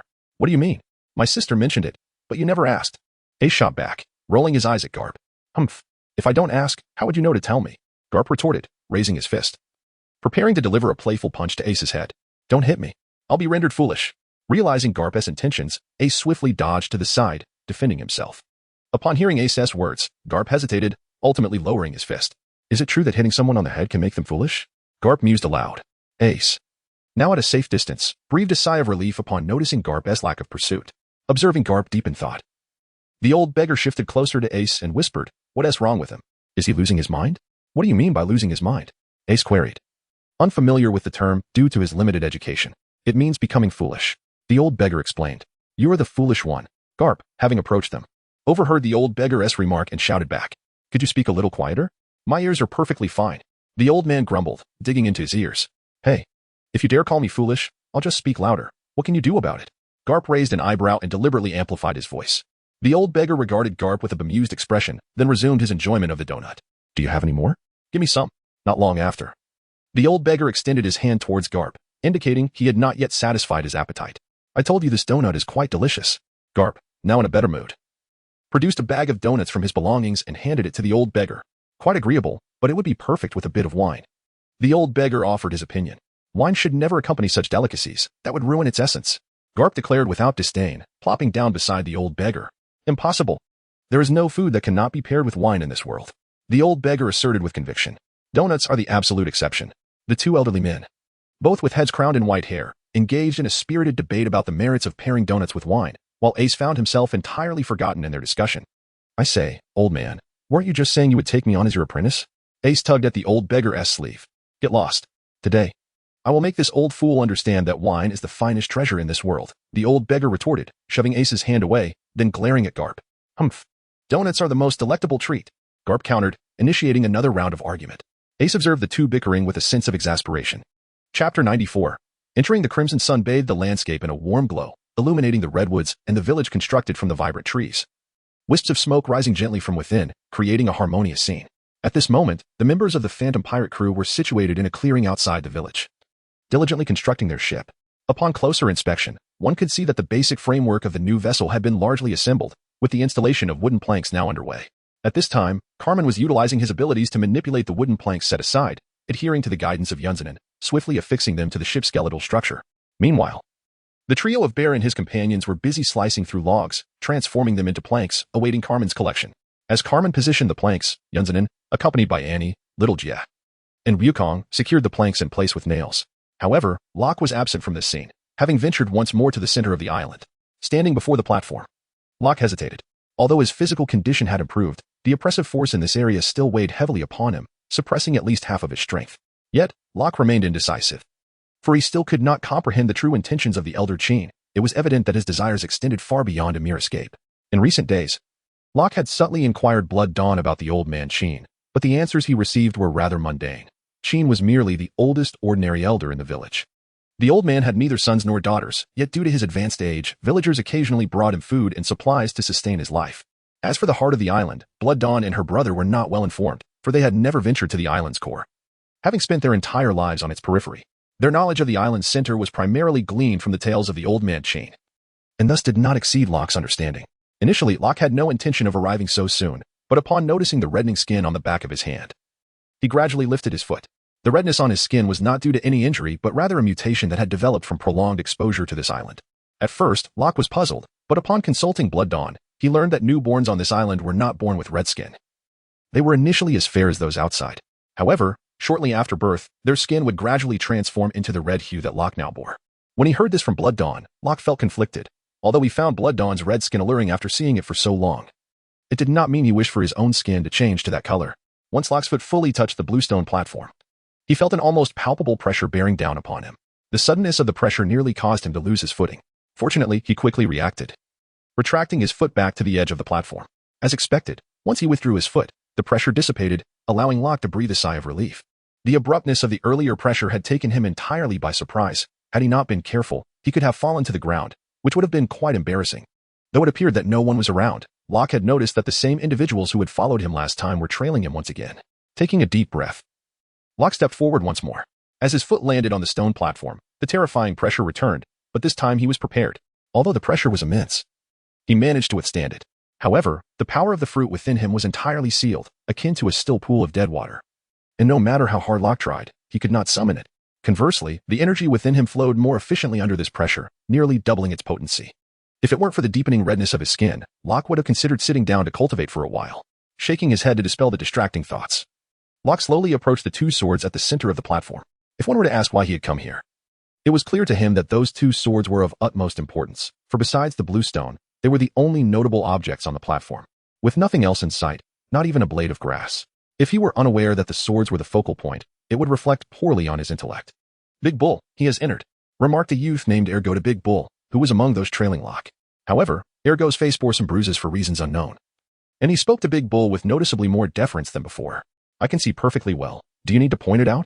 Big Bull snapped at Ergo. Oh. Ergo, having been reprimanded, could only lower his head in a display of feigned humility, as if something on the ground had captivated his attention. And he remained that way for quite some time. What are you looking at on the ground? Lift your head and properly observe Locke, Big Bull commanded, slapping Ergo on the back of the head as a reprimand, rubbing the spot where he had been struck. Tears welled in Ergo's eyes as he lifted his head. Why are you crying?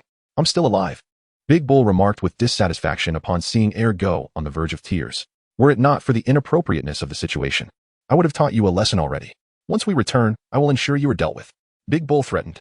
Please, Big Bull, I was wrong. Isn't that enough? Ergo, instinctively rubbing his backside, pleaded in a voice tinged with desperation. Be quiet. Do you want him to discover us?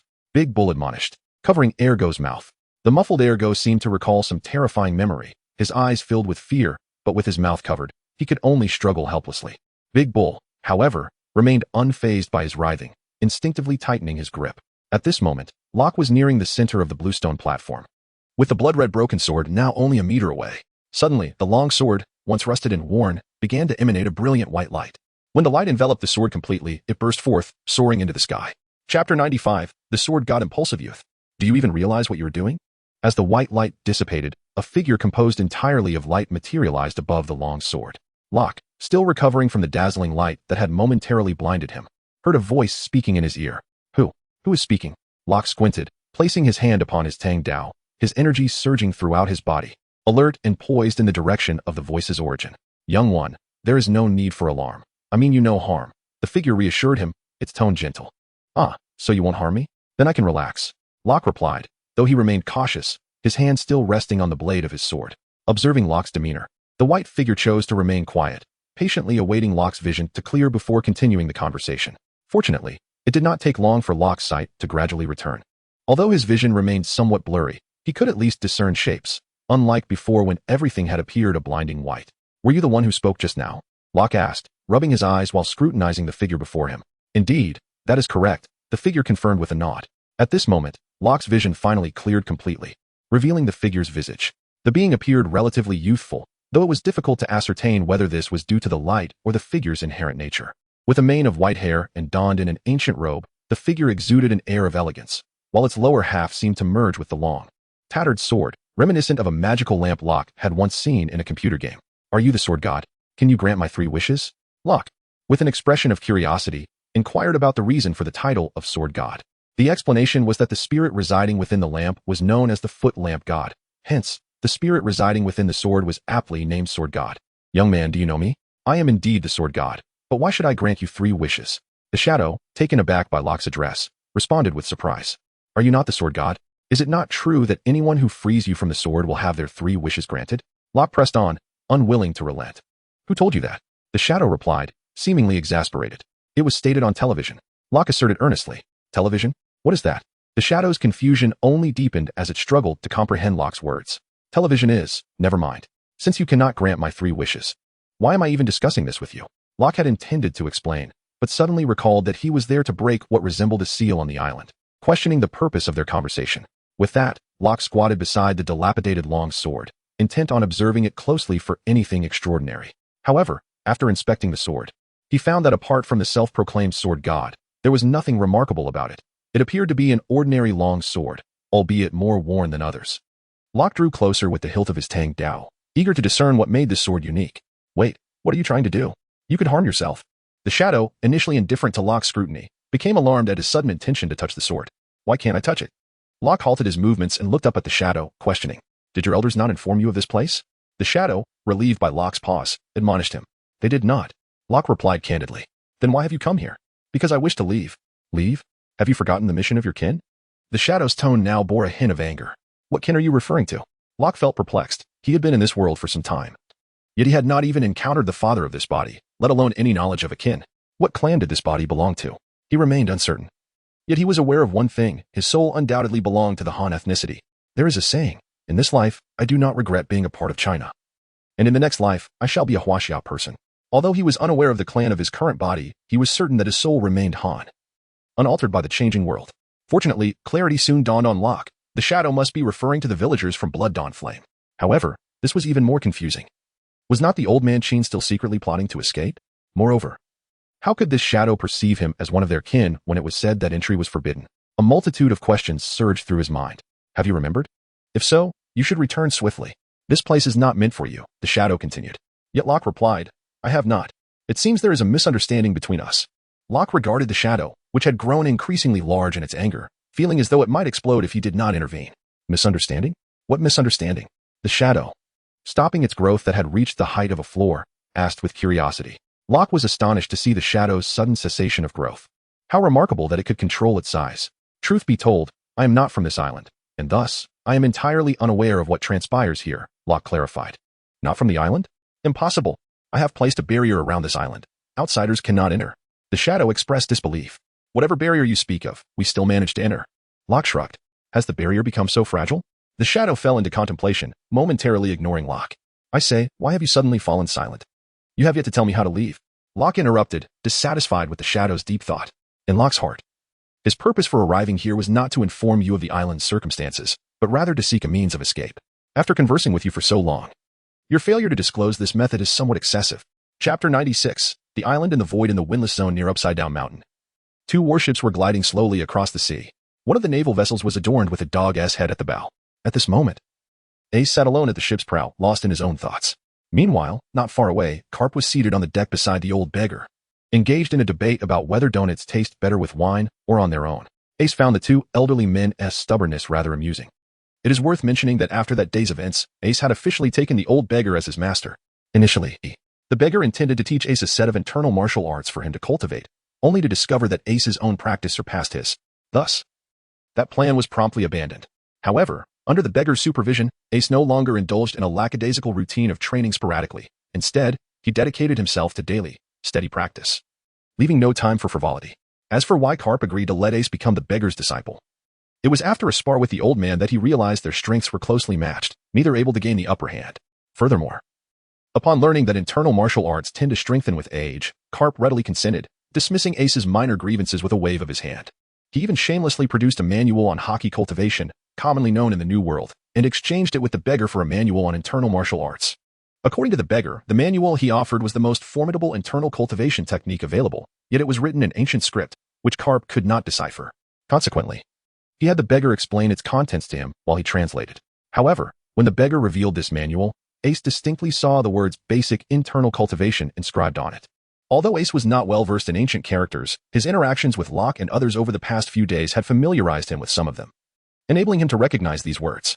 Observing the 2 elderly men grinning as they extolled the virtues of their respective treasures, Ace could not help but feel a twitch at the corner of his mouth. One brandished a widely available hockey cultivation method, claiming it to be the supreme manual, even demonstrating its application for added credibility. The other was even more audacious, asserting that his basic internal cultivation manual was a rare gem, a technique that many powerful individuals relied upon to achieve greatness, never having to take on a master in their lifetime. After exchanging pleasantries for quite some time, the two individuals were satisfied with their secret techniques and ceased their conversation. The sea breeze tousled Ace's flowing long hair, his handsome visage partially obscured, and combined with his contemplative expression, he transcended mere attractiveness. The naval uniform, typically worn by low-ranking soldiers, unexpectedly exuded an aura of profound impact when adorned by Ace. Suddenly, a flip-flop hurtling from behind shattered this idyllic scene, striking Ace squarely on the head and knocking him down before he could react. Had Ace not been quick-witted enough to roll to the side as he fell, he might have been sent tumbling beneath the ship by the force of the blow. "You little rascal, focus on your training instead of pretending to be profound." The voice of the old beggar echoed from behind. "Why are you hitting my grandson?" Before Ace could respond, Carp, seated beside the old beggar, erupted in rage. "I strike my disciple. Do you have a problem with that?" The old beggar retorted dismissively. Despite his tattered clothing, the old beggar sported a pair of sunglasses that lent him an air of nonconformity. "Are you looking for a fight?" Carp shot back defiantly. "Bring it on. I fear no one." Without further ado, the old beggar sprang to his feet and launched an assault on Carp. "As if I would be afraid of you." Carp clenched his fists and retaliated. In an instant, the two were embroiled in a fierce battle. The sound of their blows echoed, each combatant moving with such speed that onlookers could scarcely perceive their forms, only hearing the striking of fists against flesh. Remarkably, their mastery over their own strength was evident, as not a single object in the vicinity was harmed amidst their fierce exchange. Watching the two old men clash, Ace wore an expression of bewilderment. "Shouldn't I be the one upset? Why are you two fighting?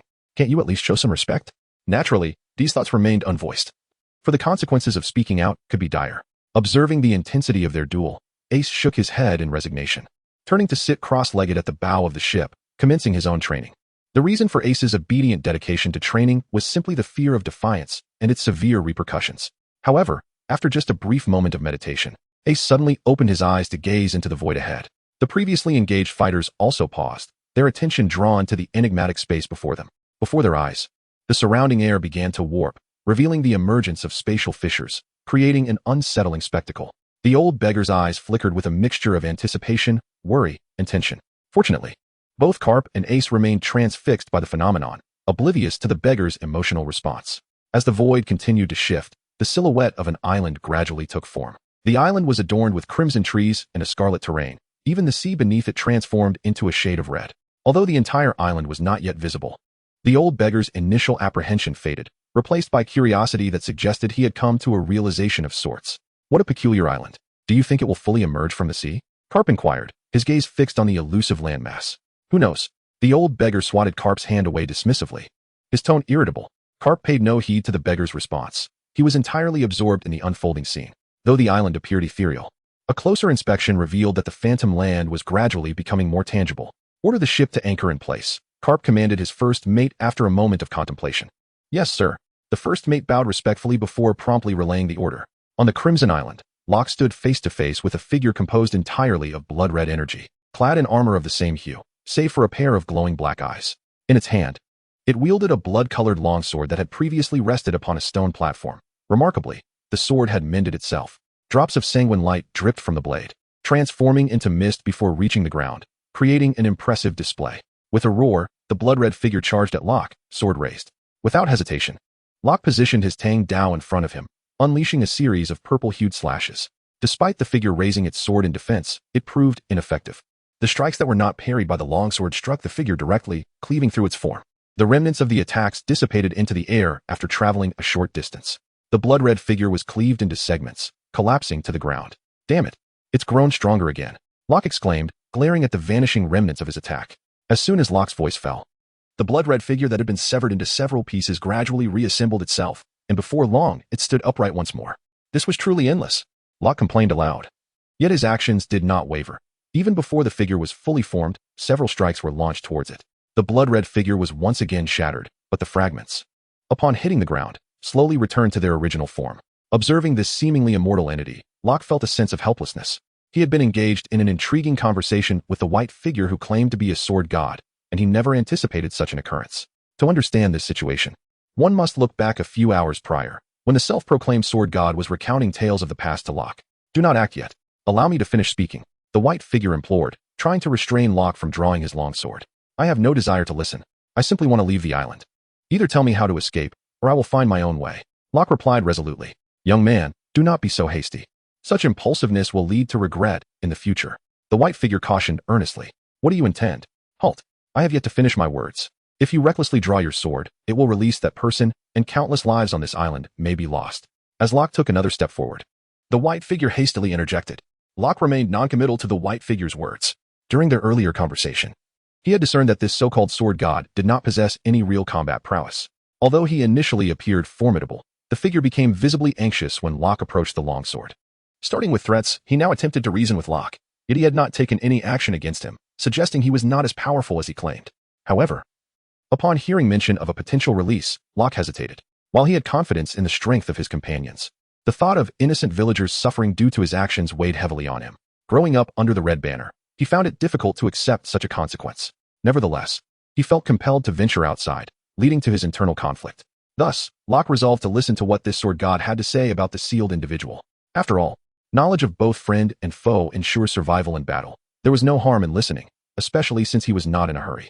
His earlier agitation was merely a reaction to the presence of this figure. As a being akin to the lamp god, the sword goddess' inability to fulfill his 3 wishes was quite disappointing. Very well, speak, but remember to avoid superfluous words.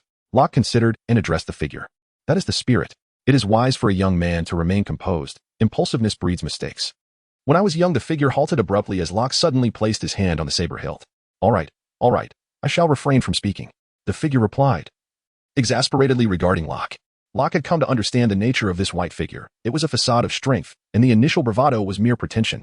Moreover, he was a notorious chatterbox, prattling on without pause. Clearing his throat to mask his earlier awkwardness, the white figure continued. This story begins long ago, when I was still quite youthful. As he spoke, he stole a glance at Locke, who still had his hand poised on the hilt, wary of the sudden impulse that might lead to an impulsive act against him.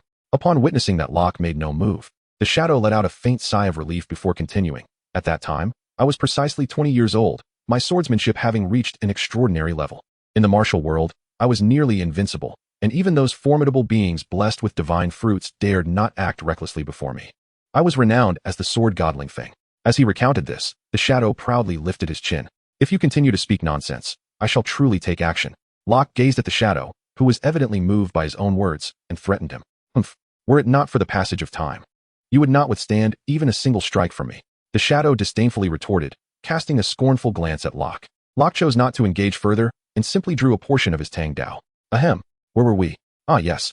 I was recounting my invincibility in the martial realm at the age of 20, the shadow resumed his self-dialogue. Until I encountered that person, whose swordsmanship rivaled my own. However, his technique was rooted in a murderous intent. Every strike he delivered was drenched in blood.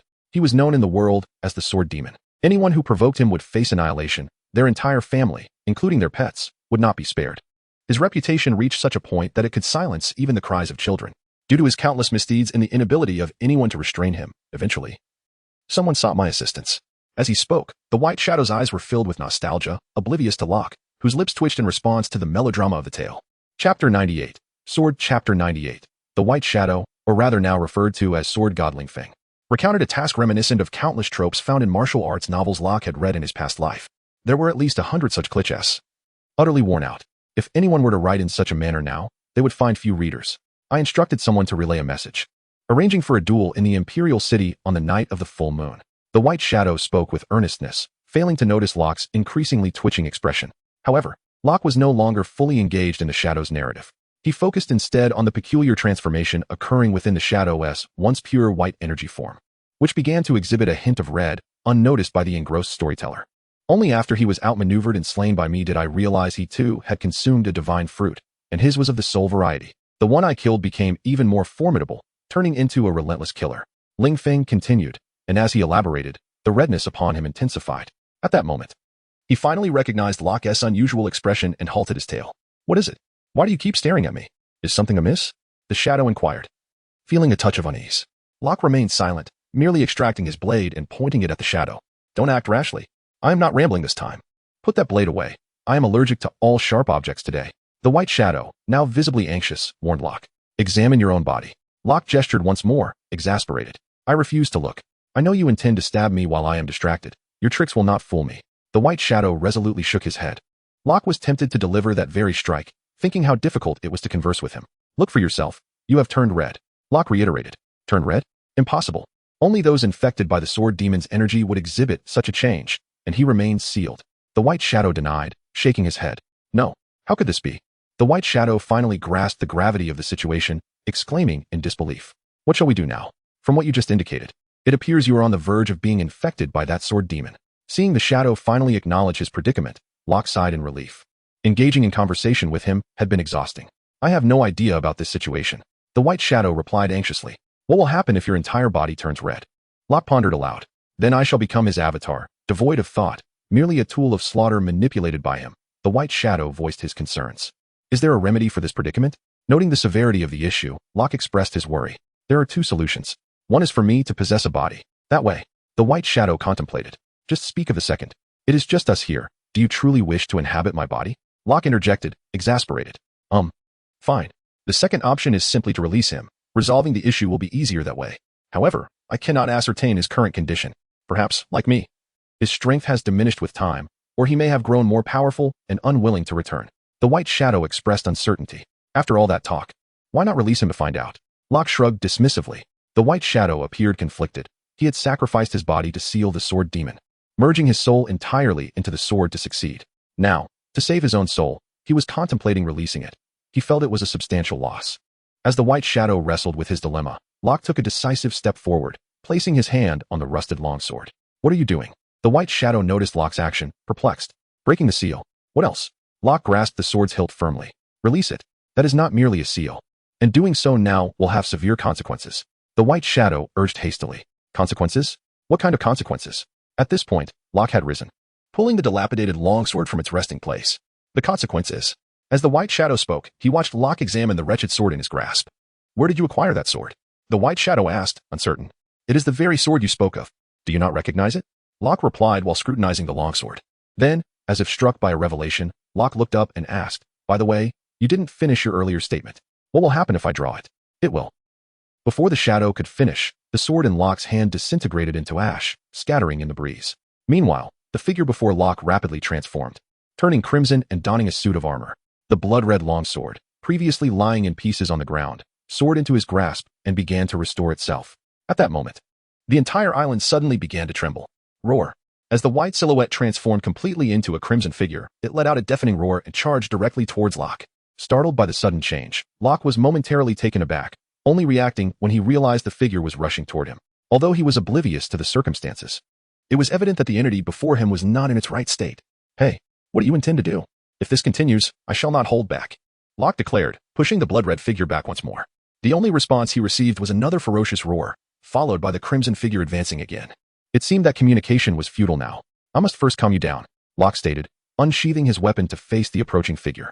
As Locke and the crimson figure crossed paths, he severed the hand holding the sword. Can we converse now? Locke turned to address the figure, now missing its arm. It replied only with an anguished roar. Locke observed, to his astonishment, that the severed arm gradually floated back to its original position, reattaching itself seamlessly. Very well. It seems I must eliminate you, Locke remarked, evading the figure's next assault. Would you care for an electric melody? He quipped after narrowly dodging another strike. Chapter 99. Slaughter once more. Locke dismembered the crimson figure. Gazing at its restored form, he felt a pang of frustration. Initially, it was manageable. A single strike would suffice to vanquish it.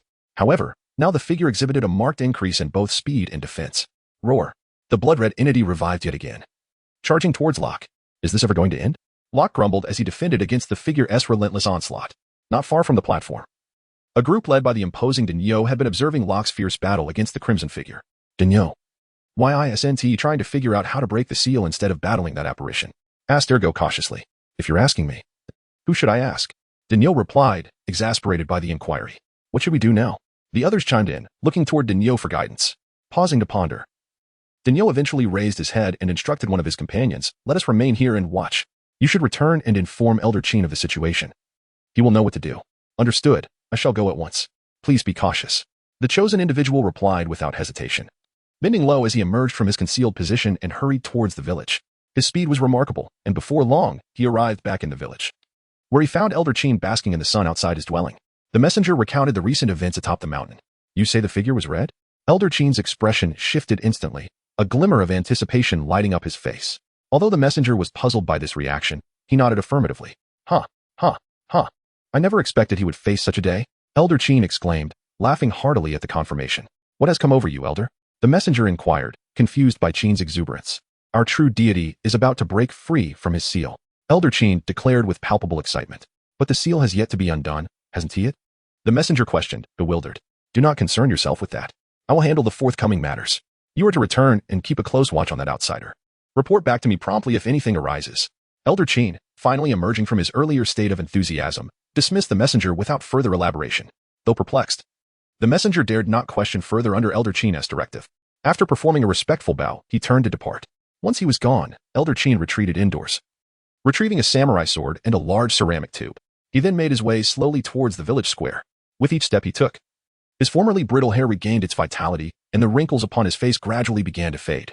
However, his skin, as he approached the square, the elderly Qin had undergone a remarkable transformation, his fiery red hair and blood-like skin creating a striking visage. If he were to don a suit of armor, he would bear an uncanny resemblance to the Crimson Spectre that Locke was currently confronting. At that moment, a gathering of village elders, engrossed in their idle chatter, occupied the small square. Suddenly, they noticed an individual approaching, one hand clutching a ceramic jug and the other wielding a knife. Young man, who are you? I don't believe we've met, inquired an elder, stepping forward with a curious expression upon seeing the newcomer. What is it, oldie? Do you not recognize me? The young man responded with a mischievous smile directed at the elder. Why, you are old Qin? The elder stammered, after a careful appraisal, uncertainty still lingering in his voice. How have you transformed into this? And what is your intent with that knife? The elder observed as the young as blood splattered. The elderly Qin placed the jar he held in his other hand aside and began to collect the flowing blood within it. Ah, a murder. Run. An old man, who had just turned in this direction, caught sight of a headless corpse kneeling before a young man, blood gushing forth. The young man held a bloodied long knife in one hand, while a clay tube received the fresh blood that continued to spurt out. The scene was gruesome, and instinctively, the man let out a loud scream, desperate to flee the area. However, his cry, while alarming others, also drew Qin's attention. In a flash, Qin reappeared before the screaming man and swiftly struck him down, rendering him unconscious. At that moment, others who had been attracted by the man's scream witnessed the horrific scene and, driven by their primal instinct for survival, the elderly villagers, whose mobility was previously limited, found newfound agility and scattered in all directions. Observing this, Qin's eyes remained unchanged, filled with fervor. He barely moved his feet and vanished from sight. Each time he revealed himself, another would fall, and as one collapsed, he would again disappear, pursuing his next target. When the square was finally left with only him standing, he began to gather all those he had incapacitated around the clay jar. One by one, he severed their heads, allowing their blood to flow into the tube. However, after collecting the blood, the jar was only filled to 1/3 of its capacity. Not enough. Qin murmured to himself, gazing into the jar.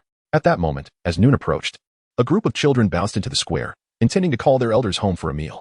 Upon arriving, they were astonished by the gruesome sight, frozen in place. Qin noticed them too, and, without hesitation, charged toward them.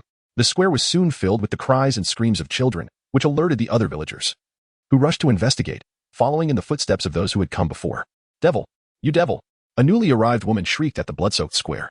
Chapter 100. Into the village. Meanwhile, a few individuals from Yunzanin were laughing and chatting as they walked into the village.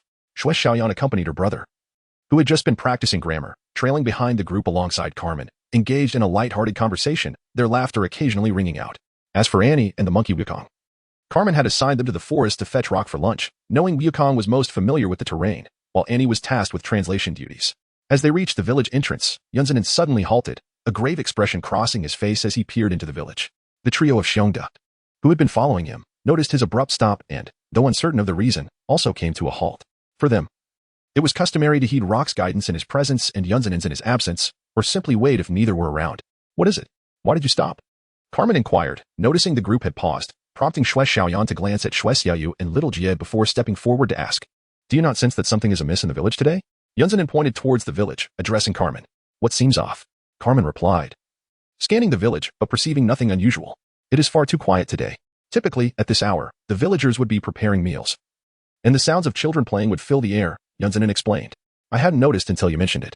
You were right. It does seem a tad unusual, Carmen acknowledged, realizing the truth in Yunzanin's observation.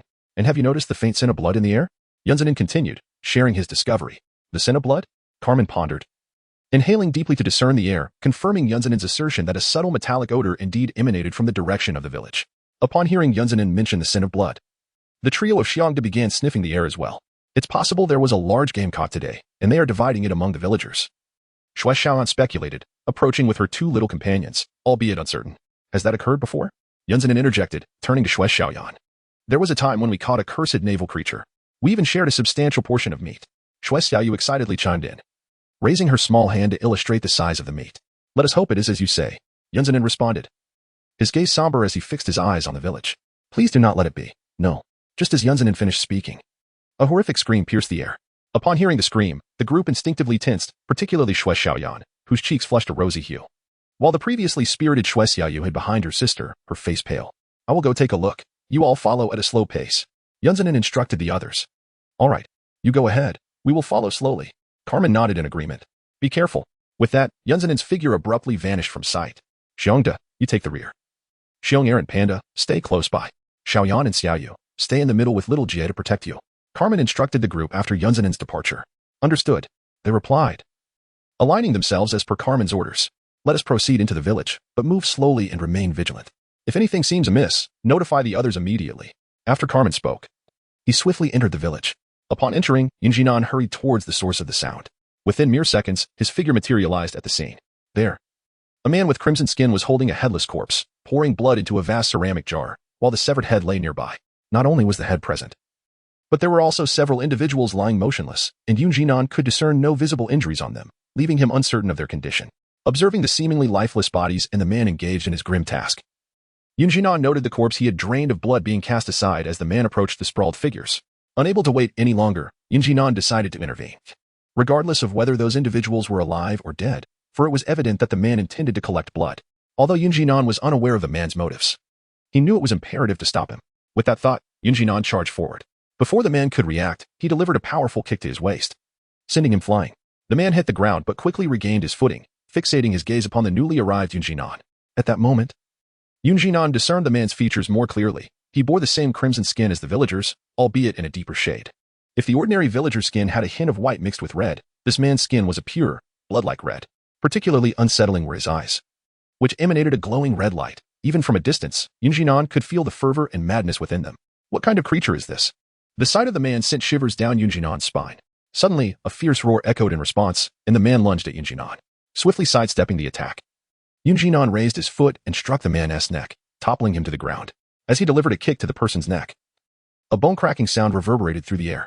Yunzanin, believing he had dealt with the threat, approached the bodies lying on the ground to ascertain their condition. At that moment, he suddenly heard a commotion behind him. Turning around, he was astonished to see the very individual he had just incapacitated, whose neck bones he had shattered, standing once again, tilting his head and charging toward him. Chapter 101. Uncle San. How could he still be alive in such a state? As the figure rushed towards him, Yunzanin was taken aback. However, he had little time to ponder this, for despite the fact that the man's neck bones had been broken, his speed remained unhampered. The individual moved with a velocity several times that of an ordinary person, closing the distance to Yunzanin in the blink of an eye, brandishing a kitchen knife with the intent to strike. Though the man's speed was impressive, it paled in comparison to that of Yunzanin, who had consumed the speed fruit. Casting a dismissive glance at the assailant, Yunzanin crouched low and delivered a swift kick to the joint of the man's leg, producing another audible crack as the leg was shattered. The man, unable to maintain his balance, collapsed to the ground. Yet, remarkably, he showed no sign of pain, his expression remaining one of fervor and madness as he continued to swing the knife in a futile attempt to reach Yunzanin. Observing the situation, Yunzanin did not waste time. He evaded the man's next strike, swiftly maneuvering behind him and delivering a forceful kick, sending the man sprawling to the ground. This was not the end. Yunzanin pressed on, and soon the sound of bones cracking filled the air as he systematically shattered the man's limbs. Even with his arms and legs broken, the man writhed on the ground, still attempting to launch an attack. What could possibly explain such tenacity? Yunzanin pondered this as he stood atop the man's back, lost in thought. A sudden cough broke the silence. Among the others lying nearby, one figure slowly began to rise, sitting up from the ground, perhaps having tasted dirt when he fell. He coughed a couple of times. So, you are all still alive. Attracted by the sound, Yunzanin examined the newly awakened individual, muttering to himself. Who are you? Why are you speaking of death? I am perfectly fine, so how could I be dead? Besides, constantly speaking of death is quite inauspicious. The man, still dazed from awakening, bristled at the mention of his supposed demise, retorting without a second thought. What is this? Why is it so damp? Despite feeling slightly disoriented, the man attempted to stand and reason with Yunzanin. However, as he pushed himself up, his hand inadvertently brushed against the head of the individual who had just rolled beside him. At first, he thought it was merely a child's ball that had come to rest next to him. Yet, upon closer inspection, he found something amiss. This ball bore 2 holes and did not feel quite right. Upon realizing the disconcerting truth, the individual's countenance abruptly transformed to a shade of pink. As if enlightenment had dawned upon him, his hand froze in place, and he gradually turned his head to behold the object he had been touching. A startled gasp escaped his lips, and he remained rooted in place, instinctively using his hand to support himself against the ground in an effort to distance his body from the disembodied head. In his flustered state, he lost his sense of direction. Before he could retreat far, he collided with another object, prompting him to swiftly glance back. Another startled cry erupted from him, for he discovered a headless corpse directly behind him. At that moment, clarity returned to his mind. With a swift maneuver, he regained his footing and hurriedly dashed into the adjacent room in a state of panic. Observing this individual's earlier reaction, Yunjinan could only shake his head in amusement. Approaching a short distance from where the man had just risen, Yunjinan crouched once more to assess the condition of several individuals sprawled on the ground. Indeed, they were merely unconscious. After examining their states, he let out a subtle sigh of relief. After assisting the individuals to their feet and placing them beside the house, I approached the entrance where the earlier figure had rushed in. As I sought to inquire about the events that had transpired, a shadow appeared not far away. This person, although differing in appearance from the earlier assailant, bore an expression and gaze that were eerily identical. Another one? Observing the emerging figure, Yunjinan charged forward without awaiting an attack. Thud. Yunjinan seized an individual whose limbs he had previously broken and tossed them beside the earlier assailant. Though both were incapacitated, they lay on the ground, relentlessly roaring at Yunjinan. Boss Yun, what is happening here? At that moment, Carmen and the others arrived, and upon seeing the scene, Xiongda inquired with confusion. Yunjinan glanced at them, shaking his head in acknowledgement of his own ignorance. Just then, the man who had dashed into the house reemerged, brandishing a shovel and rushing towards Xue Xiaoyan. Xiaoyan, how can you be with these people? Come with me. He grabbed Xue Xiaoyu, who was hiding behind her sister, lifting the shovel defensively before him as he regarded Yunjinan and the others with suspicion. What is going on, Uncle San? Blood Xiaoyan asked anxiously upon hearing the man's words. I saw him. It was this person who killed them. Uncle San pointed at Yunjinan, remaining on guard. Impossible. He was just with us. Initially startled by Uncle San's accusation, a moment's reflection led to doubt. It was him. I witnessed him strike. Look, the bodies still lie there, Uncle San asserted, gesturing towards the two individuals Yunjinan had thrown together. Roar. Roar. Sensing scrutiny, the two previously subdued figures on the ground erupted again in their outcry. Little tiger. Little dragon. What is wrong with you? Blood Xiaoyan exclaimed in concern. Moving to inspect the two. Don't approach. Their condition is abnormal. Yunjinan intercepted her. Perplexed, Blood Xiaoyan regarded Yunjinan. Look at their eyes and expressions. Yunjinan stepped closer, seizing their hair to lift their faces. Witnessing the wild fervor and madness etched upon their features, Blood Xiaoyan gasped. What is happening? Now noticing their expressions, Uncle San stammered, clearly unsettled. Chapter 102, The Bloodstained Square You All Should Observe. When I arrived, I witnessed this individual committing murder and collecting blood. Ignoring Uncle San's words, Yunjinan shifted towards the earthen jar used by the fallen man to gather blood. What purpose do they serve in collecting blood? Carmen questioned, peering into the jar with bewilderment. I do not know. However, I have encountered references in numerous ancient texts wherein malevolent seals or spells utilize the blood of the living.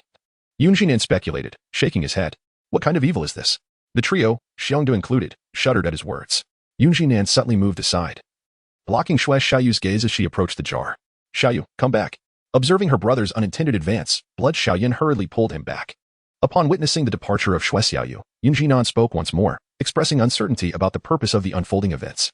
However, judging by the recent appearance of another individual, it was evident that the village was not merely plagued by the actions of these two perpetrators. What? There are others?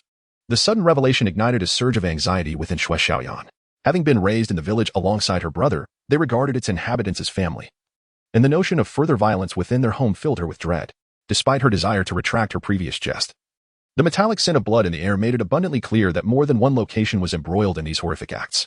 With a heavy sigh, Yunjinan conveyed his dismay. What should we do? At this moment, Uncle Sam began to exhibit his own anxiety. Yes. A sudden realization struck him as he dashed toward Yunjinan, discarding his iron shovel and kneeling before him. Yunjinan was taken aback by the abruptness of Uncle San's action, momentarily rendered speechless. Please, I beg you. My child is still playing in the square. He is my only one. If anything were to happen to him, I wouldn't know how to go on. Uncle San wept as he clutched Yunjinan's leg. Get up. I never said I wouldn't help. Yunjinan, momentarily stunned by the embrace, finally gathered himself and reached out to assist Uncle San in rising. Have you promised me? Uncle San, eyes brimming with tears, looked up at Yunjinan, his voice laced with hope. Indeed, as long as your son is safe, I will do everything in my power to rescue him. Now, please stand. Yunjinan affirmed, applying strength to lift Uncle San off the ground. Cayman, you and Xiaojia stay here to protect those who remain. I will head to the central square to help Uncle San find his child. Xiongda and the others Start from here and search the surroundings, doing your utmost to rescue as many as possible. After assisting Uncle San, Yunjinan addressed the others. Understood. You go ahead. We will manage things here. Cayman nodded in agreement, signaling his consent to Yunjinan's plan. Upon seeing Cayman nod, Yunjinan vanished from sight, hurrying toward the village square. Let us depart as well. After Yunjinan's exit, Xiongda turned to Cayman, initiating their own retreat. Let us take refuge inside. The outside is far too perilous. After the group had left, Cayman turned to Shui Xiaoyan. He gestured toward the unconscious individuals nearby, who promptly levitated into the air. Shui Xiaoyan nodded. Taking hold of Shui Xiaoyu with one hand and Xiao Jie with the other as they entered the dwelling. Cayman followed suit once the levitated individuals reached him, joining them within the safety of the house. At that moment, aside from a headless corpse and two individuals with broken limbs, only Uncle San remained outside. His gaze fixated on the village square, filled with worry. Uncle San, please come inside. It's dangerous out here. As Shui Xiaoyan prepared to shut the door, she called out to him, still lingering outside. All right, I'm coming. Hearing Shui Xiaoyan's call, Uncle San turned back multiple times as he slowly made his way into the house. Upon witnessing the arrival of the third uncle, Shui Xiaoyan swiftly closed the door to the room. After the door was shut, Shui Xiaoyan remained at the entrance, anxiously peering through the window into the outside world. At that moment, Carmen, having placed several unconscious individuals in order, approached Shui Xiaoyan and gestured for her to come inside to tend to them, while she would keep watch here. Yunjinan swiftly approached the heart of the village. The closer he drew, the more pungent the scent of blood became. It was too long before he arrived at the square, where dozens of headless corpses lay scattered. A few individuals were tirelessly collecting the blood pooling on the ground and pouring it into clay jars, while more villagers, who had not been decapitated, were arranged to one side.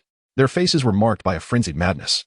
However, at that moment, Yunjinan's gaze was captivated by an individual standing atop a high platform in the center of the square, surveying the bustling crowd with a broad smile, clearly the leader among them.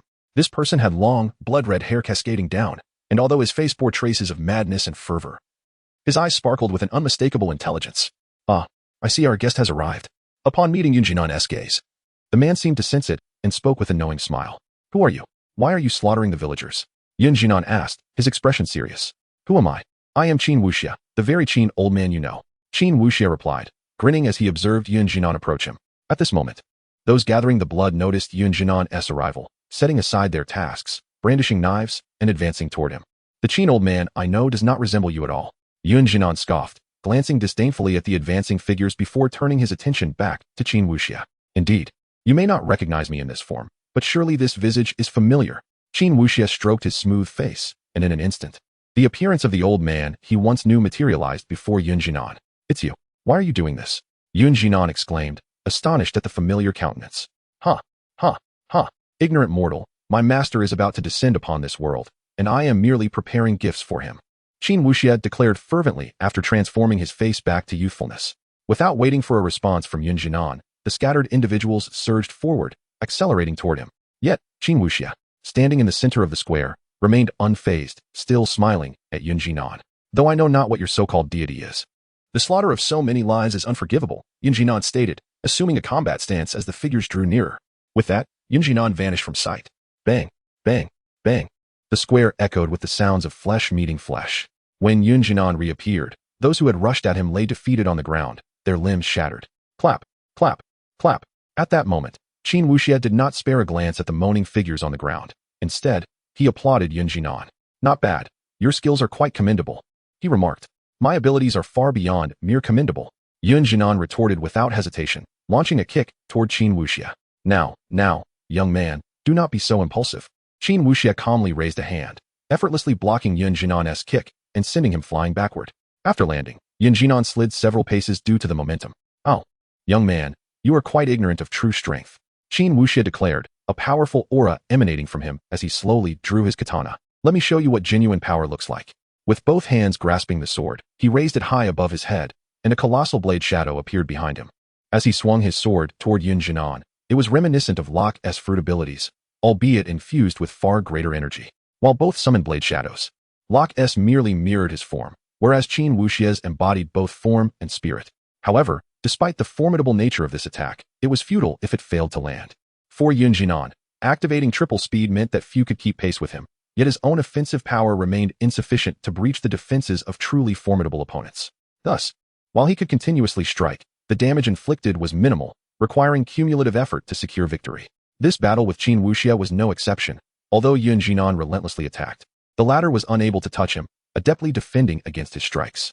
After a single attempt to strike back, Qin Wuxia recognized that this young man was simply too swift, rendering his attacks ineffective. Consequently, he shifted to a defensive strategy, never once managing to counterattack. While it appeared that Yun Jinan was in the ascendancy due to his relentless offense, he too bore unspoken burdens. After such an extended engagement, his strikes had been largely neutralized by Qin Wuxia's defenses, inflicting minimal harm, while his own stamina had been significantly depleted. If this continues, I will inevitably be defeated. As Yun Jinan was lost in these thoughts, Qin Wuxia, who had been on the defensive, seized the opportunity. With a swift kick, he struck Yun Jinan squarely in the chest, sending him flying backward. The sheer force of the blow shattered at least 3 of his ribs upon impact. Thud! Yun Jinan crashed through the wall of a nearby house.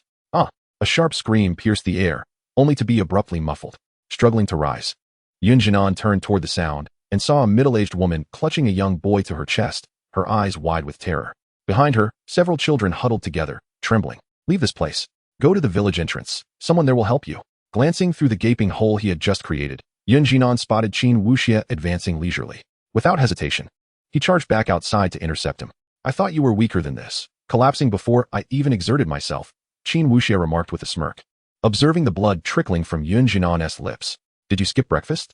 That kick felt like a mere tickle, utterly feeble. Yun Jinan dusted off his chest, his voice dripping with disdain.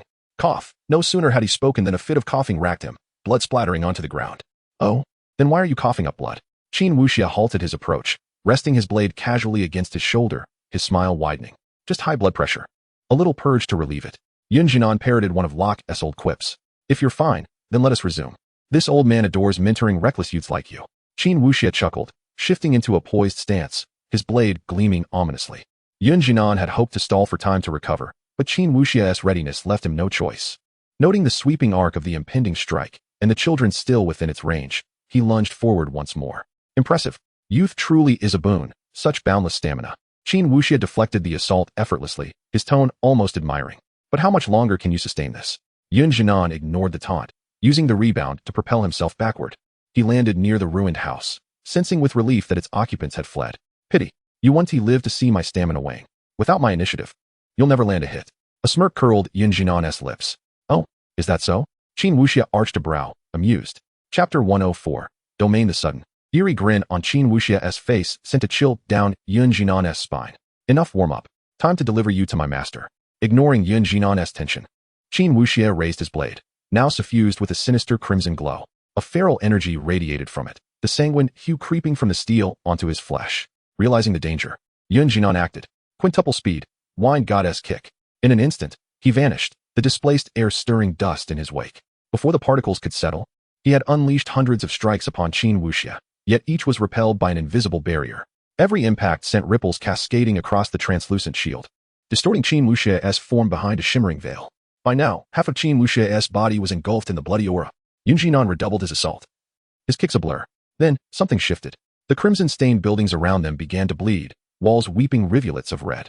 The metallic stench of blood thickened, wrapping Yun Jinan in the suffocating aura of an ancient battlefield, a realm of death itself. Under the influence of these ominous sensations, Yun Jinan found his speed inexplicably diminishing. No matter how fervently he urged his abilities, he could not regain his earlier swiftness. It was only after Yun Jinan's pace had slowed that the voice of Qin Wuxia emerged from the ripples, which had also decelerated in tandem. However, by this time, Qin Wuxia's voice had lost its initial brilliance, becoming hoarse and terrifying, as if it were emanating from the depths of hell itself. Realizing something was amiss, Yun Jinan swiftly distanced himself from Qin Wuxia, retreating to a safe distance, his face etched with grave concern as he gazed at the indistinct figure of Qin Wuxia. As the ripples gradually dissipated, Qin Wuxia's form slowly materialized. At that moment, he bore little resemblance to a human being. His long, blood-red hair writhed chaotically behind him, and the once sharp features that had heralded youth were now replaced by a grotesque visage devoid of a nose, featuring only eyes and a horrifyingly large mouth. He had, in essence, transformed into a monster. Yet, at that moment, Yun Jinan had no time to ponder the nature of Qin Wuxia's transformation. As blood began to flow from the architecture, thoughts of martial realms he had heard of during his time in the Daxia Kingdom surged to his mind. It was said that when a person's martial prowess reaches a certain zenith, whether through the consumption of fruits of power or through rigorous training, they would manifest a phenomenon known as a domain. Within this domain, one would embody the essence of a god walking among mortals, with combat abilities potentially multiplying manifold. The transformations unfolding before him bore an uncanny resemblance to the manifestations of domains he had previously encountered in literature. Upon hearing Qin Wuxia's words, Yun Jinan's suspicions were further validated. The opponent was indeed employing a domain, and judging by their recent display, this domain was remarkably formidable, even surpassing Yun Jinan's previously cherished speed. Haha, feel the true power. Just as Yun Jinan was engulfed in unease, Qin Wuxia's assault commenced anew. A blood-red strike surged toward Yun Jinan, while simultaneously the blood that had recently flowed from the buildings transformed into waves of slashing attacks, crashing upon him like relentless tides. Before long, countless wounds, both large and small, adorned Yun Jinan's body, with a tenfold increase in speed, akin to the wind sweeping away remnants. Confronted by the seemingly unending torrent of crimson strikes, Yun Jinan was compelled to utilize techniques he typically refrained from employing in such brief intervals. Primarily, after elevating his speed to 10 times the norm, he found that his garments would incinerate due to the friction with the air, while his physique endured immense strain. When he had previously inquired with Locke about this phenomenon, Locke explained that it was due to air resistance. As speed escalated, the resistance intensified, and beyond a certain velocity, the friction would ignite his clothing. As for solutions, Locke had mentioned the use of a specific type of fiber to craft attire that could avert such issues. Unfortunately, Yun Jinan remained oblivious to how one might procure such fabric. Nonetheless, Locke proposed a straightforward yet feasible idea to enhance his physical conditioning, thus enabling his body to withstand high-speed movement without disintegrating. At that moment, Yun Jinan's body was hardly capable of enduring such rapid velocity. Fortunately, within the confines of his opponent's domain, his speed was significantly curtailed. Although he was exerting tenfold stamina, he only exhibited a semblance of 6 or 7 times that speed, considerably alleviating the burden upon him. Little did Qin Wuxia realize that if he were to withdraw his domain, Yun Jinan might very well perish under the weight of his own speed. Can you accelerate further? What an extraordinary young man, Qin Wuxia remarked, witnessing Yun Jinan's renewed acceleration. Though it was intended as praise, his raspy voice rendered it eerily chilling. Within the domain, Yun Jinan meticulously regulated his maximum speed, striving to evade the onslaught of sword energy aimed at him, though a few strikes still grazed his form. Nevertheless, the pace at which his injuries multiplied had significantly diminished. I wonder how long you can endure, young lad. Qin Wuxia's gravelly voice echoed once more as he hastened the sword energy's assault within the domain. Not far from the village entrance, in a room, Carmen sat alone by the door, ever vigilant of the outside world. Blood Xiaoyan was tending to the recently awakened villagers inside, while Xiao Jie and Blood Xiaoyu lent their assistance. Suddenly, the previously deserted street revealed several figures, causing Carmen to tense up. Peering through the crack of the door, Carmen discerned a woman in her 40s, accompanied by several children, racing towards their location. Behind them, 2 individuals wielding kitchen knives were in pursuit. Witnessing this scene, Carmen did not hesitate. She promptly opened the door and dashed outside. Upon seeing Carmen suddenly appear before them, the woman and children were momentarily paralyzed with fear, mistaking her for another assailant, and huddled on the ground, trembling in terror. Fortunately, Carmen utilized her abilities to soar through the air, swiftly surpassing them and heading towards her pursuers. Do not be afraid, Aunt Zhang. She is one of us. At that moment, Blood Xiaoyan, having seen Carmen rush out, quickly followed. Upon her arrival, she noticed the woman crouched on the ground and rushed over to offer comfort. Initially gripped by fear and clutching her children tightly, the woman slowly lifted her face, which had turned pale with fright. She glanced at Carmen, who had just flown past her, and upon realizing that Carmen posed no threat, she turned her gaze towards Blood Xiaoyan, whose voice had provided reassurance. Blood Xiaoyan was jogging towards her, followed by several villagers clad in simple garments, all running in their direction. Xiaoli, my child. Suddenly, Uncle San burst forth from the crowd, sprinting towards them. His speed surpassed even that of Carmen just moments earlier. Reaching the group, he embraced one of the children tightly, tears streaming down his face. You're safe. I can rest easy now. If anything had happened to you, how could I live on? He held his child tightly, overcome with emotion. Father, it hurts. The child suddenly exclaimed from Uncle San's arms. Hearing this, Uncle San's heart raced, and he quickly released his grip, examining the child with great care. Where does it hurt? Tell me quickly, he anxiously inquired, inspecting for any signs of injury. I'm not hurt. I meant you were holding me too tightly, the young boy whispered. You rascal. Uncle San sighed with relief upon hearing his son's words and embraced him once more, his face adorned with tears and a smile, feeling the weight of worry lift from his heart. Meanwhile, the villagers arrived, helping the children and Aunt Zhang to their feet.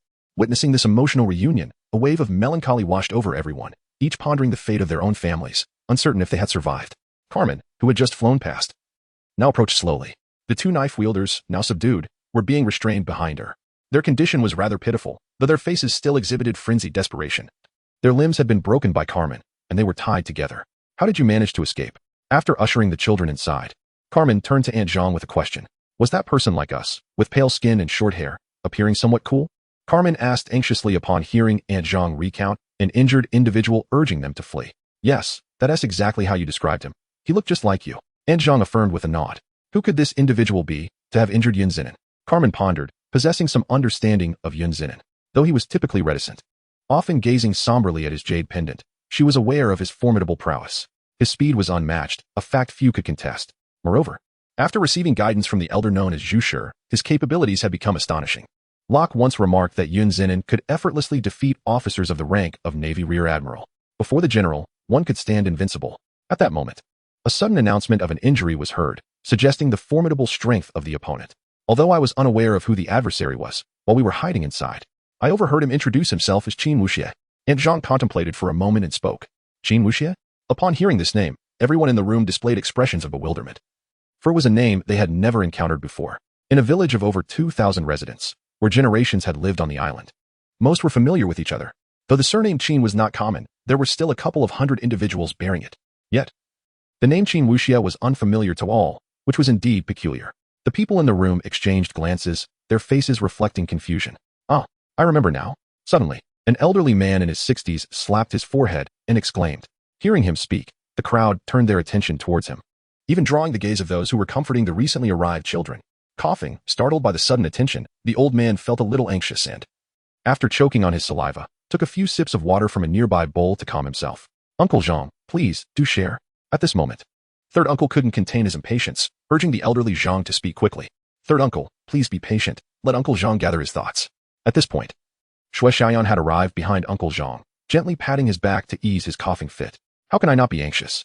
That person named Qin Wuxie has harmed the villagers so severely, and we still do not know what the culprit looks like or who he is, third uncle retorted. Acknowledging his earlier excitement and casting an apologetic glance at the elderly Zhang, even as he continued to justify his agitation. Third uncle, can you not speak so much? Shui Xiaoyan expressed her exasperation at third uncle's defensiveness. All right, let's not dwell on that. I understand everyone's feelings. Finally, the elderly Zhang managed to compose himself, raising a hand to signal Shui Xiaoyan to stop. Now, let me tell you who Qin Wuxie truly is. It might surprise you, but he is someone you all know. The elderly Zhang began slowly. We know him? Impossible. I have no recollection of anyone named Qin Wuxie and with such a unique name. I would not forget it after just one hearing. The villagers began to murmur among themselves, expressing their unfamiliarity with the name. Please, quiet down and let me finish. The elderly Zhang interjected once more. While you may not be familiar with the name Qin Wuxie, you must surely know Elder Qin in the village, right? Are you saying Qin Wuxie is Elder Qin? Carmen interjected uncertainly. The elderly Zhang nodded, affirming Carmen's statement. What? Qin Wuxie is Elder Qin? That cannot be true. Indeed. How could Elder Qin possibly be Qin Wuxie? Elder Qin is such a kind person. He cannot possibly be a murderer. The crowd was incredulous at the thought of Elder Qin being Qin Wuxie, as every villager had grown up under his watchful eye, knowing him as a warm-hearted elder. Is it possible that Elder Qin is also under some form of control, like Xiao Long and the others outside? Shui Xiaoyan posited her theory. Yes. He must have been controlled. Shui Xiaoyan's assertion resonated with the villagers, who nodded in agreement, convinced that it made sense for Elder Qin to be under some form of influence. However, Carmen interjected, noting that his situation should be distinct from those outside. Distinct? What do you mean? The villagers turned their attention to Carmen, eager to hear her explanation. Yes, it is different. You have all seen the individuals from outside. They have essentially lost their rationality and cannot communicate at all. Carmen observed the villagers nodding in agreement. However, as Aunt Zhang mentioned, Qin Wuxie introduced himself to Yun Jinan, which clearly indicates that he was in a lucid state of mind at that time. Moreover, the fact that he could inflict such injury on Yun Jinan suggests his strength is formidable, perhaps even extraordinary. If he did not willingly partake in these actions, then the entity controlling him must possess unimaginable power. Carmen concluded, her hand resting thoughtfully on her chin, her expression grave. Elder Qin is strong? Impossible. He seems just like any ordinary elder in the village. The villagers murmured in confusion. Could it be that Yun Jinan is weak? One questioned skeptically. Carmen refrained from arguing with the villagers and turned to the seated elderly Zhang, asking, Elder Zhang, could you elaborate on Elder Qin? What was he like in his youth? And what was his strength like? At that moment, Carmen emanated an aura of wisdom, and had Locke been present, he would have surely exclaimed, Sherlock Carmen. The elderly Zhang, upon hearing Carmen's inquiry, began narrating. After Qin Wuxie had disappeared, he did not practice martial arts, and any notion of his strength being formidable is unfounded. Perhaps it was due to his youth, as he was quite mischievous, the child king of the village. I was once among his companions. Never practiced martial arts? Carmen pondered deeply. Did anything unusual ever happen to him? After a moment's thought, she asked again. Unusual? I'm not sure what you mean by unusual, the elderly Zhang replied. Perplexed, You know, something like suddenly disappearing for a period and returning with a changed demeanor. Carmen clarified. Now that you mention it, I do recall an incident. The elderly Zhang responded, enlightened by Carmen's prompt. Indeed, there was something. Shui Xiaoyan, standing nearby, was taken aback by the old man's revelation. Carmen wore a knowing expression, intrigued. Could you share the details with us? Carmen inquired again. Very well, let me recount the tale for you. The elder did not hesitate and spoke with remarkable candor. Despite having recently endured a harrowing experience, he, being advanced in years, perceived the inevitability of life and death with a sense of acceptance, leaving no significant shadow of distress upon his spirit. As the tale of the Zhang elder unfolded, the audience gleaned a fresh understanding of the earlier years of Qin Lao's life, bringing forth a hint of amusement. Qin Wuxie, too, was an orphan, having grown up with little care or guidance, which fostered a rather troublesome disposition in him. At the tender age of 17, he was in the prime of his youth. Embodying a reckless spirit that rendered him nearly untouchable, the ringleader of mischief in his village, with few capable of curbing his unruly behavior. At that time, an outsider arrived on the island, a young woman of exquisite beauty. In the elderly man's description, that young lady resembled a celestial being, with her flowing black hair and a pure white dress, coupled with her vivacious spirit. She seemed as if a fairy from the heavens had inadvertently descended to the mortal realm. According to her account, she was the daughter of a merchant who traversed the seas, having encountered a maritime disaster that left her adrift, ultimately bringing her to this place. It was Qin Wuxie who rescued her from the shores at that time. The moment he laid eyes on her, he fell deeply in love. Carrying her back to his home and meticulously nurturing her back to health, the once reckless and impulsive youth underwent a remarkable transformation, becoming gentle and courteous. The villagers were astonished by his change, proclaiming that the young lady was a heavenly envoy sent to alter his fate. Qin Wuxie firmly believed this, dedicating himself to her care. In return, the young lady developed a fondness for the attentive Qin Wuxie. Thus, their relationship blossomed naturally. Their story appeared destined for a blissful ending, with the two living joyously together. However, within the young lady's heart lingered a desire to return to her island home, to reassure her family that she was thriving, alleviating their worries. Yet, this island had been inaccessible for the past 2 years, making the prospect of escape daunting. Chapter 106. I am a panda. It was a rainy afternoon when Qin Wuxie, as usual, guided the young lady for a stroll in the courtyard. Xiaya, do you truly wish to leave? He inquired gently, glancing at her. Yes. My parents toiled tirelessly to raise me, and now that I can finally show them filial piety, I find myself trapped here.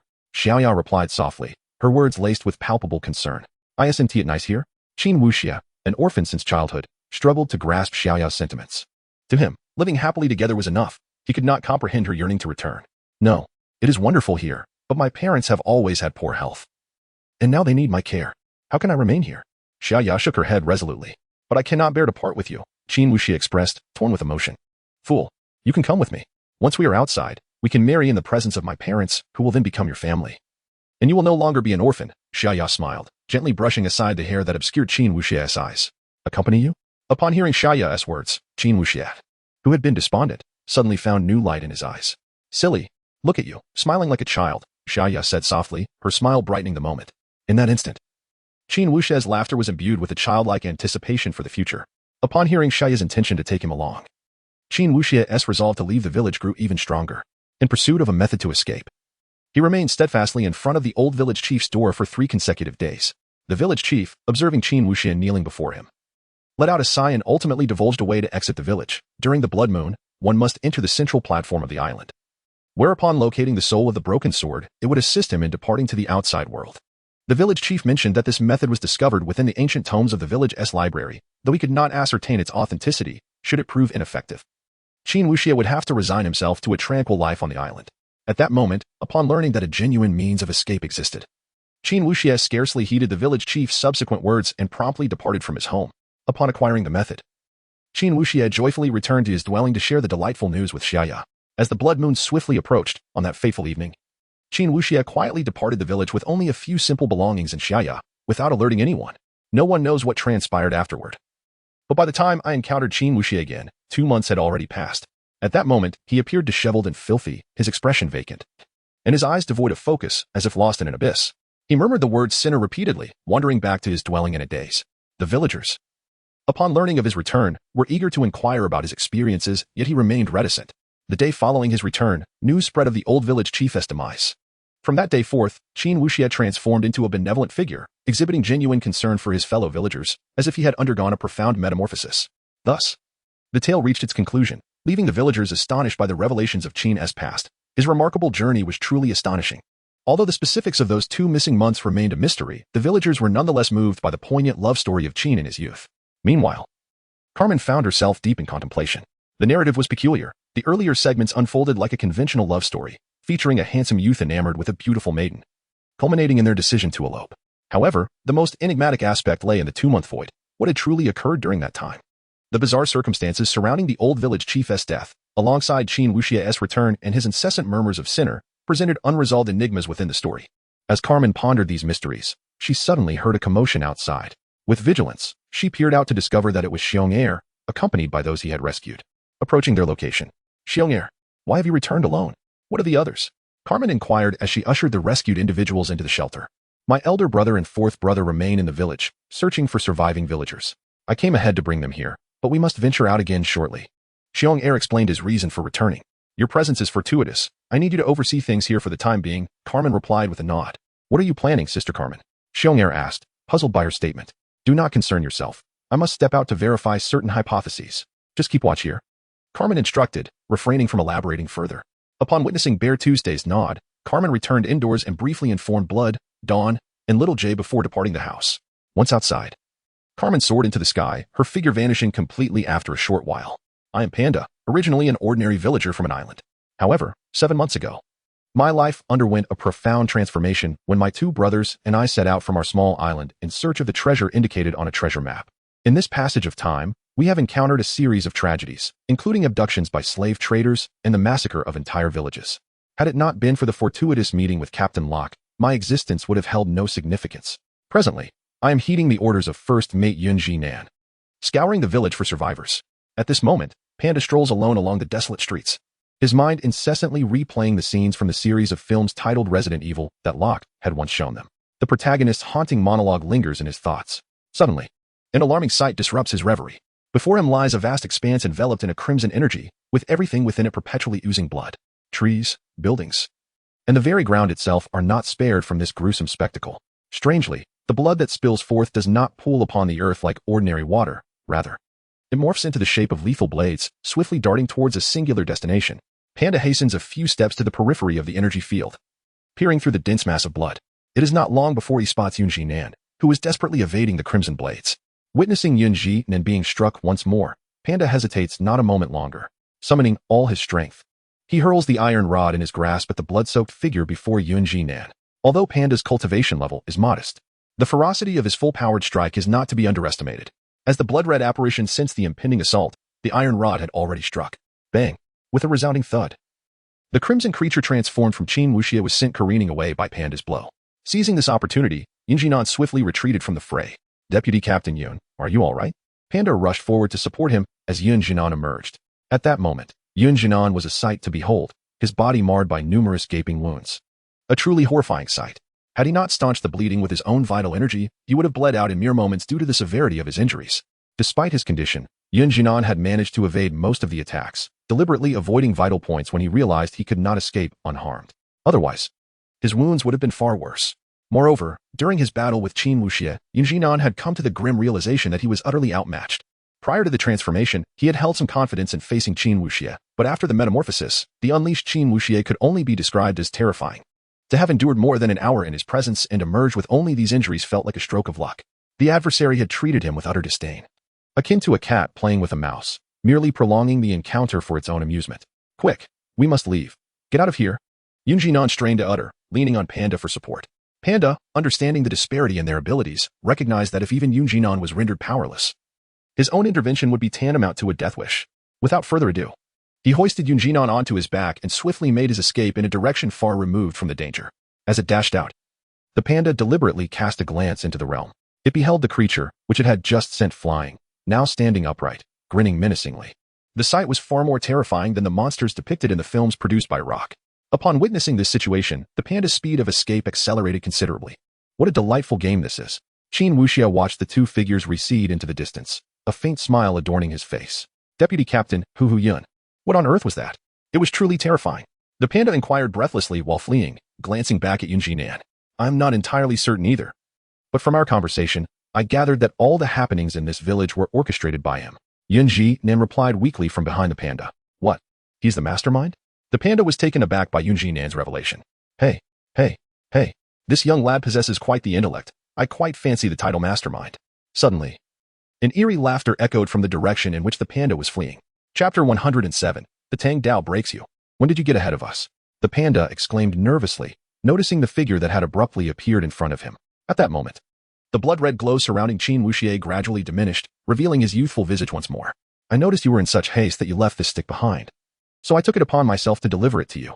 With a beaming smile, Qin Wuxie raised his hand, revealing the very iron stick that the panda had thrown earlier. Young man, how could you forget something so easily? Qin Wuxie remarked, addressing the panda. The panda across from him stared in bewilderment. The atmosphere was entirely amiss. Weren't you the villain? Where was the villainous awareness? You struck me with a stick. Shouldn't you seize me and deal a fatal blow? Why return the weapon instead? Here, take it back. Just don't toss it around carelessly next time. Qin Wuxie remarked as he approached the panda, placing the stick directly in his hands before the panda could react. Thank you. The panda reflexively expressed his gratitude. However, upon uttering those words, he realized how abnormal this was. How could a villain behave like this and expect me to retort? To position myself on the side of righteousness to rebuke you? Such a polite young man. Qin Wuxie maintained his smile. What do you intend to do, Qin Wuxie? Yun Ziyuan, who had been carried on the panda's back, could no longer contain himself and shouted sternly. Oh, nothing much, just checking in on a junior, Qin Wuxie replied, undeterred by Yun Ziyuan's outburst, still smiling. Concern? Junior? The panda was baffled, having no idea who Qin Wuxie was. Hearing him refer to himself as a junior was perplexing. After all, the man before him appeared to be of a similar age. Observing the panda's confusion, Yun Ziyuan explained who Qin Wuxie truly was. What? You mean he is Qin Lao? The panda was astonished after hearing Yun Ziyuan's explanation, alternating his gaze between Yun Ziyuan and Qin Wuxie, utterly flabbergasted. Haha. This lad is quite delightful. Do you have time to play a game with this old man? Qin Wuxie laughed heartily at the panda's reaction. A game? What kind of game?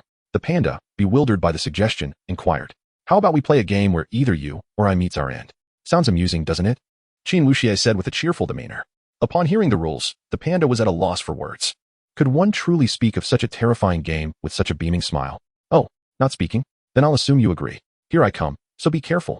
Qin Wuxie offered no chance for the panda to respond, speaking to himself. With that, he charged straight at the panda. Wait, I didn't agree. The panda waved his hands frantically as Qin Wuxie closed the distance. Unfortunately, it was too late.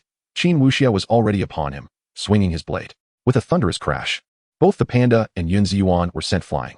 Thankfully, at the last moment, the panda transformed back into his true form, raising the iron rod to block the strike. Otherwise, both he and Yun Ziyuan would have been cleaved in two.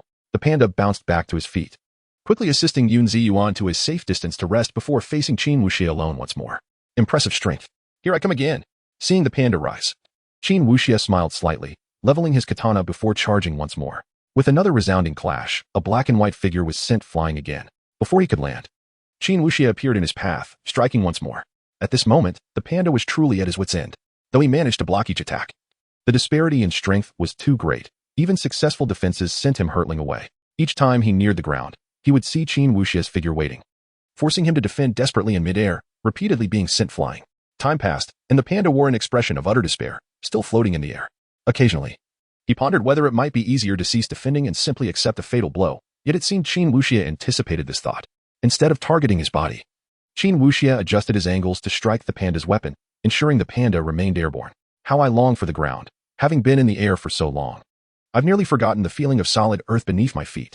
Suddenly, the island began to change. All around, a faint red sword aura emerged, coalescing towards the center of the island in a breathtaking spectacle.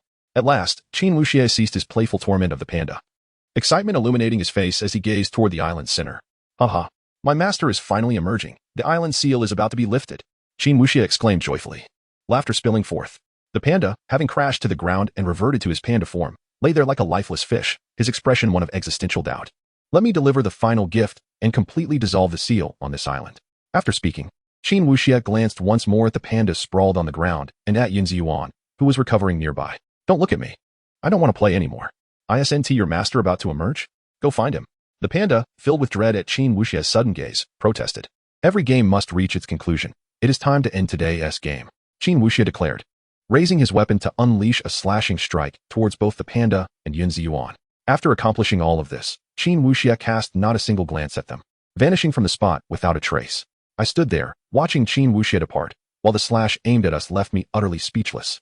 In that moment, both Panda and Yun Jinan found themselves devoid of any means of evasion, helplessly seated as they watched the swift onslaught approach. Suddenly, with a resounding crash, a massive boulder hurtled through the air, intercepting the attack and enveloping the area in a thick cloud of dust and debris. At that moment, Locke stood upon the azure stone platform, lost in thought as he gazed into the deep crater before him, his once formidable tang knife now shattered into fragments scattered nearby.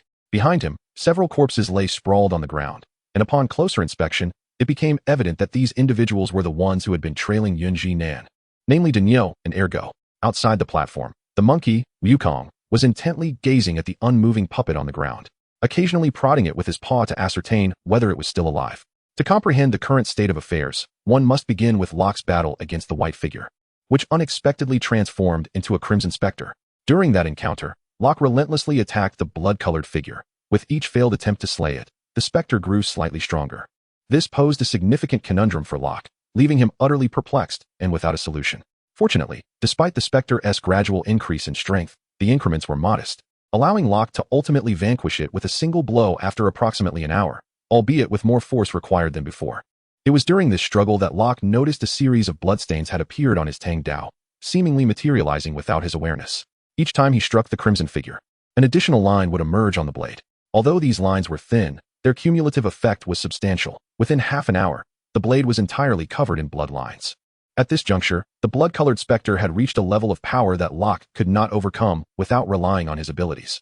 After striking down the specter once more, the final vestige of black on his Tang Dao vanished, resulting in the blade shattering into pieces that fell to the ground. At that moment, Annie and Wukong, who had come to summon Locke for a meal, arrived, initially observing Locke from a distance. Daniel and his companions decided to attack Wukong to prevent this unexpected monkey and puppet from disrupting Locke's efforts to break the seal. Fortunately, Wukong's agility allowed him to evade their ambush. Meanwhile, Annie, who was riding on Wukong's back, noticed Locke engaged in a fierce battle.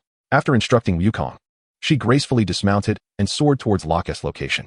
Wukong, single-handedly facing several adversaries, demonstrated remarkable prowess, leaving Daniel and his companions utterly speechless. They wondered where such a formidable monkey had come from, especially since they had not encountered any monkeys upon their arrival on the island. Upon witnessing the puppet soar directly towards the azure stone platform, the group became instantly anxious. Suddenly, the once prominent white patterns on their bodies vanished, seamlessly merging into their skin. During this transformation, their gazes morphed into a frenzied state, as if they had lost their humanity. With a thunderous roar, Dainyu and Ergu charged towards Annie, while the others remained behind, skillfully brandishing their short blades like monkeys. Chapter 108. Transformation of the platform. Confronted with the transformed individuals, Wukong felt no fear. In his grasp, the diminutive knife seemed to possess a life of its own, each strike aimed directly at the opponent's vital points. Alas, the weapon's brevity proved a disadvantage. Although he managed to sever half of the assailant's body, it bore no consequence. The wounded remained unharmed, their injuries utterly inconsequential as they continued their assault on Wukong, obstructing his efforts to intercept Dainyu and Ergu. Reluctantly, Wukong resolved to contend earnestly with the adversaries before him. In a fleeting moment, his blade left numerous wounds on their bodies, yet he was ultimately forced to retreat, achieving little. Meanwhile, Dainyu and Ergu had caught up to Annie, launching an offensive against her. Annie, though capable of flight, found her speed lacking, and her frustration grew as she faced the two blocking her path. In a decisive move, she unleashed her powers, attempting to ensnare them in a dreamlike slumber. To her bewilderment, the two continued to move, defying her expectations. Typically, entering a dream state would render one immobile, yet Dainyu and Ergu were far from ordinary. They had willingly plunged their rational minds into a profound slumber, allowing their madness to surface, achieving a state where they felt no pain. This was further augmented by a unique energy within them, granting them extraordinary vitality, rendering fatal wounds ineffective. Annie, bring them here. At this moment, Locke was still grappling with the blood-red shadow before him, wielding a phantom broadsword conjured from his abilities. Upon realizing that Annie's powers had no effect on the assailants, he called out. Simultaneously, he defended against the shadow's attacks while gradually moving towards Annie's position. Soon, Locke reached the edge of the platform, but just then, an unexpected phenomenon occurred. The previously barren edge of the platform erupted with a brilliant light, and both Locke and the blood-red shadow found themselves enclosed within its confines. When the light appeared, Locke attempted to strike the sudden barrier, only to discover his blows were ineffective. However, despite the obstruction, Locke was undeterred. A flicker of purple light revealed a doppelganger of Locke outside the barrier, who swiftly swung his blade at Dainyu and Ergu. With a swift strike, two crimson heads fell to the ground.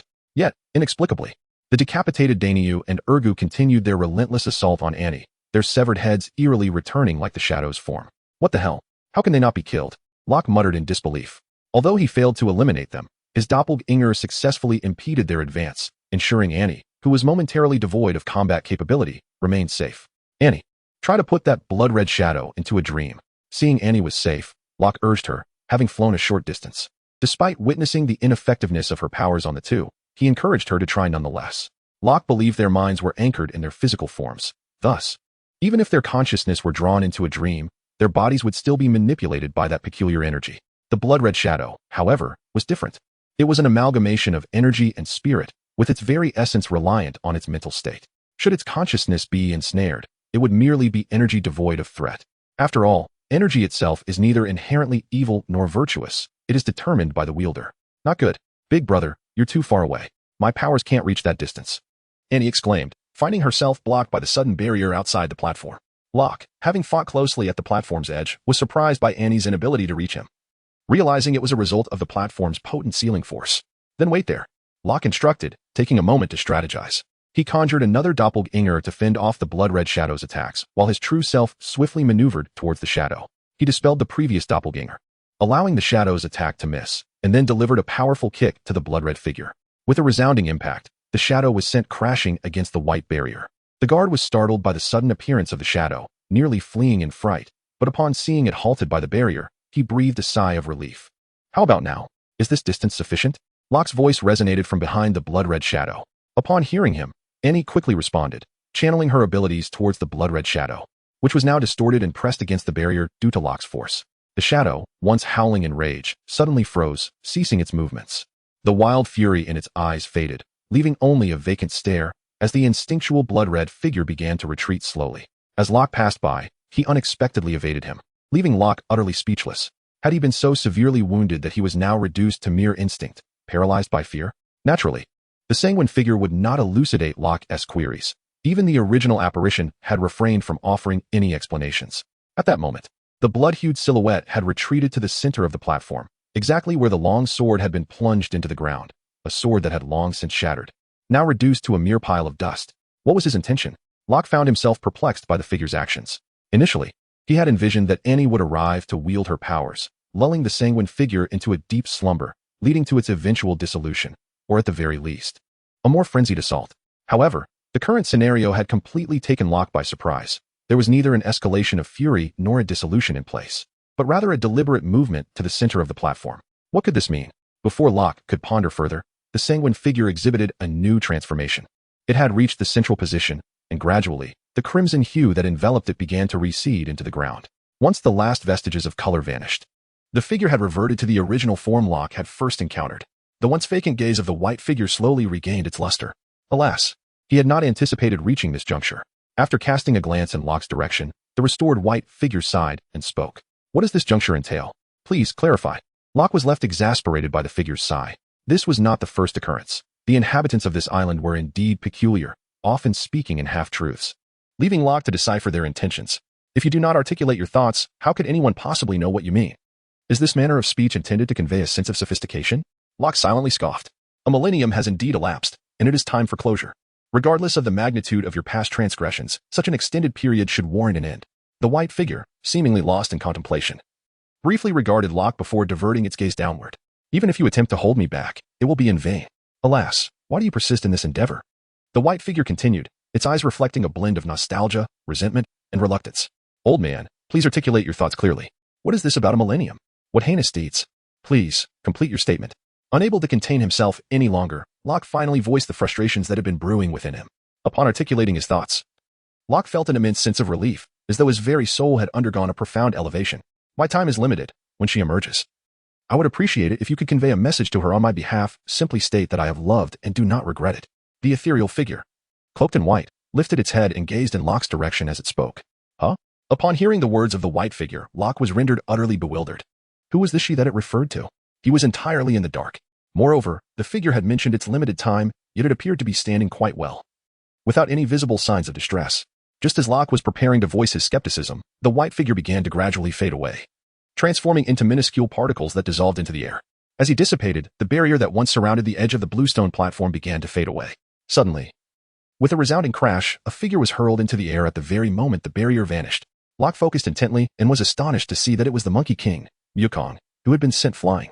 He swiftly reached out to catch Wukong, who was still soaring through the sky, while simultaneously glancing outside to discern what had transpired. Locke was well aware of Wukong's formidable strength. Those individuals outside, even in a state of frenzy, should not have been capable of overpowering him. Thus, he was perplexed as to why Wukong had been so abruptly cast into the fray. In an instant, Locke was taken aback by the state of the individuals outside. Chapter 109, The Blood Coffin. He beheld the figures that had been outside, now gradually emanating a crimson glow. They began to draw closer, merging into one another. This all transpired in the blink of an eye. And although Locke sensed something was amiss, he regrettably lacked the time to intervene. After the fusion of several individuals, a towering figure, for meters tall and drenched in crimson, materialized before Locke's eyes. Through the sanguine light, Locke could faintly discern several faces within the blood-hued silhouette, each contorted in frenzied roars. Goodness. It's as if they have transformed like a mecha. Locke mused silently, observing the amalgamated figure. As for the individuals who had suddenly fused, Locke paid them little mind. After all, in his perception, the shadow appeared imposing, yet its strength was markedly inferior. It paled in comparison to the initial figure that Locke had vanquished countless times. Thus, with the barrier on this platform now dissipated, Locke felt no trepidation. However, the immortal nature of that energy was indeed a source of concern. One could only wonder if this colossal crimson figure possessed the same trait.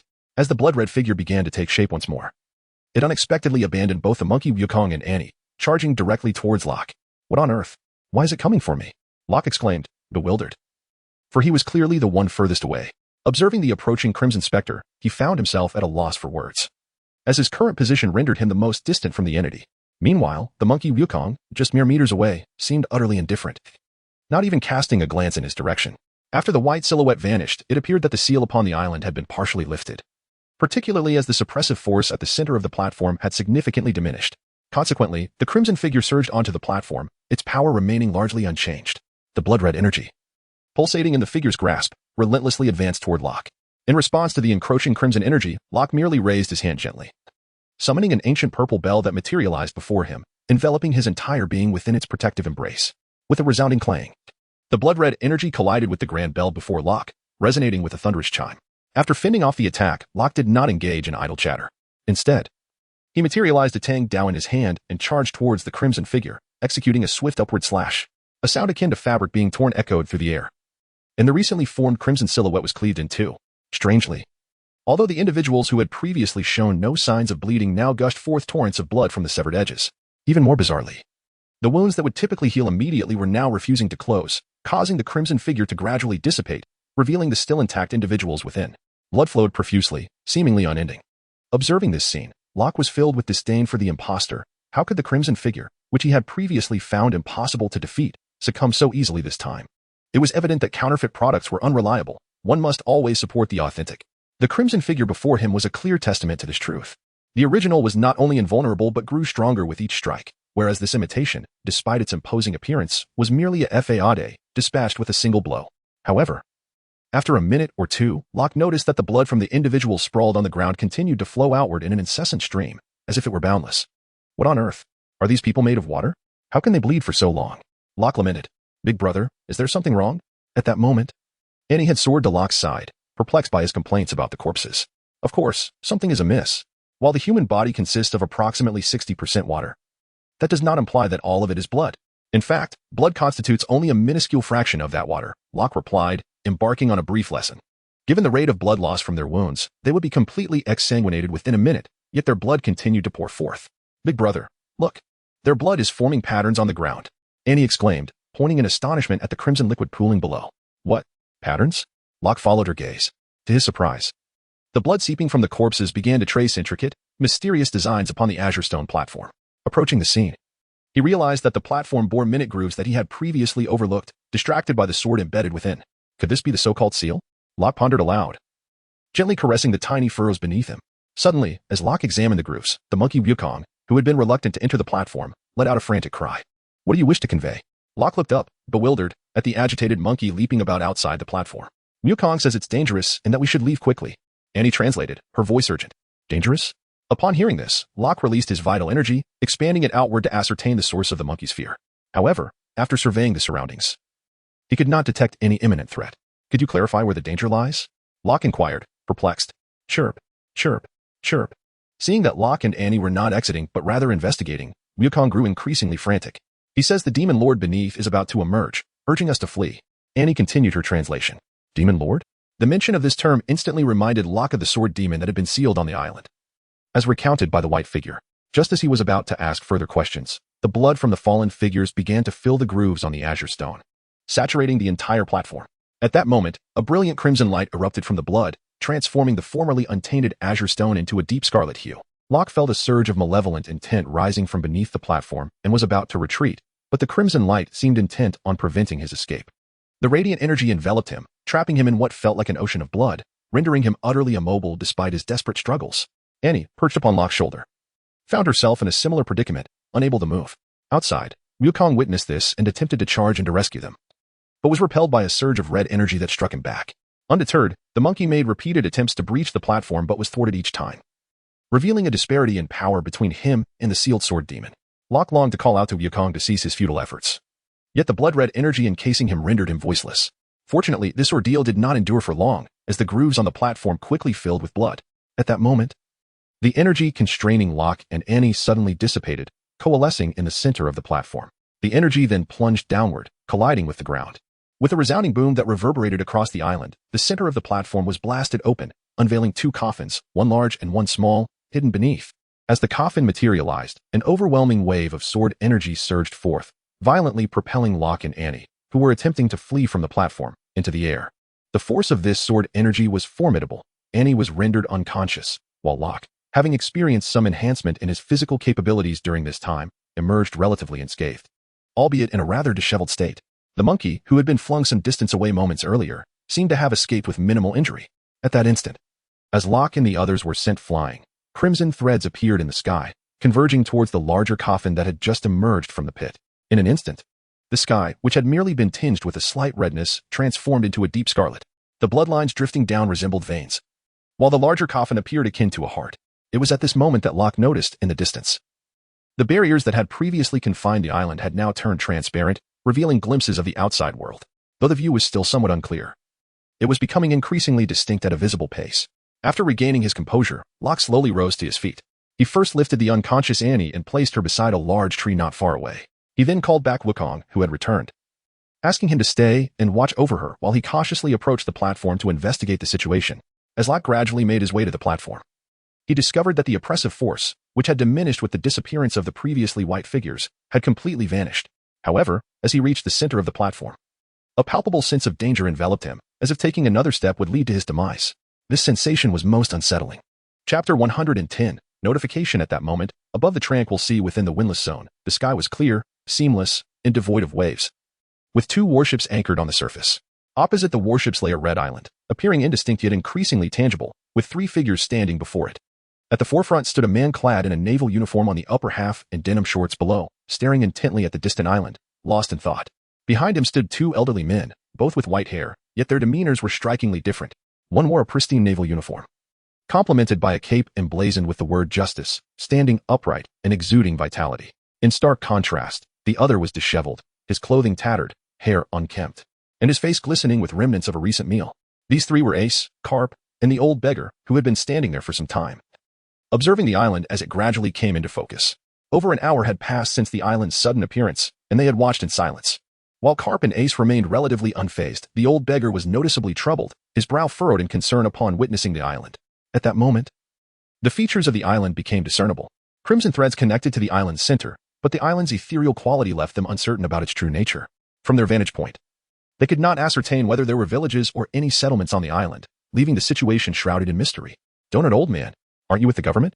Quickly notify your superiors, a formidable entity is about to emerge. The old beggar exclaimed, his expression grave as he addressed Carp. Drunken fool. Do you have knowledge of that island? Carp retorted, irritated by the old beggar's nickname for him. However, seeing the seriousness etched on the beggar's face, he refrained from their usual banter and inquired with curiosity. The elderly men now addressed each other by their nicknames. They had initially bickered over the proper way to eat donuts, which escalated into a quarrel, only to discover their strengths were evenly matched. To ease their egos, they began to assign each other nicknames. Ace, on the other hand, found amusement in their squabbles, as it spared him from the pressure of training. Nevertheless, despite their daily arguments, both elders remained united in their determination to ensure Ace practiced diligently. Any sign of laziness from Ace would inevitably result in a tattered shoe or a fist the size of a sandbag landing on his head. If I am not mistaken, this island is the legendary Demon Sealing Island, the old beggar stated with a serious demeanor, his gaze unwavering from the island. The legendary demon sealing island? I have never heard of it. Karp expressed his bewilderment upon hearing the old beggar's words. My knowledge of the demon sealing island comes from an ancient text. According to legend, 1,000 years ago, two unparalleled swordsmanship prodigies emerged, one righteous and chivalrous, known as the Sword God, while the other was a ruthless murderer. Infamous for obliterating entire villages and families, earning him the moniker of demon. He was adept with the sword, thus the term sword demon was coined to oppose the Sword God. The old beggar recounted the tale he had read. What does this story have to do with the island before us? Ace, who had been crouched at the bow of the ship, was drawn in by the old beggar's narrative. Patience, let me finish. The old beggar shot Ace a glare and continued. All right. Speak on. I shall remain silent. Ace, instinctively rubbing the back of his head under the old man's scrutinizing gaze, complied. Ignore him, continue. Karp interjected, interrupting the old beggar before he could scold Ace further. Humph. The old beggar, realizing it was not the time for reprimanding his apprentice, let out a huff before proceeding. The sword demon possessed extraordinary swordsmanship, and few could rival him. Ultimately, the sword god had no choice but to seek assistance from the only swordsman of equal renown. The sword god, indeed formidable, triumphed in their encounters. However, just as he was about to vanquish the sword demon, he discovered that the demon had consumed a divine fruit, meaning he could only slay the demon's physical form while its soul transformed into the emotionless blood demon, wreaking havoc upon the world. At this juncture, the old beggar paused before continuing. After 3 days of fierce battle, the sword god realized he could not kill the blood demon, as no matter the severity of the injuries inflicted, the demon would recover rapidly and even grow stronger. Faced with this predicament, the sword god had no option but to gradually lure the blood demon away from the continent, directing it towards the sea, hoping to utilize the ocean's power to defeat it. However, he failed to anticipate one crucial detail. The blood demon could fly. Ultimately, in a moment of desperation, the sword god summoned a renowned wielder of the divine fruit to seal the blood demon on a small island in the sea. However, the blood demon at that time was exceedingly formidable. The sealed blood demon merely emanated a portion of its aura, instantly corrupting all the creatures on the island, with the seal itself at risk of being shattered.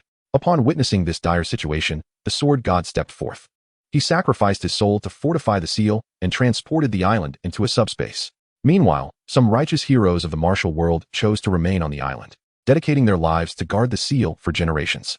The story unfolded in the grave tone of the old beggar. Can you ascertain that this island is indeed the one that seals the blood demon? Karp inquired, furrowing his brow. Although he did not fully comprehend the beggar's references to domains, divine fruits, and subspace, he grasped that the blood demon was a cruel and emotionless machine of slaughter, one that could not be killed. This knowledge alone was sufficient to warrant Karp's concern. While I cannot be 100% certain, I possess an 80% confidence that this island before us is the very one that sealed the blood demon, judging by the current state of the island. It seems the blood demon has indeed broken free. The old beggar realized that his sudden mention of the blood demon might perplex those from the outside world. Yet he felt powerless. If the blood demon had truly emerged, he could not confront it alone and would need to summon reinforcements. The elderly gentleman before him, who had a penchant for donuts, appeared to be an ideal candidate, as he was affiliated with the governmental authority of the outside world. Although the beggar was unaware of Karp's exact position, his observations over the past few days suggested it was not insignificant, and he should be capable of contacting his superiors. 80%, you say? In that case, I shall contact Sengoku immediately. Upon hearing the old beggar's confidence, Karp wasted no time retrieving the den mushi. Old man, what exactly do you mean by domains, divine fruits, and subspace? At that moment, Ace, intrigued by the beggar's descriptions of various abilities, diverted his attention from the blood demon. Call me master. The old beggar raised his hand and delivered a slap to Ace's head. Ouch! Ace fell to the ground, letting out a cry of distress. You! Bang! Be quiet. I'm on the phone. Just as Ace was rising, preparing to voice his grievances against the old beggar, Karp delivered a punch to his head. Once again, Ace found himself sprawled on the ground, gazing at the two elderly men before him, filled with a sense of despair. What misfortune had befallen him to be in the company of these two eccentric old fellows? They relentlessly struck his head for no apparent reason, nearly rendering him foolish. He vowed that once he regained his strength, he would ensure they received their due comeuppance. Lying there, Ace seethed with indignation. Get up. Stop pretending to be dead. Keep a keen eye on the island ahead. The moment anything changes, alert us immediately. I need to contact Sengoku now. Karp, observing Ace feigning unconsciousness, delivered another kick to him. Ouch. Ace dared not resist the blow, slowly rising to his feet and returning to the bow of the ship, resuming his watch over the Crimson Island. However, within his heart, he had already cursed Karp and the old beggar profusely, though he only dared to voice his grievances internally. You filthy drunkard, come with me and relay to them what you just mentioned. After kicking Ace up, Karp spoke to the old beggar standing nearby, who readily agreed. Of course, the old beggar responded without hesitation. Upon receiving his consent, Karp led him back to the captain's quarters to report the situation to Sengoku. The reason for not discussing the matter in front of the other Navy members was that it was merely the beggar's account. While Karp trusted he would not jest about such a serious issue, he knew others might not share that belief. Strictly speaking, the old beggar was still considered a criminal of the Navy. Although Karp doubted that a mere rear admiral could apprehend him without any struggle, it remained a fact. Nonetheless, these were matters for Sengoku to contemplate. Karp's primary concern was to prevent the ship's crew from being aware of the situation, as it could potentially undermine their morale. After expelling the other naval officers from the room, Garp dialed Sengoku's snail phone. Chapter 111, the voice hello. Hello. The call connected. And the visage of Sengoku appeared on the snail phone, his expression grave. Garp, you old fool, what brings you to call me? Has that troublemaking brat finally caught up with you? Sengoku spoke without waiting for Garp to respond.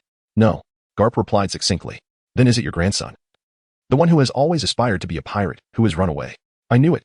You're such an unreliable old fool, always acting on impulse. Sengoku continued. His tone accusatory. That is not it either. Garp responded firmly, disregarding Sengoku's jibes. Then what is it? Speak up.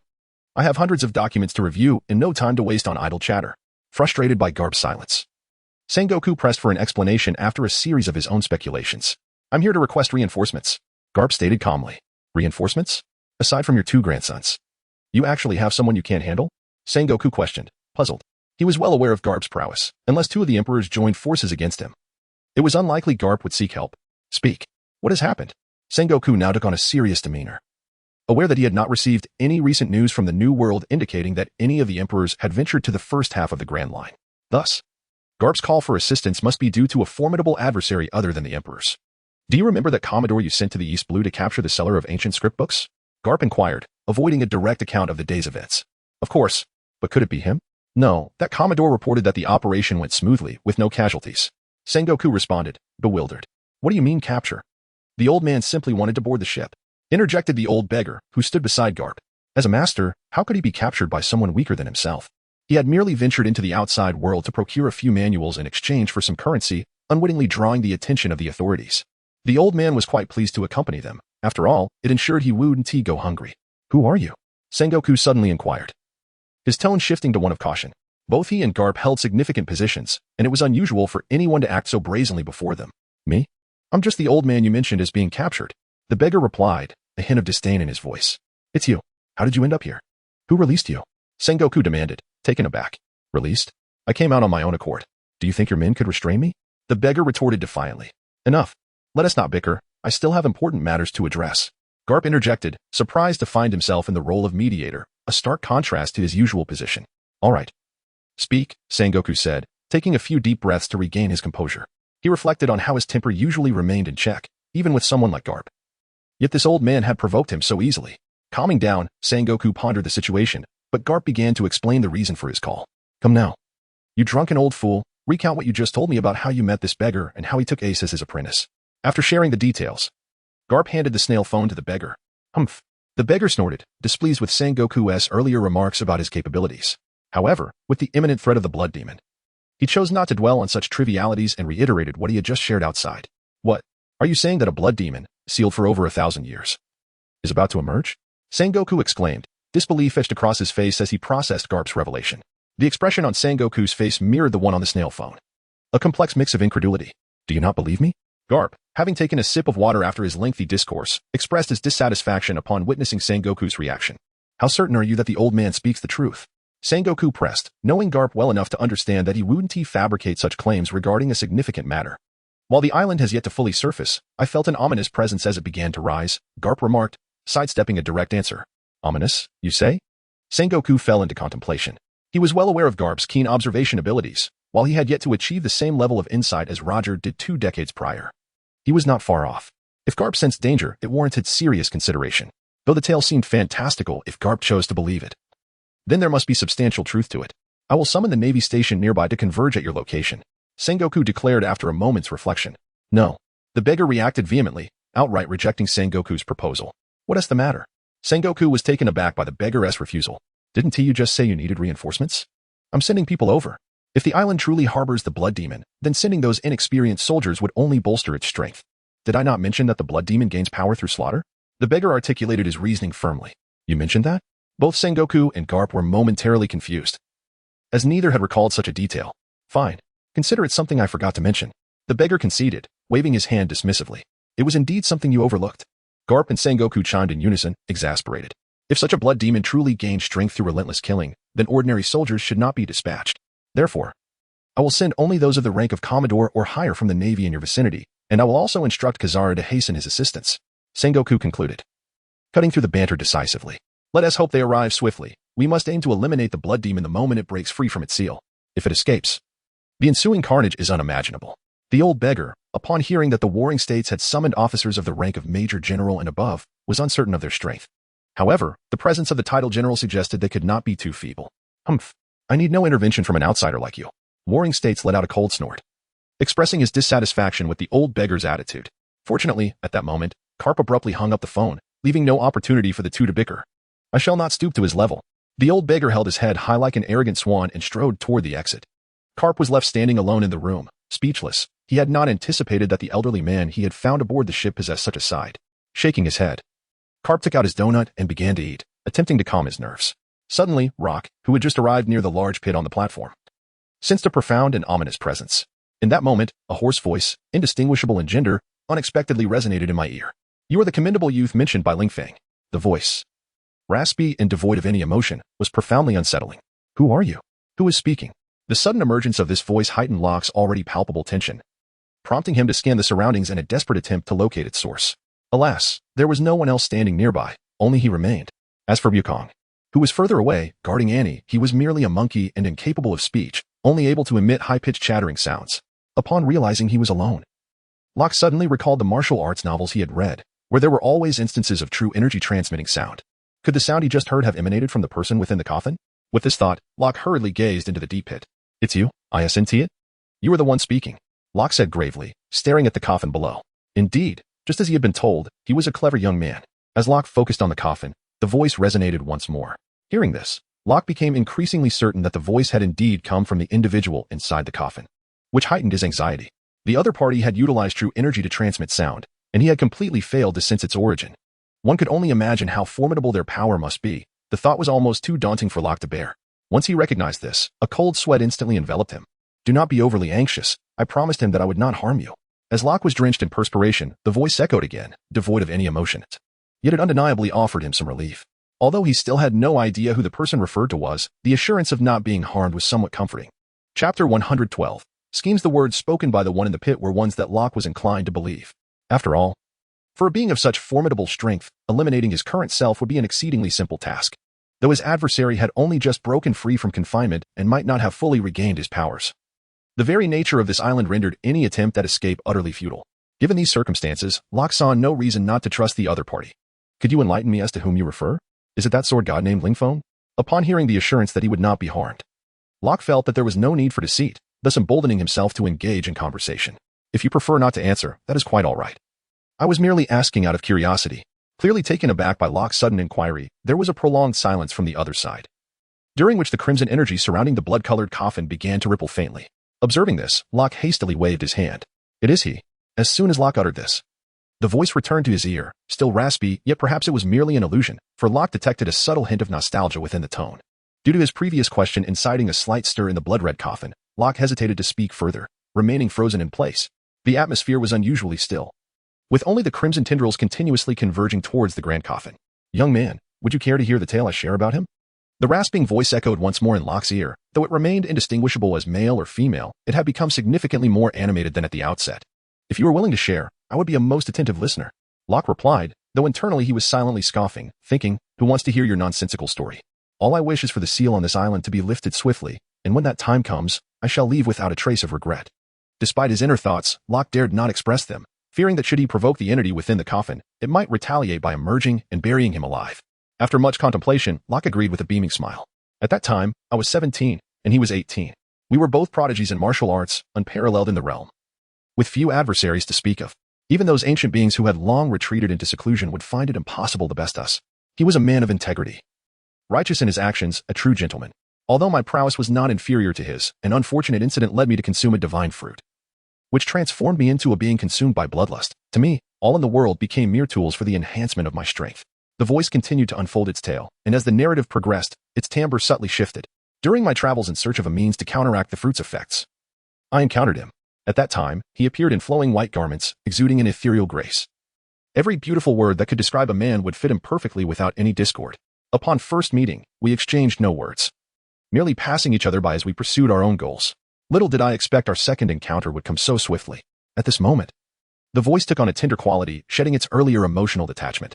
However, Locke was too preoccupied with unraveling the source of his peculiar feelings to notice the change in tone. That very night, while camping in the wild, I unexpectedly crossed paths with him once more. Initially, I suspected he was among those I had slain, sent to take my life, but after conversing briefly, I realized he was not sent by anyone. He was merely another wanderer in the martial realm. As for why we met despite heading in opposite directions, it turned out he was quite directionally challenged, severely so. As the voice conveyed this revelation, an undeniable camaraderie shone through, allowing Locke to finally grasp the origin of his earlier discomfort. He discerned a hint of romantic affection in the tale, which left him speechless, for the voice, upon reflection, did not seem to belong to a woman. And if there was indeed a sword demon, it was likely that the occupant of the coffin was male. Moreover, the sword god Lingfeng was unmistakably male as well. Two men, and yet there was talk of love. Locke could hardly bear to contemplate this further. Yet the voice did not waver in its narration. Initially, I was skeptical, but as time passed, we found ourselves serendipitously reunited at various locations. During this time, I even followed him on several occasions, discovering that he indeed was a hopeless wanderer, perpetually altering his course. After a series of encounters, I felt as though I were becoming a magnet. Wherever I chose to camp, he would invariably appear.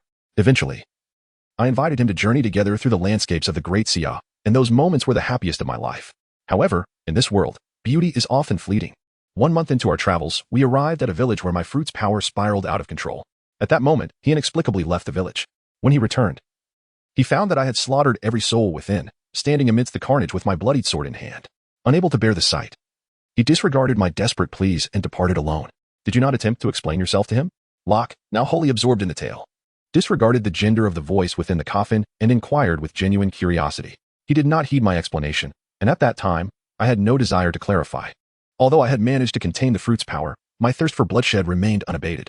Following that encounter, I did not see him for a long time, learning only that he was referred to as the sword god, while I became known as the sword demon. As my fruit's power grew increasingly difficult to control, I encountered him once more after annihilating a clan. At that time, he was still as perfect as ever. I was, however, on the brink of madness from the torment caused by the fruit's power. When I discovered that those sent to kill me were, in fact, his agents, I offered little resistance, falling beneath his blade. Yet, to my astonishment, when I willingly impaled myself upon his sword, my physical form perished. But the power of the fruit did not vanish. Instead, it reconstituted my body from the blood of those around me, transforming me into a blood demon. At this juncture, the voice abruptly fell silent, leaving Locke yearning for the continuation of the tale. And then, how did you become like this? Locke lamented, as he detested being left in suspense. After that, I lost all perception of the outside world. When my consciousness returned, I found myself here, while he lay dead, his soul remaining to uphold the seal. So it follows that the seal was established by the sword god Lingfeng? Locke inquired. Initially, both he and I shared a similar belief, but upon discovering the small coffin beside me, it dawned on me that we had both been ensnared in a scheme. The voice, now hoarse, quivered with agitation, causing the coffin to tremble in tandem with the fervent tone. What? Ensnared? Locke was genuinely astonished. The notion of being deceived was bewildering. How could such a thing occur? Moreover, to ensnare both of them, one must possess immense strength. Their aliases alone spoke volumes, one hailed as the sword god, the other as the sword demon. It is inconceivable that individuals designated as divine or demonic could be weak. The fact that such formidable beings had been outmaneuvered suggests the unparalleled might of their adversary. Indeed, we have been ensnared, ever since the sealing. My fruit ability has never traversed the realms of time and space. Initially, I assumed this was a result of the seal's efficacy, but I later discerned something amiss. Even though my body was sealed, my will should remain unbound. However, within this confinement, my willpower has never once been influenced, which constitutes the crux of the issue. Subsequently, I noticed an individual who would appear here periodically. At first, I presumed he was merely assessing the integrity of the seal, but soon I recognized the anomaly. On one occasion, he arrived just as Lingfeng awakened from his slumber. At that moment, despite Lingfeng being in a purely spiritual state, his power remained undiminished. Remarkably, that individual subdued him with a single strike, sending him back into a deep sleep, and I, too, lost consciousness within the seal. Upon regaining my senses, I found myself beside this coffin. Is this why you believe you were ensnared? Locke queried, perplexed. When you open that coffin, you will understand why I assert this. The voice refrained from elucidating the reason, yet gestured towards a specific direction for Locke. That coffin? Locke murmured, gazing intently at the small casket. In truth, I owe a debt of gratitude to that individual. Were it not for him, how could I have shared 1,000 years alongside Lingfeng? The hoarse voice, unexpectedly tender, conveyed this sentiment. Is it possible that the sword god Lingfeng remains oblivious to all of this? Locke once again voiced the lingering doubts in his heart. Chapter 113. Emergence. When Locke first encountered the sword god, Lingfeng, he had heard a similar tale, albeit with numerous discrepancies in detail. Moreover, in the moments just before his dissolution, Lingfeng had uttered words that clearly indicated his ignorance of the scheming referenced by that voice. This time, Locke received no reply, which struck him as peculiar. Suddenly, he noticed an object resembling a fiery red cloud swiftly approaching. What could it be? The distance rendered it unclear to Locke. As the cloud drew nearer, he finally discerned its true nature. It was, astonishingly, a vast ocean of blood, within which numerous ceramic jars floated. At the very center of this sanguine sea stood a youthful figure, proud and defiant. Who is this? Locke pondered, perplexed. After spending many days among the island's inhabitants, he had become quite familiar with them. Even those with whom he had minimal interaction, he had at least crossed paths with. Yet he had never encountered this individual before. Given the person's formidable prowess and striking appearance, Locke felt certain he would have remembered such a meeting. In no time, the figure, accompanied by the boundless sea of blood, arrived at the edge of the platform. Hail, my master, the seal is broken, and I emerge into the world. Upon reaching solid ground, the figure knelt on one knee before the platform, expressing great reverence in his words. After he uttered those words, a remarkable transformation unfolded within the enormous pit behind Locke, where a grand coffin resided. It began to ascend slowly, eventually aligning itself with the platform before standing upright with an abrupt motion. In that very moment, the lid of the coffin was propelled outward. Yet, this was not the culmination of the spectacle. From the array of ceramic vessels that the young man had brought forth, streams of crimson blood surged forth, gravitating toward the sanguine coffin. Consequently, what should have revealed a dark and foreboding interior upon opening was suddenly illuminated by a brilliant red light, gradually unveiling a hazy figure as the blood mingled. With each continuous influx of blood, the silhouette became increasingly distinct, and ultimately, following another eruption of crimson radiance, the figure emerged from the coffin. As the blood-red glow dissipated entirely, Locke finally discerned the visage of the individual who had risen from within the coffin. Contrary to his expectation of a man, it was, in fact, a stunning woman. Even someone like Locke, who had been desensitized by the proliferation of artificial beauty in the modern era, found himself captivated by her allure. She appeared to be around 20 years of age, possessing long, lustrous black hair, and adorned in a flowing red dress, her bare feet gracefully suspended in the air. Her beautiful face bore no expression, merely surveying her surroundings upon her emergence. My lord, the young man on his knees, upon seeing the lady, prostrated himself further, pressing his forehead to the ground, demonstrating even greater reverence. Have the offenders been dealt with? The woman regarded the young man's gesture with a slight nod, then spoke in a flat tone. Offenders? Are they the villagers of the island? A sense of foreboding gripped Locke's heart when he heard her mention the handling of offenders. Reporting to you, my lord, most of the offenders on the island have been dealt with. Only a few hidden rats remain, which will take some time to address. The young man maintained his kneeling position, speaking with utmost respect. Incompetence. You cannot even handle such a trivial matter. As the woman uttered these words, Locke felt an abrupt drop in the temperature around him. Ahem, I apologize for interrupting your conversation, but I have a question. Locke interjected, breaking the dialogue between the two. Is this the renowned sword demon sister? I wish to inquire whether the offenders you speak of are indeed the villagers of the island. Seeing their gazes turn toward him, Locke quickly offered a beaming smile. Indeed. The woman appraised Locke coldly before replying. Locke found himself at a loss for words upon her decisive acknowledgement. The notion of avenging the deceased villagers seemed futile. Having observed their entrance, he realized that he stood no chance against either of them, let alone both together. In truth, Locke merely wished to ascertain the well-being of his crew. If they had encountered misfortune, he would have been inclined to confront them. However, without confirmation of the situation, he deemed it unwise to act recklessly. What? Do you feel sympathy for those people?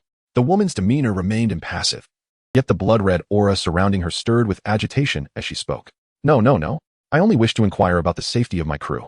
Sensing the tense atmosphere, Locke hastily waved his hands. This time, the woman did not directly respond but turned her gaze to the kneeling young man. Tell him. Yes, my lord. The young man replied, maintaining his upright posture with respect. Your crew possesses commendable strength. I have merely engaged them in a few games, and I have not harmed them.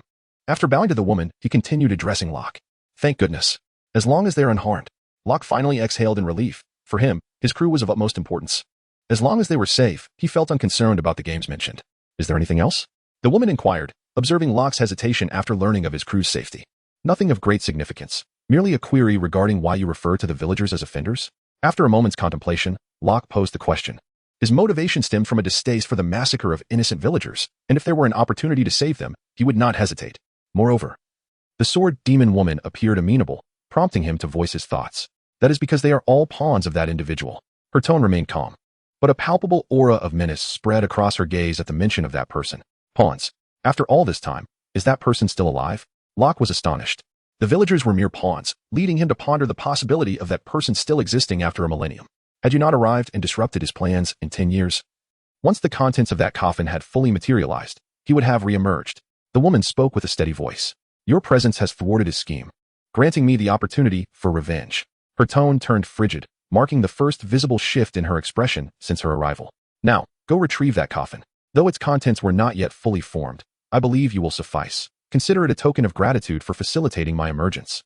The woman indicated toward a smaller coffin in the pit. What is this? Locke hesitated to disturb the other coffin within the pit, realizing it was the product of someone's thousand-year endeavor, filled with schemes and stratagems.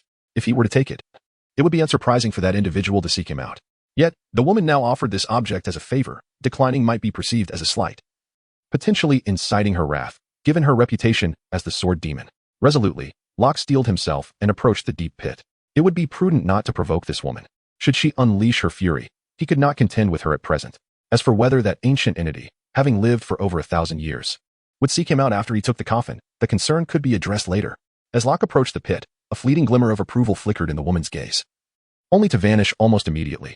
Soon, Locke found himself beside the diminutive coffin, granting him the opportunity to observe it with earnest attention. The coffin measured 150 centimeters in length and possessed a slender form, resembling an elongated box fashioned in the guise of a sarcophagus. Remarkably, this coffin was crafted from a type of jade, its surface a vivid crimson, adorned with intricate white lines that meandered across its entirety, bestowing an exquisite appearance.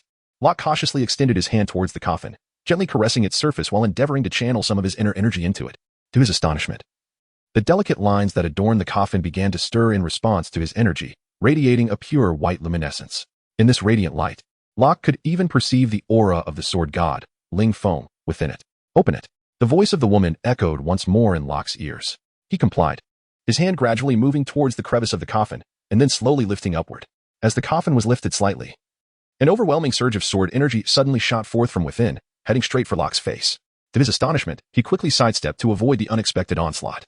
However, what Locke did not anticipate was that this formidable sword energy seemed to be fixated on him. After his evasion, it inexplicably veered in midair and lunged at him once more. Goodness, just because the tiger does not roar, do you take me for a harmless kitten? After several such encounters, Locke found himself exasperated as he realized the sword energy was relentlessly pursuing him. In a flash of violet light, a great net materialized out of thin air, ensnaring the sword energy within its confines. No matter how it struggled, it could not escape. Chapter 114. The contents within the coffin. While Locke was engaged in this game of hide-and-seek with the sword energy, the island began to solidify gradually. The moment Locke captured the sword energy, the island completely broke free from the constraints of the subspace and emerged above the ocean's surface. The island had arrived. At this moment, witnessing the island's full emergence, Ace, standing at the front of the warship and keenly observing, shouted towards the direction of the cabin. Without a moment's hesitation, he transformed into flames and soared towards the island. Simultaneously, the Admiral, who had been watching Ace from a distance, followed suit without delay. Upon hearing Ace's call, both Carp and the old beggar swiftly appeared on the deck, quickly making their way toward the island. It is worth noting that their methods of reaching the island were quite distinct. The Admiral and Carp propelled themselves from the ship with powerful leaps, harnessing the force of their jumps to fly toward the island. In contrast, the old beggar moved with a certain grace, walking upon the water with ease and at a speed that matched the others. Had his attire not been so tattered, he would have appeared quite majestic. As the group converged on the island, an extraordinary phenomenon suddenly manifested in the sky. The previously drifting white clouds seemed to be drawn by some unseen force, swiftly coalescing into a colossal visage of a human face, its eyes tightly shut. As the eyes began to slowly open, an immense pressure enveloped the sky. Such overwhelming conqueror's haki. Ace, who had been soaring above the island, was immediately brought low by the sudden wave of oppressive energy, collapsing onto the ground. Carp, who had just landed, could not help but comment on the scene. Familiar with conqueror's haki from his encounters with numerous pirates, Carp recognized that the potency of this particular manifestation was on an entirely different level, incomparable to any he had previously encountered. Under this terrifying pressure, even Carp felt a twinge of unease, just as the visage formed of white clouds had yet to fully unveil its eyes. A sudden crimson light erupted from the center of the island, hurtling towards the face in the sky. As the sanguine radiance approached the visage, it swelled dramatically, coalescing in midair into a colossal figure wielding a long sword, clashing with the ethereal white face. At the moment of collision, the very fabric of the sky seemed on the verge of being torn asunder by the terrifying energy, manifesting irregular ripples. The island's inhabitants could only behold the incessant clash of red and white luminescence, while the air hostess in that vicinity continued to shatter. Was that red figure the blood demon? Watching the spatial rifts forming in the sky, Ace swallowed hard and, with great difficulty, inquired of the old beggar who had approached him. The beggar paid no heed to Ace, merely gazing at the red and white lights battling in the sky, nodding slightly in response to Ace's question. Who was that battling the blood demon? Was it the Navy's reinforcements? Ace suddenly felt a wave of panic and directed his question towards Carp. Having always aspired to become the Pirate King, especially after consuming the flame fruit, his desire had intensified. However, witnessing the duel in the sky, if that white light truly belonged to the Navy, what hope did he have of becoming the Pirate King? Perhaps it was wiser to pursue a promising career within the Navy instead. This was not born of fear, but rather a realization from within. I don't know, Carp replied tersely, continuing to stare vacantly at the aerial skirmish, even forgetting to eat the donut in his hand. Upon hearing Carp's response, Ace felt a slight sense of relief. After all, if even Carp did not recognize the individual, it was highly probable that he was indeed not a member of the Navy. In the heart of the island, Locke held a net in one hand, within which a swirl of sword energy darted about erratically, while his other hand was bitten and bleeding as he inscribed strange runes upon the ground. The symbols Locke was drawing were precisely what that woman had mentioned before she ascended into the heavens. She had claimed that the essence she grasped was the spirit of the entity contained within the coffin, and that Locke needed to forge a contract with it for it to truly belong to him. Meanwhile, she intended to confront that figure, buying Locke some time. Locke was entirely skeptical of her subsequent words, believing her advance towards the figure in the sky was purely motivated by vengeance, after being schemed against, imprisoned for a millennium, and losing her man upon her release. It was no wonder she was driven to madness. Locke had indeed seen the silhouette in the sky, yet the overwhelming strength of the opponent left him with no semblance of hope for victory. Thus, when the woman proposed to intercept that being, Locke readily acquiesced. Initially reluctant to bind himself to the entity within the coffin, Locke's interest was piqued upon realizing that the sword energy was, in fact, the spirit of that very being. After all, items possessing spirits were undoubtedly remarkable. Just look at the treasures from myth and legend, each of which boasted a spirit of its own. The manifestation of this spirit in the form of sword energy suggested that there was likely a sword within. At this moment, Locke, caught off guard by the sudden emergence of the energy, had yet to ascertain what lay within the coffin. However, he remained unperturbed. As long as he could establish a contract with the spirit before him, whatever resided within would belong to him alone, and unless someone were to slay him, it would be utterly impossible for anyone to take it away. Lost in these contemplations, his hand did not waver, and soon a circular formation began to take shape under his deft movements. Within the circular formation, an array of peculiar symbols adorned its surface, reminiscent of the arcane sigils that Locke had once encountered in a past life, flickering upon the screens of television. As Locke completed the final stroke, the intricate design, crafted from his own blood, emitted a faint luminescence. Swiftly, Locke tightened his grip on the sword energy in his other hand, intent on drawing it into the confines of the circular array. However, the spirit of the artifact displayed evident resistance upon perceiving the small formation. The intensity of its struggle was palpable to Locke. Nonetheless, regardless of the spirit's reluctance, he exerted considerable force to pull it into the heart of the circular array. Upon the spirit's entry into the circular formation, the brilliance of the array intensified, enveloping the spirit within its radiant confines. Logically, one would surmise that a weapon possessing such a spirit would transcend the mere realm of armaments, evolving into a being of another nature, thus rendering it far from feeble. It is likely that the spirit, having been imprisoned for an extended period, was overwhelmed with eagerness as the coffin was unsealed, bursting forth with fervor. Yet its physical form remained ensconced within the coffin.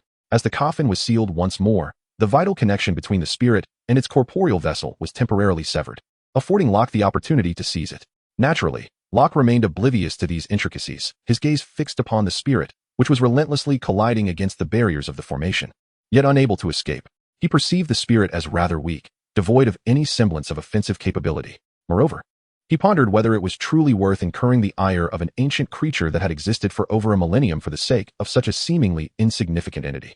The circular formation did not persist for long. Upon the spirit's entrance, it radiated a dazzling light that ensnared the spirit, while the formation, previously grounded, lifted from the earth, contracting as it approached the motionless spirit. As the formation drew nearer, the spirit's struggles intensified, yet ultimately proved futile. Despite its incessant attempts to alter its form and break free, the spirit remained ensnared within the confines of the array. As the intricate patterns on the circular array were completely imprinted upon the spirit vessel, it became docile and ceased its resistance, obediently hovering before Locke, motionless. In that moment, as the array's mark settled, Locke felt an extraordinary connection with the spirit vessel. With merely a thought, he could determine its fate, existence, or annihilation. Of course, Locke was not foolish enough to obliterate a spirit vessel that had willingly acknowledged him as its master. Such actions were the folly of imbeciles, great ones at that. Little one, do not worry. From this moment forth, you shall be my companion, and I shall not bring you harm. Locke reassured with a warm smile. Observing the gently trembling spirit vessel before him, sensing Locke's goodwill, the spirit vessel ceased its quivering and began to circle him, as if eager to discern the nature of the individual who had compelled it to recognize him as its master through such a formidable array. Let us see what you truly are, Locke remarked, finding amusement in the spirit vessel's childlike temperament. It seemed to have taken his words to heart. Yet, Locke was not deceiving it. He genuinely had no intention of causing it any harm, merely pondering how easily this spirit vessel placed its trust in others. Ignoring the spirit vessel fluttering around him, Locke returned to the side of the coffin. Crouching down, he slowly placed his hand upon the coffin lid and gently pried it open. This time, nothing emerged from within, allowing the tension that had gripped Locke's heart to finally relax. As the lid creaked open, the contents within were revealed. A long, blood-red blade lay inside the coffin. This blade bore a striking resemblance to the Tang Dao Locke had previously wielded, albeit with a significantly broader blade that did not impart a sense of heaviness. The crimson blade was adorned with white runes, akin to those on the coffin, bestowing upon it an air of mystique. Chapter 115. The small blade Locke slowly extended his hand into the coffin and retrieved the blade. As he grasped it, an unsettling sensation washed over him. While the blade itself appeared impressive, Locke sensed a faint aura of malevolence enveloping it upon contact, though it was not overwhelming. The material was indiscernible to him. But that was not the crux of the matter. The true concern was the blade's lackluster quality. It seemed no better than those of the mediocre 12 craftsmen. What puzzled Locke was the question of why someone would invest so much time and effort into forging such an unimpressive weapon. Was the creator unwell? Contemplating the crimson long blade in his hand, these thoughts swirled in his mind. At that moment, the spirit vessel, having thoroughly inspected Locke from head to toe, finally completed its examination. After observing, it flew before Locke, gently oscillating as if to acknowledge him, before transforming into a streak of luminous energy that vanished into the blade. In that fleeting moment when the spirit of the weapon melded with the longsword, what initially appeared to be merely an oddly shaped blade underwent a remarkable transformation. The sword radiated an immense crimson aura, enveloping Locke within its embrace. Rather than sustaining harm, Locke, encased in the sanguine energy, felt the flow of his inner vitality accelerating in its rhythm. Is this your power? Locke mused, a glimmer of delight illuminating his gaze upon the longsword. Suddenly, a child's voice resonated in Locke's mind. How could this be? This is but a mere fragment of my abilities. I possess many more formidable powers. At the very moment the sound resonated, Locke immediately entered a state of vigilance, surveying his surroundings in an attempt to discern who was speaking. Was it you who just spoke? Upon realizing that there was no one around, not even the youth who had shown great reverence towards the woman, who had departed as she ascended into the sky, Locke gazed uncertainly at the long blade in his hand and murmured, "Of course it was me." At that moment, a youthful voice echoed once more in Locke's mind, tinged with a hint of pride. "You can talk?" Locke was utterly astonished by the voice in his head. Although he was aware that weapon spirits could indeed communicate with their masters, such interactions were typically reserved for powerful spirits, and he hardly considered his unremarkable blade capable of such discourse. "Oh no, I never anticipated that my master would be a fool," the voice lamented, its tone growing increasingly sorrowful. "I just emerged and have to serve a foolish master. My life is over, sob sob sob." What fool? While acknowledging that some weapon spirits could communicate, Locke did not appreciate being labeled a fool by a mere sword. "Are you truly not a fool?" The spirit's voice still bore a trace of sadness, though it had improved upon hearing Locke's retort, the tears having ceased. "Of course. Have you ever encountered such a dashing fool?" Locke declared, one hand gripping the long blade while the other playfully tousled his hair. "Why can't a handsome person be a fool?" The weapon spirit, now fully captivated by Locke's words, inquired with curiosity. While Locke faltered momentarily, unsure of how to articulate his thoughts, as he recalled the numerous charming yet foolish characters he had seen in television shows from his previous life. "Let us shift the conversation back to you. For instance, what is your name?" Locke decisively redirected the dialogue. "I don't have a name yet. Though I have existed within this blade for some time, no one has communicated with me, and consequently, no one has named me." The spirit replied, a hint of dejection in its voice. "How about I name you?" Locke quickly suggested, sensing the spirit's disappointment. "Oh yes," the spirit exclaimed with delight upon hearing Locke's offer. "What do you think of the name Bloodslaughter?" Locke pondered briefly before addressing the long blade. "No, that name is far too unpleasant." The spirit promptly rejected the suggestion. "Then how about Willow Support? It possesses a certain poetic charm." "No, it lacks any sense of grandeur." "How about Breaking Army? Too much bloodlust." After a considerable exchange, the spirit was named Little Knife by Locke. Although the spirit was not entirely pleased with this name, Locke simply could not conjure a more suitable one. During this period, Locke experimented with various names, such as Seven Kills, Gluttonous Wolf, and Xin Yuan, all of which were ultimately rejected for lacking sophistication. In frustration, Locke inquired what kind of name the weapon spirit desired. to which it replied that it wished for something more endearing. Locke was left speechless. After all, he wielded a knife, which he would use in battle. Bestowing a cute name upon it would not only be absurd but also potentially lethal. Imagine announcing an attack with a blade named Peppa Pig. Consequently, Locke did not acquiesce. After extensive deliberation, it was only through Locke's firm insistence that they ultimately settled on the name Little Knife. This name was quite apt, as it not only conveyed the essence of the object but also contained a hint of menace, softened by the diminutive little, which imbued it with a touch of charm. Although the weapon spirit was deeply dissatisfied with this designation, it was bound by the circular blood array and the constraints of their contract, leaving Locke in complete control of its fate. Faced with the futility of its objections, the spirit reluctantly accepted the name. After the name was determined, a faint white glow emerged once again from the blade, and following this luminescence, 2 elegantly inscribed characters for small knife appeared near the hilt. With the name now chosen, let us explore the abilities that this small knife possesses. Observing this wondrous spectacle, Locke felt no astonishment. After having endured such unremarkable occurrences, he had developed a certain immunity to them. Humph! The small knife let out a cold snort, refusing to respond to Locke's words. Still miffed about the inadequacy of its name, Locke, not receiving a reply from the small knife, chose not to provoke it further. Although he could bind it with the power of the contract, he had asserted from the beginning that it would be his companion, and he refused to go back on his word. Meanwhile, on the periphery of the island, Ace and his companions were gazing skyward, observing the battle unfolding in the heavens. Creak, creak. A series of faint footsteps echoed from the nearby forest by the sea, gradually drawing closer to their position. Despite the subtlety of the sounds, all present were seasoned experts. Even Ace, the least formidable among them, a user of the flame fruit and a practitioner of true energy techniques, was far from weak. They all detected the footsteps and collectively turned their gazes in that direction. After a brief moment of observation, a figure concealed in the shadows of the forest emerged before the group. As the figure drew closer, they discerned his appearance. He had long, jet black hair cascading over his shoulders, donned a flowing black robe, and wielded a katana, exuding an air of striking handsomeness. However, despite the smile adorning his face, there was an unsettling aura about it that suggested malevolence. Greetings. I am Ace. Might you be a villager from this island? Ace boldly inquired as he stepped forward. The young man's smile widened upon hearing Ace's polite greeting. Hello, Ace. I am Qin Wuxia, indeed a villager of this island. May I ask what brings you here? If there is no pressing matter, it would be prudent for you to depart post-haste. This island harbors great dangers. The young man replied with a smile. Dangers? What sort of dangers? Ace asked, puzzled. Meanwhile, the others standing behind Ace remained on high alert, sensing an overwhelming scent of blood emanating from the man who called himself Qin Wuxia. It was evident that he had recently taken a life. Although no blood was visible, that potent aura could not be mistaken. There exists a formidable demon on this island who is indiscriminately slaying people. Best you leave quickly, Qin Wuxia urged once more. A demon? Is it the blood demon? Ace inquired, recalling the ominous tales. Ah, young man, you are familiar with the blood demon?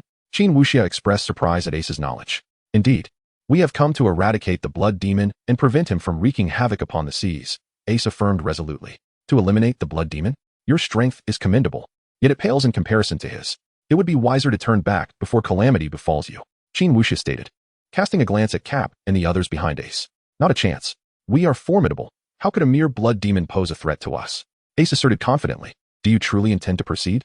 Qin Wuxia asked once more. Of course. Why else would we be here? Ace replied matter-of-factly. Really? Qin Wuxia sought confirmation again. I have made it clear. We are here to vanquish the blood demon. Regardless of your warnings, we shall press on, Ace declared firmly. Alas, if that is your decision, then there is little I can do. Upon hearing Ace's resolute answer, Qin Wuxia sighed, slowly drawing his katana and swiftly delivering a fearsome strike towards Ace. Ace, watch out. In the instant Qin Wuxia unsheathed his blade, Cap swiftly positioned himself in front of Ace. Thud. The strike landed upon Cap, producing a thunderous sound, followed by a cloud of smoke. As the smoke dissipated, the figure of Garp emerged, accompanied by a bewildered Ace who had yet to react. At that moment, Garp was enveloped in darkness, having just withstood a fearsome strike without sustaining a single mark. An impressive display of martial prowess. Qin Wuxia felt no dismay at having his attack intercepted. Instead, he praised Garp for his remarkable defense. Chapter 116. Return to the village. After blocking the strike, Garp released the haki that had enveloped him and dusted off his garments. He was not taken aback by Qin Wuxia's words.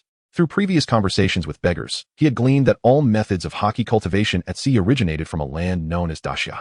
These techniques had undergone continuous refinement, evolving into a distinct system of cultivation as it exists today. The path of cultivating true energy involves comprehending the laws of the world to attain mastery over realms. Whereas the haki practiced upon the ocean is predicated upon the relentless enhancement of oneself, breaking through myriad obstacles through sheer strength. It seems, then, that you have a connection to that blood demon? After adjusting his attire, Garp gazed at the smiling Qin Wuxia and spoke. While your abilities may not impress me in the presence of my master, it is only fitting that as subordinates, you assist him in resolving minor inconveniences. Qin Wuxia nodded, a smile gracing his face. Oh, is that so? Strength can only be assessed through trial. Garp, feeling slighted by Qin Wuxia's dismissal of his and his comrade's abilities, charged directly at him, despite Qin Wuxia's cautious demeanor in response to the oncoming assault. Upon witnessing Garp charging forward, he immediately activated his domain. A crimson radiance erupted, a surging sea of blood gushing forth from the ground, directly confronting the advancing Garp. Undeterred, Garp enveloped himself in haki, disregarding the blood-soaked tide surging towards him. Observing that Garp remained unaffected by his domain, Qin Wuxia boldly advanced with his blade drawn. The clashing of steel resonated in the air as Qin Wuxia's sword met Garp's defenses. Although his strikes failed to inflict any significant harm upon the haki-clad Garp, they nonetheless shredded the fabric of Garp's garments, sending fragments swirling amidst their fierce exchange. Despite Garp's haki also protecting his attire, it was not substantial. Qin Wuxia's formidable strikes rendered Garp's defenses largely ineffective, resulting in his clothes being torn asunder. As Qin Wuxia struggled to gain the upper hand against Garp, an aura of crimson light enveloped him, transforming him into a blood-colored monstrosity. He can transform? Ace, who had retreated to a safe distance, exclaimed in astonishment at Qin Wuxia's metamorphosis. Yet, the other spectators remained intensely focused on the clash before them, paying little heed to Ace's utterance. At this moment, having transformed, Qin Wuxia completely suppressed Garp. The latter, once bold enough to withstand Qin Wuxia's onslaught, was now forced to evade, nursing several fresh wounds inflicted by sword energy. Though these injuries were trivial to Garp, who mastered the 6 styles and the life restoration technique, they ignited his fighting spirit, making him more tenacious in battle. The conflict on the island raged on, while the aerial skirmish was nearing its climax. The brilliant contrast of white and red light continued to clash. Yet it was evident that the white glow was dimming significantly. With a thunderous roar, the blood-colored figure surged forth, brandishing an even larger bloodsword, and cleaved towards the dwindling white light. Despite the defensive maneuvers of the white glow, it lacked the energy to withstand such a force and was swiftly shattered by the colossal blade. You shall pay for your deeds. A commanding voice resonated through the sky as the white light dissipated, echoing far and wide. At this moment, both Qin Wuxia and Garp, having exchanged blows, momentarily disengaged and gazed upward. Meanwhile, Locke was examining the long sword he had recently acquired when he suddenly heard the voice from above. He felt a sense of exasperation, pondering why every villain, upon facing defeat, felt compelled to utter grandiose statements. Moreover, the villain's parting words lacked sophistication. To Locke, if one could not prevail, why not simply flee? Of course, these thoughts remained internal. It was clear that the white glow was a mere projection, and the fact that it could engage the blood-colored figure for such an extended period was impressive. Their battle had even begun to warp the very fabric of space. Locke recalled watching the anime where only the so-called strongest man in the world, Whitebeard, could fracture reality. Now encountering 2 such beings, Locke found the world increasingly intriguing. After dispelling the white radiance, the crimson figure gradually transformed back to its original form, clad in flowing blood-red garments, exuding an air of elegance and grace. After transforming back, the woman cast a fleeting glance in Locke's direction before swiftly soaring toward the shoreline. Why is she heading that way? Locke watched her flight with growing unease. A sudden realization struck him. The village lay in that very direction. Could she be intent on continuing her massacre? His pulse quickened as dread coiled in his chest. Without hesitation, he sheathed the dagger he had only just begun to familiarize himself with, placing it inside the crimson coffin before hoisting the entire structure onto his back. He rushed to Wukong and Annie, instructing the former to carry the latter and perch upon his shoulder. With a swift incantation, a spectral avian form materialized beneath his feet, propelling him skyward as he raced toward the village. Carmen, where are you? Upon arrival, Locke found no trace of the woman who had arrived ahead of him, only the gruesome aftermath of slaughter. The ground was slick with blood, the village strewn with headless corpses. A cold terror gripped him. To Locke, every soul aboard his ship was irreplaceable in this world. The thought of losing even one would drive him to madness. Captain, over here. A voice called out from below as Locke hovered above on his conjured bird. He turned sharply to see Yunjinan and Panda sprawled weakly on the street near the plaza. Locke descended swiftly, helping them sit upright. Are you unharmed? Not dead yet. Yunjinan murmured with a faint, weary smile. Just minor injuries, Captain. Panda chimed in. Relief washed over Locke at their ability to jest. Good. And Carmen? The others? Panda recounted their discovery of the village's plight and their subsequent actions, though he assured Locke that Carmen and the rest had taken refuge in a nearby house. Locke's tension lingered. Did you see a woman in red fly past? You mean the one who emerged from that blood-colored giant? Panda asked. Yes. I saw her heading this way and rushed back. She didn't come here, she flew toward the beach. Locke exhaled. At least she isn't targeting the village or my crew. Her motives remained unclear, but for now, that was enough. Locke, you're back. Carmen's voice rang from above as she descended toward them. Without hesitation, Locke spread his arms, catching her the moment her feet touched the ground. "You're safe," he whispered, holding her tightly. "Oh, not in front of everyone." Carmen flushed, squirming in his embrace. Locke glanced at Yunjinan and Panda, who promptly averted their gazes. "Brother Yun. Look, the sky is so blue today," Panda remarked with exaggerated innocence. "Indeed, remarkably blue," Yunjinan agreed, tilting his head upward. Amused. Locke released Carmen and strode toward the abandoned coffin. "Seeing you all alive eases my mind. Carmen, take them to safety, retrieve Bear as well. I must investigate the shore." A violet-hued bird materialized beneath him once more, lifting him into the air as he departed. As Locke ascended into the air, he effortlessly tossed Wukong, who had been perched upon his shoulder, to Carmen. "Don't hurry off just yet. I still have matters to discuss with you." Carmen lamented, observing Locke's retreating figure. Initially, Carmen had unearthed some clues regarding the village massacre and intended to inform Yunzanin and the others in the village. However, upon encountering Locke, his excitement caused him to forget his purpose, only to remember now. What the? He departs so swiftly. Carmen expressed his dissatisfaction at Locke's rapid exit. "Carmen, it appears I must trouble you." Yunzanin's feeble voice echoed after Locke had flown away. "Never mind, we shall address it upon his return." Carmen sighed as he watched Locke vanish from sight. He then turned around, gesturing towards Yunzanin and the panda, prompting them to maintain their seated positions as they ascended into the sky. Chapter 117, Reunion after bidding farewell to Carmen and Yunzanin. Locke mounted the great bird and swiftly soared towards the direction indicated by the panda, although he heard Carmen calling out to him as he departed. She uttered only a single call and then fell silent. Consequently, Locke paid it no mind, assuming she merely wished to caution him. The magnificent bird beneath Locke's feet flew with remarkable speed, and before long, he arrived at the beach. There, he observed the woman engaged in a fierce struggle with two elderly men, while the initially seen Qin Wuxia was locked in combat with several naval officers, one of whom Locke recognized.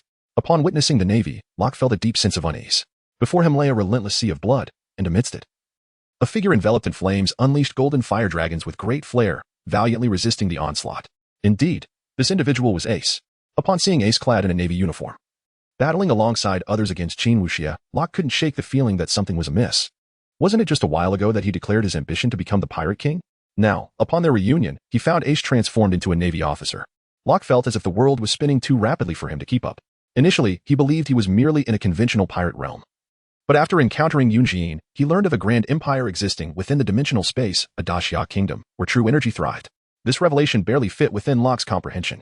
After all, the world was vast, and it was improbable to grasp its entirety from just one anime. However, the anomalies continued to mount. First, he encountered Zhu Shi, the so-called god of food, and then arrived at this island, where he met the sword god and the sword demon, both masters of true energy. Amidst the chaos, two elders were engaged in combat against the blood demon, managing to withstand its attacks. One was Carp, whom Locke recognized from his time training with Gung Shiro. His attention, however, was drawn to the other elder, clad in tattered garments, surrounded by a cerulean dragon-like energy, each of his strikes accompanied by a faint growl, exuding formidable power. The elder's appearance and martial arts bore a striking resemblance to Hong Qigong, the beggar from Jin Yong's tales. Meanwhile, Ace's golden fire dragons mirror the elder's techniques, albeit with significantly less potency. "Locke, come help me. This guy is too powerful." Ace, noticing Locke in the sky, called out urgently. At that moment, Ace and the other navy officers found themselves ensnared in Qin Wuxia's domain, struggling to cope. Spotting Locke, Ace desperately sought assistance. "I refuse. You are now part of the navy, and I am a pirate. How can a pirate aid the navy?" Locke bluntly rejected Ace's plea. Sighing, Ace recalled that their identities had indeed diverged. He was now a navy officer. As Ace attempted to explain, he inadvertently lost focus, providing the blood sea with an opening that sent him hurtling backward, right toward Locke. Although Locke professed his unwillingness to help, he instinctively intervened, cushioning Ace's fall. "Locke, are you here to assist the opposition?" Qin Wuxia's voice resonated from the heart of the blood sea. "Not at all. I merely came to observe." Locke replied with a slight smile, gently placing Ace on the ground. In truth, Locke had ventured to this beach solely to ascertain whether the sword demon had indeed arrived. If she were not present, he would have promptly turned back to rejoin his crew. After all, the sword demon was no benign figure. Should she revert to her sinister ways and return to her village to wreak havoc, Locke would be at a loss. Even if he were to return, he might not stand a chance against her, yet he would prefer to perish alongside his comrades. Seeing the sword demon truly present, Locke's heart finally eased. The prospect of provoking her was utterly absurd. Moreover, given that she had just released a formidable weapon, he felt it inappropriate to assist others in attacking her. "Locke, it has been quite a while." Ace, now on his feet, took a moment to engage Locke in conversation instead of rushing back to the battlefield. "Indeed, it has been over a year," Locke nodded, acknowledging their prolonged separation. "Has Miss Carmen arrived? I deeply miss her culinary delights." Ace reminisced fondly. "She has. I'll ask her to prepare something for you." "That sounds wonderful."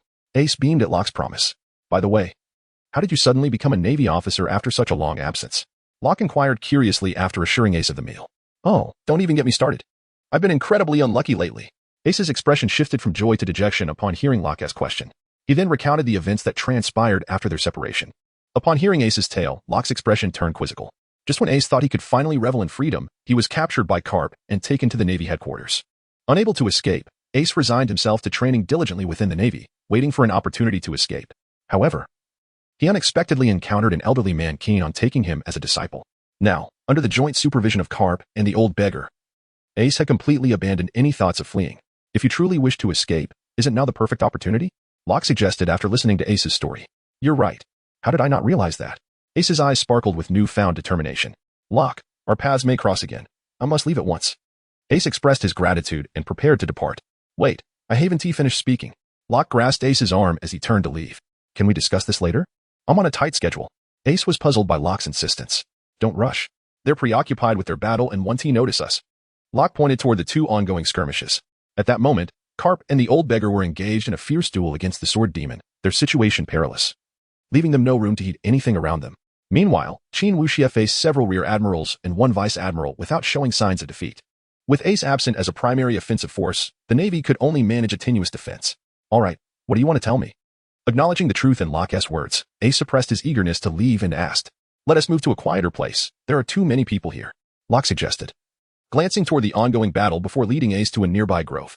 Locke had observed that while the fighters were oblivious to their direction, they were keenly listening to any sounds from that vicinity.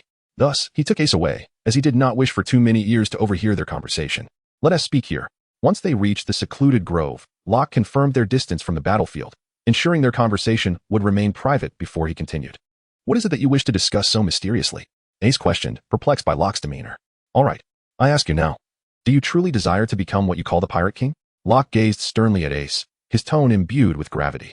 Indeed, I have always aspired to become the Pirate King, as I have previously mentioned to you. Ace, taken aback by Locke's unexpected seriousness, quickly replied, Are you certain?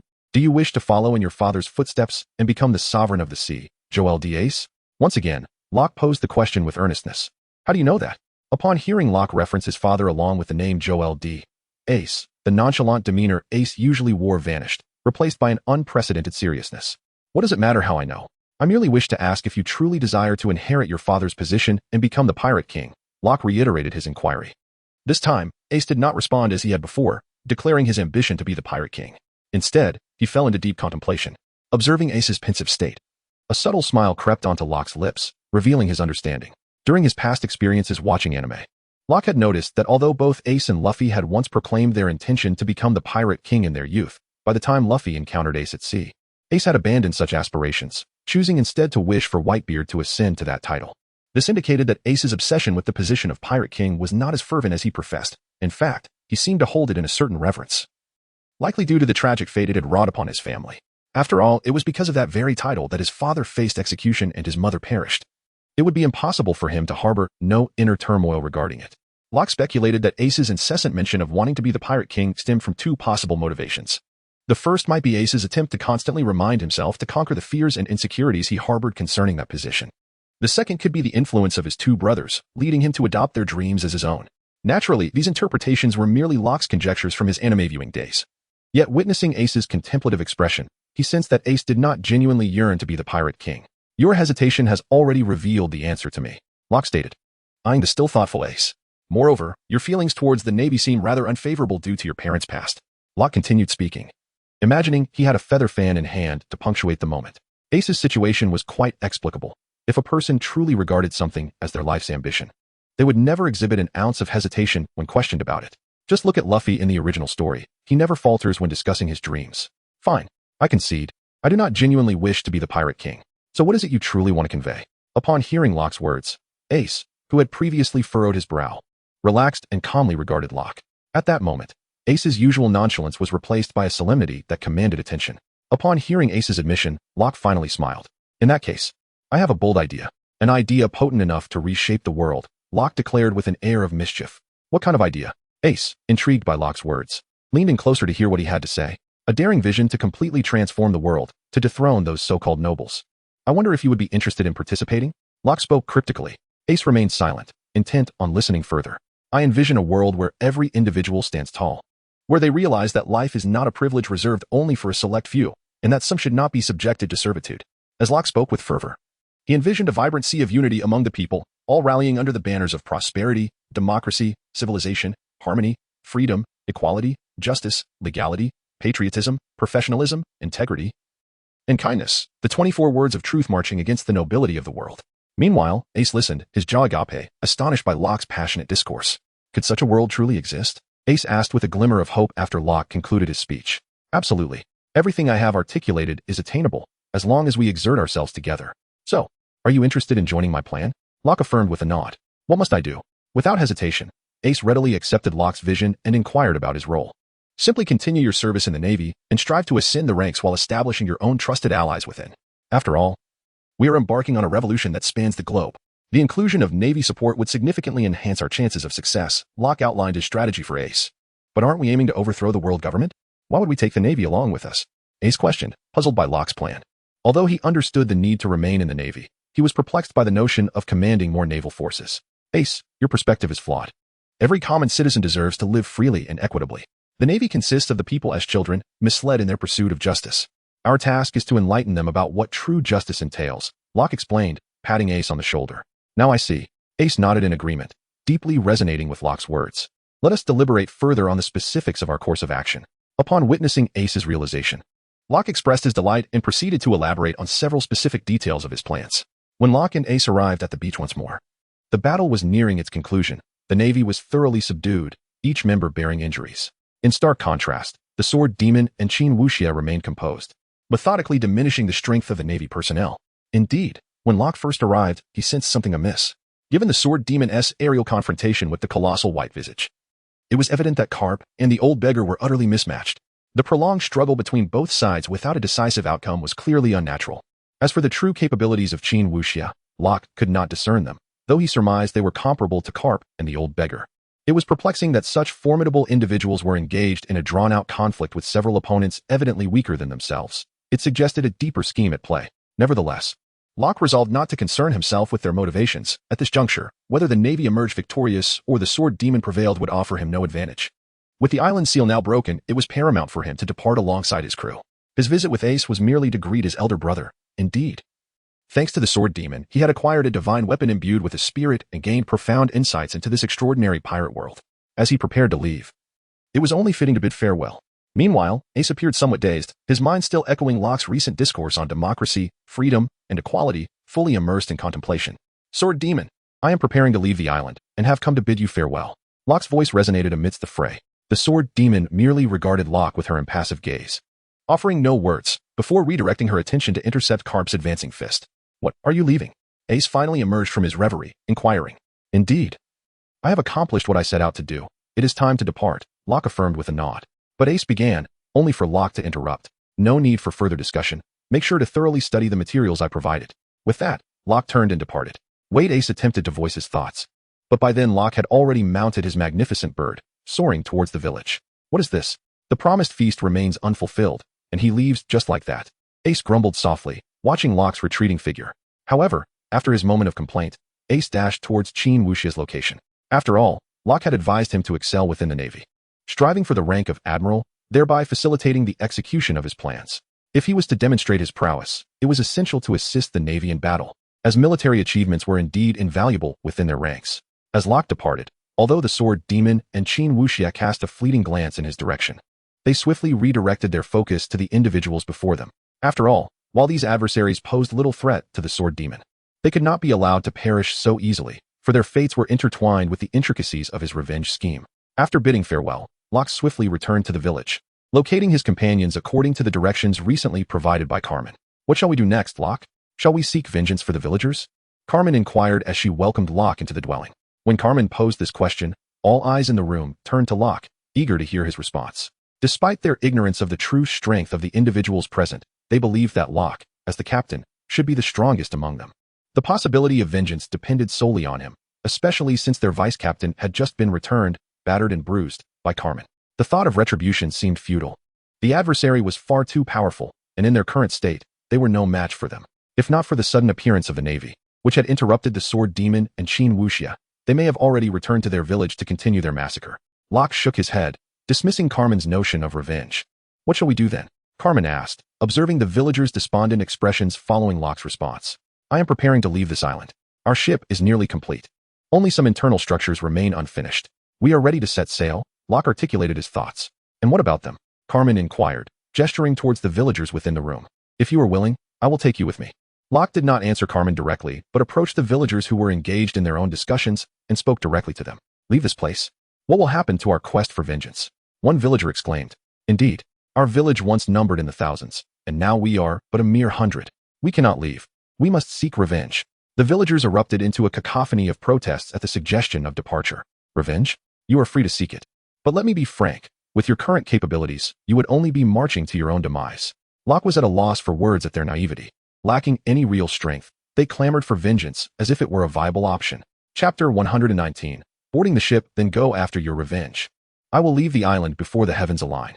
If any of you wish to depart then, I shall take you with me. Observing the villagers still embroiled in their quarrels over vengeance, Locke interrupted them decisively. He then beckoned his crew to follow him outside. The members of the Phantom Pirate crew had no objections to Locke's command. Although the villagers had once saved their lives, the crew had also rescued some individuals from the villagers' blades. Assisting them in their quest for revenge was truly an unreasonable demand. The recent battle in the skies had demonstrated that they stood no chance of success. Thus, when Locke declared his intention to leave, no one opposed him. They all followed him out of the house. He has truly left. What shall we do now? One villager lamented. What else can we do but seek vengeance for our fallen kin? Another responded. But we are no match for them. Blood Xiao Yan watched the villagers descend into further discord after Locke's departure, wishing to interject, but unsure how to articulate her thoughts.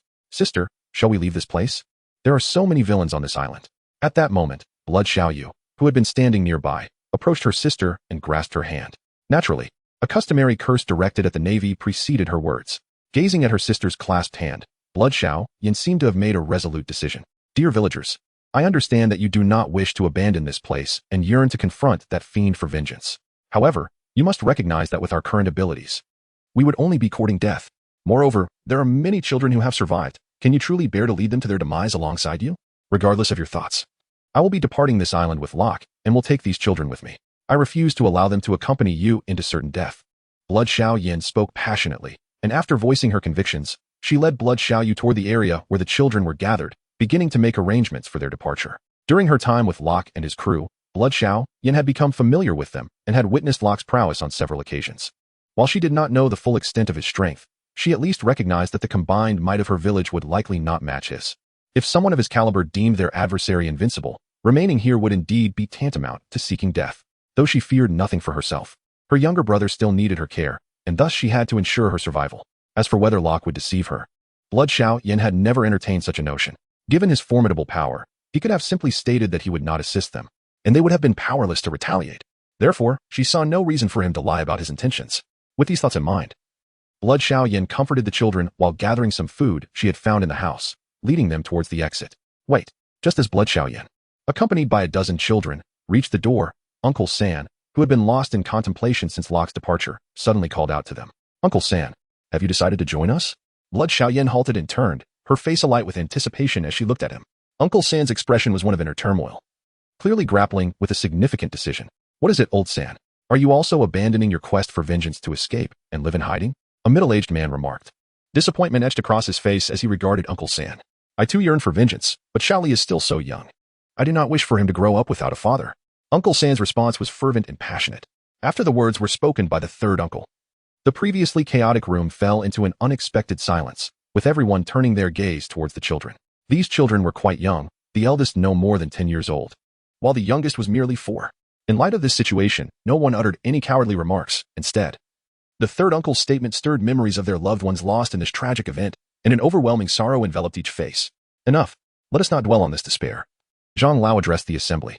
Our village has indeed suffered great losses, but our hope remains. At this moment, he voiced his decision, and due to his age, Zhang Lao commanded considerable respect among the villagers. Leave? Does that mean we will not avenge our slaughtered kin? One villager exclaimed. Indeed, we must seek vengeance. My 10-year-old son was beheaded before my eyes. I cannot let this go unpunished. Another cried out, anguish etched on his face. My wife, please, let us pause. Zhang Lao interjected. I understand your fury, but we currently lack the strength to retaliate. The young man, Locke, spoke wisely, Rushing out now would only lead to our demise. He raised his hands to calm the crowd and continued. We do not fear death. A villager shouted impulsively. I know you do not fear death, nor do I, however. Such a demise holds no meaning, Zhang Lao replied. What then do you propose we do? The middle-aged man who had earlier interrupted the third uncle asked again. We must survive. Only by living can we gain strength and seek our retribution. In death, we lose everything. Zhang Lao finally articulated his long-held belief. Upon hearing his words, the villagers fell into deep contemplation. As time swiftly passed, what began as midday had turned to the evening, with the sun slowly descending towards the horizon. Locke had gathered his crew aboard the vessel they had been constructing since their wounds healed. This ship was significantly larger than their initial one, however, due to time constraints. The exterior paint remained unfinished, and the shipyard-esque facilities were still in disarray. Upon arrival, Locke instructed Carmen to assist in loading the remaining materials onto the ship and ensured that it was brought to the water's edge. Do you think they will return? Carmen asked, standing with Locke on the deck, gazing towards the village. As long as they are not blinded by vengeance, they should come back. After all, they still have children among them, Locke replied confidently. If they do not arrive by sunset, must we truly depart? Carmen inquired again. Yes, their absence would signify their choice to remain. I will respect their decision, Locke affirmed with a nod. But there are no buts. The situation on this island is perilous. We are already struggling against a formidable swordsman, and now the Navy is also present.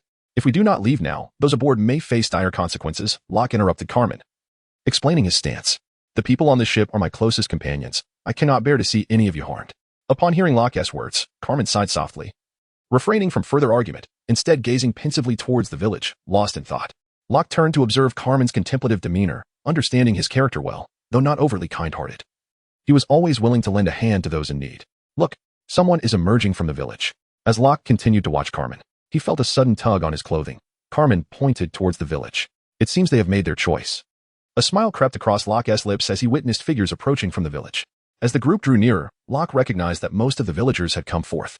Leading the way were Xue Xiaoyan and Zhang Lao, with the children nestled at the center, while the surrounding villagers brandished hoes and sickles, prepared for any eventuality.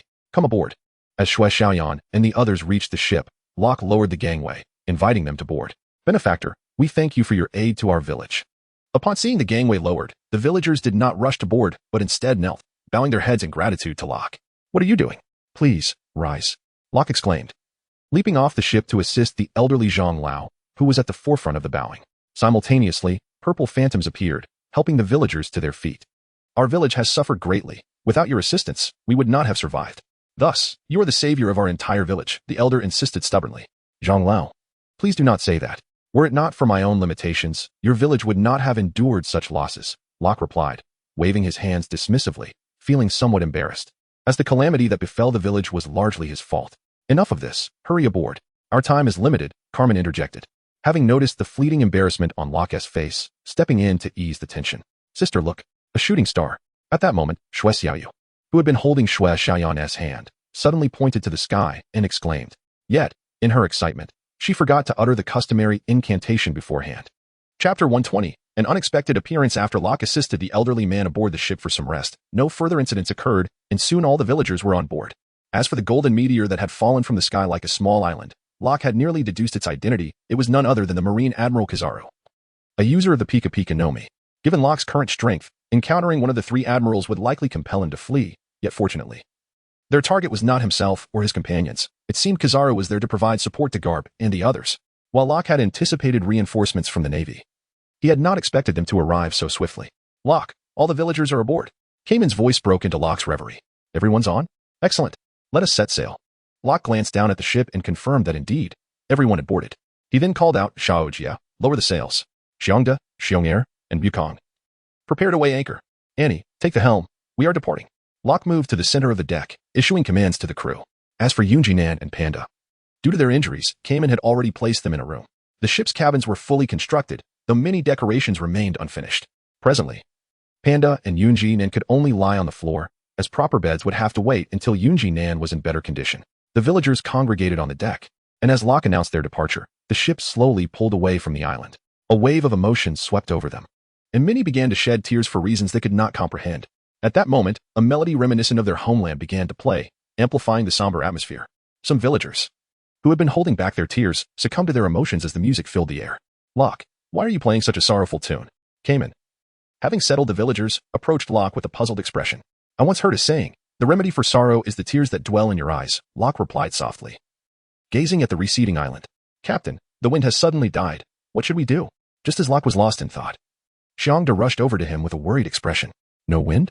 Locke murmured in confusion before suddenly recalling something, and he dashed to the bow of the ship. Peering out at the sea, before him, the previously tranquil surface of the water erupted with countless ripples, overlapping and multiplying. Simultaneously, Locke noticed numerous dark shapes surfacing beneath the waves. "Goodness, what is this windless zone?" Locke exclaimed, taken aback by the scene before him. "What windless zone?" Cayman inquired. Following Locke's lead. "No time for explanations. Cayman, quickly use your abilities to lift the ship above the water." Locke's voice was laced with urgency. "Understood," though Cayman remained perplexed. He trusted Locke's judgment and proceeded to follow his instructions, promising himself he would ask questions later. Under Cayman's control, the ship swiftly ascended above the surface, and the shadowy figures beneath the sea became increasingly distinct. After the vessel ascended from the sea's surface, Locke remained vigilant, employing his abilities to envelop the ship in a protective shroud. In an instant, the violet radiance encasing the vessel transformed into a magnificent avian creature.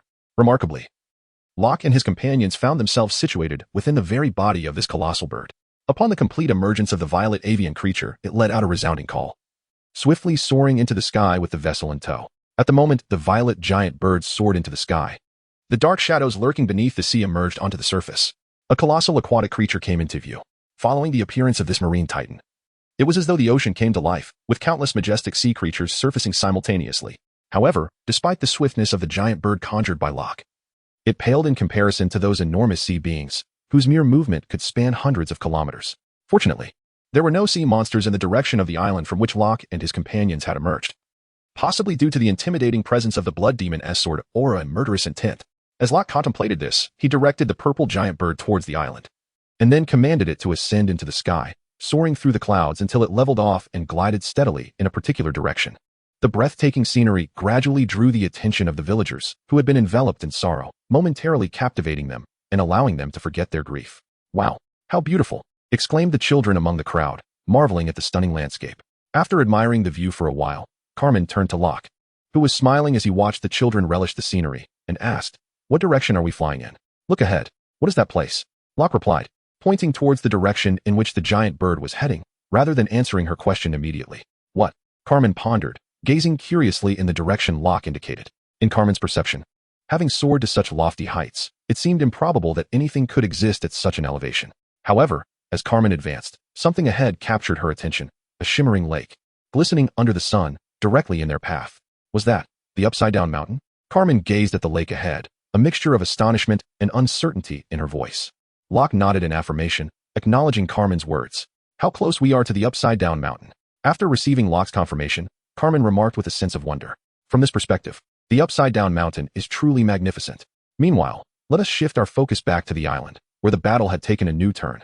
The previously divided factions, Qin Wuxia and the Sword Demon, had converged into a single location. The naval major general, Jir, who had been engaged in combat with Qin Wuxia, now bore a gaze clouded with crimson fury as he turned to attack Carp's lieutenant, Ace, and the rear admiral, catching them completely off guard.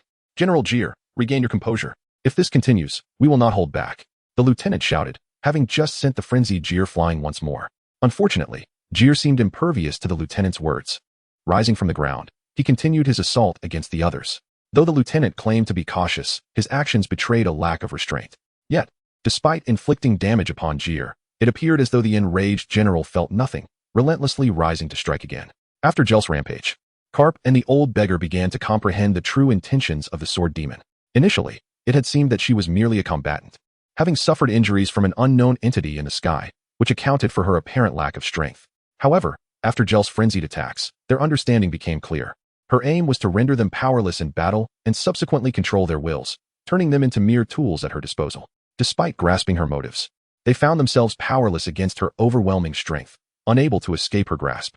Thus, Carp and the old beggar relocated the battlefield towards Ace and his companions, hoping to mitigate the damage and prevent their complete subjugation. At this moment, the Sword Demon recognized their intentions but offered no response. To her, they were simply insignificant insects. Any strategies they devised were futile against someone of her absolute power. To the Sword Demon, Carp and his allies were merely slightly capable insects, and her desire to control them stemmed from a need to place a few pawns within the current official power structure. Engaging in battle with them served a dual purpose. It allowed her to use their blood to heal the injuries she had sustained in her previous encounter.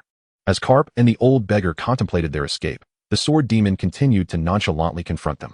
Suddenly, a golden light streaked across the sky, rapidly approaching their location. In just a few blinks, the golden flash appeared above the island. It was Kizaru, and Karp felt a surge of relief. Perhaps their fate was not yet sealed. Although Kizaru's combat prowess was not the strongest in the Navy, he was renowned for his unparalleled ability to evade danger. However, at that moment, an unexpected turn of events occurred. Just as Kizaru seemed poised to halt his descent, the golden radiance enveloping him abruptly vanished, causing him to plummet toward the ground. What the? He free-falling. The onlookers were astonished as they witnessed Kizaru, initially arriving to assist, now performing a free fall from the sky. With a resounding crash, Kizaru landed directly on the ground, creating a substantial crater. Hello everyone. I just had a minor mishap while flying, he said, brushing off the dust from his yellow-striped suit while glancing apologetically at Karp and the others. Chapter 121. Kizaru vs. Chin Wuxia. For Kizaru, receiving Admiral Sengoku's orders to assist Karp was surprising. After all, very few could compel Karp to seek help on the open sea. Thus, upon receiving the call, Kizaru realized that this mission would not be straightforward. He accelerated toward their location, reaching his maximum speed. However, just as he was about to arrive at the island, an unforeseen incident occurred. While traveling in his elemental form, he attempted to cease his movement, but unexpectedly, his elemental state was abruptly released without warning. Caught off guard, Kizaru plummeted toward the ground. Fortunately, due to his exceptional physical condition, although he created a large impact crater, he sustained no injuries, save for the unfortunate demise of his newly purchased sunglasses. Are you even reinforcements? Why are you just standing there? Hurry up and help. Ace, who had barely dodged a strike from Chin Wuxia, exclaimed in frustration at Kizaru's apparent nonchalance. Now, there's no need to rush, Kizaru replied casually. Yet, despite his laid-back demeanor, his body was already in motion, transforming into a beam of golden light as he sped toward the combatant Chin Wuxia. Have you ever been kicked by light? In the blink of an eye, Kizaru appeared behind Chin Wuxia, his voice dripping with a languid tone. As the yellow ape posed his question, his previously elementalized foot reverted to its original form and swiftly kicked towards Chin Wuxia's back, enveloped in an aura of dominance. With a resounding thud, Chin Wuxia calmly intercepted the incoming kick with one hand, responding nonchalantly, that is not the case. Quite impressive. The yellow ape raised an eyebrow in commendation as he observed Chin Wuxia effortlessly block his attack. In response to this praise, Chin Wuxia remained indifferent. After parrying the strike, he transformed his fist into a claw and aimed for the yellow ape's ankle. In reaction to Chin Wuxia's sudden movement, the yellow ape elementalized to evade and swiftly repositioned himself to kick at Chin Wuxia once more. At this moment, with the yellow ape's intervention, Ace and his companions finally breathed a sigh of relief. Except for Ace, who was unscathed due to his own elemental abilities, the other two were already battered and bruised, on the verge of succumbing to the blood-colored energy that had taken control of their bodies. Fortunately, the controlled Major General Gel was now being restrained by Ace, allowing Chin Wuxia to momentarily shift his focus due to the arrival of the yellow ape, giving them a brief respite. This battle had persisted from noon until dusk. Although their opponents had yet to deliver a fatal blow, they bore numerous injuries. In stark contrast, their adversaries fought as if they were merely playing, seemingly untouched by fatigue. Such infuriating speed, Chin Wuxia exclaimed, once again blocking a kick from the yellow ape descending from above. The yellow ape's speed was astonishing, even surpassing that of Yunji Nan, as he could fully elementalize his body while moving to mitigate the friction with the air. Meanwhile, the blood sea within Chin Wuxia's domain proved ineffective, unable to match such velocity. If you're frustrated, why not simply surrender? The yellow ape taunted as he launched another rapid kick at Chin Wuxia. Not a chance. Chin Wuxia firmly countered, once again using his hand to deflect the attack. Shaking his head, after forcefully pushing the yellow ape away, Chin Wuxia gripped his blade with both hands and plunged it into the ground. Blood sea, surge forth, he cried. And as he drove his sword into the earth, the ground split open at the point of impact, unleashing an endless torrent of blood that surged skyward. Witnessing this spectacle, the yellow ape initially contemplated elementalizing but received a warning through his observation haki. Using elementalization to evade this attack would yield dire consequences.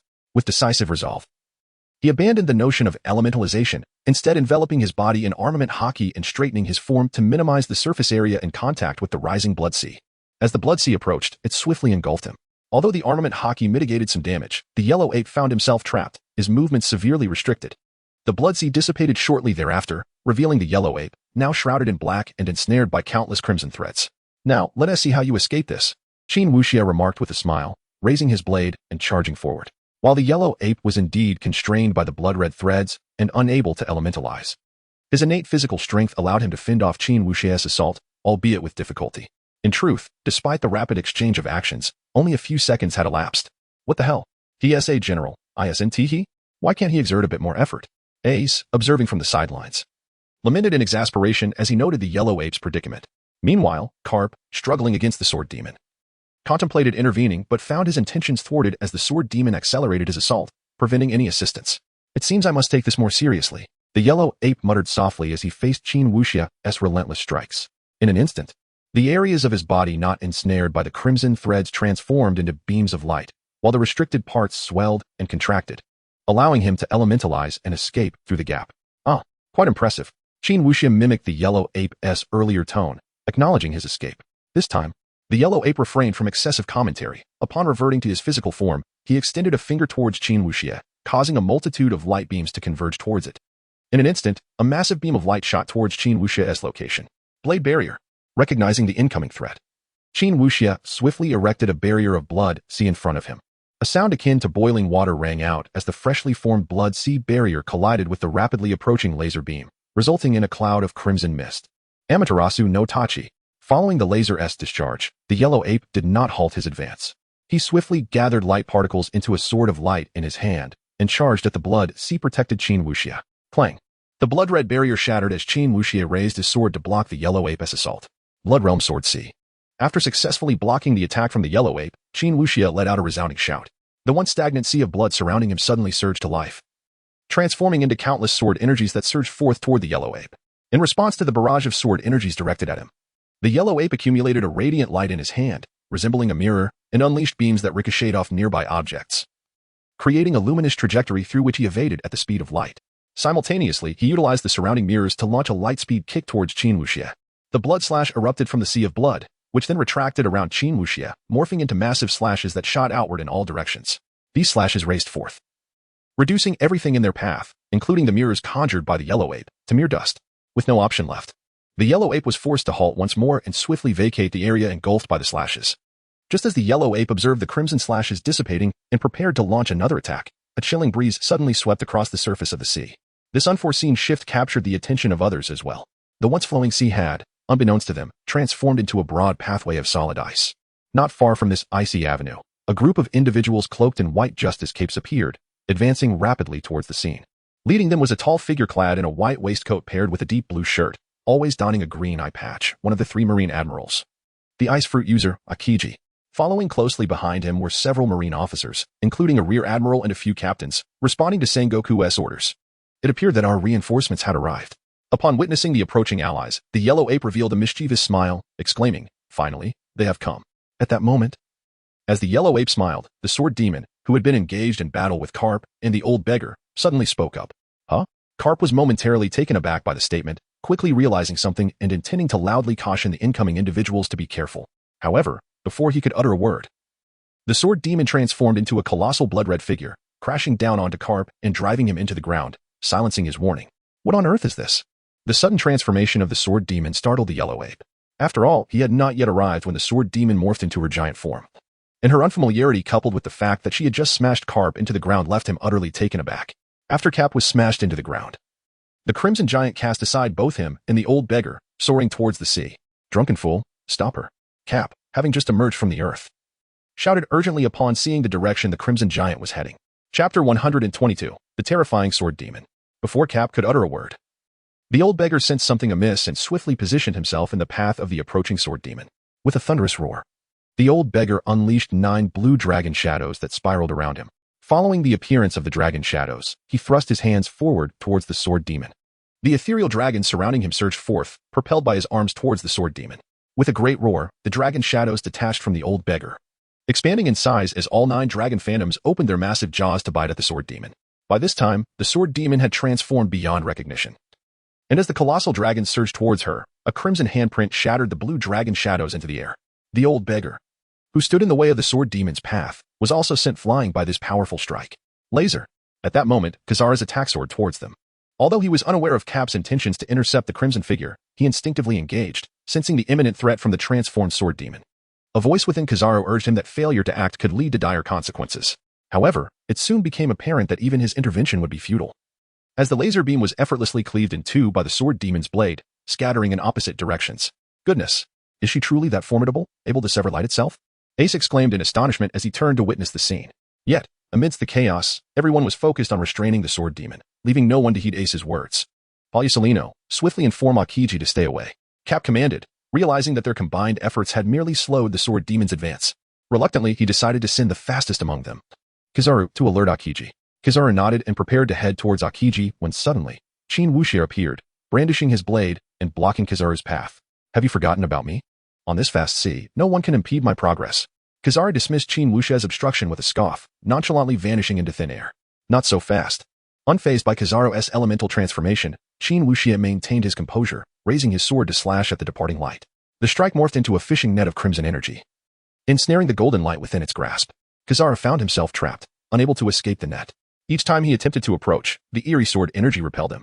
Reluctantly, he reverted to his physical form, summoning his Amatsuke's sword to slash at the net. The net, woven from crimson sword energy, lacked significant strength and was swiftly severed by Kizaru's light blade. Nevertheless, this brief delay allowed Akiji and his crew to approach, now merely 100 meters from the small island. Meanwhile, the sword demon had completely evaded Cap and the others, charging towards Akiji and his group. Akiji, be cautious. Quickly lead them away. Cap urged loudly, realizing it was too late to prevent the impending confrontation. As Akiji made his way towards them, he sensed the urgency in Cap's voice, though he was unsure of the cause. Yet, as a vice admiral of the Navy, his combat instincts kicked in. Frozen moment. As the crimson giant barreled towards him, Akiji halted, raising both hands to unleash a torrent of freezing air, attempting to immobilize her. However, while his intentions were noble, the outcome fell short. Though the sword demon could not entirely disregard Akiji's attack, the frost merely impeded her speed slightly. In an instant, the sword demon, now a blood-red giant once more, transformed into a cloud of crimson mist, enveloping Akiji and his crew. What in the world is this? Suddenly, screams erupted from the marines ensnared within the blood-red fog. Ice Age. Akiji's furious roar echoed from within the mist, and as his words faded, shards of ice began to emerge from the fog,